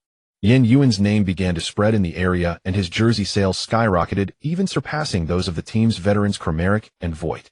The reason was simple. Yuan had propelled the team into the Champions League group stage with a single shot, and he had now become a hero in the hearts of Hoffenheim fans. The marketing manager wiped the sweat from his brow watching fans snatch up jerseys and said to a colleague, "If I had known they would sell this, well, I shouldn't have ordered so few. For the next match, we must arrange a dedicated booth for Yuan." Fans were not only snatching up Yuan's jerseys, the jerseys of other players were also selling like hotcakes. Hoffenheim scarves, hats, flags, and even custom t-shirts printed with Wunderkind Yin became hot. The club even hurriedly printed a batch of Yuan's posters, which flew off the shelves as soon as they were displayed. "This kid is now our new cash cow," a staff member chuckled, shaking his head. Who would have thought that just a few months ago he was still an unknown? As the match time approached, the atmosphere in the stadium gradually heated up. In the stands, more and more fans donned Yuan's number 17 jersey, some even holding up banners written in Chinese. "Terminator Yin." This was clearly written by a Chinese fan. This nickname was voted on the Hoffenheim fan forum following his decisive goal against Liverpool. Initially, some suggested calling him Rocket or Eastern Wizard, but in the end, Der Terminator won overwhelmingly. Havertz teased after hearing the cheers, "That's a pretty fierce nickname, but it suits you well considering you always manage to solve problems at the last moment." Yuan remained calm, even a bit shy. He didn't think he deserved such an exaggerated title, but the fans' enthusiasm was hard to refuse. The match was about to begin. In the player tunnel, Yuan stood among his teammates, taking deep breaths to adjust his mindset. He could hear the roaring cheers from outside, and when the stadium announcer called his name, the entire crowd's volume instantly surged. Yin, Yin, Yin, Terminator. The cheers surged like a tide, and Yuan could even clearly distinguish the Chinese chants mixed in. He looked up at the stands where countless arms were waving and many faces were flushed with excitement. He waved back lightly, his lips involuntarily curling up. It felt truly wonderful. "Looks like you're the star here now," the captain Voigt patted Yuan on the shoulder. "Kid, don't let them down." "Of course, Captain, every goal I score is for the team and the fans. I will perform well in this match," Yuan replied. The fans' fervor was not just because of his performance, but because they saw hope in this team. From a small village club to now having the chance to step onto the Champions League stage, Hoffenheim was rising at an astonishing speed, and Yuan himself had become a symbol of this new hope. As he stepped out of the tunnel, the sunlight was blinding, and the roar hit him like a wave. Yuan squinted, adjusting to the light, and then stepped onto the pitch. He could feel the grass slightly tremble beneath his feet, as if the entire stadium was boiling for this match. In the stands, a massive tifo slowly unfolded depicting Yuan celebrating on his knees after scoring the winner at Anfield with German text beside it that read, "History is written by us." This large tifo was not only for their own fans, but also for the opposing Bayern players and supporters. Only a powerhouse like Bayern deserved the spontaneous creation of such a tifo by Hoffenheim fans. Yuan looked at the fans' tifo, took a deep breath, and felt a warm surge in his chest. Today's match was certainly not just an ordinary Bundesliga clash. To exaggerate a bit, this match was as important as the last one against Liverpool, and he had to be fully prepared. The Bayern players were also lined up, their gazes scrutinizing especially the fullback Alaba, whose eyes were locked on Yuan. "Be careful in this match, Yen. They've definitely studied you," Gnabry whispered. Yuan nodded to Gnabry, fist bumping him, and said, "You two, let's work hard together." On the other side of the field stood future Tianjin Tigers legend Wagner, who couldn't help but glance over at the familiar blue and white figure. Just a few months ago, he was running on this grass in a Hoffenheim jersey, high-fiving Captain Voigt after scoring and discussing tactical details with Nagelsmann. Now, however, he had returned as an opponent. It was a strange feeling, like walking into a home that had changed its... "Hey, Wagner," Muller chimed in with a grin, nudging him with his elbow. "Are you nervous? Just don't go soft on your old club later." Wagner forced a smile, replying nonchalantly, "You should worry about yourself, Thomas, and not let me steal your..." Muller laughed heartily, patting him on the back. "Don't worry, everyone will go easy on you, won't let Hoffenheim lose." Kimmich interjected, "Hoffenheim isn't weak this season, especially that Asian kid." Upon mentioning Yuan, Muller's eyes lit up. "Ah yes, that number 17. Scoring the winner against Liverpool in his Champions League debut, that's fierce." He turned to Wagner. "Wagner, did you train with him at Hoffenheim?" Wagner shook his head. "No, Thomas, he had just joined Hoffenheim when I left. We never crossed paths. But I heard he trains really hard, and Nagelsmann likes him a lot." Captain Lahm cleared his throat from behind, interrupting their chit-chat. "Everyone focus up, the match is about to start." His gaze swept over everyone, finally resting on Wagner. "Sandro, you are key today. Don't overthink it, just play as you do in training." Wagner nodded and took a deep breath. In professional football, today's teammates might become fierce opponents. Feelings aside, the moment they stepped onto the pitch, everyone had only one goal: to win the match. The referee's whistle sounded, and the match officially began. Wagner stood in the center circle, looking at the familiar Kramaric across from him. As their eyes met, they both nodded slightly in greeting. There were no unnecessary pleasantries, but in that moment both were saying, "We fight for our own, giving our all." Muller, standing beside him, suddenly lowered his voice, saying, "Seriously, if you score later, don't celebrate too wildly, and be careful of getting booed by Hoffenheim fans." Wagner smiled. "Don't worry, I know how to handle it." In the stands, Hoffenheim fans had already begun their cheering. Wagner could hear the familiar melody of the team anthem, but this time those songs were no longer for him. His gaze involuntarily drifted to Yuan. The young number 17 was looking down, gently stepping on the grass, focused on the entire Bayern team lineup. Wagner squinted deep in thought. This kid indeed has a different aura. The referee blew the whistle to kick off. The ball rolled toward Bayern's half, and Wagner stepped forward, rushing into the battlefield he once knew so well. This time his task was to breach the goal guarded by his old teammates. The referee's whistle pierced the air, signaling the official start of the match. Bayern Munich immediately displayed their dominance as the reigning champions of the Bundesliga. Thiago and Vidal firmly controlled the tempo of the midfield, while Coman and Robben took turns attacking Hoffenheim's defense from both flanks.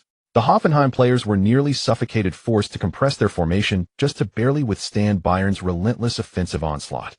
The pressure was overwhelming.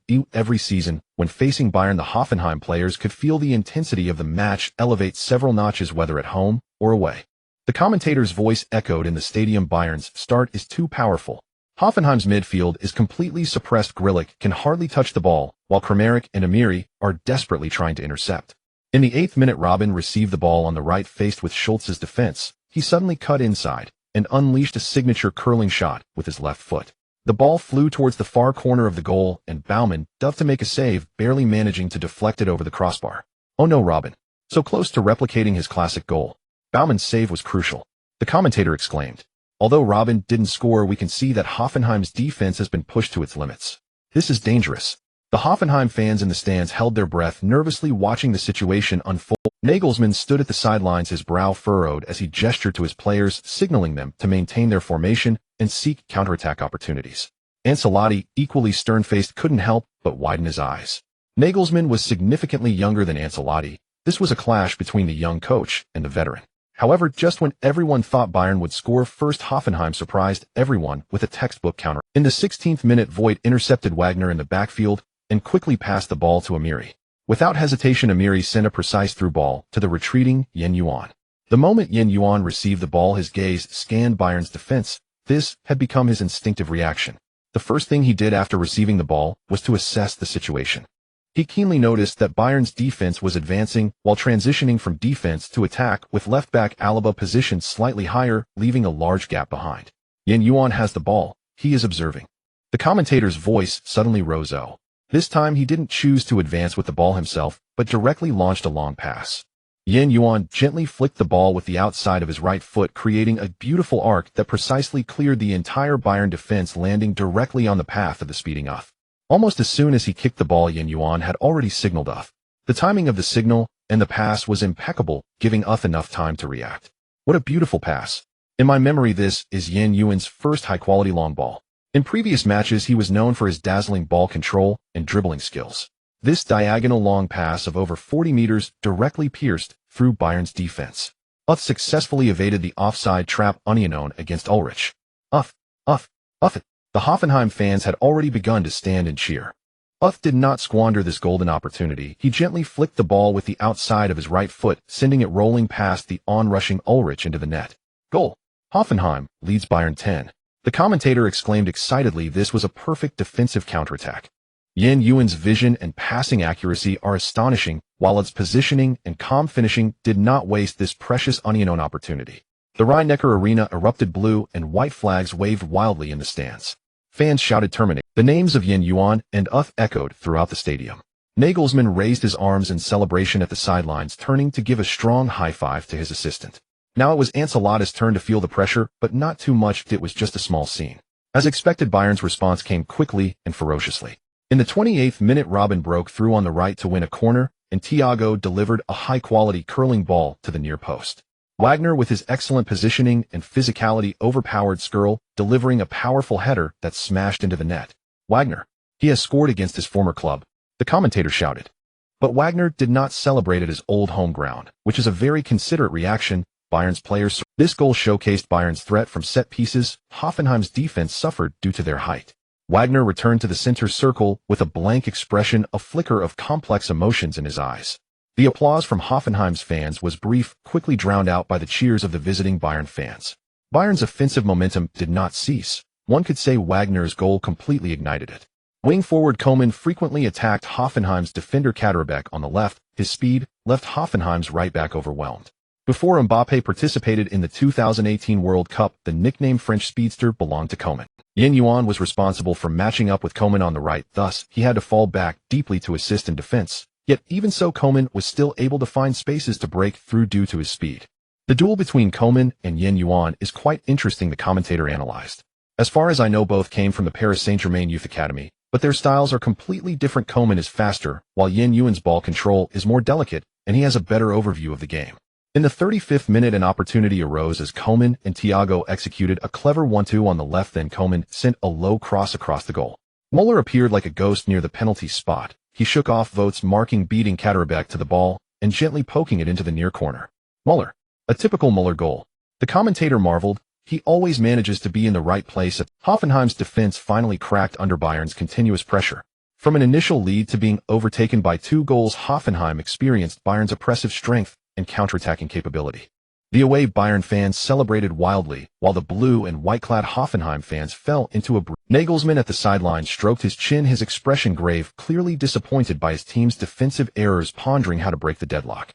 In the last 10 minutes of the first half, Hoffenheim finally stabilized their footing. Kramaric dropped deeper, forming a double pivot with Amiri, while Grillick began to contribute more to the build-up play. Yuan and Gnabry reduced their blind defensive efforts, preserving the sharpness for counterattacks. Baumann once again stepped up in the 40th minute, saving Vidal's long-range shot from outside the box. This was Bayern's third threatening shot in the first half, but Hoffenheim's goalkeeper did not allow the score to widen further. The whistle for halftime sounded, fixing the score at 12. Hoffenheim's players walked towards the locker room with their heads down, while Bayern's players appeared full of confidence. The first half is over. The commentator summarized. Hoffenheim started impressively, but Bayern's dominance ultimately allowed them to take the lead. Bayern's forward line performed particularly well. Coman's speed gave Hoffenheim's right side a hard time. However, Yuan's speed was not slow either, and his assist proved his football intelligence and vision. Let's look forward to the second half. The Hoffenheim fans in the stands did not give up, but despite being overtaken, they continued to sing their team song, offering encouragement to the players. On his way to the locker room, Nagelsmann patted each player's shoulder, clearly already contemplating adjustments for the second half. Ancelotti felt pleased with his players. Before entering the locker room, Yuan wiped the sweat from his brow and glanced up at the scoreboard. In the changing room during halftime, Nagelsmann stood before the tactical board, his sharp gaze sweeping over each player. Despite being behind in the score, he encouraged the lads, reminding them that in such tough battles, they must not undermine their own team. He said, "Listen up, lads, we did well in the first half, but we can do even better. Bayern's counterattacks are fierce, but their defense is not impregnable." He picked up a marker and swiftly outlined the adjustments for the second half on the tactical board. First, Kramaric and Amiri in the second half. You two must settle down completely and form a double pivot barrier. His pen pointed heavily at the edge of the penalty area, continuing, "Remember, your task is not to organize the attacks, but to strangle Thiago and block Vidal's forward runs. I need you to move more actively, engage fiercely, and completely sever Bayern's connection between midfield and attack." Kramaric and Amiri exchanged glances and nodded. Next, Nagelsmann turned to Grillick. "Grillick, you can't just wait for the ball in the front like you did in the first half. Fall back, drop deep." He drew a circle in the midfield area, continuing, "You need to become a support point in the back, helping the double pivot to distribute the ball safely to the front. Bayern's high pressing is fierce, and we cannot afford to lose the ball in our half." Grillick took a deep breath, clearly understanding that his role had changed. He had transformed from the core of the attack to a pivotal point in the transition between offense and defense. Finally, Nagelsmann's gaze fell on Gnabry, and Yuan, a slight smile appearing on his lips. "You two in the second half reduce your defensive duties." His pen pointed towards the flanks, especially Yuan. "Your stamina should be preserved for attacking, as Rafinha, not the one from Barcelona, and Alaba, like to assist, leaving vast space behind them. During counterattacks, the right flank is our breakthrough point." Yuan gently clenched his fist, a glint of determination flashing in his eyes. Nagelsmann raised his voice, saying, "Once their fullbacks push up behind them lies our opportunity.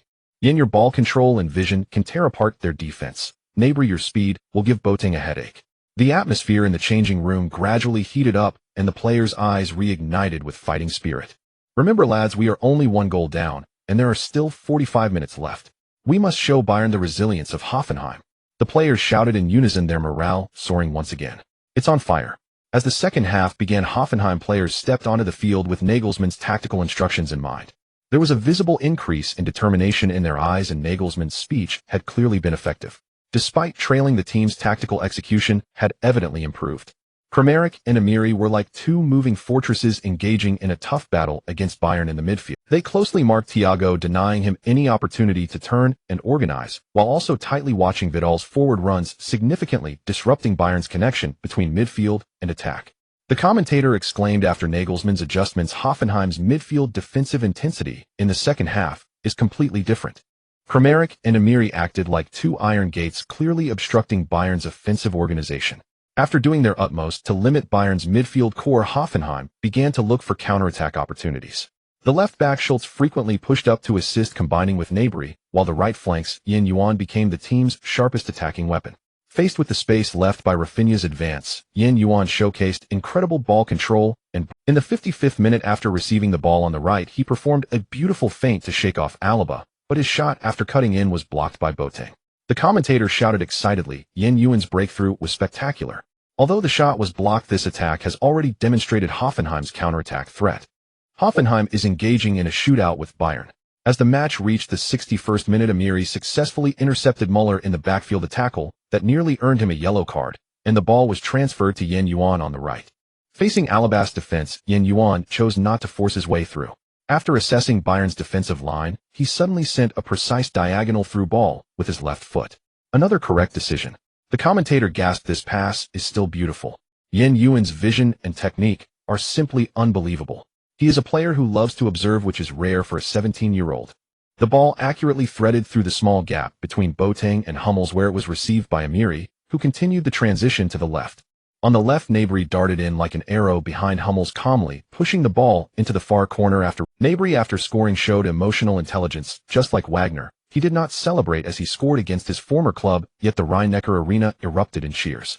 The commentator exclaimed excitedly, "Gnabry has slain his old master." Yuan's assist showcased his high football IQ and judgment. This crucial pass sliced through Bayern's defense like a scalpel. These two lads are currently the two most talented forwards I've seen this season.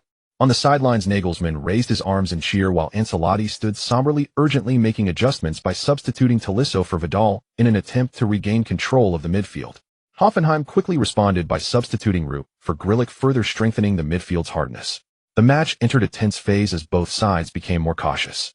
In the 70th minute, Robben's trademark Huton long-range shot posed a significant threat, but Baumann made another quality save, tipping the ball over the crossbar. The commentator praised Baumann is in sensational form today. This is already his fourth crucial save, and just when everyone thought the match would end in a draw, it seemed to reach another level. In the 72nd minute, Bayern's corner attack was cleared and Hoffenheim launched a rapid counterattack. Kramaric received the ball and immediately passed it to Yuan, who was racing forward on the right. The commentator's voice suddenly rose this time. Yuan did not choose to pass again. He is driving forward with the ball. His speed is not slow at all. His movement has drawn the attention of Bayern's entire defense. Yuan charged forward with the ball, attracting the attention of the entire Bayern defense. Just as Boateng and Tolisso were about to close in on him, Yuan suddenly delivered a rapid ground pass with the outside of his right foot. The commentator nearly lost his voice, shouting another pass. How does this young man not seek glory for himself? Is he still a youth? Yuan can deliver such precise passes even while sprinting at high speed. The ball accurately threaded through the narrow gap between Boateng and Hummels. The experienced understood, immediately galloping in to easily push the ball into the empty net. He achieved his personal brace. Immediately after scoring, sought out Yuan to celebrate together. He was growing increasingly fond of this young lad. From being overtaken to equalizing, then taking the lead, the home fans in the Rhein-Neckar Arena went completely wild. The supporters sang the team's anthem, waving blue and white scarves, and the entire stadium seemed to vibrate. The commentator excitedly declared, has a brace. Yuan's second assist. This young Asian talent has completely dominated the match today. His vision skills and unselfish passing choices are akin to a seasoned veteran. On the sidelines, Nagelsmann excitedly embraced each player while Ancelotti looked grim, signaling to the players on the field to initiate a final push with tactical gestures. In the final stages of the match, Hoffenheim began to retreat, switching to a 541 formation. If they could hold on to this one-goal advantage, Hoffenheim would consider it a job well done. The three center-backs formed by Voigt, Hubner, and Katterbach were as solid as a rock, while Kramaric and Amiri's coverage in midfield was astonishing. Bayern's attacks surged like a tide, but they could not breach Hoffenheim's ironclad defense. Although Hoffenheim's offense was not as potent as Bayern's, their home defense was equally formidable, which is how they finished fourth in the Bundesliga last season. In the 89th minute, when everyone thought the match was about to end, Yuan capped off this brilliant game with a perfect finish. Bayern's corner was punched out by Baumann, and the ball fell at Yuan's feet at the edge of the penalty area. The commentator's voice was already a bit hoarse. Yuan has the ball again. This is Hoffenheim's counterattack opportunity. Will he pass to a teammate again? Facing Thiago's challenge, Yuan executed a beautiful pullback and turned, effortlessly escaping. The commentator exclaimed, this time, Yuan is going for the attack himself. That turn was so elegant. This kid's technique is still as breathtaking as in previous matches. At this moment, Bayern's defense had left gaps due to teammates' movements. Yuan advanced with the ball a few steps and suddenly launched a long-range shot just past the halfway line. He didn't push forward too much, he chose to shoot directly. The commentator almost jumped from his seat. He's going to shoot from such a distance, at least 40 meters. The powerful shot arced beautifully in the air, soaring over the desperately chasing Boateng and the hopelessly jumping Tolisso. It landed precisely in the net. Hoffenheim's fourth goal. The entire Rhein-Neckar Arena descended into unprecedented madness. Fans embraced each other, teary-eyed with joy. The commentator spoke excitedly, audience, I dare say this goal is likely one of the most spectacular goals of the month. Yuan contributed a world-class goal and 2 brilliant assists today. A perfect performance. This 17-year-old Asian talent has completely dominated the match. Let us remember his nickname, the Terminator. On the sidelines, Nagelsmann excitedly embraced every player while Ancelotti helplessly shook his head, clearly disappointed with the team's defensive performance. As the final whistle blew, Hoffenheim turned the tables to win 4-2 against Bayern Munich. Yuan was hoisted high by his teammates. This young talent helped the team secure a precious 3 points with a world-class goal and 2 assists. These 3 points were earned against Bayern, undoubtedly valuable. The commentator concluded this match is bound to be studied by other clubs. Hoffenheim showcased remarkable resilience and tactical execution, while Bayern displayed top-tier offense. Yuan's performance was particularly unbelievable. This young talent from Paris Saint-Germain's youth academy has once again proven his worth today. The final whistle sounded, and the electronic scoreboard at the Rhein-Neckar Arena froze at the score of 4-2. Yuan stood still, his chest heaving violently, sweat trickling down his cheeks. Despite the exhaustion, he felt truly happy and fulfilled. He glanced around, watching his teammates celebrating wildly and the fans in the stands waving blue and white scarves, a sense of indescribable accomplishment swelling in his heart. In that moment, he felt a bit dazed. His gaze shifted to the Bayern players leaving the field, reminding him of what he knew. Yuan took a deep breath and quickly walked towards the Bayern players. He first found Thomas Müller, a player he had admired since his youth training days. The reason was simple: he greatly admired Müller's style of play and personality. Yuan had almost modeled his training after Müller during his youth. Müller had never excelled in technical skill since his debut. His strongest attributes lay in his positioning and football intelligence, which Yuan appreciated most. At that moment, Müller was bowing his head to adjust his socks, seemingly still regretting the loss. Yuan hesitated for a moment, but then stepped forward and said in fluent German, "Hello Thomas, can we swap jerseys?"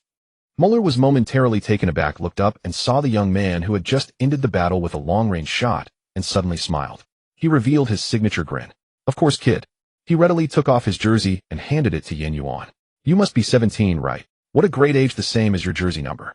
You played really well today, that shot was simply incredible." Yuan took the jersey and handed over his own, a radiant smile on his face. "Thank you, Thomas. I've learned a lot from your positioning and passing. I've been watching your matches for a long time." Müller patted his shoulder and joked, "Looks like the one who beat me is actually my fan.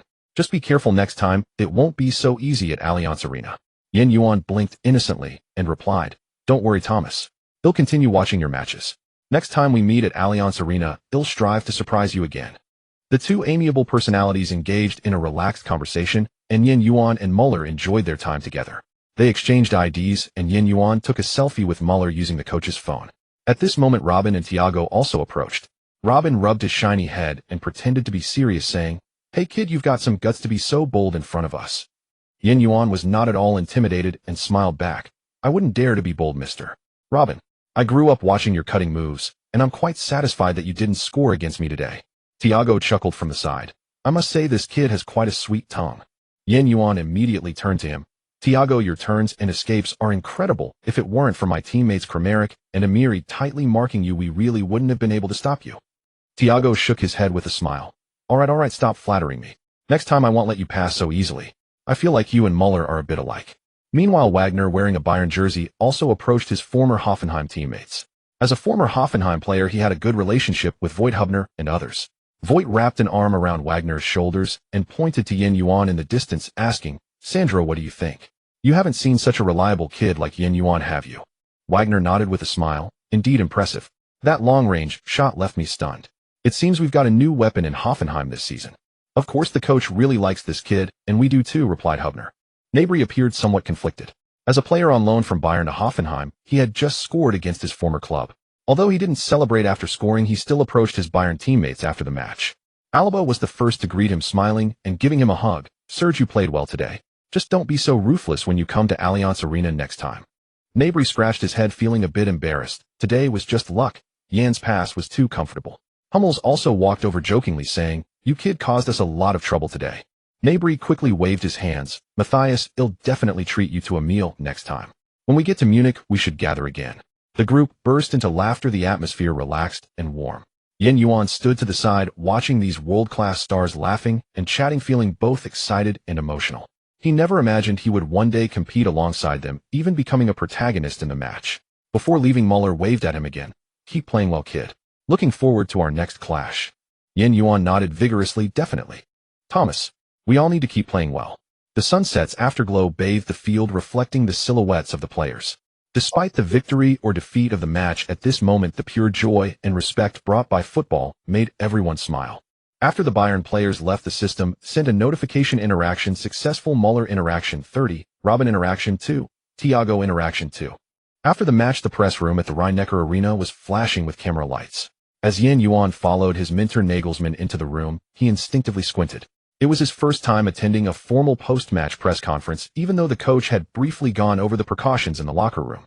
However, sitting at the long table facing dozens of reporters, Yuan's fingers involuntarily tapped gently on his knee.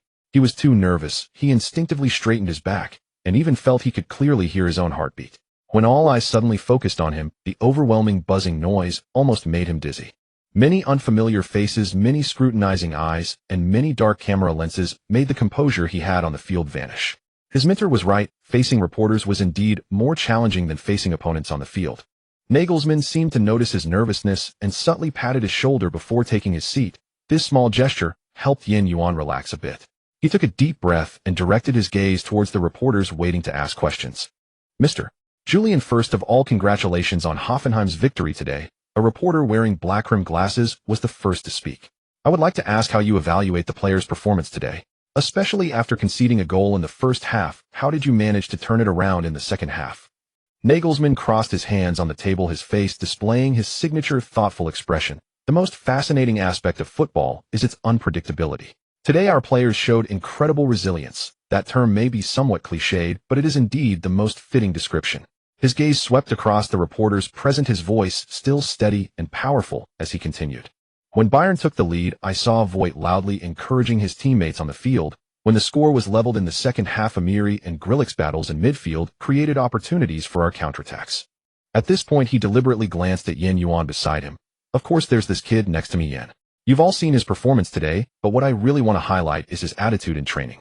Since the day he joined, this kid has maintained an incredible focus, and today's goal is the best reward for his hard work. Yuan felt his ears slightly warm upon hearing the coach's evaluation of him. He hadn't expected his mentor to say such things in the press conference, nor that the coach would notice his training details. Nagelsmann then shifted his tone. However, I must also commend Bayern's performance. They did well in possession and creating opportunities, and Salata's tactical setup caused us significant trouble. Although goalkeeper Ulrich conceded a goal, his commanding and distribution were still exceptional. We could clearly feel the pressure he brought us. This evaluation not only acknowledged the opponent, but also did not undermine the value of their victory, showcasing the young coach's excellent media handling skills. At this moment, a blonde female reporter directed a question at Yuan. Mr. Yuan, as the standout player of the match, how does it feel to score against Bayern? Especially with that long-range shot where goalkeeper Ulrich seemed to have no reaction time. As soon as this question was posed, Yuan instantly felt all eyes on him. This question appeared simple, but concealed a trap. Answering too boastfully would come off as arrogant, while being overly humble might be interpreted as disrespect towards Bayern. If he couldn't grasp the balance in his response, this question could become a pitfall. Yuan did not answer immediately, but took a moment to think and organize his words before speaking. Scoring in a match against Bayern is every player's dream, but to be honest, when the ball flew toward the goal, my mind went completely blank. It felt like a dream. This opening line drew a round of good-natured laughter. Yuan continued, Ulrich is one of the best goalkeepers in Germany. Scoring under his defense requires a bit of luck. What I want to emphasize is that these goals are the result of the entire team's efforts. Without the runs and movements of my teammates, without the coach's tactical arrangements, there wouldn't have been these opportunities. Yuan also thought about his friendly interactions with Müller and others as he answered. He then added, of course, scoring at Allianz Arena would be even more meaningful, so I will prepare well for the next clash with Bayern. This slightly humorous conclusion expressed respect for the opponent, while showcasing his ambition, causing the reporters present to nod in approval. Nagelsmann slightly nodded beside him, a hint of appreciation flashing in his eyes. As the press conference continued, more questions followed. A reporter asked about Yuan's feelings regarding the two crucial matches, the last-minute win against Liverpool, and contributing to the 3 goals to defeat Bayern. Yuan's responses became increasingly assured as he said, what's important is not how many goals I created, but rather the team's victory. If my performance can help the team secure 3 points, that's what makes me happiest. After the press conference concluded, Yuan followed Nagelsmann out of the room. In the hallway, the coach suddenly stopped. You answered very well just now, Yuan. He rarely showed a smile, especially the part about the team. Always remember to put the team first in front. Thank you, coach. Yuan nodded, but his mind was still savoring the earlier experience. From today onward, Yuan's attention in the Bundesliga would be entirely different. Those professional reporters who once only appeared in reports would now start analyzing every touch he made. The stars he had only seen on television would now genuinely regard him as a key opponent to watch out for. Indeed, when they exited the stadium, the waiting fans erupted in cheers. Yuan, look this way. Can you give me an autograph? Voices calling in various languages echoed around. Yuan stood there somewhat at a loss until Nagelsmann gently nudged him, saying, Go on, kid, this is part of being a professional player. That night, the headlines of major German sports media were almost completely occupied by this English young talent. Kicker, titled, The Hard-Battling Kid Emerges, and detailed Yuan's recent performances, praising him for being known for fighting hard from the first round of the Bundesliga to this match.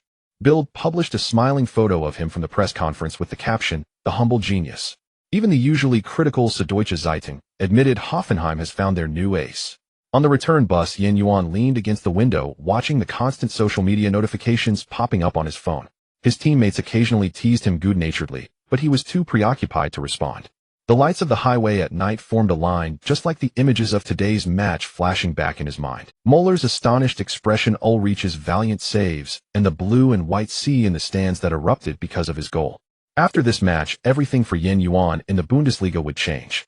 If Hoffenheim had enjoyed smooth sailing and unbridled joy over the past 2 days, Paris Saint-Germain was undoubtedly gripped by mounting anxiety. The day after Hoffenheim's match against Bayern Munich, news of Yuan arrived. What began as routine monitoring of Yuan soon revealed deeper, more troubling layers. The more closely they observed, the more alarming the findings became.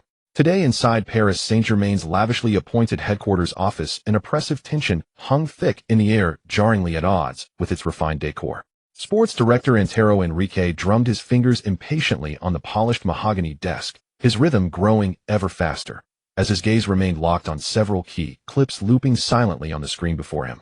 Yuan's thunderous long-range strike, a celestial arrow piercing Neureich's 10-fingered fortress, Yuan's dazzling agile evasion near Anfield's corner flag, followed by a decisive match-winning assist, Yuan's supremely confident feints and imaginatively threaded passes against Bayern's defenders. With a sharp crack, his fist slammed onto the desk, making scattered documents and the nearby coffee cup jump. Henrique was genuinely furious. Across the desk, Youth Academy director Pierre sat ramrod, straight beads of sweat glistening along his temples. He had been summoned for accountability. Pierre Henrique said quietly, his voice frozen glacial. Now read aloud to me, word for word, the conclusion you wrote in his dismissal report last spring. Pierre swallowed hard and began, voice strained. Yuan, age 17 years and 106 days. English-born, ethnic Chinese. Preferred position, right winger. U19 first-team appearances 5. Assessment conclusion: technical aptitude average, dribbling lacks explosive acceleration, physical resistance insufficient, finishing inconsistent. Team coordination awareness is adequate, off-the-ball movement shows occasional flashes of brilliance. Recommended for release. Deemed lacking potential for integration into the senior squad or significant transfer value. Occasional flashes of brilliance. Enrique's finger struck the screen with a sharp, brittle tap. A player who consecutively scores match winners against Liverpool and single-handedly dismantles Bayern Munich's defense with 3 direct contributions. His greatest virtue in your assessment is merely occasional flashes of brilliance. A 17-year-old you labeled technically unexceptional and physically inadequate. How did he slip through the German giant's suffocating press like a phantom, leaving our fiercest rivals utterly disoriented? Pierre, tell me, have our vast scouting network and our multi-million-euro annual youth development program gone completely blind? Enrique's fury seemed almost tangible. At that moment, the screen froze precisely on Yuan's radiant smile as he exchanged jerseys with Muller after the match. A 17-year-old boy, calm, poised, and utterly self-assured, stood before football's elite as though he were a seasoned cornerstone, not a debutante. Pierre's throat tightened as he attempted a defense director. At the time, he was still in our U19 squad. The statistical reports truly did not reflect this kind of explosive performance. His off-the-ball movement and final decision-making always showed promise, but overall ball retention, physical resilience, and shooting consistency objectively fell short. Enrique's voice suddenly rose, laced with incredulity. So did he attend some kind of enlightenment crash course at Hoffenheim? 2 months, from falling short to tearing apart Liverpool's and Bayern's backlines. A Champions League qualifier winner, 3 direct contributions against Bayern. Pierre, he faced Sulla, Muller, Robin. He's now dubbed the big match boy by Bundesliga media. You call that falling short?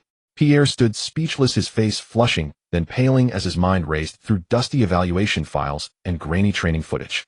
Indeed, during his time at PSG's U19s, Yuan had resembled more an opportunist. Brief, intuitive bursts of intelligent movement and decoy runs, yet constrained by his own physical and technical limitations, those moments fleeting and fragmented. Nothing like the comprehensive game-altering threat he now displayed, especially from the right wing, where PSG's youth system traditionally favored dribblers with explosive penetrative power. Yuan's preference for intelligent off-the-ball interplay simply failed to register strongly within PSG's existing data models. Players of his profile were routinely culled from PSG's academy, yet no one could have foreseen how swiftly he would transform upon departure, like a dragon plunging into the sea. Director, we acknowledge. Perhaps our evaluation underestimated the latent potential for such a sudden dramatic emergence, Pierre replied, cautiously choosing each word with care. As you know, young players' developmental trajectories are rarely linear. Some do experience abrupt revelatory leaps. Revelation. Enrique snorted coldly. So when you cannot explain it, you resort to mysticism. He went to Hoffenheim, not Hogwarts. Nagelsmann is no Dumbledore. How then did he transfigure an ostensibly ordinary youth into something extraordinary in just 3 months? He rose abruptly, turning away from Pierre to stare out at Paris's glittering night skyline, though even its beauty could not soften the storm-darkened expression on his face. I will hear no more empty justifications. Enrique whirled back, his piercing gaze locking onto Dubois. You immediately mobilize every available resource. I want exhaustive video footage of every match he played over the past 3 months, every scout report, every training analysis, weekly physiological metrics, even records of dietary and sleep pattern changes. Dig deep. I demand to know precisely what metamorphosis occurred, physically, technically, psychologically, tactically, between his departure from Paris and arrival at Hoffenheim. Not a single detail may be overlooked. Pierre exhaled in quiet relief and nodded vigorously. Understood, Director. We'll deploy scouts immediately. And one more thing, Enrique continued, his tone slightly tempered. Prepare a long-term analytical report on this big match boy. Monitor his form rigorously over the next 3 months, 6 months, even a full year, to determine whether he is a fleeting spark of genius or possesses the authentic, consistent caliber of a world-class foundational talent. He returned to his desk, his fingertips lingering on the screen, resting gently on Yuan's youthful, striking visage, as he added quietly. Most critically assess his likely tactical role at Hoffenheim, his current contract status, and above all the feasibility of a potential reacquisition. Pierre's heart lurched. Was the director already contemplating a buyback?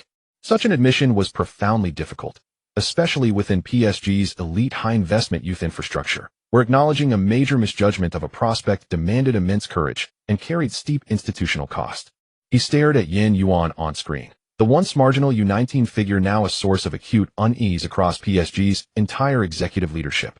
And in the coming transfer market, this English-born ethnic Chinese right-winger's market value would surely dwarf the modest sum he commanded upon his departure. Understood, Director. I'll activate our highest priority tracking and evaluation protocol immediately. All developments concerning Yuan will be reported to you without delay. Pierre swiftly recalibrated his composure and responded with professional precision. Silence settled over the office once more, broken only by the screen's endless replay of Yuan's breathtaking goals and mesmerizing dribbles. Each net-shuddering strike landed like a hammer blow upon Enrique's psyche. He sank back into his broad leather chair, massaging his temples. The anxiety had not lifted but condensed into something sharper, heavier pressure. Paris could afford no further missteps. Not with true genius, however unassuming its initial guide. The lens returns to the Bundesliga once more. Yuan's explosive performance came too quickly and fiercely, catching the entire league off guard with the rapid rise of this Chinese star. Initially, he was merely seen as a young player called up temporarily by Nagelsmann for training by other clubs. A young player who might shine in certain matches, but would ultimately be crushed by more experienced opponents. Yuan's name had never even appeared in the tactical meeting rooms of any club. However, when he effortlessly scored 4 goals against the lower-tier team Erfurt in the first round of the DFB Pokal, when he scored the last-minute winner against Liverpool in the Champions League qualifier, and when he single-handedly tore apart Bayern's defense at Hoffenheim's home ground. Finally, the Bundesliga coaches realized that this 17-year-old Chinese-English right-winger was no longer an accidental phenomenon, but a threat that must be taken seriously. After the match against Hoffenheim in Bayern's tactical meeting room on Sabener Strasse in Munich, the projector repeatedly displayed every touch of Yuan during Hoffenheim's 4-2 victory over Bayern. Ancelotti had reviewed the loss all day, his brow still furrowed, his gaze fixed on the screen, his eyes becoming increasingly dissimilar. His assistant coach Hermann pointed to Yuan's inside cut breakthrough on the right wing, speaking in a low voice. Carlo, his explosiveness is far stronger than we anticipated, and his change of pace is quite peculiar, not like a typical English winger. He's somewhat reminiscent of Robin, but even more elusive, thus also bearing a hint of Muller. He seems to be a versatile player. Ancelotti nodded, slowly speaking German, with a heavy Italian accent. We underestimated his off-the-ball movement. He appears to be waiting for opportunities, yet in the next moment, he can suddenly accelerate into the penalty area. This kind of observation is not a coincidence, it's talent. The Bayern defensive coach continued, moreover, Carlo, our fullbacks have been caught off balance by him too many times. Yuan's feints are very natural, and he knows how to exploit the opponent's inertia. Ancelotti finally concluded, in our next home match, if we encounter him again, we must assign someone to mark him closely. We absolutely cannot give him any space. Meanwhile, in the tactical analysis room of RB Leipzig, the young coach Hasenhuttl was engaged in a heated discussion with the data analysts.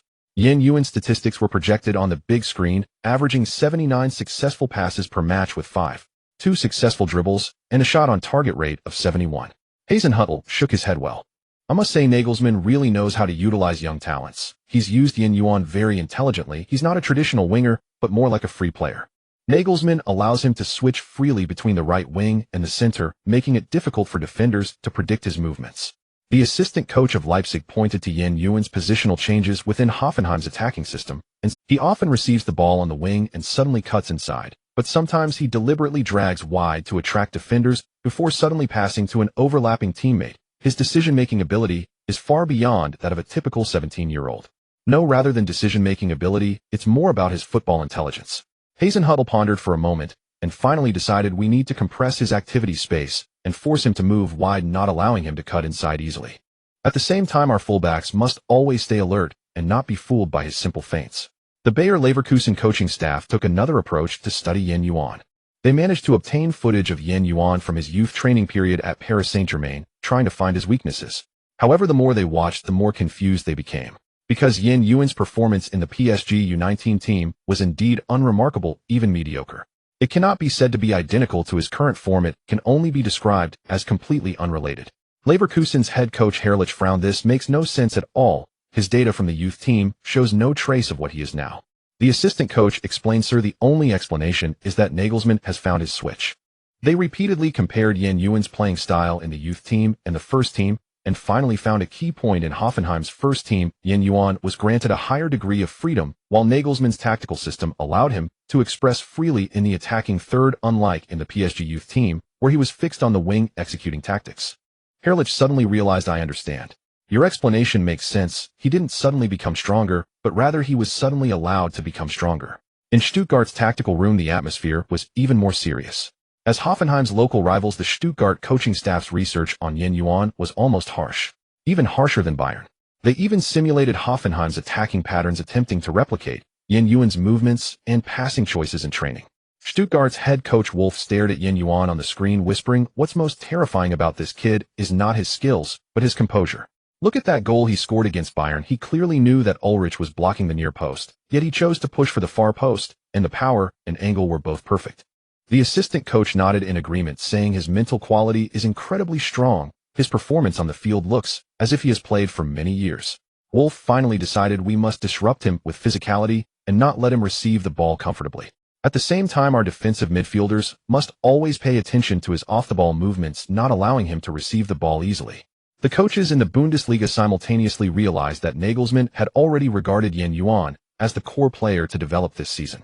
Hoffenheim's tactical system was gradually revolving around Yuan, and his performances proved that he was indeed not a fleeting flash. Bayern, Leipzig, Leverkusen, Stuttgart. These Bundesliga teams that once underestimated or were even unaware of him now had to reassess this 17-year-old genius. They began to adjust their tactics, formulating targeted defensive strategies, even at the cost of sacrificing some attacking firepower to limit Yuan's performance. However, Yuan's threat lies not only in his individual ability, but also in his perfect integration with Hoffenheim's system. Indeed, Nagelsmann's tactics gave him freedom, but the key point is that Yuan has reciprocated the coach's trust with stunning performances time and again. Yuan and Nagelsmann can be said to complement each other. The Bundesliga team's alertness towards Hoffenheim has risen again, not because of the Hoffenheim miracle, but because of this kid named Yuan.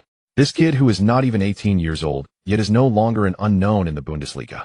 The Bundesliga is studying Yuan, and Yuan is studying the exam paper. Today in the classroom of Hoffenheim's youth training school, a monthly exam is taking place. Yuan sat by the window, quickly writing the last electrical question of the physics exam. His pen glided smoothly across the paper, hardly pausing, as those complex circuit diagrams and formulas had long been arranged and combined in his mind. The classroom was quiet, with only the sound of pages turning and writing left, while other students furrowed their brows and thought Yuan had already closed his exam paper and let out a gentle sigh. He glanced at the clock on the wall. There were still 40 minutes left before the exam ended. The invigilator noticed his movement and raised an eyebrow in surprise. Yuan politely nodded to the teacher and stood up to submit the exam paper. The teacher took the paper and couldn't help but ask softly, so fast? Did you check it? Yuan smiled and replied quietly, yes, I checked it, sir, I'm done. His tone was calm, with no intention of boasting, merely stating facts. After leaving the classroom, Yuan took his backpack from the locker Besides a few textbooks, there was also a somewhat old-looking football stuffed inside. He skillfully pulled the ball out, tossing it lightly with one hand. The football landed steadily on his shoulder. He tilted his head slightly and rubbed the ball with his cheek. "This is great, I can play football again." He couldn't help but exclaim in his heart. For Yuan, studying and football have never been in opposition. On the contrary, they complement each other. When he gets tired of studying, he plays football, and when he gets tired of playing, he studies. Alternating between the two keeps him alert and efficient. This habit stems from his family. His father came to the UK from China in his early years to struggle, and after building a business from scratch, he still made time to pursue a water master's degree, claiming it was a gold plating. From this, it can be seen that Yuan's father still possesses a bit of a scholar's obsession even after settling abroad. Yuan's mother is the typical Chinese parent who instilled in Yuan the belief that both hands must be strong. Playing football is fine, but studying is also essential. Yuan does not resent this arrangement from his family. On the contrary, he finds that he is quite good at studying. Subjects like language, mathematics, and physics, which can be a headache for many professional players, he can handle with ease. He even considered that if one day the path of football doesn't work out, perhaps he could go to university. Of course, that thought was fleeting. Right now he wants to prove that he can go further on the green field. He slung the football over his shoulder and briskly walked towards the training ground. The first team players had a day off today, and the entire field was empty, with only a few youth team kids practicing passing in a distant corner. Yuan didn't mind the lack of teammates to practice with. If no one was there, he would practice his ball control alone. After dropping his backpack, he dragged out a set of cones from the sidelines, skillfully setting up a complex ball control route on the grass. These cones were arranged into irregular obstacles, simulating the pressing and changing directions he might encounter in a match. He took a deep breath, gently nudged the ball, and began today's personal training. With a light push from his left foot's inner side and a flick from his right foot's outer side, his body slightly leaned, and the football skillfully wove between the cones. His movements were not flashy but extremely precise. Each touch seemed meticulously calculated, and the ball always stuck to his feet, with a high success rate in breaking through. After 20 minutes of practice, fine beads of sweat had already appeared on his forehead, yet his gaze remained. He paused, wiped the sweat from his brow, took out a water bottle from his backpack to take a sip, and then switched to a different training project, this time focusing on sudden stops and direction changes while dribbling at high speed. He accelerated, coming close to the cones before abruptly stopping, using the bottom of his foot to pull the ball back, then quickly changing direction. He repeated this action several times until muscle memory made each change of direction feel incredibly natural. At the edge of the training ground, several youth team kids were secretly observing, whispering to each other. "Is that Yuan? The one from the first team?" "Yes, that's him. Did you see the goal he scored against Bayern 2 days ago? He practices so seriously. No wonder he made it directly to the first team. I heard he studies really well." Yuan heard their whispers, but didn't stop training. He had long been accustomed to such gazes, whether out of envy or doubt. It was merely background noise to him. His attention was fully focused on the football at his feet. Every touch and every change of direction was preparing him for the next match. When he took a break in the middle of his training, Yuan's phone buzzed with a new message from his mentor. "Find me before training tomorrow. There are tactical adjustments to discuss." Yuan quickly replied, "Okay, coach." He put away his phone, feeling even more energized. His mentor had been paying increasing attention to him lately, even beginning to tailor strategies specifically for him. This trust excited him and put pressure on him. He didn't want to let down this expectation.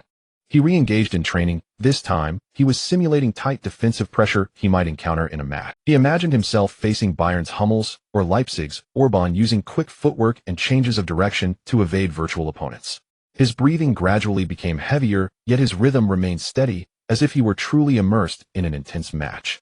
After practicing for another half an hour, the sky grew darker, and the training ground lights turned on automatically. Yuan finally stopped, bending over with his hands on his knees, panting heavily. Sweat had soaked through his training outfit, but his eyes remained bright as he collected the cones, stuffed the football back into his backpack, and drank the last sip of water from his bottle. As he walked out of the training ground, those youth team kids were still there, looking like they were U17s. One of them mustered the courage to shout, "Yuan, could you give us an autograph?" Yuan was taken aback for a moment, but then smiled and walked over, taking the pen and signing his name on their jerseys. After signing, he patted one of the kids on the shoulder and said in German, "Keep practicing, who knows, maybe I'll see you on the training ground next time." Leaving the training ground, Yuan headed towards the dormitory. His phone buzzed again. This time, it was a message from his mother. "Son, how did the exam go?" He replied as he walked, "Not bad. Oh, I should be able to get an A." His mother messaged back, "That's good. I don't mind you playing football, but you must never neglect your studies. Remember to send me your report card when it comes out." Yuan understood his mother's actions and thoughts. The career of a professional player is filled with uncertainties, and having an alternative path is always good. Upon returning to the dormitory, he took a shower, and then sat down at his desk opening the tactical notes for the next day. The physics exam had ended, but the exam of football was still ongoing. He stared at the densely packed tactical diagrams in his notes, and soon continued to practice in the system space. It seemed that Yuan's entire day was nonstop. After watching Spain's 54 victory over France, reflecting on Indonesia's 10 win over the national team suddenly brings a sense of relief. It's not surprising that the national team hasn't qualified for the World Cup in so many years. If such performance could lead to qualification, it would be an insult to the tournament. During the break on training day, Yuan habitually pulled out his phone, his fingers swiftly gliding across the screen as he skillfully opened Instagram. His gaze immediately locked on Salah's latest update. The Egyptian pharaoh had just released a training video in which he was executing a signature curved shot with his left foot from the right flank of the penalty area, the ball tracing a bizarre arc, bypassing defenders, and finding the far corner of the goal. Yuan's breathing unconsciously quickened, his finger reflexively tapping the like button, and he typed the comment, "This curve is insane. Mr. Salah, could you share the secret to your left-footed power?" After posting the comment, he swiftly shared the update accompanied by 3 fire emojis. This had become part of his daily routine. Ever since his last decisive goal against Liverpool in the Champions League qualifying match, Yuan had been paying close attention to Salah's updates. Every post, every training video, he would watch intently, pondering over them, and he was also one of the most active. His enthusiasm had even made Salah feel a little embarrassed. His teammates would occasionally tease him, "Do you have a crush on Salah?" Yuan would always laugh and shake his head in response. What he wanted was not Salah's autograph or anything else but his skills. After the afternoon training, Yuan stayed alone in the locker room, once again opening Salah's video, slowing it down to analyze frame by frame. Salah's left-footed curved shot could be described as an art form. What seemed like a casual strike contained immense spin and precise control. Yuan attempted to break down the motion in his mind. From the position of the supporting foot, the point of contact, the swing of the leg, to the angle of the body tilt. Every detail was crucial. Just as he was immersed in his analysis, his phone suddenly vibrated. Salah had replied to him. "The ability to use your weaker foot is very important, Yuan. As a right winger, you should really practice your weaker foot more. It can make a difference in crucial moments." After Salah's response, the system finally gave Yuan a notification. Interaction level with Salah has reached 100. Successfully copied the skill Pharaoh's curve, skill compatibility 86. Yuan's pupils suddenly contracted, and he froze as if struck by lightning. He stared at the line of text in the system, repeatedly confirming that he had not misread it. Moments later, a wave of ecstasy erupted from the depths of his heart, almost making him leap up from the bench. He quickly covered his mouth, stifling the cheer that was about to escape, but the corners of his mouth had already uncontrollably stretched to his ears. The name of the skill is Pharaoh's curve. This is Salah's signature move, an unstoppable shot with a left-footed curve from the right flank, and Salah's exceptional positioning and shooting technique often place him at the top of the Premier League scoring charts. This skill was like a timely gift for Yuan. As a right-footed player, while his weaker foot was not bad, it was also not great. Although his mentor's tactical system granted him freedom, the inadequacy of his left foot still limited his threat range when facing top defenses. Now with the Pharaoh's curve, not only could he add a lethal weapon to his arsenal from the right flank, but he could also significantly enhance his weaker foot ability, as both Salah and Yuan played the same position. He forced himself to calm down, took a deep breath, and opened the system details. A skill compatibility of 86 meant he couldn't completely replicate Salah's power yet, but it was enough to cause a qualitative leap in his left-footed technique. The system also included detailed training suggestions: practice at least 100 left flank curved shots daily, focusing on the positioning of the supporting foot and the locking of the ankle at the moment of impact. Yuan immediately turned off his phone, grabbed his backpack, and rushed out of the locker room. He needed to validate this skill immediately. In the afternoon, the training ground was empty, the setting sun casting a golden hue over the grass.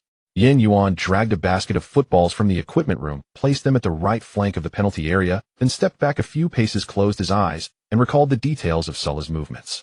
On the first attempt, he tried to use the inside of his left foot to curve the shot. The ball flew out, but the curve was flat, ultimately missing the far post.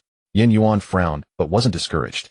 He adjusted the position of his supporting foot, moving it slightly closer to the backside of the ball. On the second attempt, this time his point of contact was lower, and his ankle had a subtle locking motion at the moment of impact. The ball traced a distinct arc. Although the power and accuracy still couldn't match Salah's, the embryonic form of the Pharaoh's curve was already visible. Yuan's heart raced, and he immediately set up the next ball. With the third, fourth, and fifth shots, His movements gradually became fluid, and with each touch he could feel his left foot's control over the ball strengthening. By the time he reached the 20th shot, he was already able to consistently produce a curve, though the landing point was still not precise enough. The spin and trajectory were increasingly resembling Sulla's style. An hour later, Yuan's left ankle began to ache and sweat soaked through his training attire. But he showed no signs of stopping. The number of footballs in the basket had already decreased by half, and his success rate with left-footed curve shots had risen from an initial 10 to nearly 40. What excited him the most was that he could clearly feel his left foot's technique evolving. Not only his shooting, but even his basic receiving and short passing had become much more refined. The sky had completely darkened, and the automatic lights of the training ground lit up. Yuan finally stopped, bent over with his hands on his knees, panting heavily. The sock on his left foot had worn a small hole, and his ankle was slightly red, but the smile on his face was incredibly bright. He took out his phone and sent Sulla a private message. "Today, I tried your curved shot technique. Although I'm still far off, I will keep working hard. Thank you for your inspiration." After sending it, he felt it wasn't sincere enough, so he added, "You are the player I respect." Sulla had already become the player Yuan respected the most. Who knows when Muller might become the player Yuan respects the most next. If this trend continues, then the star players Yuan respects in the future will be countless. Probably every star player from the top 5 leagues will be among his most respected. Yuan, my respect is wholesale. With the Pharaoh's curve, opponents could no longer easily predict his attacking. When defenders thought he would go to the byline to cross, he could suddenly cut in and shoot with a left-footed curve. When the goalkeeper blocked the near post, he could use a bizarre curve to evade the defense and find the far corner. More importantly, this skill would provide a new possibility for Nagelsmann's tactical board. Previously, although he could create threats with his speed and dribbling, the weakness of his weaker foot made it difficult for him to become a truly versatile attacker. Now he could prove to his mentor that he deserved more tactical weight. After tidying up the training equipment, Yuan limped toward the locker room. The soreness in his left foot was becoming more pronounced, but he felt an unprecedented sense of solidity. Today, every step felt more grounded than any other day. Back in his dormitory, he took out his tactical notebook and wrote on the latest page Pharaoh's curve training plan, detailing his additional training schedule and small goals for the coming month. Before the next Champions League group match, the Pharaoh's curve skill must be fully practiced. The new day's internal competition commenced at the Hoffenheim training base, with sunlight casting its glow on the green pitch as players divided into red and blue teams. Yuan was assigned to the red team, taking up the position of right winger. Over the past few days, he had devoted nearly all his spare time to practicing the Pharaoh's curve, and his intensive training had led to remarkable improvements in his left foot skills. System prompt: Pharaoh's curve skill match rate 94. Although his teammates occasionally noticed his extra practice after training, no one expected Yuan's progress to be so significant. After the competition began, the red team dominated possession, with Yuan frequently receiving the ball on the right flank, using his speed and change of direction to break through the defense. The blue team's left back was very familiar with him, knowing that he preferred to cross from the byline or cut in to shoot with his right foot, so he always blocked Yuan's right-footed path during defense.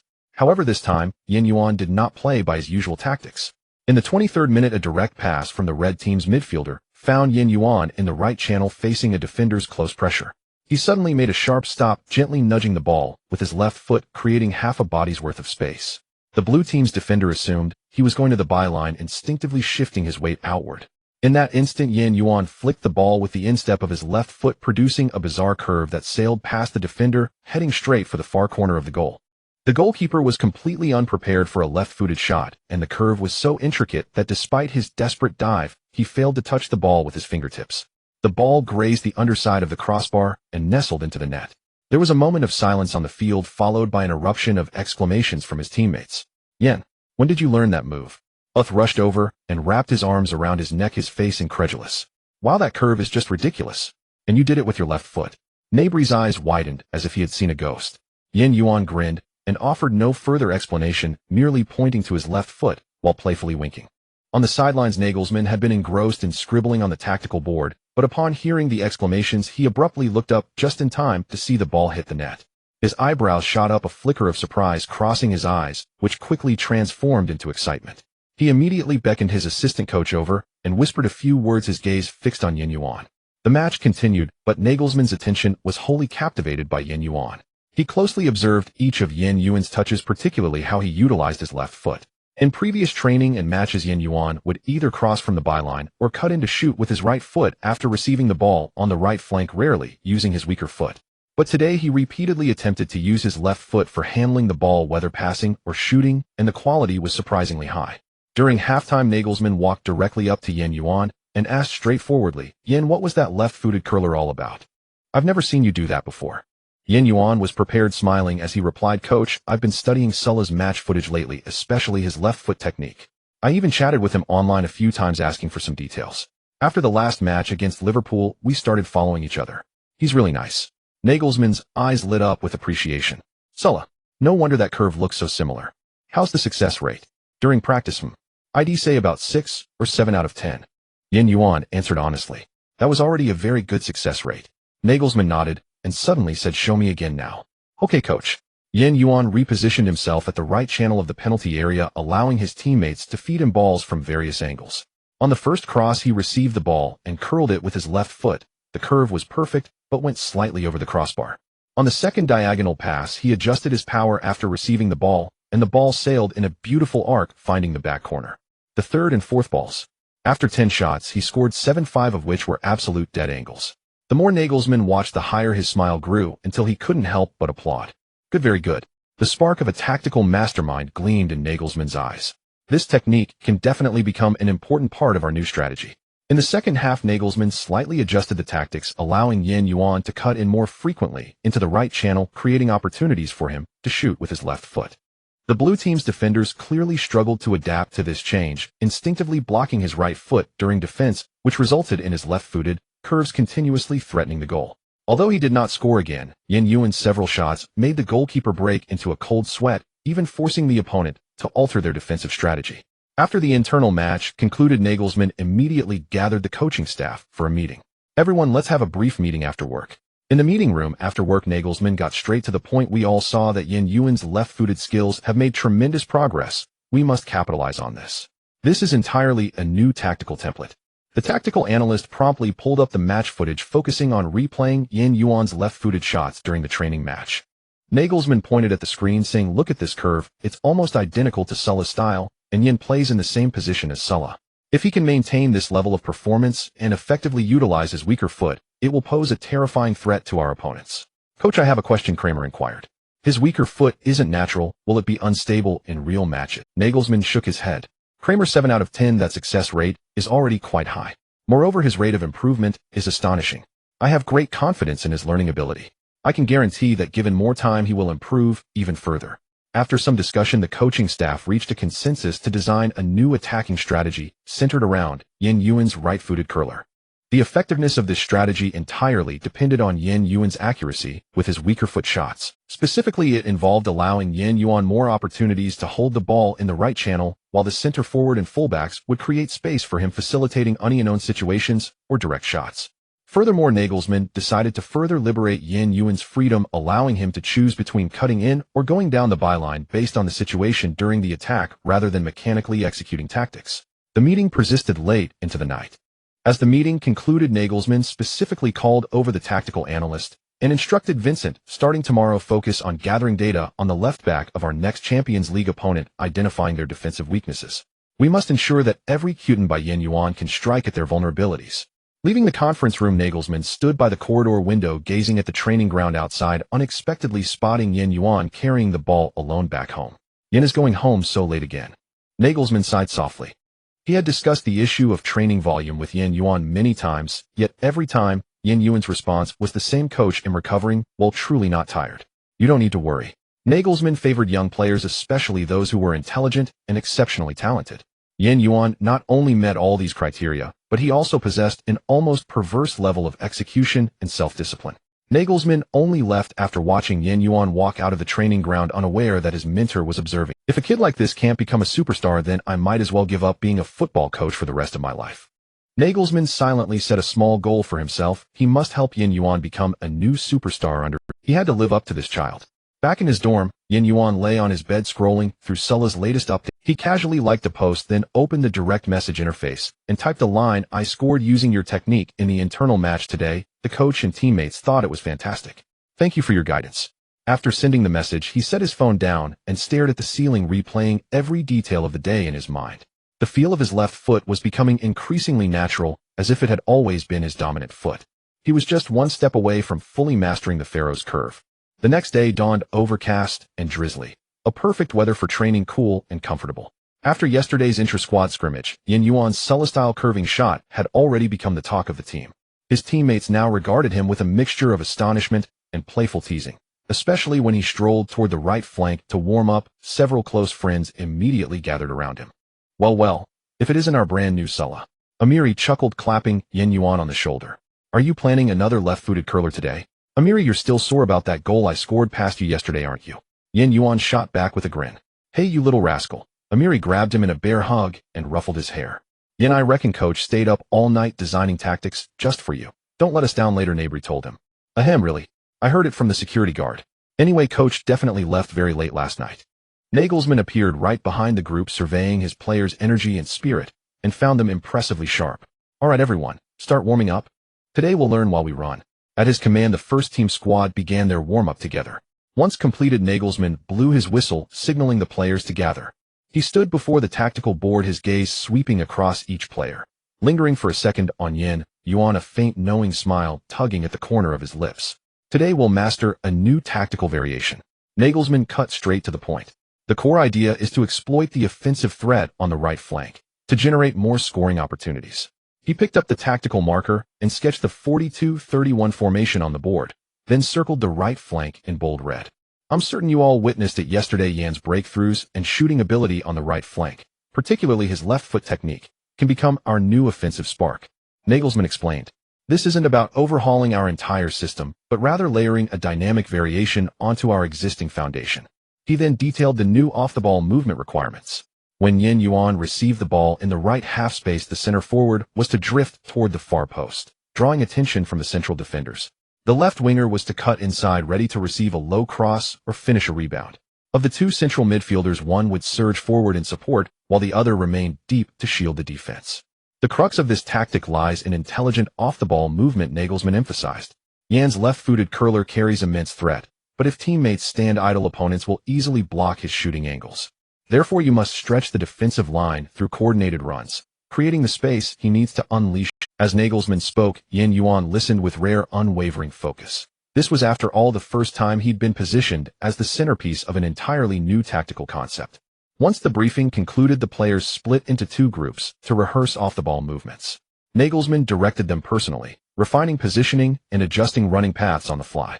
Yuan was stationed on the right flank, repeatedly practicing the preparatory motions for cutting inside and shooting with his left foot, while his teammates synchronized their runs around his movements. At first, the coordination felt stiff. During early drills, the center forward often broke too soon, or the midfielder surged forward too slowly, leaving Yuan isolated upon receiving the ball with no viable passing options. Yet Nagelsmann remained calm. He paused the session and patiently corrected the errors. Wout, as center forward, delay your run by half a second. Wait until Yuan begins his inside cut before you accelerate. The midfielder pushing forward must commit decisively, no hesitation. Understood, coach. Wout and Yuan replied in unison. After several fine-tuned adjustments, the synergy gradually clicked into place. Each time Yuan collected the ball in the right half space, the center forward timed his run perfectly to pull the defense apart, while the left winger cut inward with precision, granting Yuan the calm, uncluttered space to strike with his left foot. Nagelsmann watched intently from the sideline, analyzing every run, every pass, occasionally nodding in quiet approval. During a break, Yuan walked to the edge of the pitch for water, and Nagelsmann approached him deliberately. How does it feel, being the offensive spark for the first time, Yuan? The coach asked. Pretty good, coach, though our timing still needs sharpening. Yuan wiped sweat from his brow. But my left foot feels smoother than yesterday. Nagelsmann smiled. Excellent. Remember, this tactic isn't about placing all responsibility on you alone. It's about elevating your technical strengths through seamless team cohesion. I'll train even harder, coach. Everyone's coordination has been outstanding, truly impeccable. While answering, Yuan also acknowledged his teammates' dedication, knowing full well how hard-won Nagelsmann's trust was and how fiercely he intended to honor it. Training resumed with heightened intensity. Nagelsmann introduced controlled defensive pressure, simulating real match conditions. Yuan's movement grew more unpredictable, darting inside, drifting wide, leaving defenders guessing. Meanwhile, his teammates' understanding deepened. The center forward's decoy runs, the midfielders' timely surges, the wingers' incisive support. The entire system began to coalesce with growing fluency. Near noon, Nagelsmann halted practice and summoned the squad for reflection. The progress on today's new tactic has been remarkably clear. He scanned the group. Remember, tactics are static, but players are dynamic. The battlefield shifts in an instant. You must adapt your execution based on how the opponent defends. His gaze settled pointedly on Yuan, especially you, young man. Your cutting inside is already formidable, but don't confine yourself to it. If they clamp down on your left foot, switch instantly. Go wide for a cross or lay it off to a teammate just as you once did. Yes, coach. Yuan absorbed every word, mentally replaying each moment of the session, knowing the true test awaited in the afternoon scrimmage. By afternoon, the clouds had parted. The match unfolded beneath a blazing sun far hotter than the morning session. Yuan stood on the right flank, gently tapping his cleats against the turf, feeling its texture, grounding himself. His side would debut the new tactical framework today, with his right flank penetration and left-footed curlers serving as the central offensive weapon. Their opponents lined up in a conventional defensive structure, clearly tasked by the coaching staff with testing whether this novel approach could pierce familiar lines. The whistle blew, play began. Yuan's first touch drew immediate shouts from his teammates. Amiri sent a diagonal pass, finding him on the right, prompting the defender to close in, instinctively aiming to shut down his signature right-footed cut inside. This time, however, Yuan flicked the ball outward with the outside of his left foot, then exploded past the defender down the line, leaving him half a stride behind. Cross it! Wout shouted from inside the box. Out of the corner of his eye, Yuan registered his teammate's run, but chose not to cross. Instead, he halted abruptly and dragged the ball back with his right foot, sending the defender stumbling helplessly past him. In that split second, while the defender teetered off balance, Yuan struck with the inside of his left foot. The ball arced gracefully, straight toward the far corner. The goalkeeper launched himself sideways, fingertips grazing the ball, but its velocity proved unstoppable, nestling cleanly into the net. Brilliant! Demirbe rushed over and vigorously tousled his hair. That left foot is pure magic. On the sideline, Nagelsmann stood, arms crossed, his lips curled upward in quiet satisfaction. He offered no exuberant cheers, only murmured to his assistant coach, "There. That's precisely the effect we envisioned." After the restart, the opposition markedly intensified their marking on Yuan. The left back abandoned aggressive challenges, instead maintaining distance to deny him space to accelerate. Yuan sensed the shift and began dropping deeper to receive, linking play with crisp 1-2s through mid. In the 18th minute, he retreated near the halfway line to collect the ball, then slipped a piercing through ball, splitting the defense. The right back overlapped, surged down the flank, and delivered a low cross. Wout rose to meet it, burying the header. Perfect pass, Yen. Wout pointed directly at him after scoring. That was absolutely delicious. Yuan and Wout exchanged a firm high five. Half the credit belonged to the new tactical choreography. The center-forward strategic pull had stretched the defensive line, creating the precise gap his through ball exploited. The opposition adjusted again. Now the left back pressed tight, even resorting to tactical fouls to prevent Yuan's turn. Yuan was brought down twice, but remained unruffled, instead embracing a sharper, more economical one-touch rhythm to counter their aggression. In the 32nd minute, he received the ball with his back to goal in the right half space, defenders crowding him tightly. Rather than forcing a turn, he deftly nudged the ball backward with his left heel to an onrushing midfielder, then darted forward into space.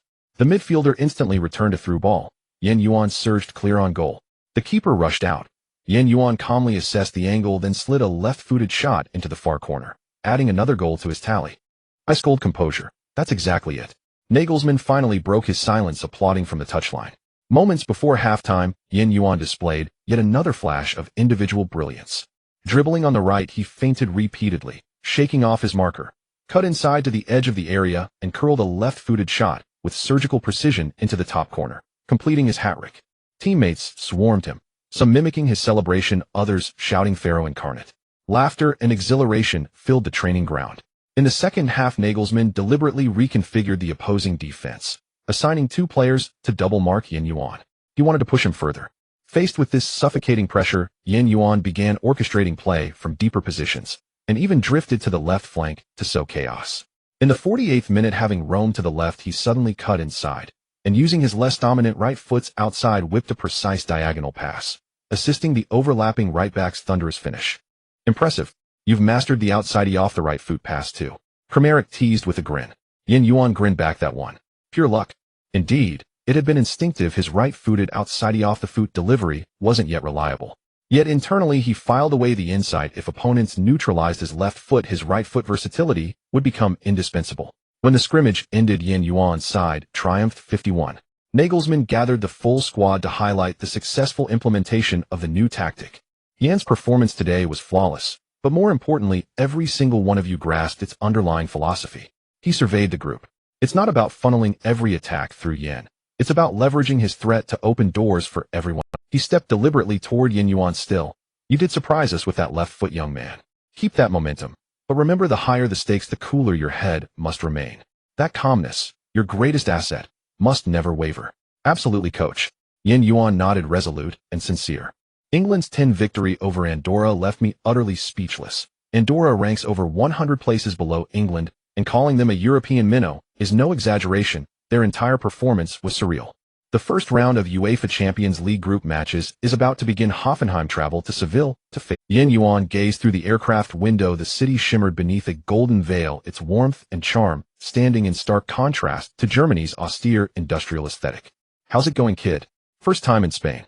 Captain Voigt clapped him on the shoulder with a grin. Yuan nodded. Yes, Captain. It's even more beautiful than I imagined. Yuan had traveled little. Only to the Netherlands, France, and Germany. The farthest he'd ever been was his hometown in China, but he'd been barely 1 year old then. Of course, Voigt arched his eyebrows with pride. Seville is among the most enchanting cities in Spain. Tonight I'll take you somewhere extraordinary. Voigt was renowned within Hoffenheim as a consummate traveler. Wherever he'd played away, he unfailingly uncovered the most authentic restaurants and captivating landmarks. This time was no exception. Listen up, lads. Voigt clapped his hands in the hotel lobby. Tonight we're skipping the hotel dining room. I'm taking you to taste true civilian cuisine. Captain, are you sure you won't drag us into another round of those unusual regional specialties? Amiri teased with a laugh. Last season during a friendly in Portugal, Voigt had solemnly led the team to try Portuguese tripe stew, only to watch everyone else grimace and choke down each bite while he alone savored it. This time I guarantee it's exceptional, Voigt declared earnestly. On my last visit to Seville, I discovered an outstanding tapas bar. The owner is a close friend of mine. Captain, where do you find so many friends? Mabry couldn't help asking. See that, Sergi? That's the captain's charisma. Uth interjected. He makes friends anywhere he goes. That evening the squad arrived at a small restaurant nestled in Seville's historic quarter. Wooden tables and chairs, warm amber lighting, flamenco dancers' portraits adorning the walls. Every detail exuded quintessential Spanish spirit. The proprietor, a genial middle-aged man, spotted Voigt and immediately opened his arms wide. Hey, Kevin, what a pleasure to see you again. Juan, tonight you must treat my teammates like royalty. Voigt and Juan embraced warmly. Soon plates of tapas appeared. Sizzling Iberian ham, garlic shrimp, fried calamari rings, chilled tomato soup. Aromas rich and irresistible. Though the dishes looked plentiful, portions were modest. Each portion designed not for satiety, but for savoring novelty and experiencing Seville's local flavor. Voigt knew precisely what he was doing. This was cultural immersion, not mere sustenance. This ham is extraordinary, Mabry exclaimed after his first bite, eyes alight. Now that's the true taste of Spain, Voigt replied, raising his glass with quiet pride. Yuan tasted the garlic shrimp, tender morsels enveloped in fragrant olive oil infused with pungent garlic, and instinctively reached for another. Well, Yuan, better than German bratwurst? Amiri asked with a smile. Yes, truly. It's a completely different experience, entirely distinct from German sausages, Yuan replied, nodding as he ate. You're of Chinese descent. If you score tomorrow, you owe us all Chinese food, Uth suddenly proposed. Absolutely. If there's no authentic Chinese restaurant here, I'll host everyone back in Germany. Yuan agreed without hesitation. It's a deal, teammates cheered. After dinner, Voigt suggested a nocturnal city walk to showcase Seville's enchanting nightscapes. Seville Cathedral is the world's third largest cathedral. Christopher Columbus's tomb lies within, Voigt narrated like a seasoned guide. And don't miss the Plaza de España. Its evening illumination is breathtaking. Captain, after retirement you really should consider becoming a tour guide, Amiri quipped. Sure. I'll just expect generous tips from you all. Voigt burst into laughter. By night Seville grew even more beguiling. Ancient cobblestone lanes dappled light beneath orange trees, the gentle strumming of street musicians' guitars, all intoxicating. This place is perfect for a holiday, Mabry mused. If we advance from the group stage we might return during winter break. Voigt winked. Are you putting pressure on us, Captain? Uth asked playfully. No, this is motivation. Voigt spoke with quiet conviction. We're a young team. But precisely because of that we must etch our name into Champions League history. Yuan listened in silent agreement. Tomorrow's match held profound significance for Hoffenheim, their inaugural Champions League group stage campaign, and Sevilla's home ground was notoriously formidable. On their way back to the hotel, Voigt suddenly halted and turned to address the squad. Men, tomorrow's match arrives soon.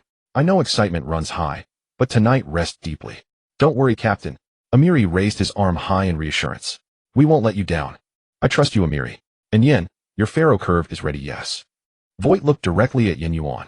Yin Yuan smiled faintly. Absolutely, Captain. 100%. Indeed. Yin Yuan had honed his pharaoh curve technique to perfect synchronization, while Tinfortin remained aspirational. 8 or 9 successful conversions out of 10 was now highly probable. Back at the hotel, Nagelsmann met them in the corridor. You seem to have enjoyed yourselves, the coach asked. Our captain took us to an incredible tapas bar, Schultz enthused. Well done, Voight. Pre-match relaxation is essential. Nagelsmann nodded, offering final words of counsel to the team. But once enjoyment ends, focus resumes. Tonight I expect the same unwavering team spirit, and I demand your absolute peak condition tomorrow. Understood, coach, they responded in unison. The next day at 8 o'clock in the evening. At Sevilla's home ground, the Estadio Ramon Sanchez Pizjuan floodlights bathed the pitch in brilliant daylight. Redand white flags rippled like ocean waves across the stands while Sevilla fans' anthems soared skyward. As the echoes of the Champions League anthem faded, the referee's whistle pierced the air, signaling kickoff. A Spanish commentator's voice resonated globally via broadcast. Welcome to the opening fixture of the Champions League group stage. Sevilla hosts Champions League debutants Hoffenheim, a clash between two attacking-minded sides. Expect brilliance. True to expectation, Sevilla seized control early. Banega orchestrated the midfield with serene authority, each touch radiating South American elegance and lethal intent. Sarabia and Correa sliced repeatedly down Hoffenheim's flanks like twin daggers, probing for defensive. Hoffenheim's double pivot, Demurbe and Amiri, scrambled tirelessly, relying on relentless movement and surgical interceptions to preserve defensive equilibrium. On the touchline, Nagelsmann stood with hands tucked into his suit pockets, brows faintly furrowed. The young tactician understood well. Adapting to Champions League intensity demanded time. An initial struggle was inevitable. Sevilla's attack surges like a tidal wave, cried the Spanish commentator, electrified. Hoffenheim's defense faces its sternest test yet. Home supporters roared with every offensive surge while piercing whistles erupted instantly whenever a visiting player touched the ball. Up front, Yin Yuan appeared isolated, but he remained calm, scanning the ebb and flow of play with acute awareness. Precisely in such moments, he knew against opponents like Sevilla, reckless forward surges would only burden the backline. He waited, patiently, for the perfect counterattacking opportunity. By the 15th minute, Hoffenheim had steadied themselves. Demurbe began threading forward passes with growing confidence, while Amiri's intelligent off-the-ball movement created seamless passing lanes. The commentator noted the shift. Hoffenheim is regaining rhythm. Their pass completion rate has surged. Nagelsmann's side is acclimating to Champions League tempo. On the touchline, Nagelsmann finally unclenched his fists. Turning to his assistant, he exchanged a few quiet words, his gaze gleaming with quiet certainty. The turning point came in the 28th minute. Correa attempted to dribble past Schultz on the left flank, only for the Hoffenheim left back to intercept cleanly. Without hesitation, Schultz launched a laser-guided through ball toward Gnabry, surging forward on the left wing. The German winger exploded forward like an arrow loosed from its bow, leaving Mercado scrambling helplessly. Gnabry. Hoffenheim's counterattack, the commentator's voice spiked.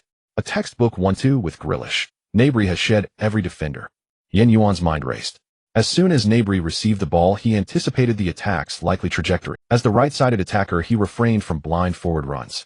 Instead, he studied Sevilla's defensive-shaped center-back. Jair watched intently, while right-back Navas was drawn away by teammate Kramaric. A perfect gap had opened. Yin Yuan burst into motion, striding powerfully, cutting diagonally from the right channel into the penalty area with explosive acceleration. His timing was impeccable, striking precisely at the weakest seam in Sevilla's defensive line. Gnabry, penetrating the left side of the box, lifted his head and instantly spotted Yin Yuan's run. Without pause, the German left winger sent a perfectly weighted crossfield pass with his right foot, its arc soaring gracefully over 3 defenders, landing precisely in Yin Yuan's path. What a sublime switch. Gnabry's vision and execution are flawless, marveled the commentator. Yin Yuan cushioned the ball deftly with the outside of his right foot, a masterful first touch guiding it softly half a meter ahead, just beyond the reach of the recovering Escudero. Now only Sevilla's goalkeeper Rico stood between him and glory. Yin Yuan's mind calculated angles and positions in milliseconds. Escudero sprinting back, Jair sealing the near post. In that lightning flash, he decided, feinting a thunderous shot toward the far corner. He deceived Rico into shifting his weight. Then in the split second, the keeper adjusted. Yin Yuan curled a low, precise drive with the inside of his left foot, aiming straight for the near post. Rico lunged desperately, but his view obscured by his own defender, he arrived half a beat too late. The net rippled. Goal. Hoffenheim leads away. Yuan scores a stunning goal. The commentary booth erupted. The German analyst enthused observed the entire sequence. From Schultz's interception to Gnabry's surge and pinpoint pass to Yuan's exquisite first touch and ice-cold finish. This was a textbook rapid counterattack. Thousands of miles eastward, the Chinese commentator could barely contain his exhilaration. Young Yuan displays extraordinary football intelligence and technical mastery. His timing, first touch, and shooting decision were all flawless. Instantly, the Estadio Ramon Sanchez Pizjuan fell hushed, except for the jubilant roar erupting from the away supporters section. Yuan sprinted toward the corner flag, arms wide open, receiving embraces from his teammates. Gnabry leapt onto his back first. Amiri joined the embrace. Voigt pounded his back vigorously. On the touchline, Nagelsmann, who rarely celebrated, punched the air triumphantly. The famously composed young coach knew full well the immense value of this away opening goal. Meanwhile, Sevilla's manager Makin wore a grim expression, shouting instructions at his players, clearly furious over the defensive lapse. Yet their respite was brief. Rebooted after kickoff, Sevilla displayed the resilience of a La Liga powerhouse. In the 38th minute, Nzonzi launched a precise long pass from deep, finding Sarabia, surging down the right flank. The Spanish winger combined with Navas before delivering a low cross from the byline. Schultz, attempting a clearance at the near post, misjudged the ball entirely. The ball inexplicably rebounded to Banega at the edge of the penalty arc. The Argentine midfielder feinted a shot so convincingly he duped de Merbe's desperate lunge. Then with the outside of his boot, he threaded a sublime diagonal pass. Ben Yedder materialized from the defensive void and blasted a low-angled shot into the top corner. That shot was simply unstoppable. Goal. Sevilla equalize. Ben Yedder. The Estadio Ramon Sanchez Pizjuan ignited. Red waves surging wildly across the stands. The Spanish commentator shouted, "This is Champions League football. 2 goals in 10 minutes. Breathless, relentless intensity."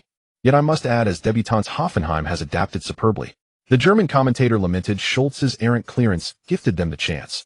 Hoffenheim's lead lasted merely 10 minutes. Nagelsmann sharply shook his hands on the touchline, but swiftly regained composure, signaling his players. Across the pitch, Makin exhaled visibly and punched the air. This timely strike had restored equilibrium. Yuan wiped sweat from his brow, noting how visibly Sevilla's morale had surged, making the remainder of the match even more daunting. In the final minutes of the first half, both sides pressed for a decisive goal, but neither created a clear-cut chance. When the referee blew halftime, the scoreboard read 11. The commentator summarized, "A dazzling first half." Hoffenheim struck efficiently on the counter, but Sevilla showcased remarkable adaptability. The second half promises even greater drama. En route to the dressing room, Yuan and Gnabry continued dissecting the goal. Yuan draped an arm over Gnabry's shoulders and said, "Sergi, that pass was perfection. I didn't need to adjust a single stride." Gnabry grinned, "Come on, your run made it possible.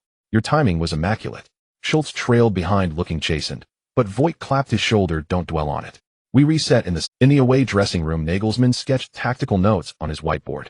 "We performed well in the first half, but we can do better." His voice remained measured. "Sevilla's wide play is dangerous. We must bolster midfield protection." He singled out Yuan's goal for praise. "That counter was executed flawlessly. In the second half, we hunt for more such opportunities." Meanwhile, in Sevilla's dressing room, Makin delivered a fiery address. "We cannot allow these Germans such easy counters. Our midfield must press harder." He specifically instructed Banega and Nzonzi to dominate second balls. When the players re-emerged, the Estadio Ramon Sanchez Pizjuan's lights still blazed brilliantly. Fans greeted the second half with song and applause, anticipating even greater spectacle. Yuan drew a deep breath, adjusted his shin guards, and stomped firmly on the turf.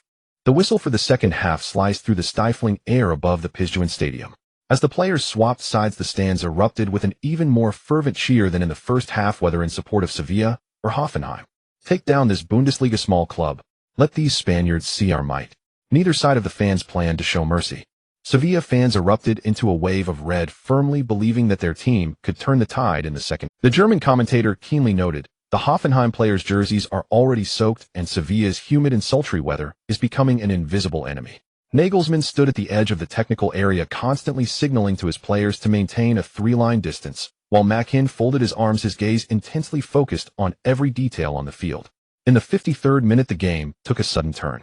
When Navas won a corner on the right, the entire stadium erupted. Sevilla fans sang their team song in unison, knowing this was a golden opportunity to break the deadlock. "Watch the front post." Hoffenheim's goalkeeper Baumann shouted, piercing through the noisy scene, but the scales of fate had already tilted. Navas' corner flew toward the front post with a strong spin, and Innissarai sprang into the air like a beast breaking free from chains out-jumping Voigt to direct the ball toward the far post. Ben Yedder appeared like a ghost in front of Schultz, deftly flicking the ball into the net. Goal. Sevilla takes the lead. The Spanish commentator's voice turned hoarse with excitement, a textbook corner combination. Innissarai and Ben Yedder tore apart the German defense with a header relay. Pizjuan Stadium instantly transformed into a sea of joy-red confetti raining down from the stands. Hoffenheim players exchanged glances. Voigt pounded the grass in frustration, while Schultz stood with his head in his hands. Nagelsmann turned to his assistant coach, spreading his hands in confusion. If this defensive lapse on a set piece could have been avoided. Yuan had not anticipated such an unfortunate start to the second half. His peripheral vision caught the Sevilla players celebrating wildly, noticing that their center-back Jair was signaling to his teammates, clearly arranging special marking against him. This detail made Yuan take mental note. He knew the upcoming match would be even tougher. The trailing Hoffenheim began to actively seek change. In the 60th minute, Nagelsmann replaced the exhausted Schultz with Akpoguma, a substitution that bore fruit just 14 minutes later. In the 67th minute, Amiri received the ball in midfield and suddenly changed direction to shake off Banega, keenly spotting a gap on the right. Yuan had already scanned the situation before receiving the ball. Escudero was lurking hungrily, and Banega was coming back, setting a classic double-team trap. Yet a barely perceptible smile appeared at the corner of his mouth. This was the opportunity he had been waiting for. Over here. Yuan raised his hand to signal for the ball. As the ball rolled to his feet, he feigned a strong run to the baseline, a realistic fake that caused both defenders to rush toward the sideline. In a flash, he used his heel to flick the ball behind him, and Akpoguma, completely unmarked, delivered a genius combination. The German commentator exclaimed. From observing the situation to making a decision, Yuan's handling is simply brilliant. There is a reason this kid keeps scoring. The ball traced a perfect arc in the air, and like a cheetah lying in wait, suddenly burst out from Lenglet's blind spot. Sevilla's center-back didn't even have time to jump, only able to watch helplessly as powered a header in goal. Hoffenheim equalizes. The Chinese commentator far to the east spoke excitedly of Akpoguma's assist, but at least half of the credit for this goal goes to Yuan's brilliant pass. On the sidelines, Nagelsmann rarely ran several dozen meters to celebrate, turning just in time to see Makin angrily shouting at his players on the field. The roar of Pizjuan Stadium instantly diminished, with only the blue section of the away fans wildly celebrating.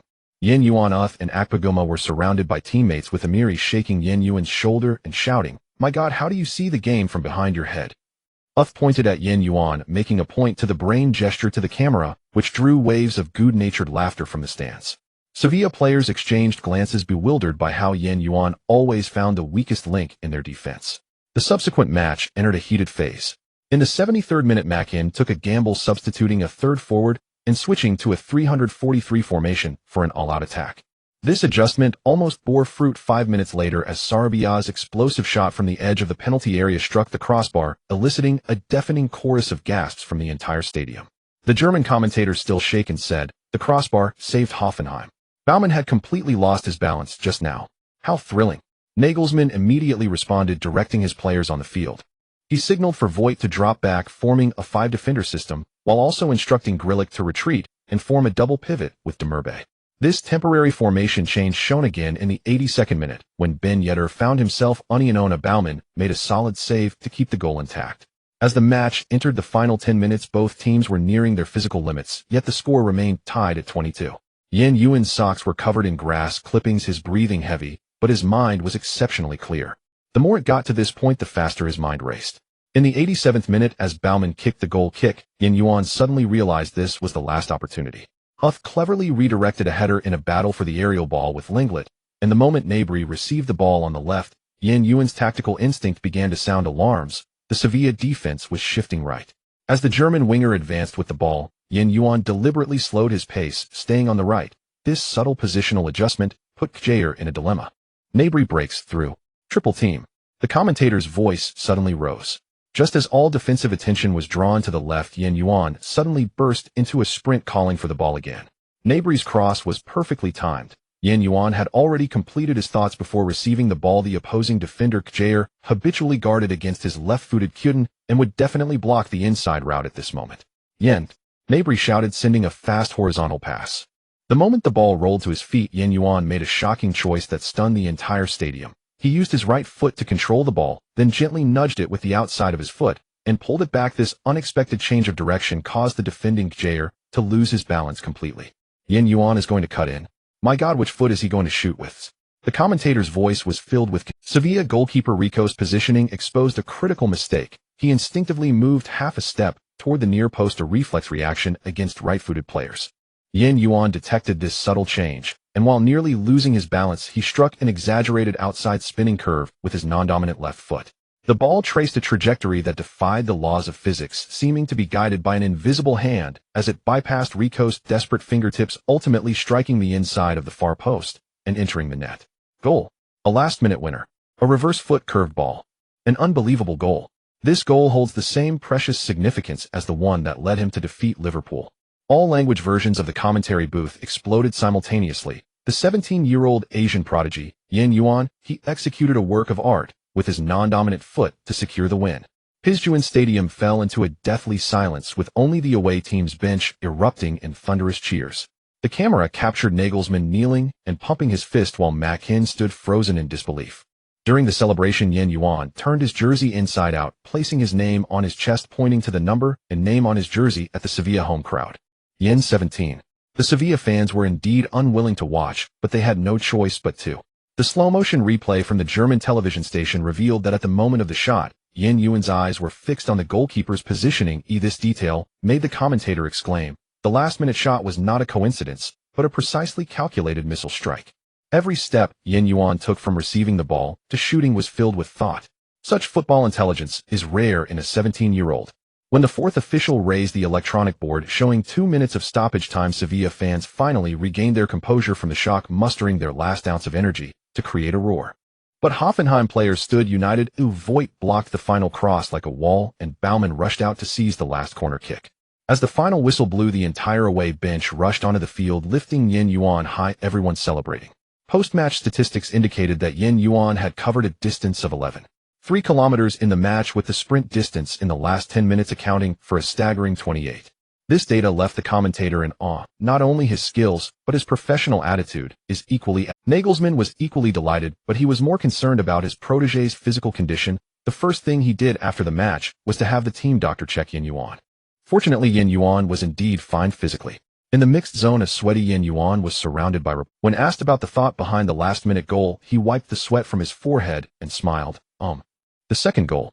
I saw the opponent was defending against my right foot, and the goalkeeper's position leaned toward the near post, so I tried a reverse foot shot. This seemingly casual explanation was backed by countless hours of analyzing training footage and developing muscle memory. The experience Yuan had rolled up. Post-match, Nagelsmann also praised his protégé again in the press conference. Yuan's football IQ is absolutely top level. The one thing he does most on the field is always appearing in the right place at the right time. After everything was over, as Yuan walked toward the team bus, he saw some domestic fans holding support signs waiting near the bus. They held up signs with their jersey numbers and names. These fans included both adults and children. Yuan walked over to sign autographs and take pictures, and a shy little boy asked, "Brother, how can I shoot a curved ball like your second goal?"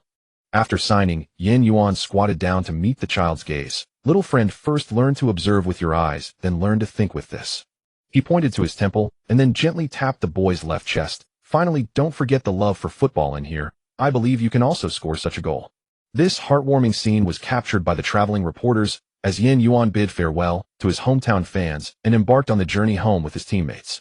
As the plane landed at the airport, the faces of the Hoffenheim players still bore the fatigue brought back from Sevilla, but more prominently, there was the excitement of having survived and the satisfaction of a precious victory.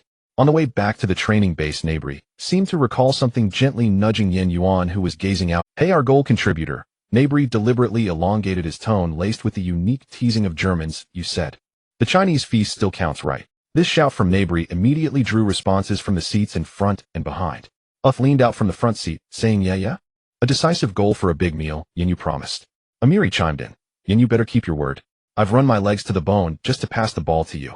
Even the usually composed Voigt cast an expectant glance from the back rows. The noisy teasing pulled Yuan's gaze back from the landscape outside, and he nodded, saying, "It counts, of course it counts. On my day off, I'll personally cook for you to taste the real flavors of China." The car erupted into even louder cheers and whistles. "Awesome," Uth exclaimed, clapping the back of the seat. "But don't celebrate too early. Yuan poured a bucket of cold water on them at the right moment. Whether I can make it depends on whether I can buy the ingredients, and the taste might not be to your liking. Yuan recalled the expressions of customers from Birmingham when his mom's restaurant first opened their first encounter with Chinese cuisine. At that time, Yan's mother lacked experience and made some rather spicy dishes, causing customers to guzzle milk after eating. Later spicy dishes never made it onto the menu again. What are you afraid of? Neighbor said confidently. I've seen your ridiculous left-footed curveball, so how could I be afraid of your cooking? Exactly. Amiri agreed. If worst comes to worst, let Voigt buy the ingredients. He's quite the expert, knowing which supermarket has the freshest meat and the best vegetables. Voigt shrugged from a distance, indicating his agreement. He was a proficient home chef. The suggestion was immediately met with consensus, and after some thought, Yuan agreed. Involving everyone was much more interesting than preparing everything alone, and it also helped to bridge distances. Moreover, he indeed needed a guide. As a 17-year-old professional player, Yuan's time was filled with training and matches, and learning to drive took a back seat on his priority list. He currently did not know how to drive. The next day, after returning to the club on the morning of his day off, the sun was just right, carrying a hint of early winter's chill. Voigt arrived right on time in a large SUV beneath Yuan's dormitory. As soon as the car stopped, Nabri leaned out from the passenger seat and waved at him. Yuan opened the car door, and in the back seat, Uth and Amiri were enthusiastically discussing something, the vehicle filled with the vitality and debates of young men. All set. The target, the Asian supermarket. Voigt asked Yuan, steadying the steering wheel like an experienced hunter. Have you figured out the menu? Yuan nodded and listed several names: Sen Guo Bao Ro, braised eggplant, smashed cucumbers, tomato, and scrambled eggs. He finished looking at the curious faces beside him, adding, don't worry, these dishes are mainly fried and sweet and sour. I think you should find them easier to accept along with some refreshing cold dishes. Yuan had a deep understanding of this. In his small restaurant in Birmingham, the best sellers were Guo Bao Ro, sweet and sour pork, and other crispy or sweet and sour dishes, which European customers particularly enjoyed. The poorly selling dishes were those that were too spicy or had peculiar flavors like century egg, which many Chinese people themselves could not accept. Having helped out in the restaurant kitchen since childhood, Yuan was well aware of the acceptability and popularity of these dishes.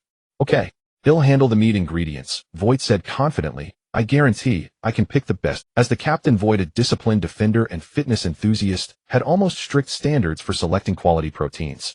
The car first arrived at the largest Asian supermarket in Hoffenheim. As soon as they walked in, the mixed aromas of soy sauce, spices, and various dried goods enveloped Yuan, who was quite familiar with it, while the rest were strangers to the place. Uth curiously poked at a bag of large dried shiitake mushrooms. Nabri picked up a bottle of red oiled chili, peered at the label, then hesitantly put it back. Amiri stared at a row of different brands and colors of soy sauce, asking, are all of these soy sauce? Why are there so many different shades? Yuan explained the lighter color is for light soy sauce used for seasoning and enhancing flavor, while the darker color is for dark soy sauce, mainly used for coloring in braised dishes. He skillfully navigated the spice area, reciting familiar names, his hands deftly picking up the needed bottles: yellow soybean sauce, white vinegar, aged vinegar, small bottles of sesame oil, white sugar, potato starch essential for destined, and Guo Bao Ro de Banjiang, an unplanned addition, but he wanted to make a spicy braised eggplant dish as a backup. This piece of meat is definitely good. Voigt's eyes lit up in front of a freezer as he picked up a piece of pork tenderloin that looked shiny and had a good color, saying, this tenderloin looks tender and lean, it will definitely taste good when cooked. He examined the meat's color under the light, as if appraising an artwork, satisfied, and placed it into the shopping cart. He then specifically selected a large piece of relatively lean pork belly, followed by picking several evenly sized chicken thighs from the frozen section. Nabri watched in amazement from the side. Captain, I didn't expect you to be so organized in the kitchen too. Leaving the Asian supermarket loaded with spices and the precisely selected meats by Voigt, the group drove towards a large integrated fresh market. The colors and vibrancy here were more suitable for the other teammates to showcase their skills, or rather to create chaos. Eggplant. Uth pointed at a pile of deep purple elongated eggplants and another round plump purple kind, asking, which one do you want? The long one or the round one? Yuan walked over, carefully touching and examining two long eggplants, saying, they'll take a bit of both. Long eggplants are better for destined and braised eggplant, as they are more tender. The round eggplant has more flesh and is delicious whether braised or stir-fried. Let's grab a few more long eggplants since they are needed for destined. Uth immediately transformed into a porter, starting to stuff them into the car. Meanwhile, Amiri was having trouble in front of the pile of potatoes. These potatoes all look similar, right? You want ones with a higher starch content, they won't become mushy easily. Yuan picked one up, weighing it in his hand and examining its skin, saying, These yellow-skinned ones are quite good, they are smooth without pits, and the eyes are shallow. He demonstrated by selecting a few to place in the shopping cart, and Amiri followed suit imitating him. For green peppers, choose ones that are a vibrant green, thick-skinned, meaty, and shiny. These have a milder spiciness, but a crunchy texture. Yuan pointed at a pile of chili peppers. Nabri immediately picked up several green bell peppers. Is this the one? It looks sturdy. Voigt shook his head from the side. Sergi, what you have is a lantern pepper. This is a green pepper. He picked up a slightly smaller, firmer green pepper next to it. Choose ripe tomatoes, but not soft and mushy ones with shiny skin and no damage. The stem should be fresh and green for good scrambled eggs. Yuan said while carefully selecting at the tomato stand. Amiri followed behind, mimicking his actions, looking as serious as if he were conducting research. Cucumbers were a topic of debate between Uth and Nabri. Of course you should choose straight ones. No, a slightly curved one is fresher naturally, right? Until the captain personally stepped in, picking up a deep green spiky cucumber that was very firm to the touch, saying, when buying cucumbers you should choose ones like this, fresh and crunchy. What about radishes? What dish are you using this for? Voigt asked, holding a carrot. This is a side dish for guabao ro, you'll see later. Yuan thought for a moment and added, oh yes, we need some ginger and garlic too. Voigt readily agreed and added green onions and garlic to the cart. Before they knew it, the shopping cart was filled to the brim. Heavy potatoes, plump green and red peppers, shiny purple eggplants, fresh meats, and poultry, various seasonings, along with unexpected radishes, tomatoes, cucumbers, and various supplementary ingredients. The fresh vegetables mixed with the scent of soil and sunshine were a stark contrast to the aroma of spices from the Asian supermarket, yet equally filled with the solid feeling of life. Yuan looked at these familiar ingredients, and images of cooking over a stove seemed to float in his mind. The sight of his mother busily working in the kitchen of their Birmingham restaurant became vivid, with the clattering of pans, the sizzling sounds of food frying in hot oil, and the aroma that rose as vegetables hit the pan. Those memories and skills already ingrained in his very being became a taste of home that he could share with this group of foreign brothers who fought alongside him, stemming from the culture of Chinese family cooking. The trunk and back seat were filled to capacity. On the way back, the car became even more lively. They chatted about why Yuan could cook, and he mentioned that his family ran a small restaurant. Wow, your family owns a restaurant. That's so cool. Uth was very interested in this topic. Yes, my mom runs a small restaurant in Birmingham.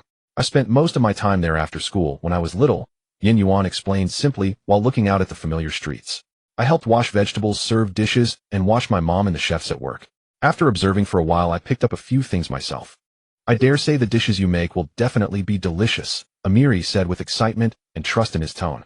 The pressure is on. Yuan rubbed his nose, a shy smile on his face. I'll try not to burn the pot. Voigt drove steadily, glancing at the excited teammates in the back seat, discussing who would smash the cucumbers and who would peel the potatoes. He also saw Yuan in the passenger seat, his face filled with anticipation, revealing a relaxed smile rarely seen on the pitch. The atmosphere after the match indeed made everyone feel more at ease. The car entered the players' apartment area next to the training base, stopping at the building where Yuan lived. As the trunk opened, a rich aroma of vegetables and fruits wafted out, with several people giggling as they took down all the bags. Come on, guys. Yuan opened the apartment door, stepping aside to let his teammates carrying large and small bags in. The house already carried a faint, almost unnoticeable scent of a new home. The kitchen is over here. Today, welcome to the Yen family's little restaurant in Hoffenheim. The small apartment was instantly filled with the aroma of ingredients and the laughter of young people. The real challenge was just beginning, but looking at the eager faces in front of him, Yuan knew he had to make this. The kitchen of Yuan's dormitory is usually quiet and empty, but at this moment it feels as lively as. On the stove, fresh ingredients, just bought from the supermarket and market, are neatly arranged: tomatoes, eggplants, cucumbers, and various bottles of seasonings. Come, watch our Eastern chef perform. Yuan handed an apron to Yuan, rubbing his hands together with his eyes set on the pile of potatoes and cucumbers. Chef, do you need help peeling the potatoes? Or smashing the cucumbers? That sounds quite fun. Yes, I can peel the potatoes. Nabri squeezed in, reaching for a nearby peeler. Yuan quickly smiled and stopped them. My dear stars, I appreciate your kind intentions. Hurry, go sit in the living room, leave the kitchen to me. The process is a bit special, so your help might make me busier. He pointed to the already opened peanut oil, cornstarch, and various types of chili and sauces. Especially my family's method, there are indeed some tricks involved, so it must be me doing it. Amiri looked at the bag of pure white starch, curiously grabbing a handful. What is this powder?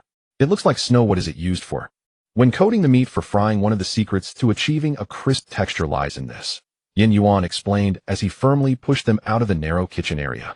Alright guys, trust me, just wait outside until the aroma wafts out. I promise it won't poison you. He joked while pushing everyone out to wait. As the captain fogged was relatively steady, nodding in understanding. All right, let's listen to the chef today, is Yuan's stage. He led the other few back to the living room, but their gazes couldn't help but sneak towards the kitchen door. Yuan closed the kitchen sliding door and took a deep breath. The narrow space instantly became his stage. He swiftly began to handle the ingredients. Peeling and dicing the potatoes, destined and breaking the green and red peppers into pieces, cutting the long eggplants into chunks, and soaking them in salt water to prevent oxidation, slicing the pork belly and tenderloin to marinate with seasonings. Everything proceeded in a well-organized manner, flowing as if he had practiced 1,000 times in this kitchen. His gaze was focused, his hands steady and skilled, flipping the pan, shredding, coating. The calmness beyond his age vaguely reminded him of helping his mother in the kitchen as a child. In the air, the rich aroma of vinegar mixed with the spiciness of minced ginger and garlic exploded the soul of Yuan's sweet and sour pork. Then the coated tenderloin slices slid into the scorching hot oil with a sizzling sound as the unique aroma of oil passionately embraced the protein. My God, what smells so good? Nabri was the first, unable to sit still, stretching his neck to look into the kitchen, only catching a glimpse of the boiling oil and the focused silhouette of the young chef. Is this the sweet and sour pork? Amiri sniffed the enticing sweet and sour aroma in the air, and his stomach betrayed him with a growl. Fox struggled to maintain the dignity of a captain, but his throat also quietly rolled. Yuan had already sneaked to the kitchen door, peering through the crack. Yuan. It smells so good. Can I try a piece? Just a small piece.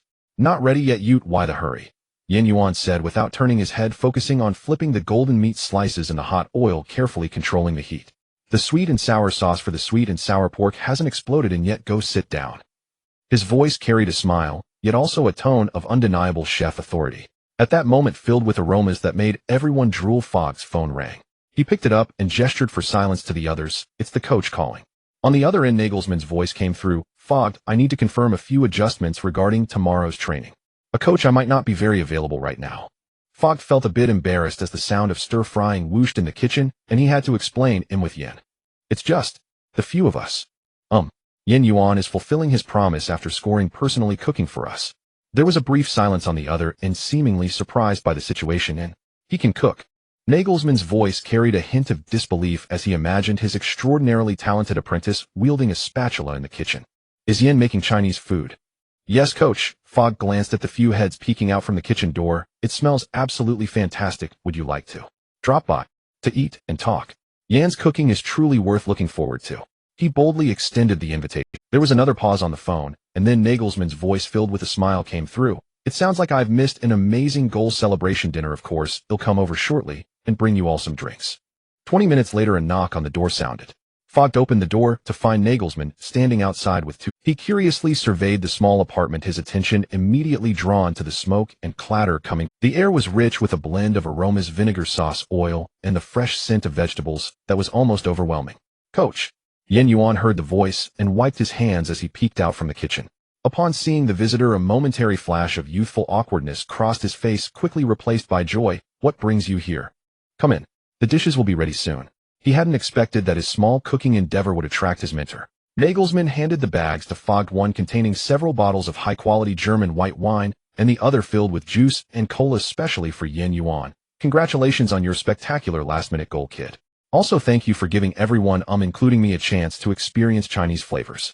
He smiled as he glanced around at the visibly excited yet slightly shy disciples crammed into the living room. The atmosphere here is truly wonderful. He handed the juice to Yuan. This is for you.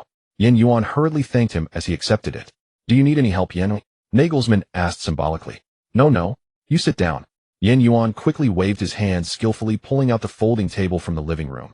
He'll make the last two dishes. It won't take long. In the time it took for the coach to sit down, the kitchen had already entered its final sprint.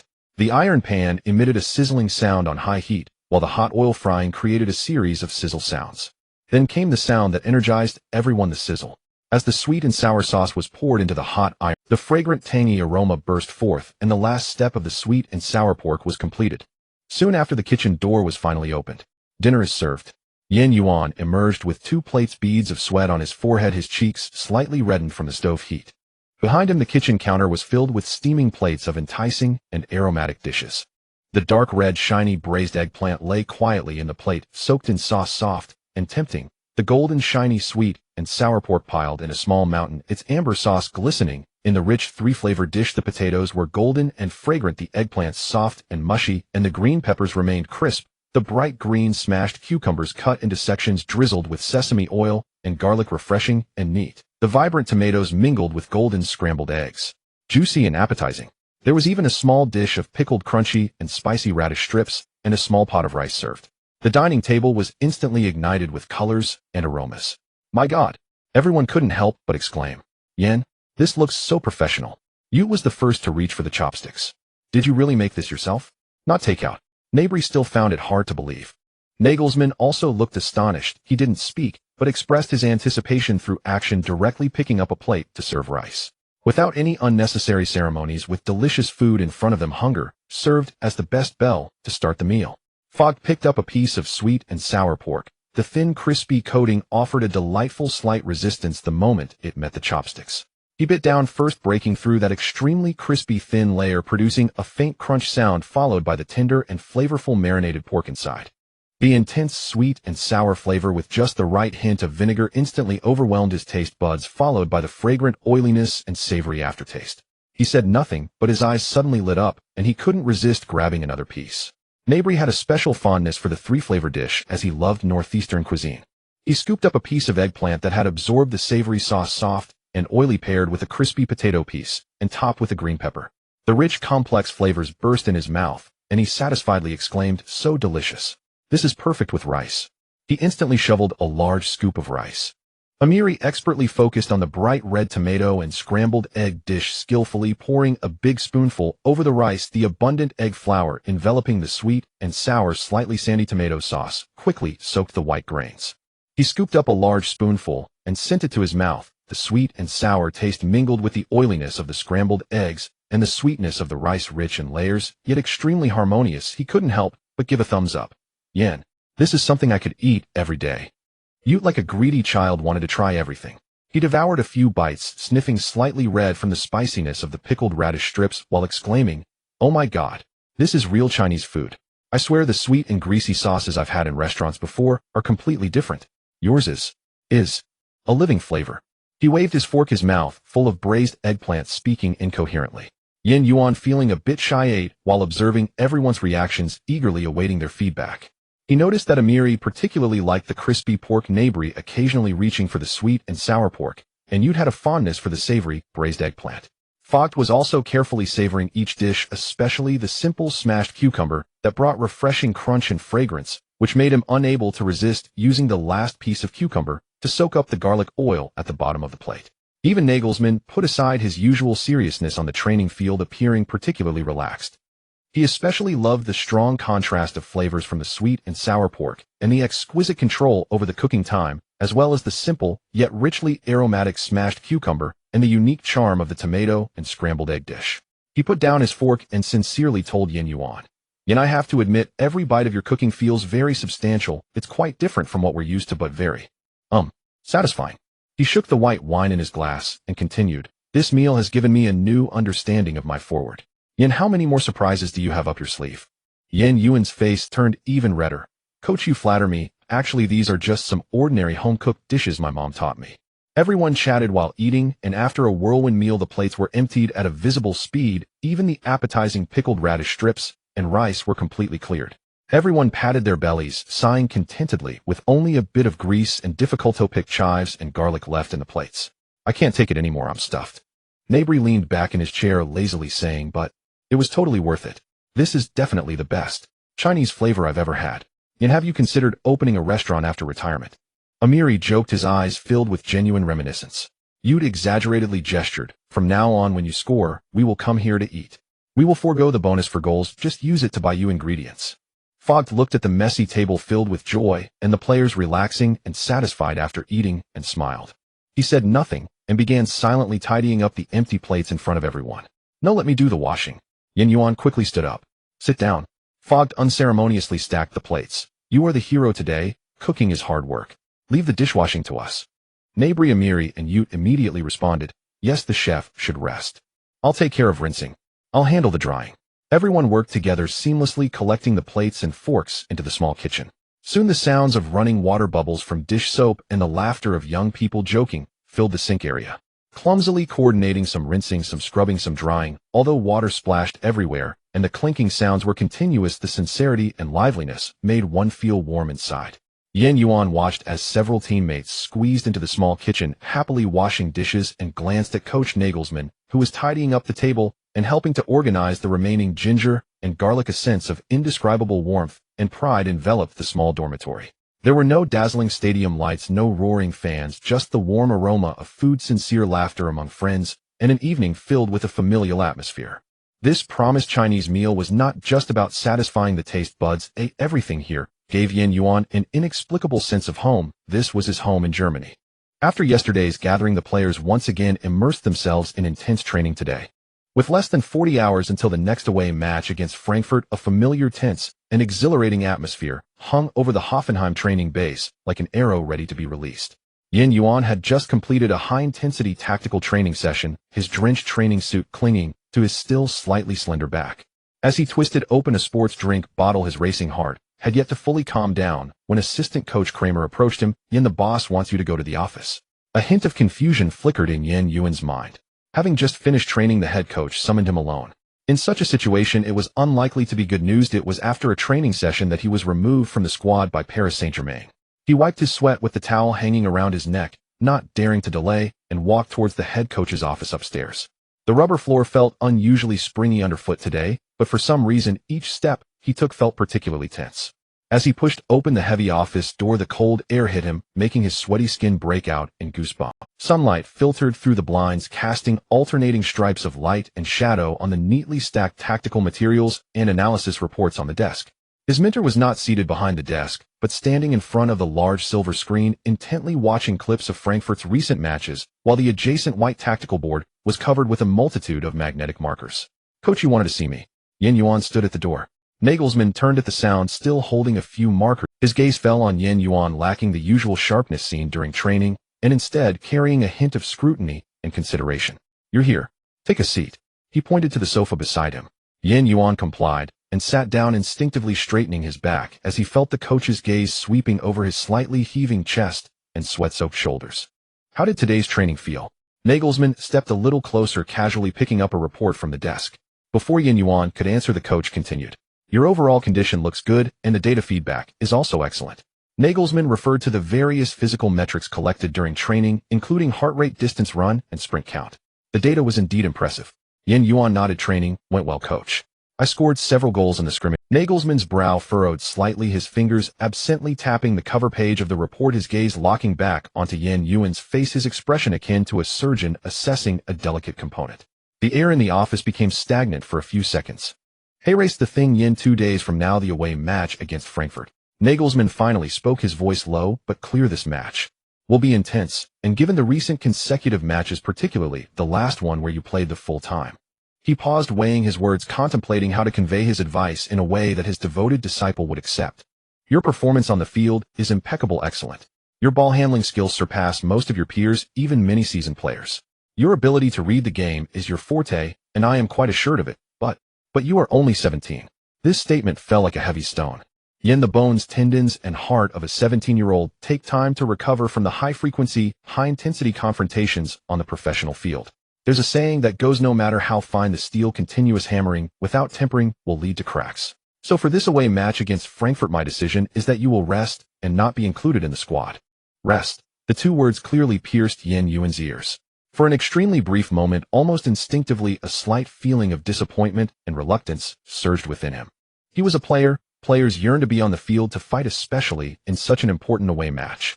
Recently, he had been in great form, and the feeling of controlling the rhythm and creating opportunities on the pitch was intoxicating. But just as this flicker of emotion emerged, it was swiftly suppressed by a powerful sense of reason. In fact, this was not the first time the coach had suggested he rest. The system had already informed him of this 2 days prior.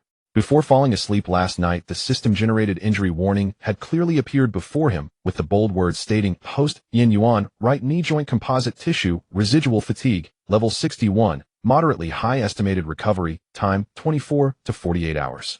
He could feel it himself. His knee occasionally transmitted a tightness and a not obvious, but persistent soreness, especially when pushing off the ground or changing direction. This physical report perfectly corresponded with the coach's current decision in Yuan's mind. He did not pause, nor did he let that momentary instinctual disappointment linger too long. His face had already regained its usual calm and focus. "I understand, coach. I will follow your arrangements." Yuan's voice was clear and steady, without a hint of reluctance or grievance, meeting his mentor's scrutinizing gaze with composure. Nagelsmann seemed not to expect his disciple to agree so readily and transparently. He had originally prepared a speech to persuade Yuan to take a good rest. "All right, it seems the prepared speech will not be needed." Nagelsmann's eyes lingered on Yuan's face for 2 seconds before he finally nodded in satisfaction. "Very good, it's great that you can understand." His tone noticeably softened. "This is not a punishment. It is a protection for you, a safeguard for the future of Hoffenheim. I know you have a habit of recording matches." He glanced at the slightly worn but thick notebook Yuan was holding. "So your new task has arrived." Nagelsmann leaned forward. "This time you won't be traveling to Frankfurt with the team, but you need to do your homework off the field. After the team departs, follow the physiotherapist for recovery training. I will communicate with them about the intensity, focusing mainly on recovery and maintaining your condition, and then you need to watch this match closely, just like you usually do. You should observe Frankfurt's midfield strangulation, how their 2 wingbacks insert themselves under high pressure, and the coordination of the defense during overall pressure and rapid retreat. Particularly, he emphasized what specific strategies did they use to target a technical midfielder like Amiri, and the details. Also, the issues we faced when our attacks were thwarted." For a moment, Nagelsmann genuinely felt like he was assigning tasks to an assistant coach. "Write down everything you see and think in your notebook, dissect it with your mind, just like you would dissect the opponents. Just like the last time you watched a Liverpool match, you are not just a player, but also a pure analyst." A smile tugged at the corners of Nagelsmann's mouth. "When we return, I will check your notes, just like a teacher checking homework. I will also ask you questions, so don't let me down yet." As his words fell, a brief silence ensued. Nagelsmann awaited any potential disappointment or reluctance from his disciple. After all, this was the age of fervor and eagerness to contribute. "Understood, coach." Yuan spoke, his voice clear and steady, devoid of any disappointment or frustration, only pure acceptance and seriousness. "Your considerations are very thoughtful. I have no objections. I understand the need for recovery. Whether for recovery or match analysis, I will complete it earnestly." He spoke concisely, but that focus and understanding made Nagelsmann very satisfied. "Very good." Nagelsmann relaxed significantly as he stood up, walked over, and patted Yuan's shoulder firmly, saying, "Good boy, go and relax properly, and also work with your brain. This rest is not about stopping, but about running in a different way." Nagelsmann looked at the 17-year-old before him, whose thoughts far exceeded his age, and his conviction grew clearer. This was not just a golden winger capable of revitalizing the front line, but a piece of uncut jade of tactical thought that had yet to fully reveal its brilliance. Stopping him now was to ensure he could run further and think deeper in the future. Nagelsmann truly knew how to utilize young talent. "All right, there's nothing more. Go and recover well." He waved his hand, then turned his attention back to the tactical board displaying Frankfurt's formation. Yuan stood up, nodded seriously, and turned to leave the office. The cold air in the corridor remained, but Yuan felt that the slight emptiness in his chest caused by the initial rest news had long been filled with a heavy sense of duty and trust. This feeling was truly wonderful for a player. Thus, as the rest of the team began to prepare more nervously for the away match, Yuan's pace suddenly slowed. He did not immediately tell his teammates about his arrangements, but continued to complete his stretching and ice therapy as required by the team doctor. In the physiotherapy room at the training base, the masseur's gentle yet firm fingers accurately kneaded the muscles of his thighs and calves, relieving deep fascia. When the fingers pressed near the patellar tendon of his right knee, the subtle ache clearly informed Yuan the coach's decision was correct, and the system's prompt was even more so. He closed his eyes, feeling that discomfort gradually dissipate under the professional technique, his heart calm. The team doctor also returned to check again, and the results were highly consistent with Nagelsmann's assessment. In the system's prompt, no structural issues, just soft tissue fatigue from high-intensity consecutive matches. A rest is needed. His teammates gradually learned the news. Gnabry was somewhat surprised and ran over to ask, "No way. You're not going to the next match. Without you, our attack will lack a sharp blade." Gnabry's tone was sincere. Yuan was indeed one of the sharp blades in the team now. Uth said to Gnabry, "Hey, Serge, Yin is only 17. He really needs to rest." As the captain, Voigt was more practical and concerned for his teammate. "The coach's decision is correct. You're too young. Continuous high-intensity play can easily lead to problems. It's just a good time to take a break to conserve your energy. We still need to hear your post-match analysis when we get back." He clearly knew Yuan's habit. Amiri said nothing, simply giving Yuan a knowing look and an encouraging fist bump. The team's concern warmed Yuan's heart even more. He just wanted to recover as soon as possible. On the morning of the match day, the Hoffenheim training base felt strangely empty. Usually filled with the sounds of sneakers scraping against the grass, shouts, and heavy breaths, it now only echoed with the gentle sound of the breeze occasionally brushing against the synthetic track. Well, now Yuan has truly become the guardian of Hoffenheim. Today, after completing a set of particularly gentle recovery stretches and a low-intensity cycling session in the small gym, he slowly sauntered back to his apartment. The stiffness in his knee had nearly vanished, and both the system and the team doctor reported that he was recovering well. The match wouldn't start until 8 in the evening, making the waiting time somewhat tedious. He forced himself to take a nap, and upon waking continued analyzing 2 Champions League matches as the time for the game gradually approached. As he turned on the television, the roar of the stadium instantly flooded his quiet apartment, with the Red Sea of Frankfurt's home crowd boiling on the screen. Yuan lowered the volume slightly, placed the notebook neatly on his lap, and grasped the pen in his hand. He was about to start doing homework. The familiar voice of the commentator began to warm up, analyzing formations and introducing the starting lineup. When the camera panned over Hoffenheim's bench, Yuan's gaze lingered for a moment before shifting away as he focused intently on the screen. The opening of the match confirmed Nagelsmann's prediction, and the notes on Yuan's paper. Frankfurt was accepted. Their high press unfolded like a resilient net, starting from the front line, fiercely intercepting and surrounding, tirelessly covering every possible space. Hoffenheim's passing routes were cut apart, and Yuan frowned slightly as the tip of his pen swiftly moved across the paper. Frankfurt's opening 442 pressing formation, actual variant 424, with 2 forwards and wingers pressing deeply. Our left back Schultz's pressure source opponent's right winger. Suggestions: right winger Amiri should drop deeper to receive support, or center back should advance to the midfield line to assist in ball distribution. Yuan clearly distinguished the main points. He did not record every pressing or interception's exact location, but instead precisely pinpointed the critical nodes in the match like a scalpel. The core paths of Frankfurt's attacking organization, the weak points during the transition of their defensive formation, and the habits and thought processes of our players exposed under high-intensity pressure. Behind each brief analysis lay a rapid dissection of positioning, distance, spatial efficiency, and potential risk points. The match progressed under Frankfurt's relentless assault. In the middle of the first half, Frankfurt's forward Haller, a tall pivot, utilized a high aerial advantage amid chaos from a set piece, forcefully breaking through the defense and smashing the ball into the net. 1-0. Frankfurt's home crowd erupted in madness. Yuan's hand paused, his heart tightened suddenly, and then he calmly annotated on the paper source of the conceded goal during the second attack from a set piece. The defensive midfielder Rupp was too far out wide, allowing Haller to gain a direct strike on the small box.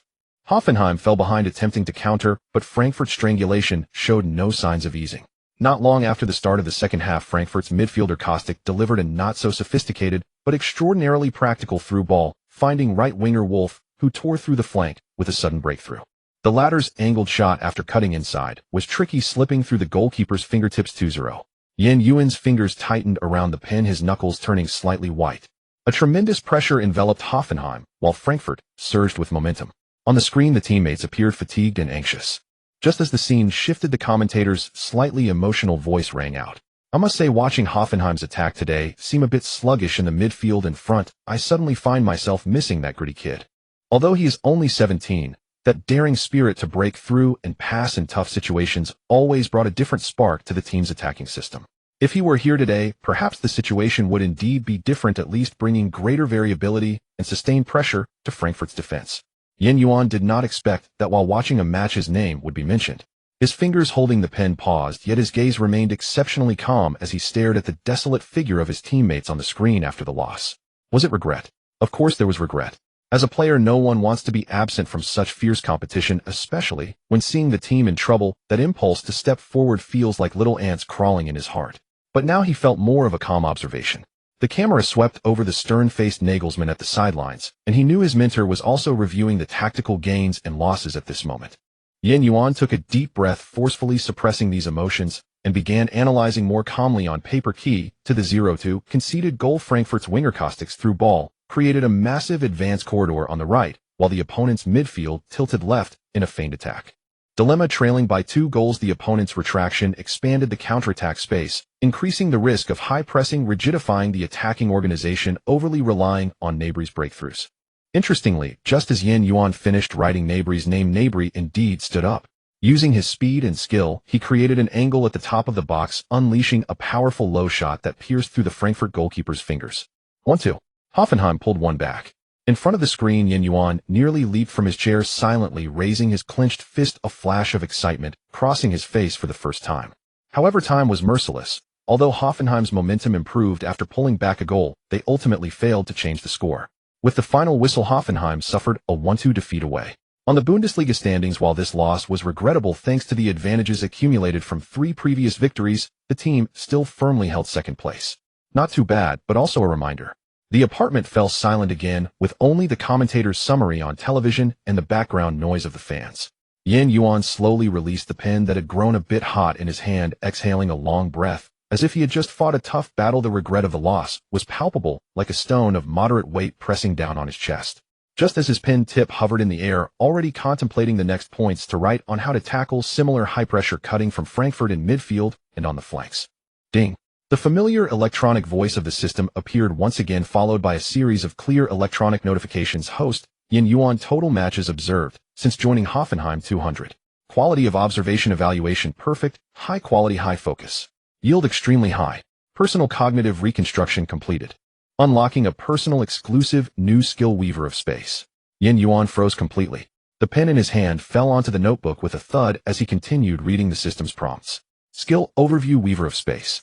Effect visualizes the dynamic battlefield of 11 players as a perceptible network. Visual capability instantly captures the movement trajectories of both enemy and ally players, forming lines and grids that analyze their overall flow structure and potential weak points. Consciousness advantage vision surpasses the spatial and temporal limitations of the current ball holder, calculating the optimal attack paths of non-direct and multi-node interactions, such as the highest threat path and the lowest obstruction probability path, etc. Note, this skill is exclusive to host Yuan. This technique originates from the essential breakthroughs of the host's long-term high-quality tactical thinking accumulation and is unrelated to the skills in the system shop. This skill has evolutionary potential. Its depth, precision, and reaction speed will advance with proficiency in use, understanding of matches, and growth of mental strength. This information was like a bolt of inspiration, instantly dispelling the regret brought on by the loss. Yuan suddenly stood up, his heart pounding violently in his chest, so much so that it hurt his ribs. Not from fear, but from immense shock and the subsequent joy. Weaver of space. Viewing the field as, isn't this exactly the scene he often imagined in his mind? He suddenly turned to look at a huge panoramic photo of Hoffenheim's home match on the wall. In his suddenly evolved visual cognition, the players in the photo appeared to truly transform into various nodes representing different positions and functions. The runs and passing routes between them automatically detached, simplified, and reconstructed in his mind into a dynamic grid diagram, semi-transparent and glowing with traces of light. He even saw the moment captured in the photo, a brief gap exposed behind a player and a winding potential passing path connecting 3 teammates, ultimately pointing towards that gap. This completely surpassed the level of static 2-dimensional analysis he could only do in his notebook. This was a 3-dimensional real-time calculation of battlefield perception, representing a qualitative leap compared to the reading the game ability he developed through extensive match footage and node analysis. At that moment, the system information flow in his mind automatically popped up again: ability correlation enhancement vision attribute. Reason host activated the Weaver of Space skill, resulting in a qualitative change in macro situational awareness. Original rating B, current rating S. Level vision. If the previous B vision meant he could judge nearby opportunities or dangers faster than his peers and most mature players on the field. Now with this Weaver of Space skill plus level vision evaluation, it means he possesses the awareness and vision of most top midfielders in the 5 major leagues. This is genuine macro vision, not merely point-to-point connections. After the exhilaration, a deeper calm quickly enveloped him. This skill was not a gift given without reason. The system was very clear. It stems from the essential breakthroughs of long-term high-quality tactical thinking accumulation. This was the essence of high-quality matches that Yuan had dissected, chewed, and absorbed for 200 matches since joining Hoffenheim. But overall, certainly not just these 200 matches. If you count all the matches Yuan has watched since joining Birmingham's youth training at the age of 12 until now, it may well exceed tens of thousands, but he did not watch as attentively back then as he does now. Previously, his match notes were more about analysis and learning, a passive absorption and imitation. But now with the seed of the Weaver of Space, he felt he had obtained a key that could be used to attempt to create and construct a tactical blueprint belonging to him. What he needed to analyze was no longer what Frankfurt did and how we should respond inadequately, but from a more macro perspective to deduce, if I were on the field, what webs could I see that others cannot? How could I guide the flow of the ball to weave an attack unique to Hoffenheim? Yuan maintained his composure, bent down to pick up the pen that had fallen onto the notebook, sat back on the sofa, and continued writing this unfinished match summary. He needed time, needed absolute focus to integrate the nutrients from tonight's loss with the new skill he had just acquired in his mind. The result of the loss could no longer be changed, but the new ability emerging from failure gave him an indescribable sense of strength. Outside the window, Hoffenheim's night was deep and his teammates had not yet returned. The training ground was empty. But in Yuan's dormitory, an unprecedented storm of thought was brewing, with the eye of this storm being Yuan himself. On the morning of the second day of the tournament, Nagelsmann returned with the team weary from travel. While the players were granted brief respite, Yuan knew his own exam had begun. He did not wait long before assistant coach Kramer approached him. The boss is waiting for you in his office. Bring your notebook. Yuan tightened his grip on the notebook, filled with tactical reflections, took a deep breath, and pushed open Nagelsmann's office door. The room bore the faint disarray of a recently concluded long journey. Nagelsmann himself appeared mentally fatigued, his hair tousled. He stood before the tactical board, and at the sound of movement by the door, his sharp gaze swept instantly toward the entrance. You're here? Sit down. Nagelsmann pointed to the chair before the board and cut straight to the point. Tell me your thoughts on the Frankfurt match. What did they do? Where did we get stuck? And in your view, how could we play better? No pleasantries, no lament over the loss. Only a direct, incisive tactical interrogation. Yuan was unsurprised. This was precisely his mentor's hallmark style. He opened his notebook and placed it on his lap, then began articulating his observations and analysis, clear, structured, and grounded in what he had witnessed during the live broadcast. First, he explained how Frankfurt's high-pressing trap at kickoff severed Hopp's defensive line from its wingbacks, forcing center-backs into frequent long balls and resulting in abysmal frontline possession. Next, he highlighted Gasanovic's pivotal role as a transitional pivot and pointed out Hopp's insufficient midfield containment of him. Then came the stagnation in attack. He noted that when was tightly marked, support from the flanks and late runs from deeper positions arrived too slowly and predictably, failing to exploit the opposing center-back's sluggish turning speed. He also acknowledged Gnabry's brilliant goal, the rare instance where meticulously designed crisscrossing runs pierced the defense, yet lamented how seldom such coordinated patterns emerged across the full match. Nagelsmann listened with rapt attention throughout, occasionally tapping his fingers on the desk or interrupting to probe deeper. Did you observe the overall recovery speed of their defensive line after pressing high? Before that conceded goal, where should have positioned himself more effectively for zone coverage? If you were holding the ball near the center circle under their exact formation, which two passing options would you prioritize? Question followed question, incisive, precise. The scene resembled nothing so much as a graduate thesis. Yuan remained intensely focused, weaving into his answers the holistic spatial understanding he had first grasped through his newly awakened skill, spatial weaver. He did not describe isolated player movements, but sought to depict how Frankfurt's collective motion formed lines and webs, deliberately generating exploitable gaps behind them.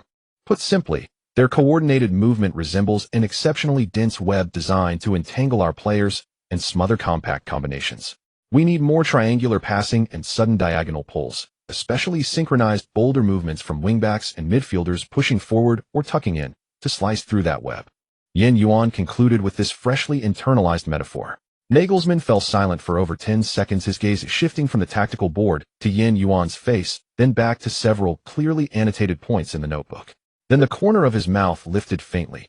Not a laugh, yet those familiar with Nagelsmann knew this subtle gesture signaled profound approval. Very well done, Yuan. He nodded, tapping the notebook on the desk. Your observational acuity remains exceptional, and your analytical depth is more than sufficient, particularly this dynamic web concept you've articulated. It's insightful, never lingering on surface appearances. Picking up a pen, he began marking directly in Yuan's notebook. Here, regarding their Gasanovic, you correctly identified his pivotal function, but one nuance: he instinctively receives transitions with his left foot. Next time we face similar setups, we might. He added another note beside a different passage, regarding the lack of width on the flanks. You rightly diagnosed Voigt's dilemma, yet risk must be balanced. He must drop closer to the back line, forming a protective triangle. Over the next quarter, Nagelsmann generously inscribed further tactical insights and micro-strategies directly onto Yuan's pages. This was no mere instruction. It was a master imparting private tutelage to a disciple of extraordinary. It evoked the image of Patriarch Subhuti, personally mentoring son Yukon. All right, young man. Nagelsmann set down the pen, closed the notebook, and handed it to Yuan. Your evaluation is passed. Head to the training ground. You'll play against Mainz next week. I'm expecting your performance. His final words were delivered with quiet matter-of-factness, as if stating an inevitable arrangement. Yuan accepted the now weighty notebook, his heart settling with newfound gravity. He felt neither euphoria nor astonishment. He had already become a fixture in the squad's regular rotation, often starting matches. Yet hearing his coach confirm his imminent return to the pitch, and receiving both explicit recognition and a rich infusion of new tactical knowledge, filled him with a warm sense of trust and eager anticipation. He nodded firmly, "Absolutely, boss. I'll head there now." In the days that followed, the training ground became Yuan's primary arena for practicing and embodying these fresh insights. He trained with doubled intensity and unwavering focus. Meanwhile, his new skill, spatial weaver, seemed fully awakened, having been rigorously tested through his post-match analysis of the frustrating Frankfurt encounter and refined under Nagelsmann's exacting scrutiny. During routine small-sided games and tactical drills, the pitch revealed itself to Yuan with unprecedented clarity. What once required rapid mental calculation and experience to vaguely sketch teammates and opponents' positional networks now unfolded before him in real time, dynamically and vividly. Those invisible connections, the potential passing lanes between teammates, the spaces stretched open by defenders' movements, the fleeting gaps exposed during transitions, had transformed in Yuan's perception into a visible current of information. The most immediate consequence was this: his decisions grew faster and sharper. During a brief half-field drill, Baumann launched a throw into Amiri, who turned immediately upon receiving the ball, scanning for forward passing options. Almost simultaneously, Yuan sprang into motion. His mind instantly processed the entire scenario. The left back was slightly drawn inward by the opposing forward. Both central teammates appeared tightly marked, but on the right, the opponent's left back had tucked in marginally, while teammate executed a sudden feint, dragging his marker laterally across the field. At the same instant, a narrow but vital gap opened directly ahead of Amiri. Yuan's body reacted before conscious thought. Without shouting, he executed a lightning-fast diagonal run from the half-space straight into that opening.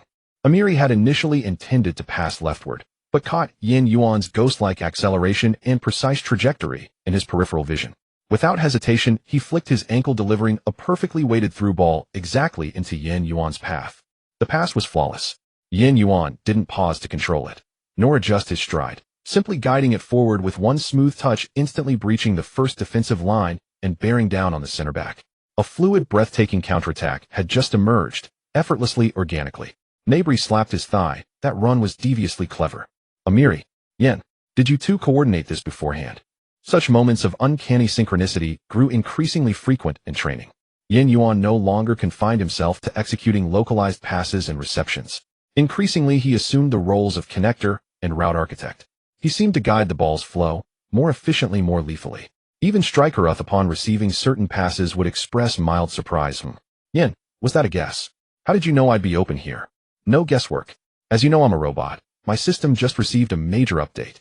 Yuan replied with his familiar robot quip, earning laughter from the squad. After one session, first-choice goalkeeper Baumann wiped sweat from his brow and remarked to Captain Voigt, "Has this kid been taking something? Or did he upgrade overnight?" Before, he was quick, brilliant flashes of intuition. Now, it's like he's got radar installed in his skull. Voigt nodded. Exactly. His ball handling has accelerated markedly, and his passes have grown far more incisive. Nagelsmann stood quietly at the sideline, hands tucked into his training jacket, observing intently. He observed Yuan's more confident decision-making under pressure, his seemingly effortless pass that suddenly unraveled a seemingly impenetrable defensive shape, and his ever more precise timing and angles on off-the-ball runs. That web metaphor, it seemed, was gradually being rendered tangible, not in theory but beneath Yuan's feet. Yuan himself sensed his evolution. With every sprint, every touch, every upward glance, the spatial weaver vision operated seamlessly, unobtrusively yet profoundly. He was no longer the same player who just a few matches prior had relied solely on system-assisted bursts and raw physical instinct. Now he began thinking like a true architect, seeking amid fierce combat to construct the most efficient offensive blueprint through intelligent passing and purposeful movement. In the post-training review room, Yuan remained consistently engaged. Facing match footage, he not only pinpointed existing tactical flaws, but analyzed with crystalline clarity and that distinctive grid-like perspective how space emerged and collapsed within specific time frames, or how individual goals or conceded chances reflected broader spatial triumphs or failures across the entire attacking and defensive systems. His understanding had grown markedly more rational and logically grounded. His innate match intelligence, now powerfully augmented by his skill, had become truly formidable. During a defensive system review, Yuan paused the screen and pointed to a successful flank penetration by the opposition. Observe here. They drew our left back inward with ball possession on the right, while their holding midfielder angled into this zone. Yet no one moved laterally to block the origin of that passing lane. Consequently, the ball pierced through effortlessly. His analysis contained not a single superfluous word, cutting straight to the core spatial node exploited. Listening to him dissect tactical intricacies in such lucid, three-dimensional language, Nagelsmann, still facing away from the screen, allowed his smile to deepen ever so slightly. He could not deny that part of his fulfillment as a coach stemmed precisely from this phenomenally gifted young man before him. The joy of nurturing genius rivaled the elation of lifting a trophy. A player's technique can be honed, experience accrued, but such sudden profound leaps in tactical cognition and spatial awareness are exceedingly rare gifts. Matchday against Mainz loomed ever closer. On matchday, the roar of the Rhein-Neckar Arena is like boiling water, with the Hoffenheim fans' scarves forming a blue and white ocean. As the starting whistle blew, Hoffenheim surged forward like a blue tide, executing Nagelsmann's high pressing. The front four, Rupp, Gnabry, and Yuan, acted like four precise, surgical knives directly penetrating Mainz's transmission hub. And Rupp locked down the breathing space of the double defensive midfielders Bammen and Latza, while Gnabry and Yuan shadowed Mainz's fullbacks Donati and Hack. Near the center circle, Demirbe orchestrated the play like a stabilizing force, while Amiri transformed into an omnipresent hunting dog, competing for every suspicious passing lane.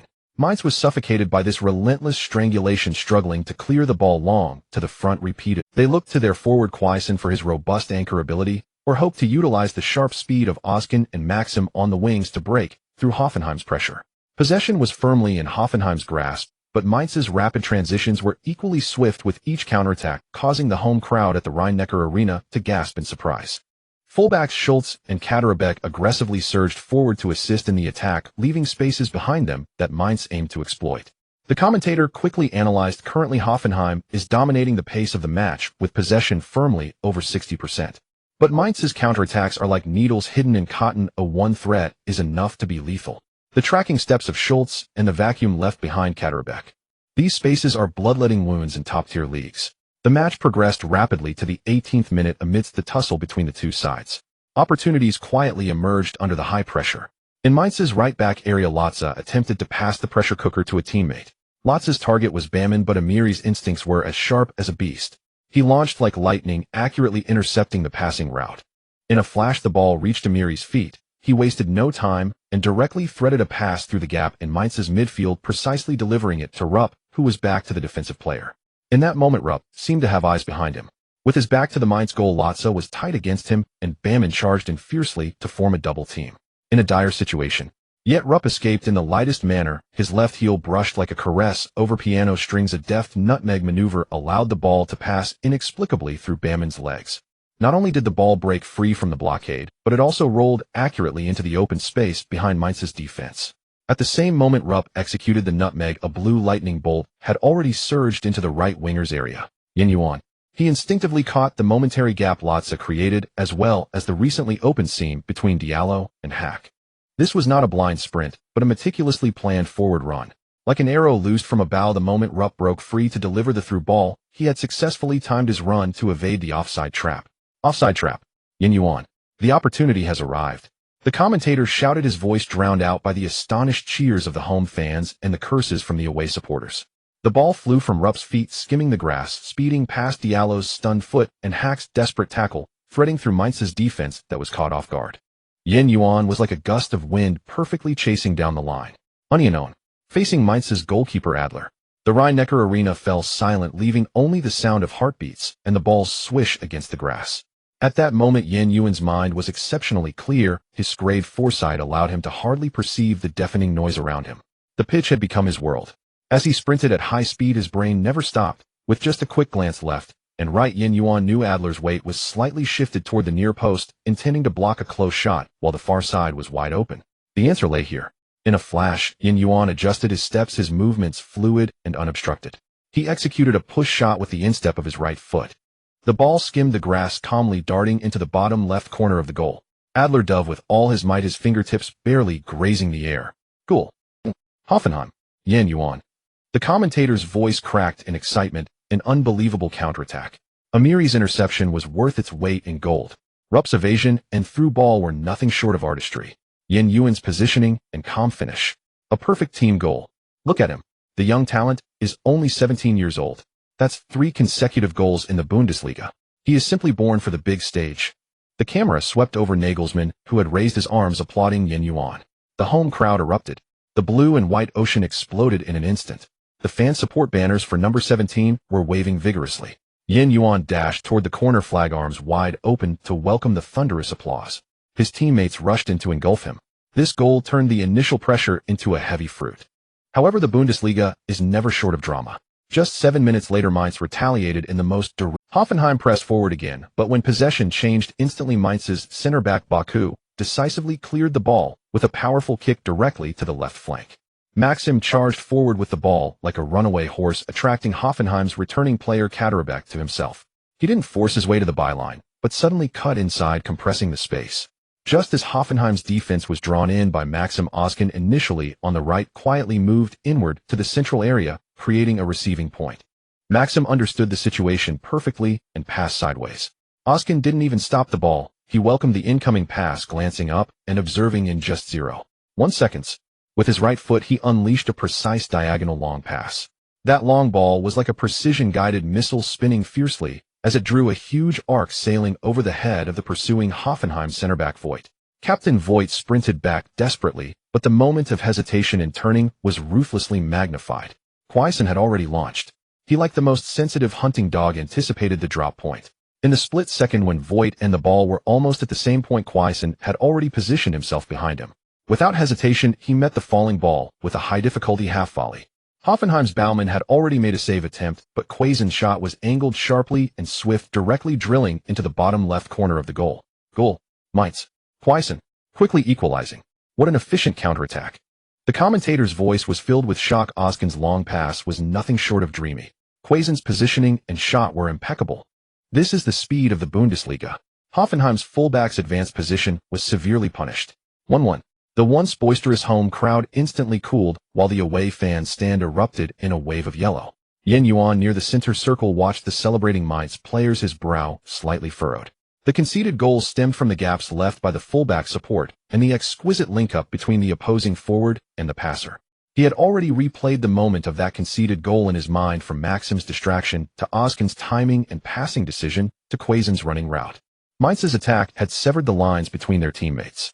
This time, it was Mainz's head coach who excitedly raised his arms, while Nagelsmann's expression remained calm as water, his gaze sharp as it swept over the slightly dejected defense. This conceded goal clearly revealed the risks behind high pressing. After conceding, Hoffenheim chose to. Storms need to settle and rhythms need to be controlled. They began to rely more on the individual abilities of their two wing players to tear apart the space. Gnabry's left-sided cuts were like a butterfly weaving through flowers, always drawing defensive attention. Yuan's ball progression on the right was like a bouncing bullet, with every touch posing a threat. They began to patiently circulate and stretch the play, attempting to tear open Mainz's solid defense once more. With the combination of Diallo and Baku resembling a rock, Hoffenheim was no longer as intense as at the beginning. The stalemate was finally broken in the 41st minute of the match as Hoffenheim's patient passing in the front gradually compressed Mainz's defense. The ball returned to Gnabry's feet on the left flank. Facing the experienced Donati, Gnabry leaned his body left, pretending to break to the byline. In the moment Donati was deceived, Gnabry's ankle flicked like a magician's, changing direction and cutting inside. Baku, the core of the central area, had to step up to block. Gnabry, not greedy, sharply sensed the gap created by Baku's departure. He discreetly used his left foot to pass the ball to the rapidly advancing left-back Schultz. After passing, Gnabry moved laterally, intentionally or unintentionally blocking the routes of Donati and Latza, who tried to double-team Schultz, winning valuable space for his teammate to shoot. Schultz wasted no time. Sprinting in to meet the rolling ball, he sent out a low, fast, and precise cross with his left foot. The route of this ball was very tricky, aimed slightly behind the penalty spot. At that moment, lurking in the heart of the penalty area, showcased his value. Just before the ball arrived, he suddenly stepped forward, faking an attack on the near post, while Diallo closed. In the instant Diallo shadowed him, quickly glanced back, sensing Schultz's crossing intent, and made a sharp stop to retreat. From Diallo's left side, the area he had just been forced to abandon was skillfully navigated. Diallo was completely fooled by this deceptive run. By the time he realized the crisis and hurriedly turned to defend, it was already a beat too late. The ball arrived, and he arrived. Calmly received the ball in an almost unmarked area near the penalty spot. He hardly adjusted, aimed for the bottom left corner of the open goal, and pushed the ball in the most reliable manner. The ball sped along the grass. Adler's view was likely blocked by the chaos among Diallo and Gnabry. His reaction to save was a beat slow, and the ball struck the net. Goal, Hoffenheim. The commentator roared again, a brilliant team play. Gnabry's inward cut was captivating. Schultz's timing and crossing quality were impeccable. Ugg's ghostly positioning and calm finish. A textbook example of an attacking play from the flank. Hoffenheim leads again. 2-1. Ugg slid on his knees in celebration. As the halftime whistle blew, they entered the locker room with a 2-1 lead. Nagelsmann did not reprimand the defensive lapses, but praised Yuan's opening goal while assigning new tasks to the defense. At the start of the second half, Mainz advanced their formation with Latza and Bammen. The positioning was significantly advanced, applying continuous high pressure. This display was clearly meant to pin Hoffenheim in their half. Hoffenheim was forced to retreat, with double defensive midfielders de Merbe dropping deeper to form a solid passing triangle with the two center-backs. Amiri focused more on defensive coverage, transforming into a running barrier. In the 55th minute, Maxim forcefully cut in from the left flank, weaving past defenders before delivering a low cross. De Brassi ghosted into the center, ready to unleash a shot. In a critical moment, Hoffenheim's defender Nordveit acted like a moving iron wall, making a sliding tackle to dangerously deflect the ball out of bounds. 3 minutes later, Mainz took a corner kick. Gaba Ming unleashed a powerful header, overpowering Amiri, aiming it forcefully towards the goal. Baumann leaped into the air, fully extending his body single-handedly, pushing it upwards. Bang! A crisp sound of impact.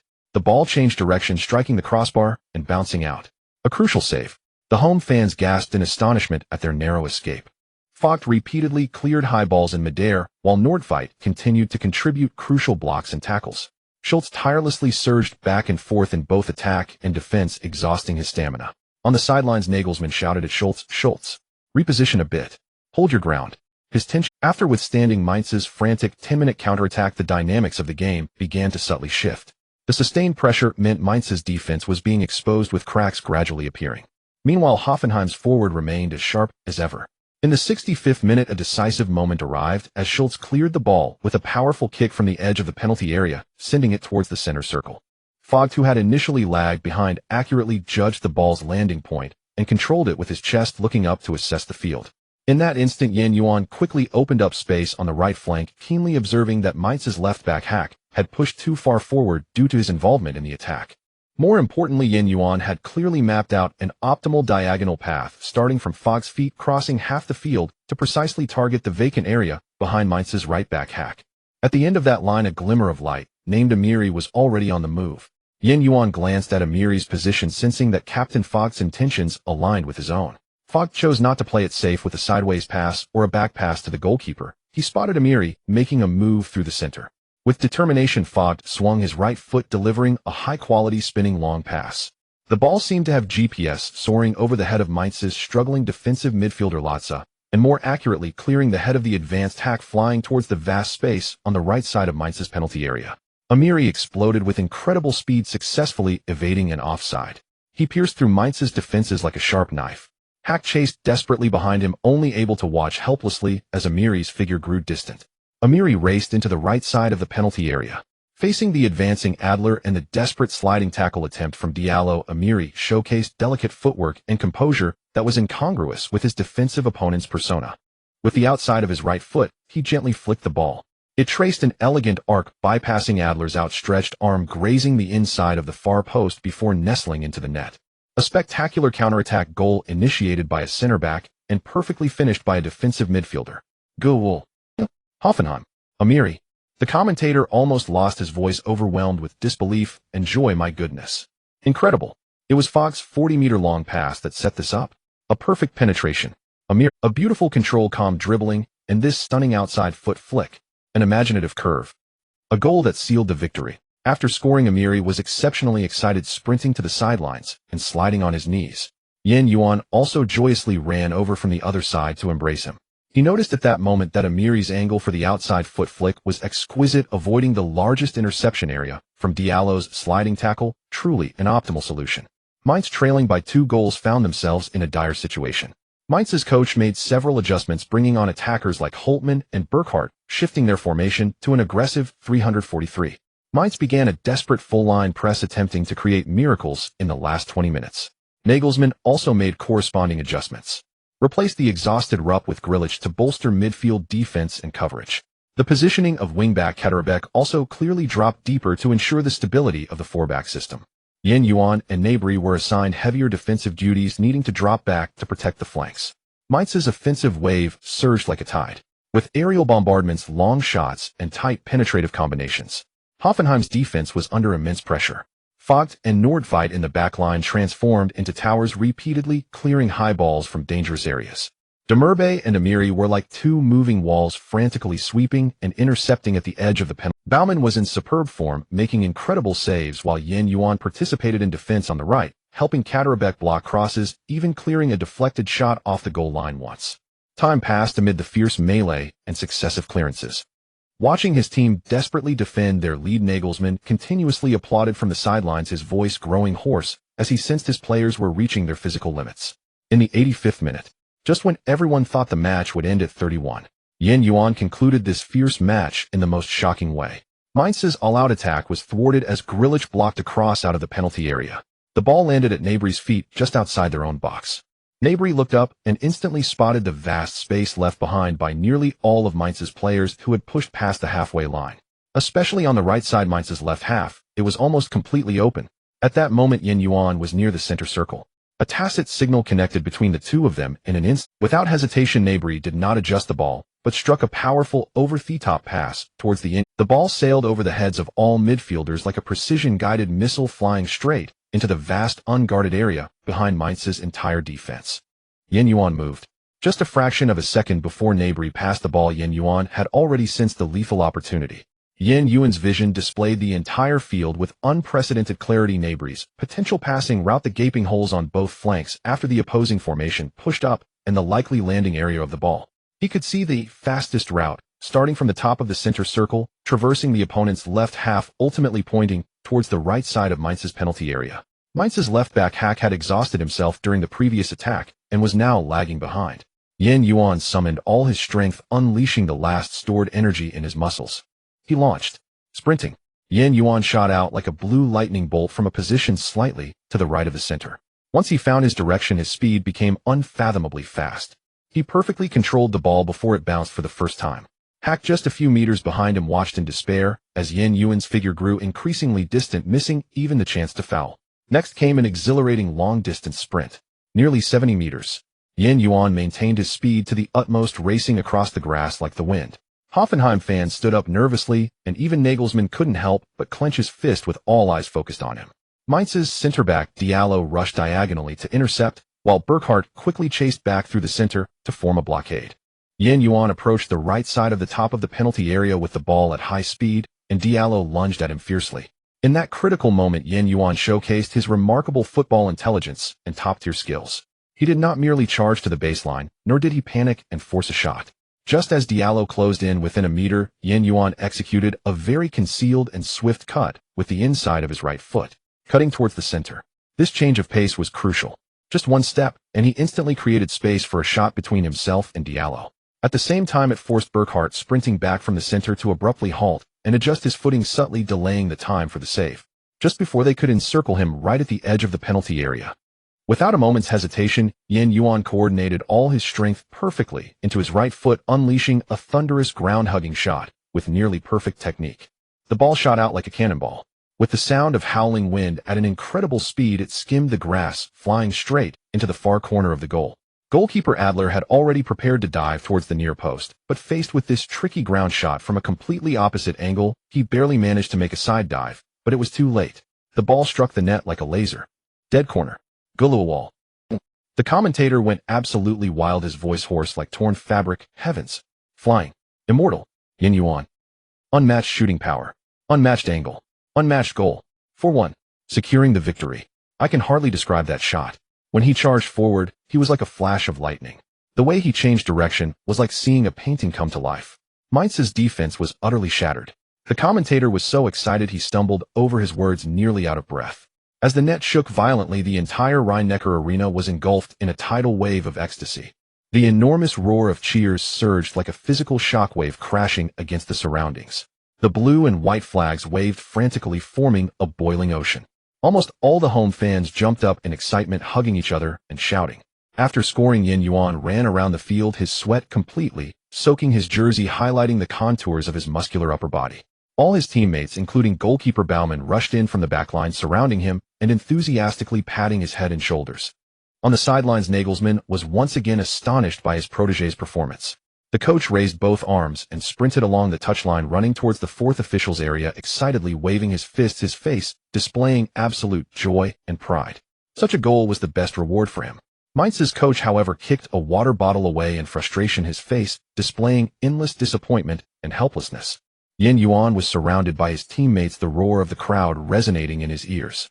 He could feel his nerve endings connecting to the very pulse of the stadium, and this sense of control filled him with exhilaration. The stoppage time quickly passed. The final whistle blew.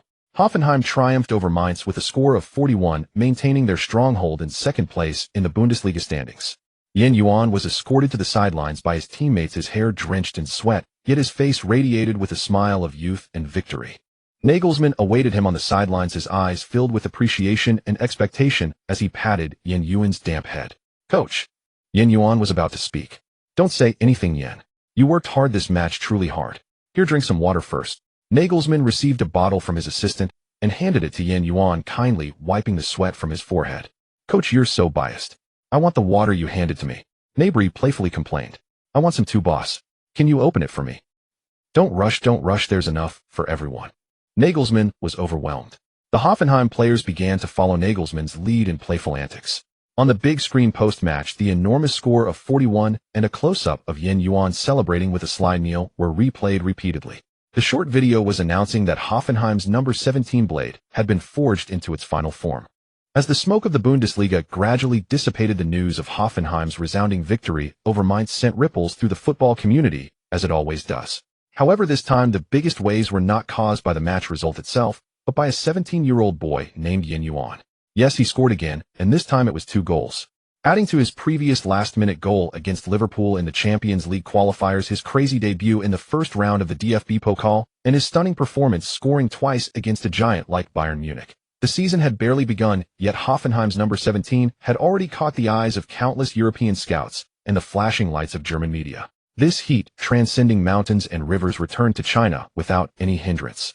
Especially on September 5, 2017, more than 10 days ago, the Chinese national team was defeated 21 by the Qatari team at the Khalifa International Stadium in Doha.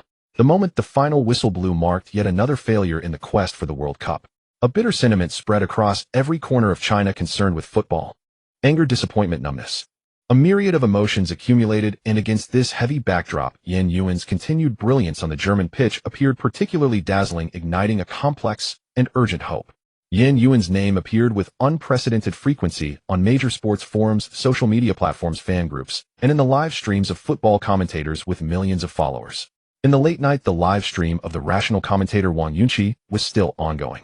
He had just finished showcasing Yuan's 2 goals against Mainz, freezing the frame on Yuan's figure celebrating in a frenzy, while the comments on the screen were almost entirely about discussions of naturalization. Look at Yuan, this form, this talent. He's 17. Is Yuan's father Chinese?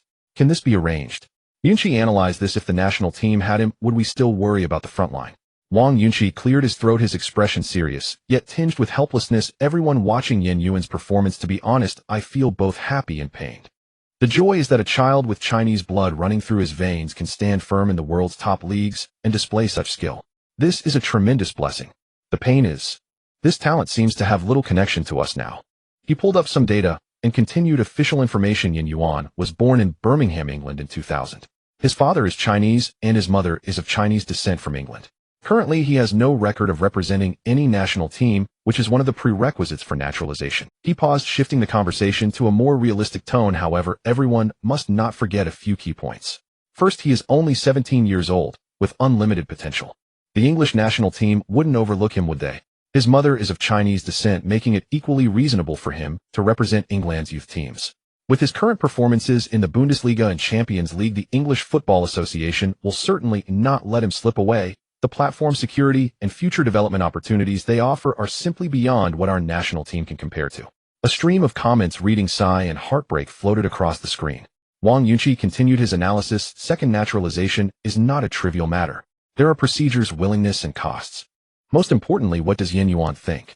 He grew up under the European football system. Can he adapt to our national team system? Or can our system adapt to him? Do you think he would be willing to give up the chance to represent England to join a national team that can't even qualify for the World Cup with a complex public opinion environment and immense pressure? This choice itself is extremely significant for any young player's career planning.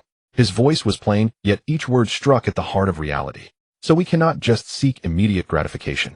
I believe what he needs most right now is stable development to play a few more years at Hoffenheim under Nagelsmann and solidify his foundation. Everyone knows the current state of the national team. If we truly bring him back and he gets injured or his growth is hindered, that would not be helping him, it would be harming him. Wang Yunqi's reasoning was sound. Unlike the rational restraint of Wang Yunqi's live stream, the atmosphere in Zhao Laosan's live stream, representing abstract football, was much more explosive. Zhao Laosan was energetically gesticulating at the camera with background music turned to an exhilarating dance track. Guys, did you see? Yuan just stabbed mites twice. Like chopping vegetables. How old is he? 17. 17 brothers. The rhythm of his feet, the touch on the ball, is 1,000 times cooler than when I played street football. The comments flooded the screen. Laosan. National team. Naturalization. The Football Association will definitely bring Yuan back. Zhao Laosan slammed the table, spitting as he spoke. Naturalization. Of course we should naturalize. What are we waiting for? His father is Chinese. So he is Chinese. Is there a problem with this logic? I see no flaws at all. Those Qataris can utilize such extensive planning. Oh, why can't we plan for our own kids? He mimicked the goal celebration look at the national team. Now they're so weak up front it makes people want to have a stroke. If we had Yuan there with his frontline support, speed, and finishing touch, it's unimaginable. But then Zhao Laosan, whose face often bore a comical expression, suddenly squeezed out a hint of seriousness. However, brothers, calm down. Let me say a word of nonsense. Yuan is currently in Germany, where he is a rising star. Given his current starting rate, Nagelsmann treats him like a son, his playing time is guaranteed, and his tactical position is high. He's only 17, just starting out, and is at a crucial stage of development. Think about it, bringing him back at this juncture, forcing him into the current national team's confused environment to play in some meaningless friendly matches, or we don't even know when the next qualifying match will be. He stumbled for words, his expression turning comical. Let's think again. If the Football Association does bring him back, and he finds it hard to adapt, his form declines, he gets injured, or he becomes withdrawn due to criticism, Zhao Laosan will be the first to go to the Football Association's door waving a banner that says, "Give me back Yuan." Do you believe it? So we mustn't act impulsively. Progress must be made step by step. Yuan should focus on honing his skills in Germany. That is the most important thing right now. Zhao Laosan grinned crookedly and continued, so my final suggestion is let's keep him in mind, dream a little, but don't overreach, and don't put too much pressure on the kid. Online, two sharply contrasting voices collided. Blood is thicker than water. He must be naturalized. We can't let this genius slip away. Let the kid develop in peace. Coming back now would ruin his future. England is watching closely. If he gets snatched up by the Three Lions, it'll be too late, and there will be nowhere to cry. Look at the state of the national team. Do they deserve him? Let's not waste a good talent. Yuan's outstanding performance at Hoffenheim was like a spark, instantly igniting the wasteland of Chinese football after missing out on the World Cup. The core of the fans' debate was singular. Will this talented young man with Chinese heritage don the national team's jersey? Or will he be snatched away by European powerhouses and the English national team? Meanwhile, far away on the training ground at Hoffenheim, the center of the storm, the young Yuan was still tirelessly receiving passes from his teammates, repeating the monotonous drills of positioning, receiving, changing direction, and shooting. The domestic clamorous storm seemed to be separated from him by a transparent barrier. Yuan remained focused on himself. In Paris at the Parc des Princes, the atmosphere in the office of youth training director Pierre was somewhat dull. He had just hung up after a call with sporting director Enrique, and it seemed he had lost a couple of strands of his already sparse hair. "Gentlemen, Enrique's message is quite clear," Pierre said to his young data analyst assistant, shrugging his shoulders with a tone of exhaustion and a hint of subtle helplessness. "The kid, named Yuan, Hoffenheim's number 17, after reviewing all the reports and videos from the past month, Mr. Enrique believes he is worth reclaiming, and it must be done urgently." The term reclaiming rolled off his tongue, carrying a uniquely Parisian condescending flavor, as if they were not buying a player, but retrieving something that was originally theirs. The assistant pushed up his glasses, handing over a thick folder. "Pierre, the data doesn't lie. In the past month, we have tracked all his appearances in the Bundesliga, as well as his previous last-minute goal against Liverpool in the Champions League, the wild debut in the DFB Pokal, and of course his consecutive standout performances in the Bundesliga. Goals, assists, key passes, successful pressing rate per 90 minutes. All positive metrics are skyrocketing, and his stability far exceeds that of his peers.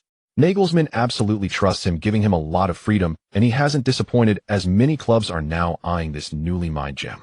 Pierre sighed, rubbing his temples. I know. I've reported all this to Enrique. He recalled the footage against Bayern where Yuan danced around a world-class center-back and calmly scored, that moment of explosive brilliance tightening his heart. This kid has indeed undergone a transformation compared to before. The once technically average, physically mediocre, and limited potential Asian boy seen in the youth academy was nowhere to be found. In his place was a confident, exceptionally reasonable player becoming increasingly composed under pressure as a budding star. Enrique said we made a mistake back then, misjudging him. Pierre forced a smile. Now he must use the fastest means to correct this mistake through repurchase, which can somewhat salvage the club's image and talent assessment. Pierre emphasized the term misjudgment with a strong sense of self-mockery. This is how high-level clubs operate. They only correct, never admit to being wrong. But the problem is, the assistant cautiously asked, what about the buyback price? Hoffenheim is no fool. Yuan just signed in the summer, and his on-field performances. He didn't finish, but the implication was clear. Buying now would certainly mean getting ripped off, and not just a little. Pierre waved his hand. That's not our concern. Enrique only said it's worth it. He didn't specify any numbers. That's a headache for the finance department, but we only provide assessment reports and suggestions. All right, Pierre. But what's more concerning, the assistant added, is that we have no idea whether the kid himself is willing to come back. Pierre fell silent, for this was the core issue. Who was it that heartlessly crossed him off the youth academy list and made him seek meager trial opportunities in a foreign land, nearly ruining his career? It was Paris Saint-Germain indeed. That wasn't just a simple departure, it was a true elimination, deemed unworthy of wearing the Paris jersey. What does that experience mean for a 17-year-old boy who loves football? How bitter is the taste of being denied and completely abandoned? As the youth training director, Pierre understood its weight. He knew very well that with the level of attention Yuan currently received at Hoffenheim, where Nagelsmann treated him like a treasure, his teammates relied on him and fans adored him. Returning to Paris, even with a promise of focused development, what kind of environment would that be?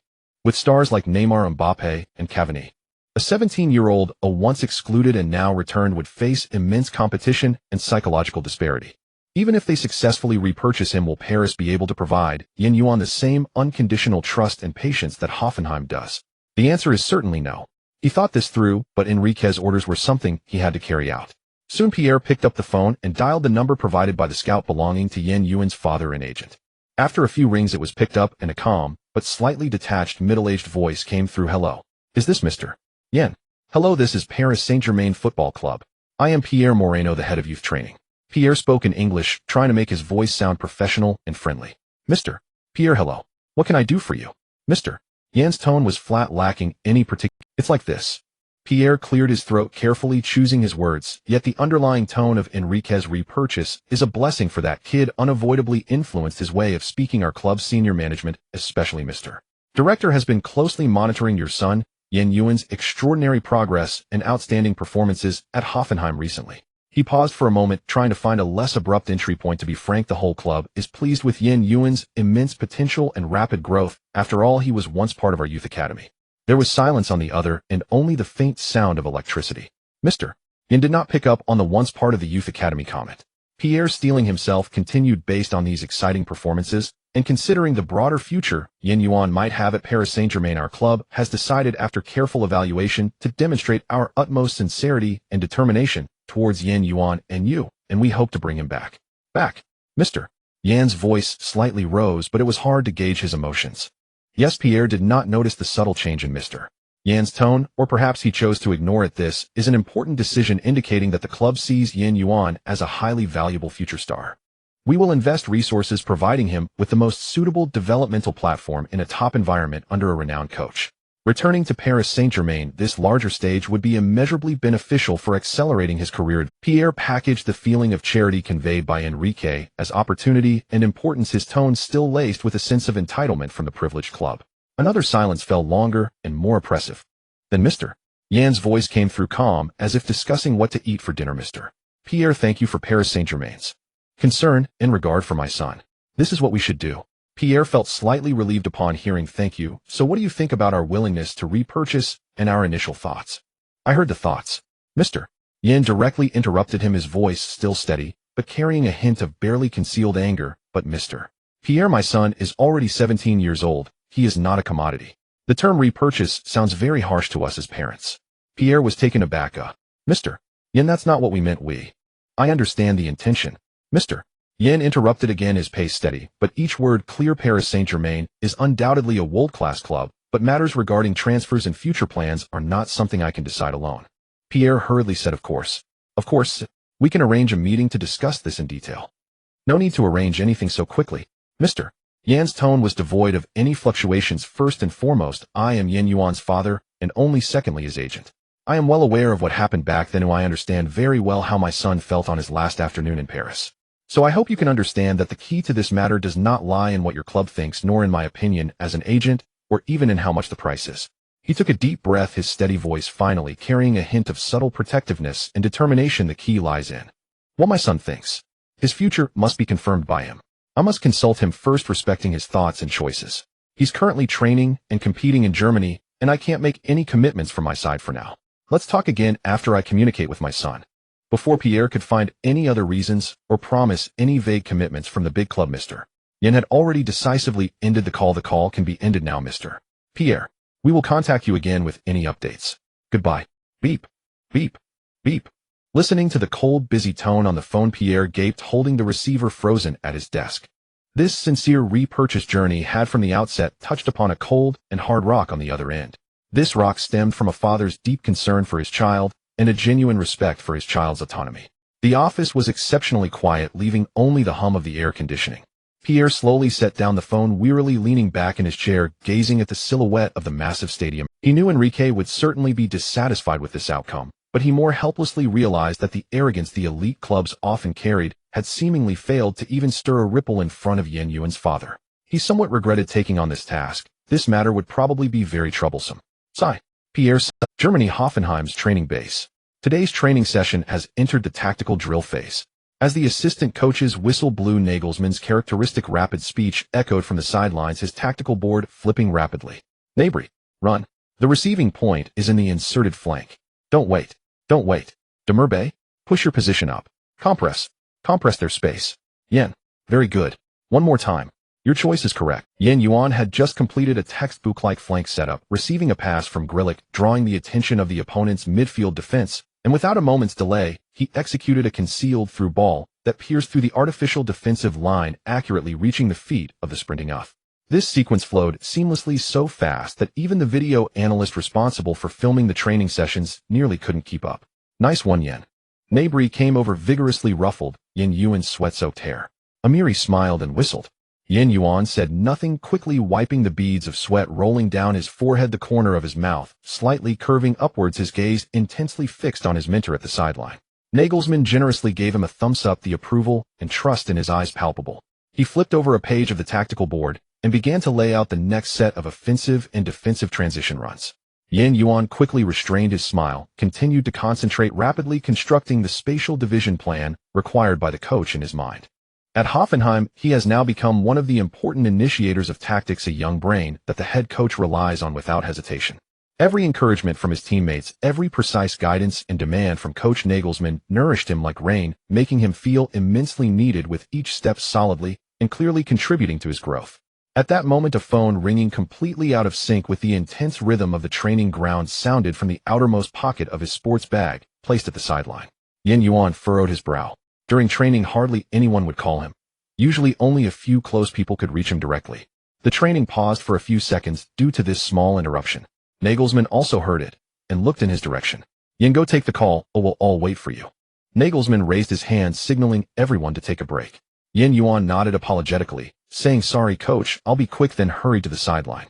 He rummaged through his bag and pulled out his phone. The number displayed made him pause. It was his father's number. His dad rarely called during his training time unless it was something particularly important or urgent. Yuan's heart inexplicably tightened, fearing it might be something serious. He walked to a secluded spot outside the wire fence on the edge of the training ground and answered the call. Dad, why are you calling at this time?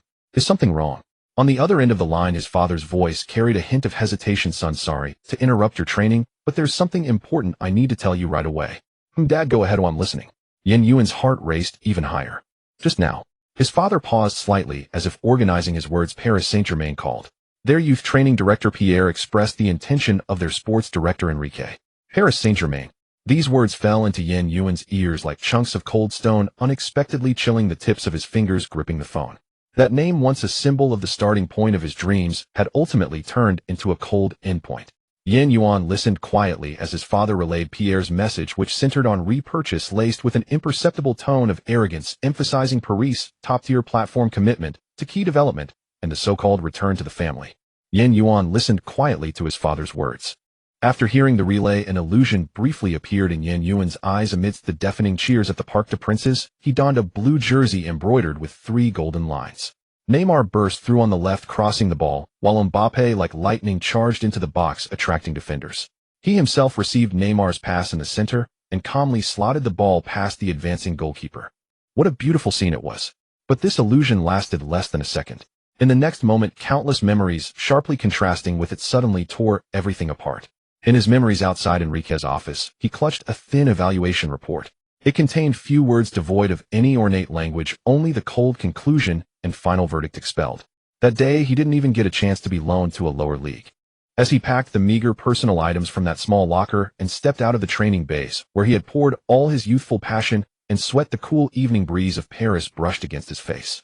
That was an afternoon Yuan never wanted to recall. The cold disappointment and self-doubt brought on by that utterly denied and discarded experience once pressed down on him, making it hard to breathe.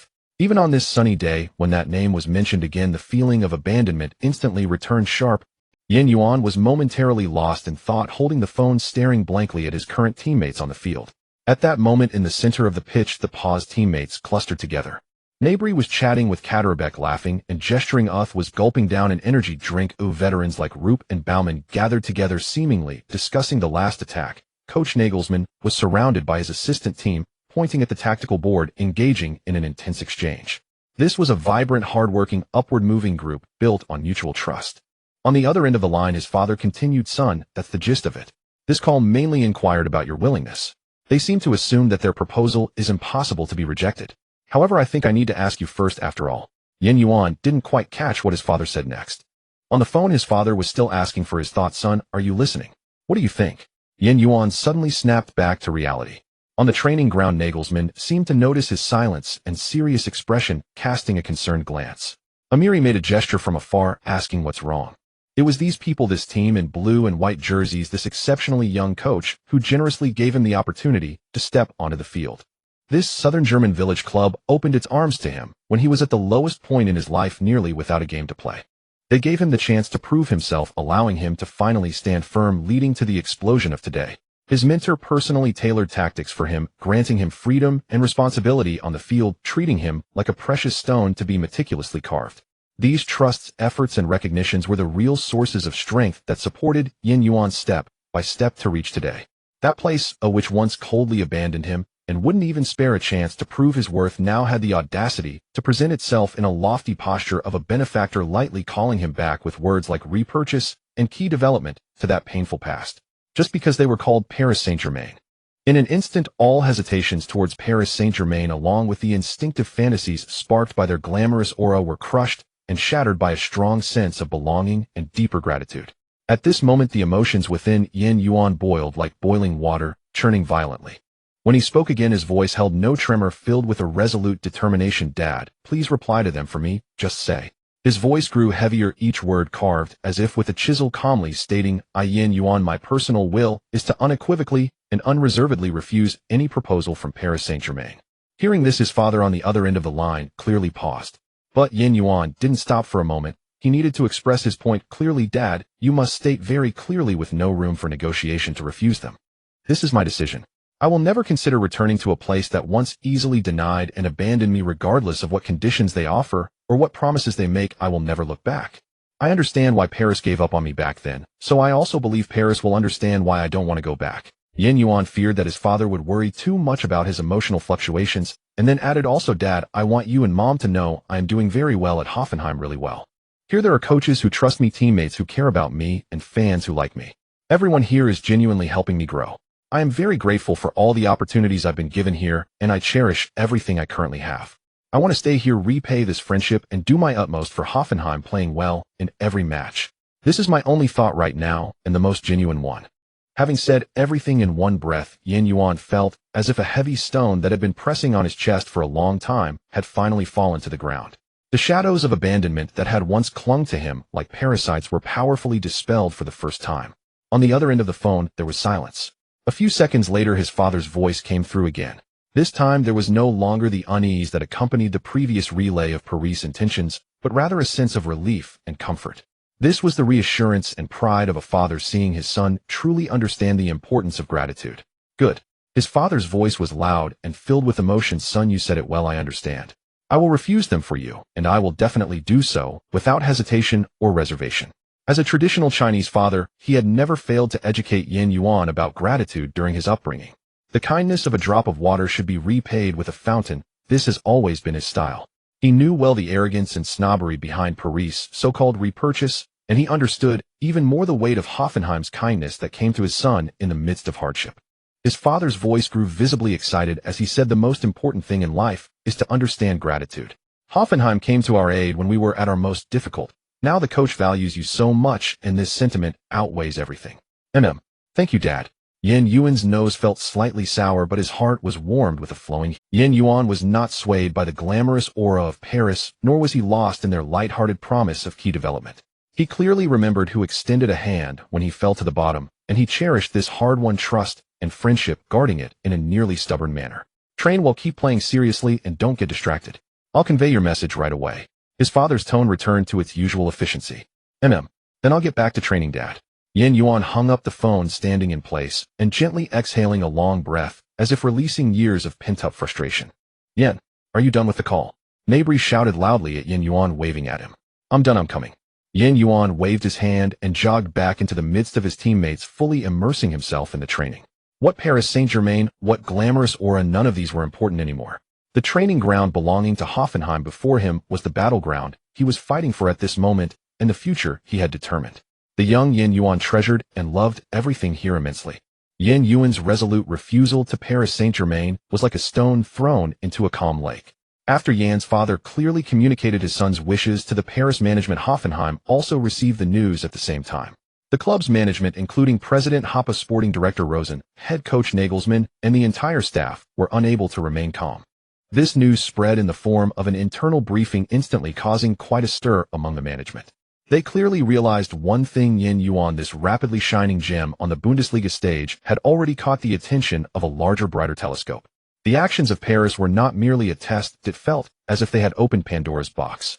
On Rosen's desk, scout reports began to frequently appear with the names Bayern Munich and Borussia Dortmund. The shadows of these two Bundesliga giants had recently begun to appear more frequently in the stands of Hoffenheim's matches and outside the training ground. The focus of these top club scouts was no longer just casual recording. Their inquiries into Yuan's running habits, technical details, physical condition, and psychological resilience were particularly meticulous, reflecting a heated evaluation of a core target. This made Hoffenheim's upper management realize that the existing contract terms for Yuan were as fragile as a thin sheet of paper, even somewhat laughable. A player of his caliber earning only €9,000 per week. For a young attacking star who had delivered a decisive goal on the Champions League stage and was performing continuously well in the Bundesliga, this was akin to a joke. Yuan's buyout clause was set at €5 million, a figure that no longer brought a sense of security, but rather immense panic. This amount was so low that it wouldn't even make Bayern or Dortmund furrow their brows. €5 million was less than even a fraction of the transfer fees they spend each year. An emergency meeting was urgently convened within the club. The only agenda item for the meeting was Yuan's future. This meeting was personally chaired by President Hoppe, with Nagelsmann participating throughout, while sporting director Rosen was responsible for coordination and details. Yuan himself also attended. As Yuan's agent, Yan's father also joined the meeting via remote video.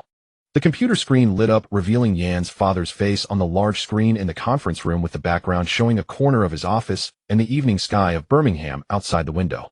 This was not his first time dealing with Rosen and Nagelsmann as an agent. During the summer transfer window, Yan's father had brought Yuan to meet with Rosen and others. Although that signing process was not particularly complex, Nagelsmann and Rosen were quite impressed by the father, who was clear-headed, logically meticulous, and sought reasonable rights for his son while respecting the club's rules. Good afternoon, Mr. Yan. Rosen was the first to speak, his tone serious. President Hoppe also nodded at Yan's father on the screen, his eyes filled with concern for this elder who viewed Hoffenheim as his life's work. Nagelsmann greeted warmly, "Hello, Mr. Yan." Yan's father nodded at the camera, his face serious and composed as he addressed them. "Good afternoon, Mr. Hoppa, Mr. Rosen, Coach Nagelsmann. Let's begin. There were no unnecessary pleasantries in the meeting. Rosen directly laid out the core issue. We all know that Yuan's value has far exceeded what his current contract can cover. We must act immediately. This is to protect the club's core asset, and to give Yuan a fair representation. Rosen's tone was resolute. Hoppa interjected earnestly, Mr. Yuan, your son is truly outstanding. Julian Nagelsmann has invested a lot of effort into him, and our club sees him as an important cornerstone regarding the situation with Paris. We greatly appreciate his attitude and loyalty, but now more eyes are on him from the outside. We will offer him a contract that reflects his value and allows him to continue developing comfortably at Hoffenheim. We do not want to lose him. On the other end of the screen, Yuan's father listened intently, his fingers unconsciously tapping on the table, a habit he had when thinking. As a father, he certainly wished for his son to earn an income that matched his abilities. As an agent, he understood that the club's proactive offer for a raise and extension was a passive response under immense external pressure. This opportunity was rare, but he also had to strive for the most favorable conditions. Yuan's father looked at Coach Nagelsmann on the opposite end of the screen and said, Coach Nagelsmann, I would like to hear your thoughts first. Nagelsmann straightened up his tone. Steady, Mr. Yuan, your son is an extremely talented player with a strong understanding of tactics and a remarkable ability to learn. More importantly, he has shown great potential and room for growth. I value him highly and am designing tactical plays for him in a core role. He has adapted and grown well in the environment at Hoffenheim. I firmly believe that this is the most suitable soil for him to continue improving at this stage. Stability and trust are crucial for young players, so I fully support giving him a new contract that matches his value as soon as possible. Yuan sat next to his mentor, saying little, merely nodding gently, with focused eyes fixed on his father. He trusted his father's professional level. His father had never disappointed anyone in negotiations at any. The discussion shifted to the specific terms of the new contract. Rosen proposed a preliminary framework on behalf of the club. Yuan's weekly salary would be raised to €5,000, which is considered a mid-high salary within Hoffenheim, and the goal bonus would be significantly increased from the original €9,000 to €1,500 per goal. This is a tremendous leap and shows sincerity. Mr. Yuan, there is a key point in the new contract. Rosen emphasized, his gaze sharp. We must remove the buyout clause from his contract. Rosen continued to stress. The €5 million buyout clause has completely lost its protective significance under the current circumstances and is effectively meaningless.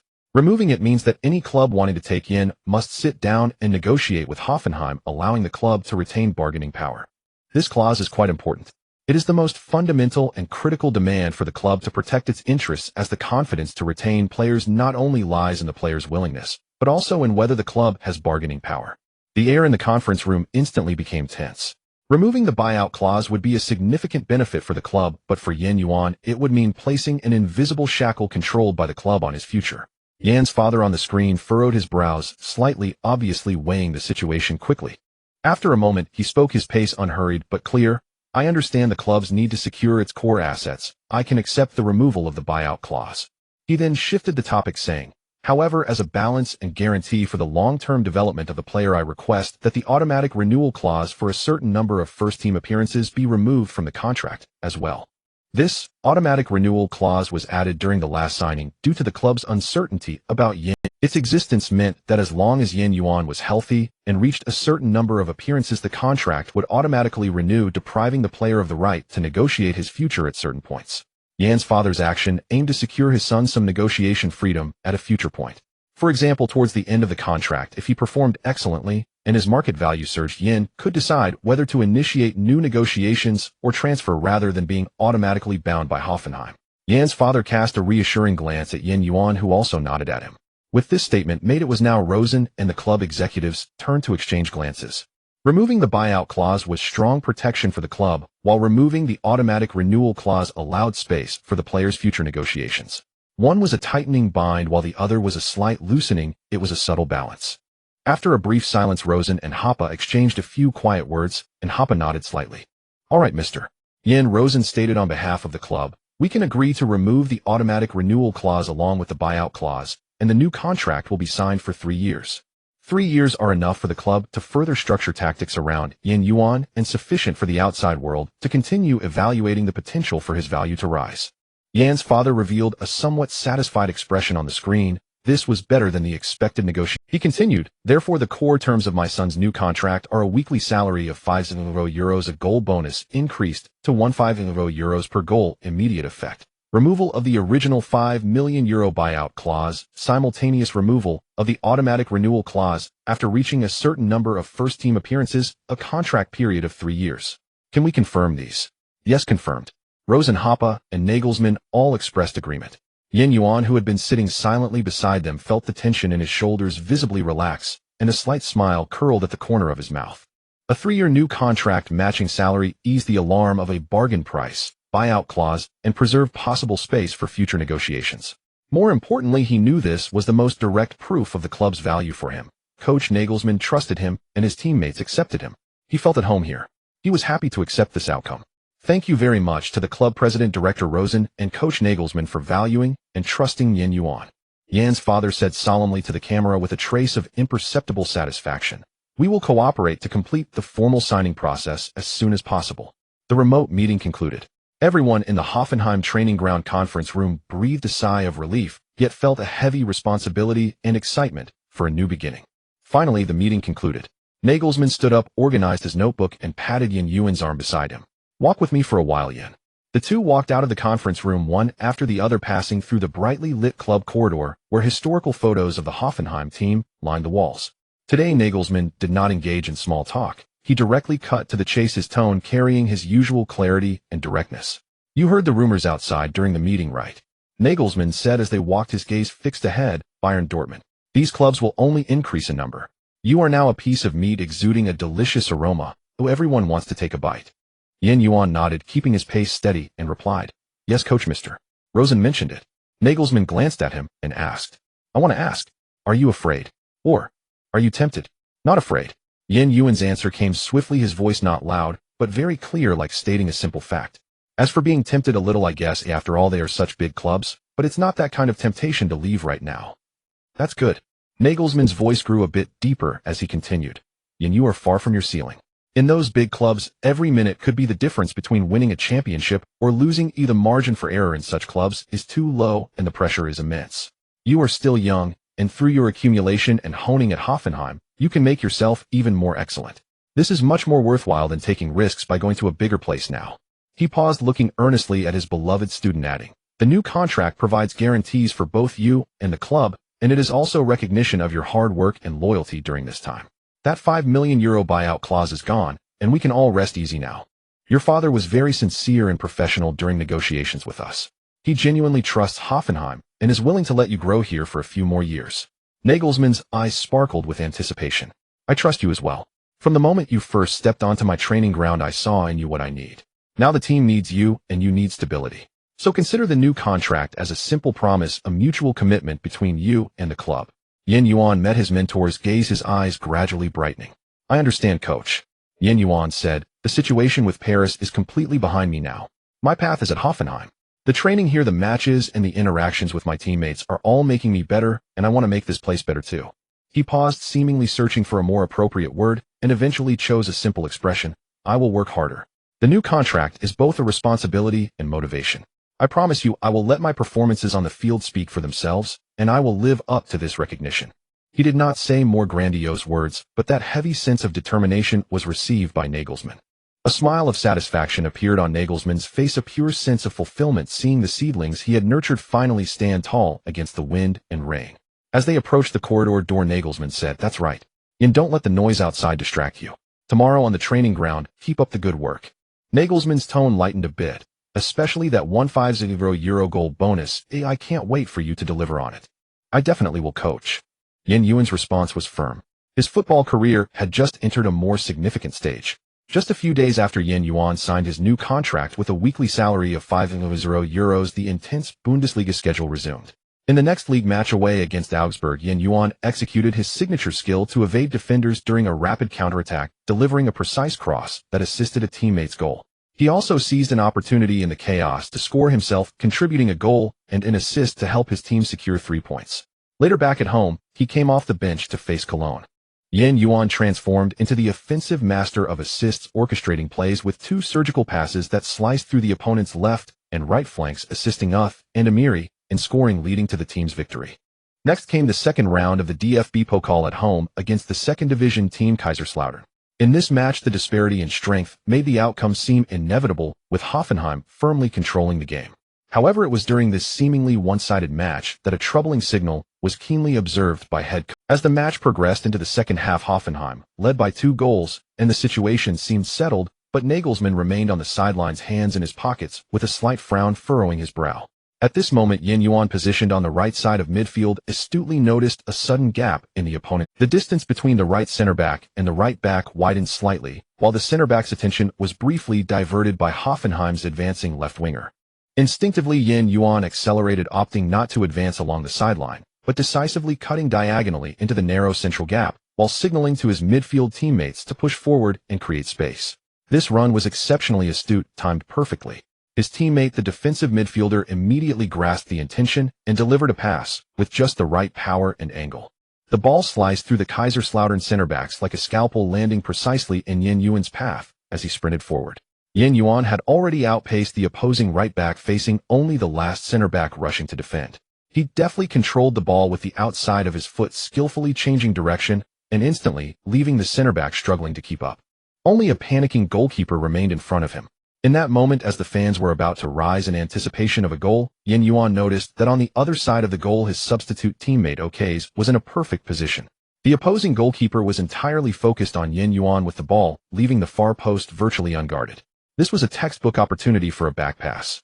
Without hesitation, at the moment he bypassed the center-back, Yuan had already shifted his weight, preparing to sweep the ball across to the other side of the small penalty area. In the blink of an eye, he glanced up to find Outcast, his passing motion halfway initiated.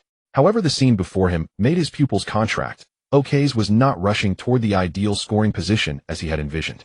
Instead, he hesitated slightly, seemingly bewildered by Yuan's next move, even instinctively taking a step. Outcast, move forward. Hurry, Nagelsmann shouted from the sidelines. Unfortunately, the anticipated run had fallen short. The path of his pass had already been mostly blocked by the sliding center-back, with only air in front of the far post. Just because of Outcast's brief moment of hesitation, Yuan's action was forcibly interrupted. To avoid sending the ball directly to the opposing goalkeeper or the sliding center-back, he had to alter his action on the fly, awkwardly poking the ball toward the near post. His shot lacked power and was too straight, easily gathered by the opposing goalkeeper. A golden opportunity to extend the lead was thus squandered in the fleeting error of coordination. Although the team ultimately secured their progression in the match without any major risks, this scene felt like a thorn piercing Nagelsmann's heart. After the match, Yuan did not blame his teammate. Instead, he even exchanged a few words with Outcast as they left the field, giving him a pat on the back. But Nagelsmann saw clearly from the sidelines that when Yuan initiated that ghostly run, only the defensive midfielder instinctively followed along and passed him the ball. The subsequent chain reaction that should have occurred, whether it was the midfield's disruption or Outcast's crucial run, was delayed by more than just a beat. Yuan now resembled a smoothly operating 4G network. While most of his teammates could maintain a 4G state, they occasionally buffered between 2G and 3G, often experiencing delays or stutters. Though they sometimes caught up and produced fluid combinations with Yuan, their stability was far from sufficient. Nagelsmann realized the problem. Yuan's overall vision was too exquisite, and many teammates could not keep pace with him. This was not merely Outcast's issue, but a general lack of synergy in the entire midfield when faced with Yuan's sudden acceleration and a style heavily reliant on intuition and vision. If this problem could not be resolved when facing stronger opponents, especially with the upcoming UEFA Champions League group stage, Hoffenheim's attacking potential would undoubtedly be severely restricted. In the post-match debrief, Nagelsmann directly pointed out the core of this attacking failure.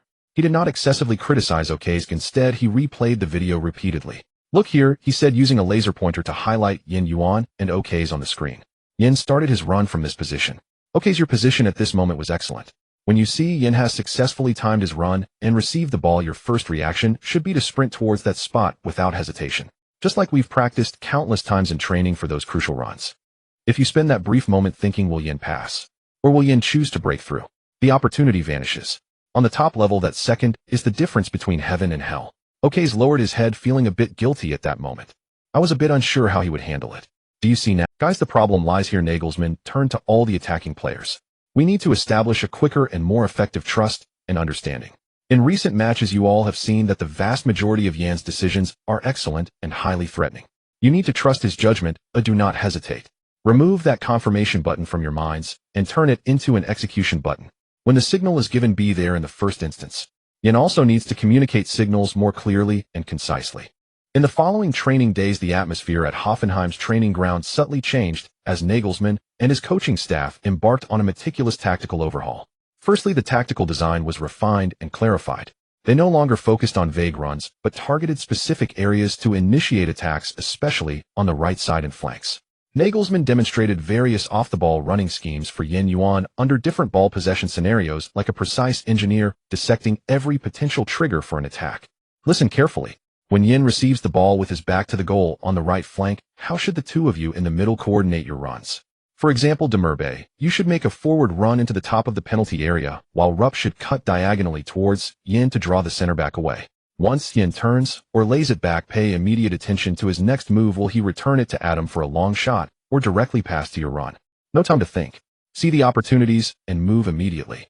He continuously drew lines on the tactical board, using different colored markers to demonstrate running trajectories. As the players began to engage in training, whenever a player hesitated or lacked clarity in their running, the whistle would blow, stopping the play for explanation and repetition over and over again.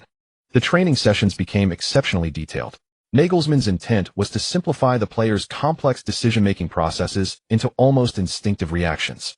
This required each player to clearly understand their responsibilities and preferred decisions in specific scenarios. Secondly, they needed to amplify the volume of real-time communication on the pitch.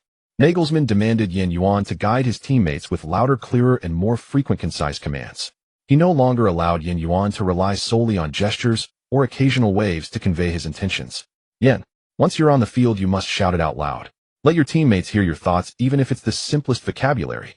The assistant coach encouraged Yuan loudly from the sidelines. At first, this was a challenge for the personality of Yuan, who was not naturally extroverted. He was used to communicating through gestures. But for the sake of the team, he worked hard to overcome his slight barriers in expression on the pitch. During internal training matches, his clear German commands began to ring out more frequently. Schultz, push up. Here. The passing point. This concise and crisp verbal direction greatly reduced his teammates' hesitation time. Teammates gradually adapted to recognizing and quickly executing his requests. Yuan's voice in the attacking front became an important coordinator for Hoffenheim's offensive progression. In the subsequent training, the intensity surged and the range of half-field attack defense drills was significantly compressed, with passing and receiving required to be completed within 35 seconds. This near-suffocating high-pressure environment forced players to rely more on their teammates' spatial awareness, anticipation, and instantaneous synergy to complete combinations without much time for thought. Continuous one-touch passes, off-the-ball movements, and repeated coverage were rigorously scrutinized, with coaches unyieldingly pointing out mistakes and immediately correcting them. The physical exhaustion was immense, and mental concentration had to be at its peak. When fatigue set in, the off-the-ball movements that were already easily overlooked became even more prone to laxity. Nagelsmann aimed for players to rely on the muscle memory and trust formed through training to connect offensively even in their most fatigued states. In addition, Nagelsmann made a key adjustment to the formation and distribution of responsibilities. Alongside Yuan on the right flank, he further activated the role of Gnabry on the other wing, who was fast, technically sound, and incisive in his breakthroughs. Gnabry was granted more tactical freedom and shooting rights on the left wing. Serge Nagelsmann called him aside. You don't have to cling to the sideline. When you see Yuan attracting a lot of defensive attention on the right, your cut-ins need to be more decisive. Boldly cut into the middle. There will be space there. You have the ability to solve problems. He empowered Gnabry with more freedom, encouraging him to not feel bound to only choose to go wide or pass sideways when receiving switch passes or spotting openings created by Yuan, attracting defenders, but rather to cut in directly and challenge the defense with his individual ability or take a shot. Such design greatly alleviated the pressure on Yuan from being double-teamed. When one player is marked, another point immediately becomes a new lethal threat, leaving the opponents unable to respond effectively. Gnabry's activity became like a sword hanging over the opponent's right flank, preventing them from fully committing their resources to block Yuan. The left, middle, and right lines advanced in parallel. The initial period of adaptation was not easy, with many stumbling blocks. In the internal matches, overlapping runs and miscommunication often led to turnovers and missed opportunities. Sometimes Yuan would signal only to see his teammates looking around in confusion. Other times a teammate would run only to awkwardly discover that Yuan had chosen a different path. But Nagelsmann maintained an astonishing level of patience. He continuously stopped the play to explain and emphasized, let's do it again. Nagelsmann allowed players to make mistakes, but would not tolerate repeated errors of failing to think or executing the tactical intentions. Yuan's efforts were also evident. He began to communicate more proactively, and even worked with teammates in key positions after training on some small area tune-on and movement response exercises. The sweat setbacks and surprises brought by successful intricate combinations allowed Yuan to grow. His efforts did not go to waste. As time passed a few days later, accompanied by another high-intensity internal match before a league game, the changes began to become significant. In the internal match, the starting lineup once again initiated an attack down the right side of midfield. Yuan dropped back to receive the ball, and the player in the training vest defending him immediately closed in. He did not choose to break through directly or pass back, but shouted loudly, "Demurbe, make a forward run." Demurbe understood immediately, making a rapid run into the open space at the arc of the penalty area, sprinting forward. At the same time, Yuan suddenly accelerated, making a diagonal run towards the baseline. The opposing defense's rhythm was instantly disrupted. They were perplexed about whether to follow Yuan or intercept Demurbe's run. In this lightning-fast moment, the receiving defensive midfielder understood the situation and without hesitation delivered a precise through ball aimed at Yuan's running path. This pass had slightly too much power, and while Yuan sprinted towards the baseline, he did not have much time to adjust the angle for a shot. Just as the opposing defense expected him to force it or lay it back with a triangle pass, Yuan in high-speed motion did not slow down to observe. He merely caught a glimpse of his teammate rushing into the box with his peripheral vision and immediately sent a back pass to the middle in front of the goal. Almost simultaneously, a blue figure charged into the small box like a cheetah. Bang! A clean, and this figure was Amiri, the midfield core who had surged up from the back with impeccable timing. This fluid goal, as if rehearsed 1,000 times, made Nagelsmann on the sidelines rare to clap vigorously, excitedly shouting, "That's it. Beautifully played. This is football." The entire process from the backfield build-up to Yuan's run clear commands, Demurbe's disruptive advance, the defensive midfielder's accurate and timely pass, and finally, Yuan's instinctive back pass under pressure culminating in Amiri's fully trusting insertion was seamless, without hesitation or delay. The players' thoughts resonated in sync, completing the transmission of information instantaneously. In this training match, Yuan's threat on the right side increased rather than diminished. He delivered more threatening passes and earned assists and goals. More importantly, Gnabry's cut-ins and attacks on the left were equally sharp. The opposing defense was caught off guard as Hoffenheim's attacking points took on a delightful multidimensionality, blooming in multiple areas. The movement, eye contact, and instinctive cooperative actions among teammates were noticeably smoother and more natural than in the matches 2 weeks prior. Yuan was no longer a solitary node on a high-speed network. His insights and creativity began to be understood, trusted, and accurately responded to by more 4G teammates, enhancing the synergy among the players. Tonight at the Rhein-Neckar Arena, the smoke rises again. In the second round of the UEFA Champions League group stage, Hoffenheim hosts Sevilla. The deafening cheers nearly topple the roof. Nagelsmann fields his strongest lineup, determined to eliminate this tough opponent from La Liga at home. His opening gesture is exceptionally clear: push forward, tear them apart.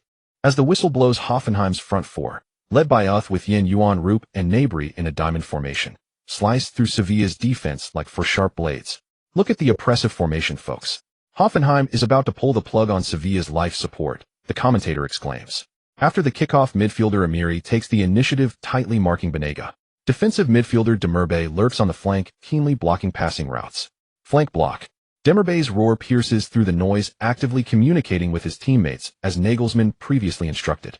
Nordtveit blocks, timely forcing Banega to awkwardly pass back, ultimately finding Navas with a desperate long ball. However, right-back Kaderabek has been waiting for a long time. Once, twice, 3 times, 4 times. Navas attempts to cross from the wing 4 times, each time thwarted by Kaderabek, and votes timely positioning or directly cleared with a header. After Nagelsmann's adjustments, Hoffenheim is indeed showing their fierce side. Kaderabek perfect positional awareness. Sevilla's right flank weapon is completely silenced. Nagelsmann's tactical trap has worked. The commentator is filled with passion. The young Yuan is unusually active in pressing the front line, covering a vast area with his movement, clearly directing in curt German, Rupp, push up and press. Rupp raises his hand to signal understanding immediately and quickly goes to cut off another potential passing route. In the 22nd minute, Banega is hurriedly dispossessed under the double pressure from Amiri and Rupp, and Demurbe intercepts the ball with sharp reflexes. The German defensive midfielder shows no hesitation, immediately distributing the ball to the overlapping left-winger Schultz. Counterattack opportunity. Schultz receives the ball, the commentator exclaims. Schultz looks up, noticing Sevilla's heavy defense suddenly charging towards the left flank. At that moment, Schultz demonstrates great vision with a precise long diagonal pass. The ball cuts through the half like a scalpel, flying towards the suddenly exposed gap on the weak side, right flank. Beautiful transfer. Sevilla's left side is wide open. Yuan is there. The commentator shouts. Yuan has been lying in wait starting as soon as he sees the ball soaring through the air. Steadily stopping the incoming ball, he faces the experienced Mercado. 17-year-old Yuan confronts Mercado. Can he do it? With the commentator's words, Hoffenheim fans' hearts are all in their throats. Yuan remains calm, gently nudging the ball with his left foot to lure Mercado into shifting his weight, then quickly brings the ball back with his right foot.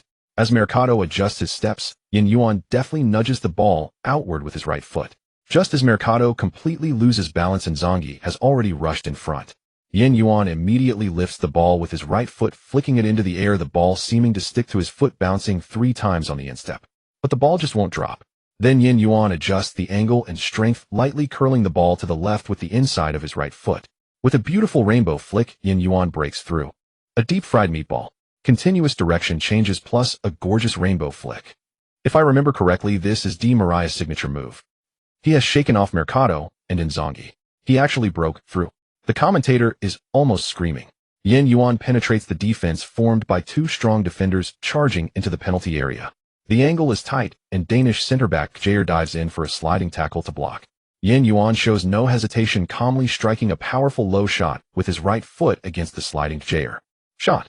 The ball precisely passes through the gap between Jair's spread legs, spinning fiercely. Sevilla's goalkeeper Rico is obstructed by Jair, and Inzaghi reacting slightly slower. When he dives, his fingertips barely touch the ball, but cannot change its direction. The ball hits the net with a satisfying sound, drilling into the near corner. Wall. Number 17, Yuan. Unbelievable. Calm. Delicate. Lethal. Counting the 2 goals in the qualifiers against Liverpool and the 2 goals in the previous round against Sevilla, this is his 5th Champions League goal.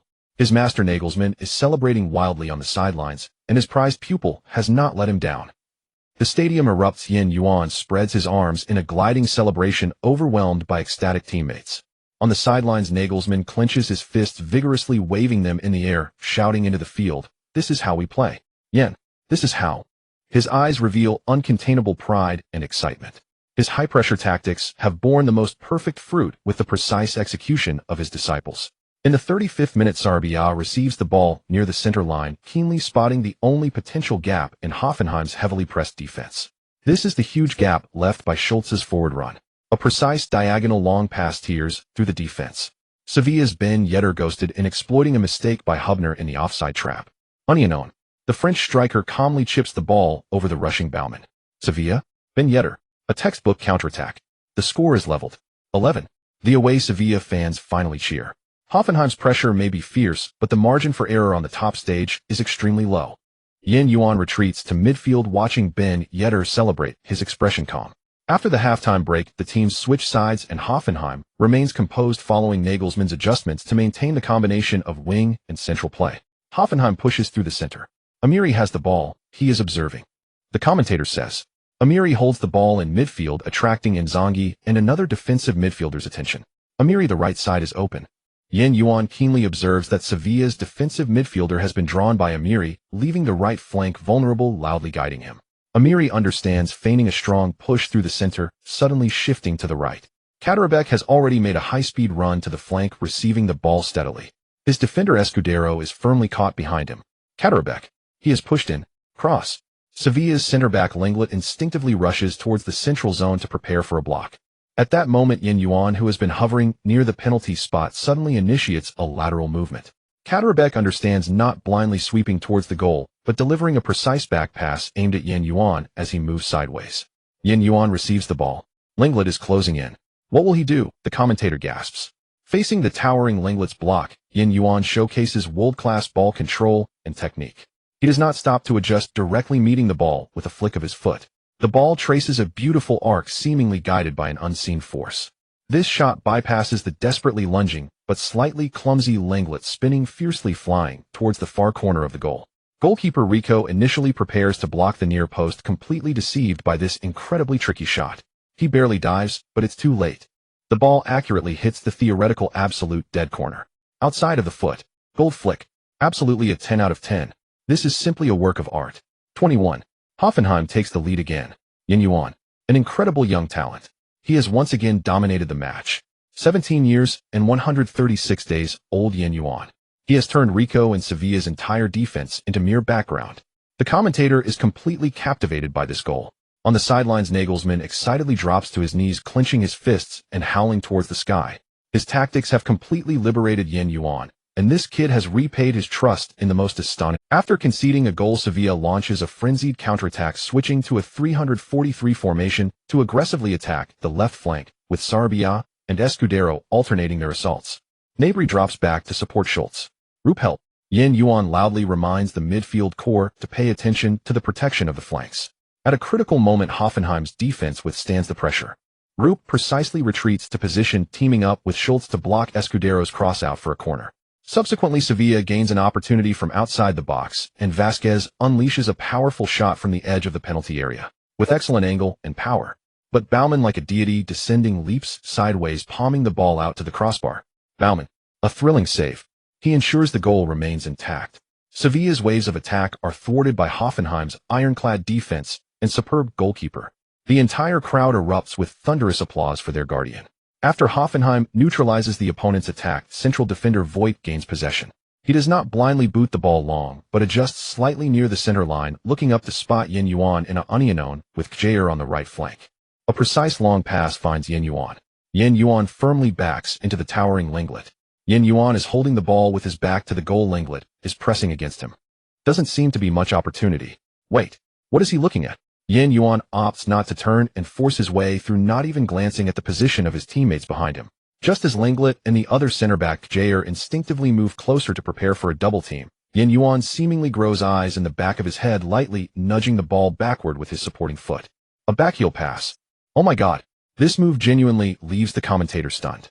The ball darts through the only gap between Lenglet and Jair's bodies like a precision-guided missile. Light on the left flank, Gnabry, who was previously supporting defensively, immediately understands launching forward like an arrow, successfully avoiding the offside. Gnabry has beaten the offside. Unyielding. The speedy Gnabry races towards the Sevilla goalkeeper Rico, having ignored Yuan's blind pass facing him directly.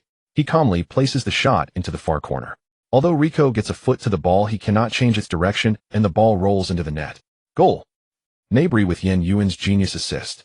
A backheel through ball from an overhead view. He seems to have a 360 vision. Genius imagination. It is now 31. The commentator is almost at a loss for words.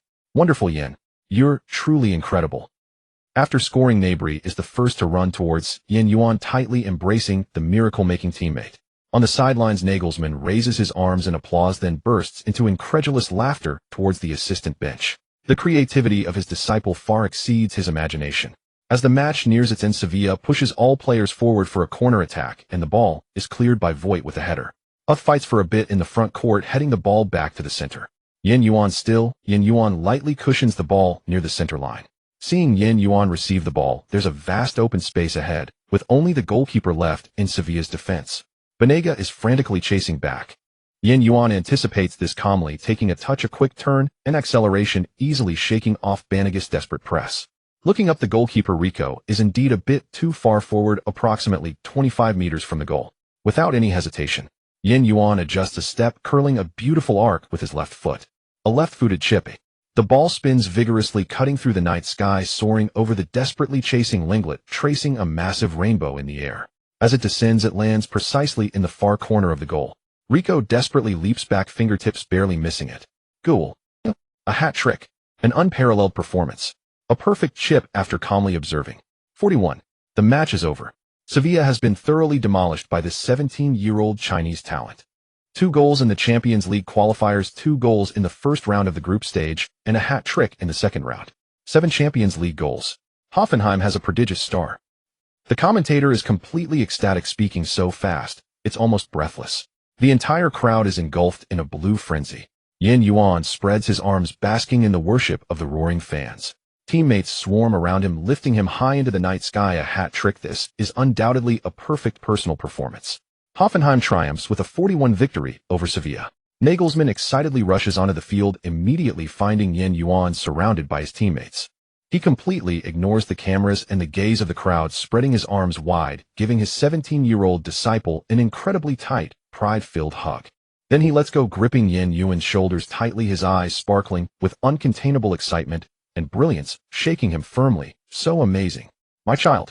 Truly a dreamlike performance. His voice trembles with excitement. You've delivered everything I wanted. Everything. What Nagelsmann wanted to express is simply too much, eventually crystallizing into a proud and affectionate German sentence. Ich bin so stolz auf dich. I am so proud of you. Yuan also beams with a tired yet satisfied smile, nodding vigorously at his mentor. Nagelsmann's trust and tactical design have given wings to his talent, completely liberating Yuan's offensive threat. Tonight the Rhein-Neckar Arena only shouts for this 17-year-old boy. Hoffenheim's prodigy is rising rapidly. The victory against Sevilla is like a shot of adrenaline, yet also like a hard grindstone. The high-intensity, high-level confrontations are immensely exhausting for players, especially for the young Yuan. Since the start of the Bundesliga, the dense schedule coupled with continuous Champions League battles, even a body of iron needs moments to catch its breath. Moreover, this boy is only 17 years old. At this moment, time has quietly slipped into early October. The grand curtain of the Munich Beer Festival has long been raised, and the air seems to waft with the unique, joyful atmosphere of Bavaria, the delicious scent of beer malt, and the tempting aroma of roasted meats. In the days following the victory over Sevilla, experienced assistant coach Kramer quietly reminds Nagelsmann, "Julian, that kid, Yuan, has been performing great lately, but his multiple sprints today are a few seconds slower than usual. He should take a rest." Nagelsmann looks at Yuan on the training field, drenched in sweat, yet meticulously completing every action, revealing a hint of unnoticeable concern in his gaze. He observes keenly. Yuan has nearly played every important match in the league and Champions League recently. His running distance duels and pressure and ball handling are among the top in the entire team. This young little tiger, although full of energy, also needs brief rest to better channel his power. Meanwhile, hundreds of kilometers away in Munich, a well-meaning person sends a timely message. Thomas Muller is scrolling through his phone when he happens to see a media report about Yuan's stunning performance against Sevilla. In the photo, Yuan is surrounded by teammates smiling brightly. Muller grins, revealing his signature. Since mutually following each other after that match at Hoffenheim's home ground, the two have occasionally chatted a few times on social media. Muller sometimes shares funny anecdotes about Bayern or complains about training loads, while Yuan seeks advice from Muller regarding life in Germany or football techniques. This lively Bayern player, nearly 10 years older than Yuan, has a fondness for him, admiring his talent and vivacity. He feels Yuan is very much like himself. Muller's fingers dance rapidly on the screen, and his message quickly appears on Yuan's phone. "Hey, Yuan, awesome. Those 3 goals against Sevilla were so cool, especially that third shot. It was simply unbelievable. I wanted to applaud you in front of the TV." Yuan sees Muller's message, smiles, and replies, "Thanks, Thomas, that goal was just a stroke of luck." Muller immediately continues typing, "Luck? That's all skill. Alright, you've been pushing yourself so hard in recent matches, you must be exhausted. The Munich Beer Festival is bustling now. Do you know about the beer festival?" Yuan replies, "I know about it, but I haven't participated yet." Muller gets excited. "Wow. How can that be? The beer festival is a major event in Germany. Come on, it's not far from your Baden-Württemberg to Munich. They'll treat you and let you experience it. I guarantee it's more fun than you can imagine." Yuan's heart stirs slightly. He really wants to go, but his age is an issue. "Thanks for the invitation, Thomas, but I'm not of legal age, so I can't drink." Muller replies instantly, his message almost echoing with his characteristic hearty laughter. "Oh my God, my mate. Does the beer festival only mean drinking beer? The atmosphere, you know?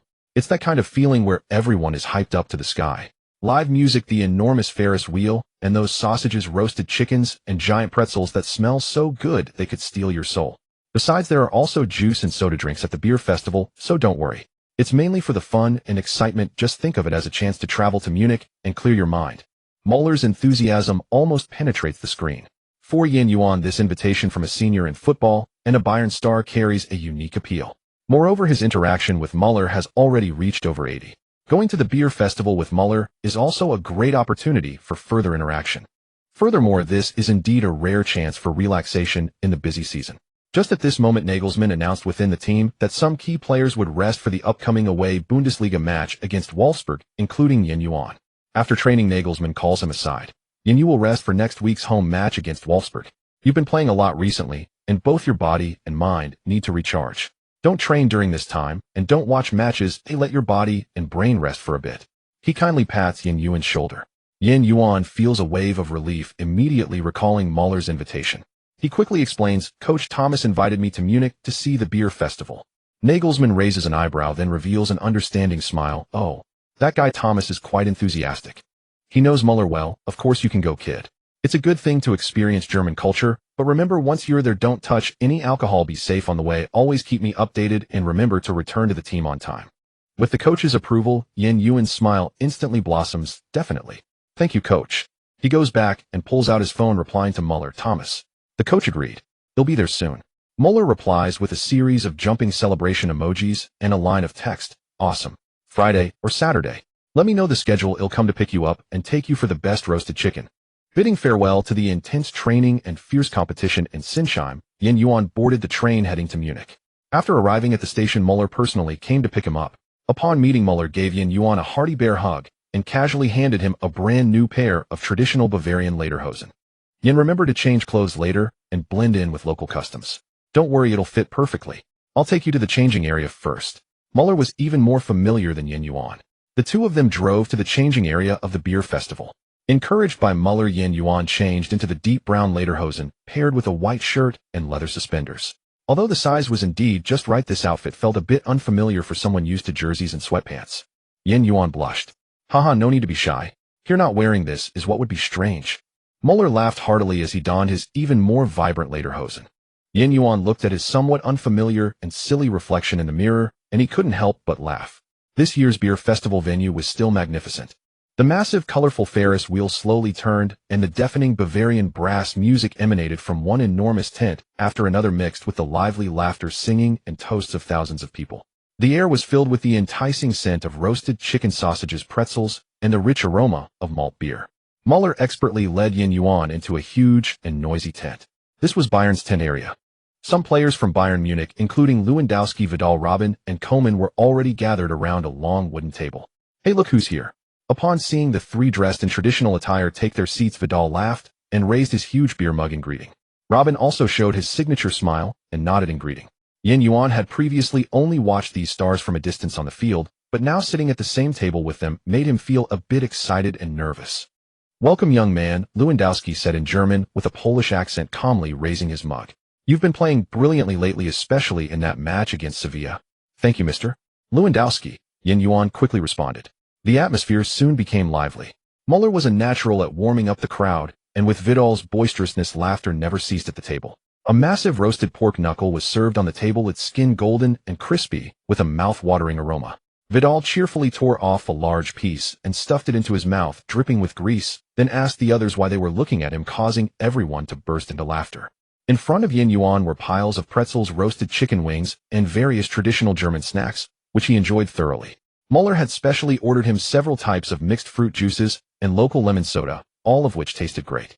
Although he couldn't taste the beer, the lively atmosphere and delicious food allowed him to completely relax and enjoy this rare leisure time. The players gathered together, and the conversation naturally revolved around football.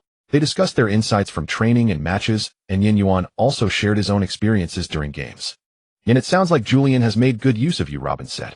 In the last match, that timing on your run from the flank was indeed difficult to defend against. You flatter me, Mr. Robben.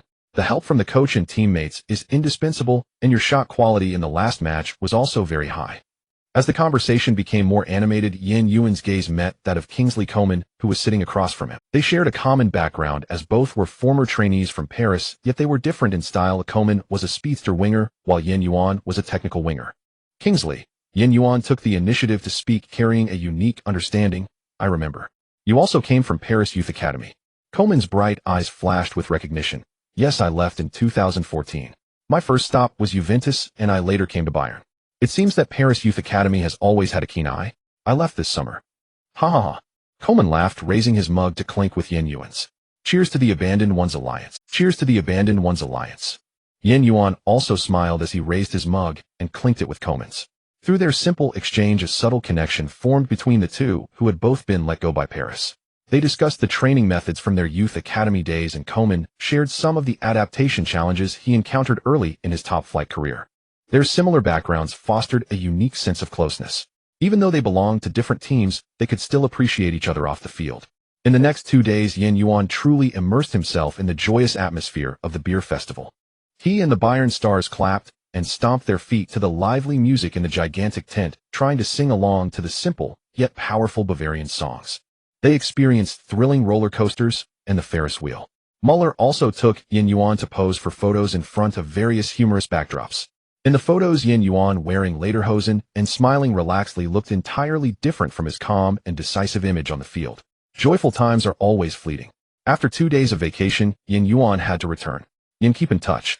Next time you come to Munich for an away game, I'll treat you to dinner. Koeman hugged him to say goodbye. Lewandowski, as concise as ever, said, "Focus on the game, kid. Your shooting skills are excellent." Yuan also hugged each of the Bayern players goodbye, genuinely feeling that they were all wonderful. Then Yuan boarded the train back home. The train slowly departed from the Munich platform as the brilliant lights and bustling crowds of the festival gradually faded into the distance.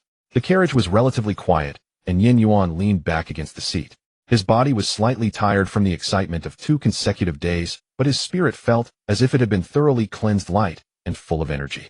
Interacting, chatting, and vacationing with these top players gave him a greater sense of belonging and confidence, as if he had broadened his horizons. He took out his phone and saw a message just sent by Muller. "Kid, remember to message me when you get home safe. And don't forget I've secretly saved your lederhosen look."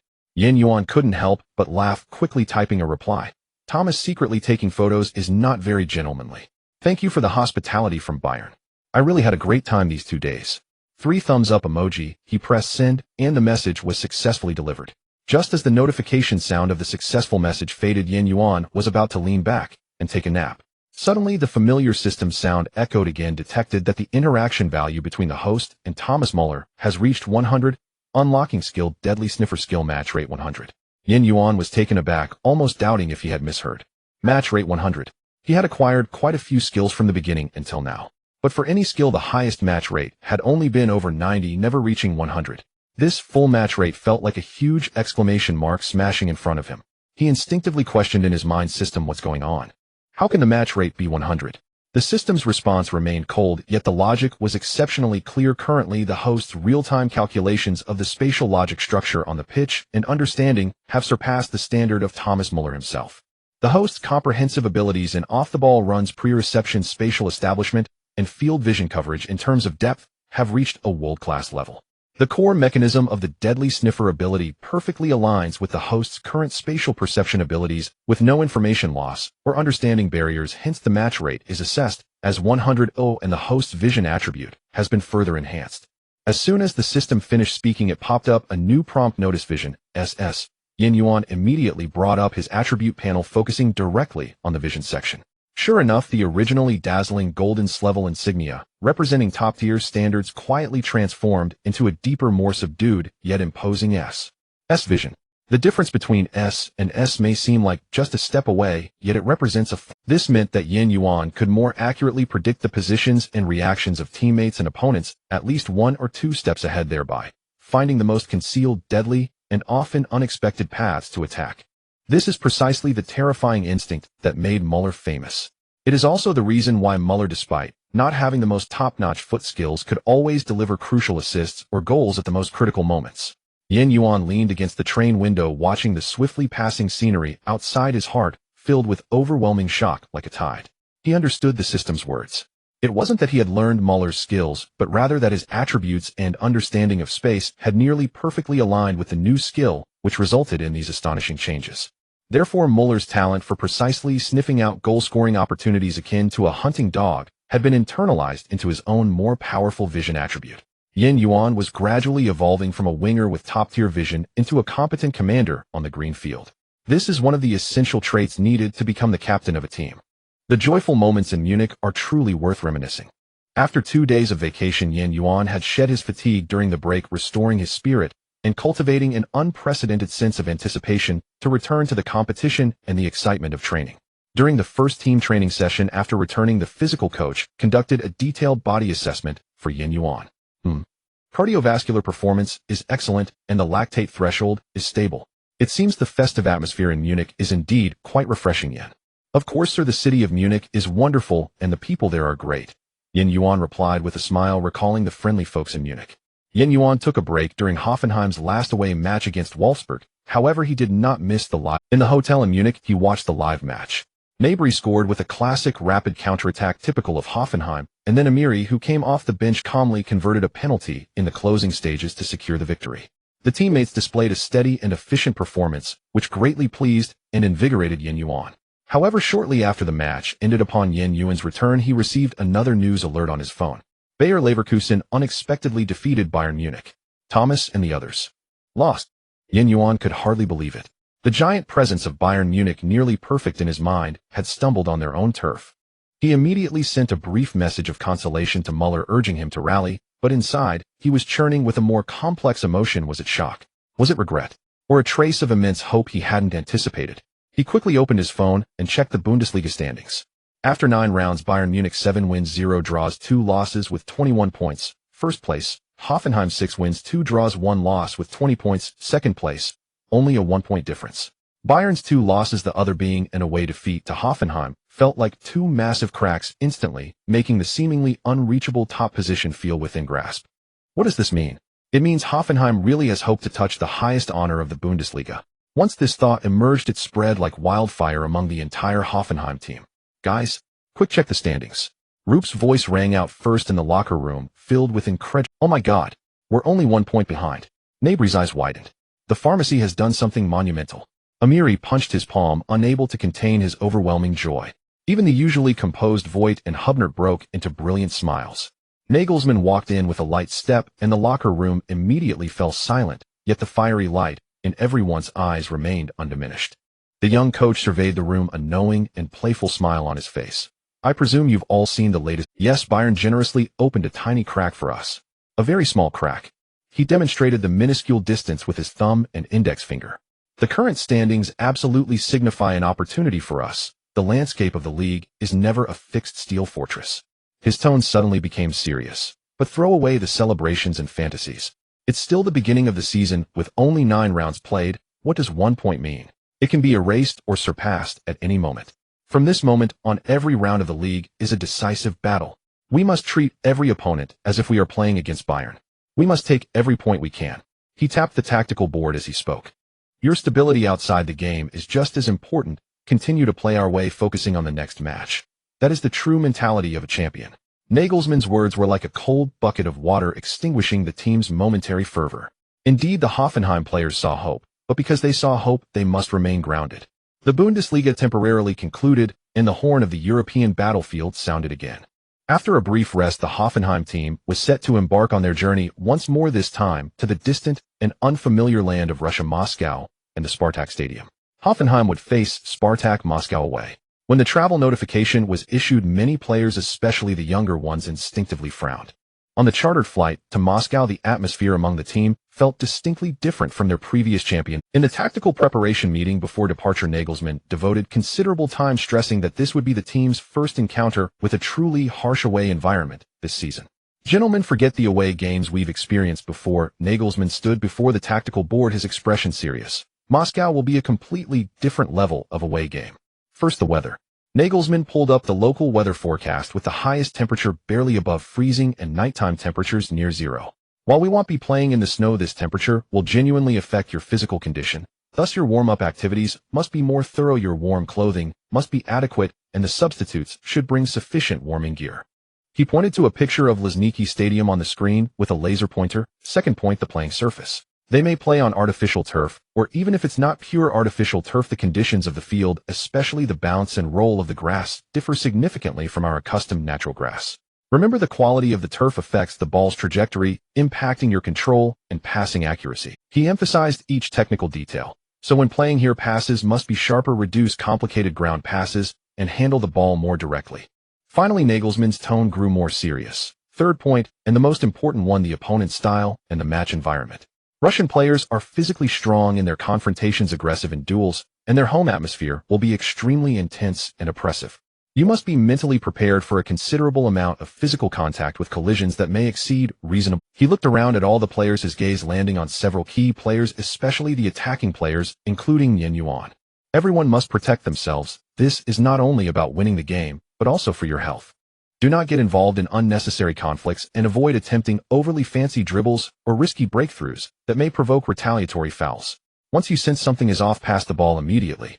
Understood. Your health is the foundation for us to go further this season. Nagelsmann's words felt like a heavy stone pressing down on the players' hearts. Cooling down from the excitement of Bayern's defeat, the reality of facing the tough challenge of the Russian away game tightened everyone's expressions once more. The intensity of confrontation, low temperatures, poor playing surfaces, and fervent home fans. This was the first time they as a whole would face such a new challenge.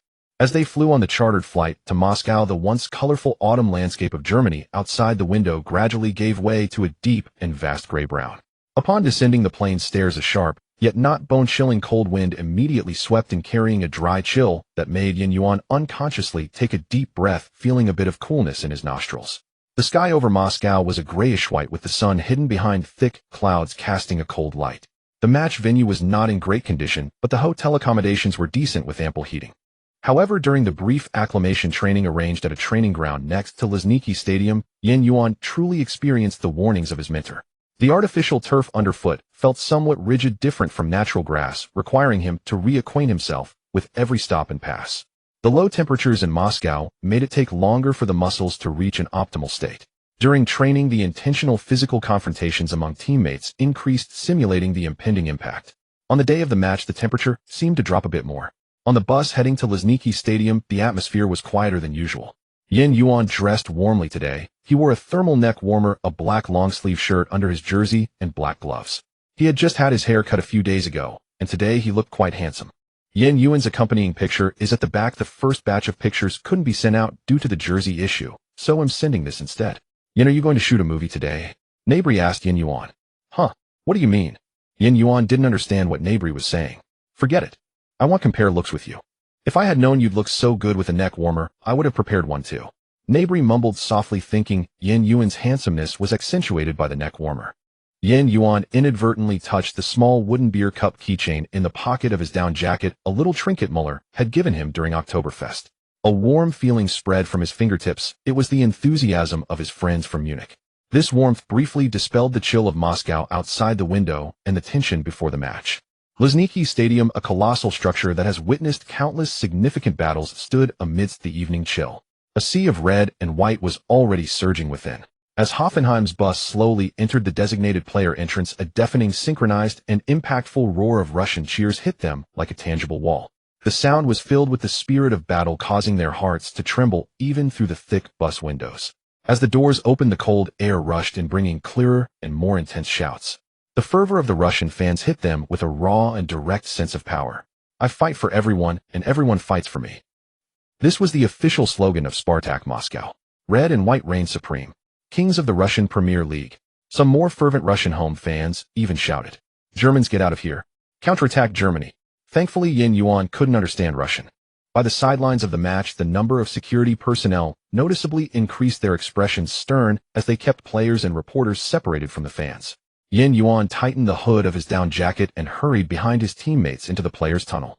The tunnel was flanked by tall barrier nets isolating the emotionally charged fans, but their roars and the sounds of banging against the nets were incessant. Although the temperature inside the tunnel was slightly higher, the air was thick with tension and occasional vibrations could be felt. Upon entering the relatively safe, spacious, and bright locker room, the deafening cheers were blocked by the heavy door. The heating here was also quite sufficient, but as the players removed their heavy outer jackets and long pants to change into short-sleeved jerseys and shorts, many still felt goosebumps on their arms. The physiotherapists accompanying the team moved among the players, handing out thick thermal vests or jackets to those who needed to warm up. Nagelsmann's voice rang out in the locker room, exuding a calming steadiness. "All right, everyone, it's noisy and cold outside. I'll remember my words. This is our match. Don't let the noise disturb you. Focus on our rhythm. Be mindful of confrontations and self-protection. Their home record is good, but there's nothing to fear. You have the strength to win this match." Nagelsmann slammed his hand on the tactical board. "Execute the plan. Trust each other. Let this city remember our name. Hoffenheim." Voigt led everyone in a rallying cry. "Forward without fear." The crowd responded loudly. After the rallying cry, Yuan felt significantly more excited. He rubbed his thigh muscles with his palms to get them moving faster. He moved his ankles, feeling the friction of the studs against the locker room floor, striving to adapt to his body's response in the low temperatures. He glanced at Nabri, who was sorting through his gloves, and then at Hubnert, who was focused on applying antifreeze oil to his thighs with a serious expression. The challenge lay right there in front of them. Yuan took a deep breath of the mixed scent of medicinal oil and sweat, refocusing his eyes, leaving only the desire and calmness for the forthcoming 90 minutes on the green field. A tough match was about to commence in the cold air of Moscow. The match begins. Right from the start, Moscow Spartak unexpectedly sets up a solid 541 formation in the back, aiming to compress the space. Faced with the densely packed central defense, Hoffenheim adopts a strategy of patient maneuvering. Their objective is clear: to firmly control the pace of the game and avoid being dragged into a brutal physical battle. Maintain distance. Keep the lines tight. Captain Vogt's roar cuts through the noisy background, clearly reaching every teammate. Left back Schultz, like a cheetah receiving a signal, immediately strides forward, forming a threatening, overlapping attack with Gnabry on the left. On the right side, Yuan does not rush into the fray, but frequently roams horizontally in the opponent's half. Each seemingly casual touch and movement from Yuan is tugging at Spartak's defensive chain. Right back Katterbek understands and rhythmically overlaps under Yuan's cover, maintaining the width and tension of the attacking line. Hoffenheim's three lines dance in sync on the winter grass, maintaining a strict distance. When opponent forward Fernando begins an aggressive harassment near the center circle, Hoffenheim is already prepared. Voigt takes a step back, forming a triangular safe passing structure with the equally agile Geiger, and the ball quickly shifts between the defensive midfielder and center back, evading Fernando's charge and gradually pushing the formation forward. Yuan often drops back near the center circle to receive the ball. He does not cling to it, passing to a better positioned teammate with one touch before immediately darting forward, his gaze sharply scanning every gap in the opponent's defense. In the 18th minute, Yuan receives a diagonal pass from Demirbe on the right flank. He chooses not to force a breakthrough, but calmly controls the ball and cuts inward. This moment attracts the closing pressure of the opposing left-back Kovalov and center-back Zakia. At the instant the two close in, Yuan makes a subtle shift of his body weight to the left, drawing more attention from Zakia. His left foot keeps the ball close to the grass, accurately passing it to the already unmarked space on the flank. Katterbek, like a spring loaded with energy, strides forward without any adjustment, sweeping the low ball towards the goal. The ball moves swiftly, and Shalloy, rushing in at the near post, dives to shoot, but unfortunately directs it too straight, allowing goalkeeper Shelikov to instinctively block it with his leg. A thunderous cheer and angry roar of relief erupt from the stands. That was such a pity, but Jan's orchestrating was excellent. He can see the position of every teammate. Adrian watched the flank. Spartak's coach frantically waves his arms on the sidelines, pointing to the area that Yuan just easily tore open. After the midpoint of the first half, Hoffenheim's attacking focus begins to subtly tilt to the right under Yuan's perceptive vision. Nagelsmann's tactical signals for directional blitz have reached every player on the field. Gnabry starts to dribble and draw more defenders on the left flank, repeatedly overpowering Spartak's right back Yashchenko, gradually shifting the focus of the entire Spartak defense toward Hoffenheim's left side. The space in their right flank is repeatedly pulled and expanded. Amiri right flank. Yuan catches the momentary opening as the opponent's defense shifts to the left during a transition, shouting immediately while gesturing to Amiri in the center. Amiri understands, sacrificing some of his retreat to frequently dart into the gap between the opponent's right back and right center back. This creates a continuous layered attack in conjunction with Yuan, who is moving between the flanks and the... In the 38th minute, Gnabry's sprint and press on the left side of the midfield forces Spartak's midfielder Glushikov into a critical error. Demirbe reacts swiftly, like a precise scalpel. After intercepting the ball, he does not even pause for adjustment, directly sending out an incredibly sharp, penetrating pass. The target is aimed directly at the weakest link in the opponent's defense, the area between right back Kovalov and center back. This pass goes over the heads of the defending players, accurately bouncing into Yuan's path as he runs forward. At this moment, only Kovalov is retreating in front of Yuan. He remains completely calm, even confirming with his peripheral vision that the supporting defender inside is still far away. A very subtle shoulder drop feint on his right shoulder, as if he is going to force a breakthrough to the baseline. Kovalov's center of gravity shifts slightly outward. That half step of space is enough. Yuan decisively flicks the ball with his right foot. The movement is slight, but the timing and speed are exquisitely measured. The ball rolls through the gap, where Kovalov attempts to intercept with his leg. This first touch has already bypassed the opponent, but Yuan does not pause at all, immediately pushing the ball outward with his left foot. Another fluid movement akin to a deep-fried meatball.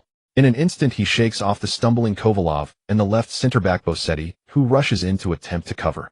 In the blink of an eye, Yuan is already facing the goal near the corner of the small penalty area. He doesn't even lift his head to see the goalkeeper's position. Purely driven by instinct, he uses the inside of his left foot to strike towards the near bottom corner of the goal. Swish! The ball, kissing the cold grass, speeds past the outstretched arm of goalkeeper Shelikov, crashing into the near corner of the net.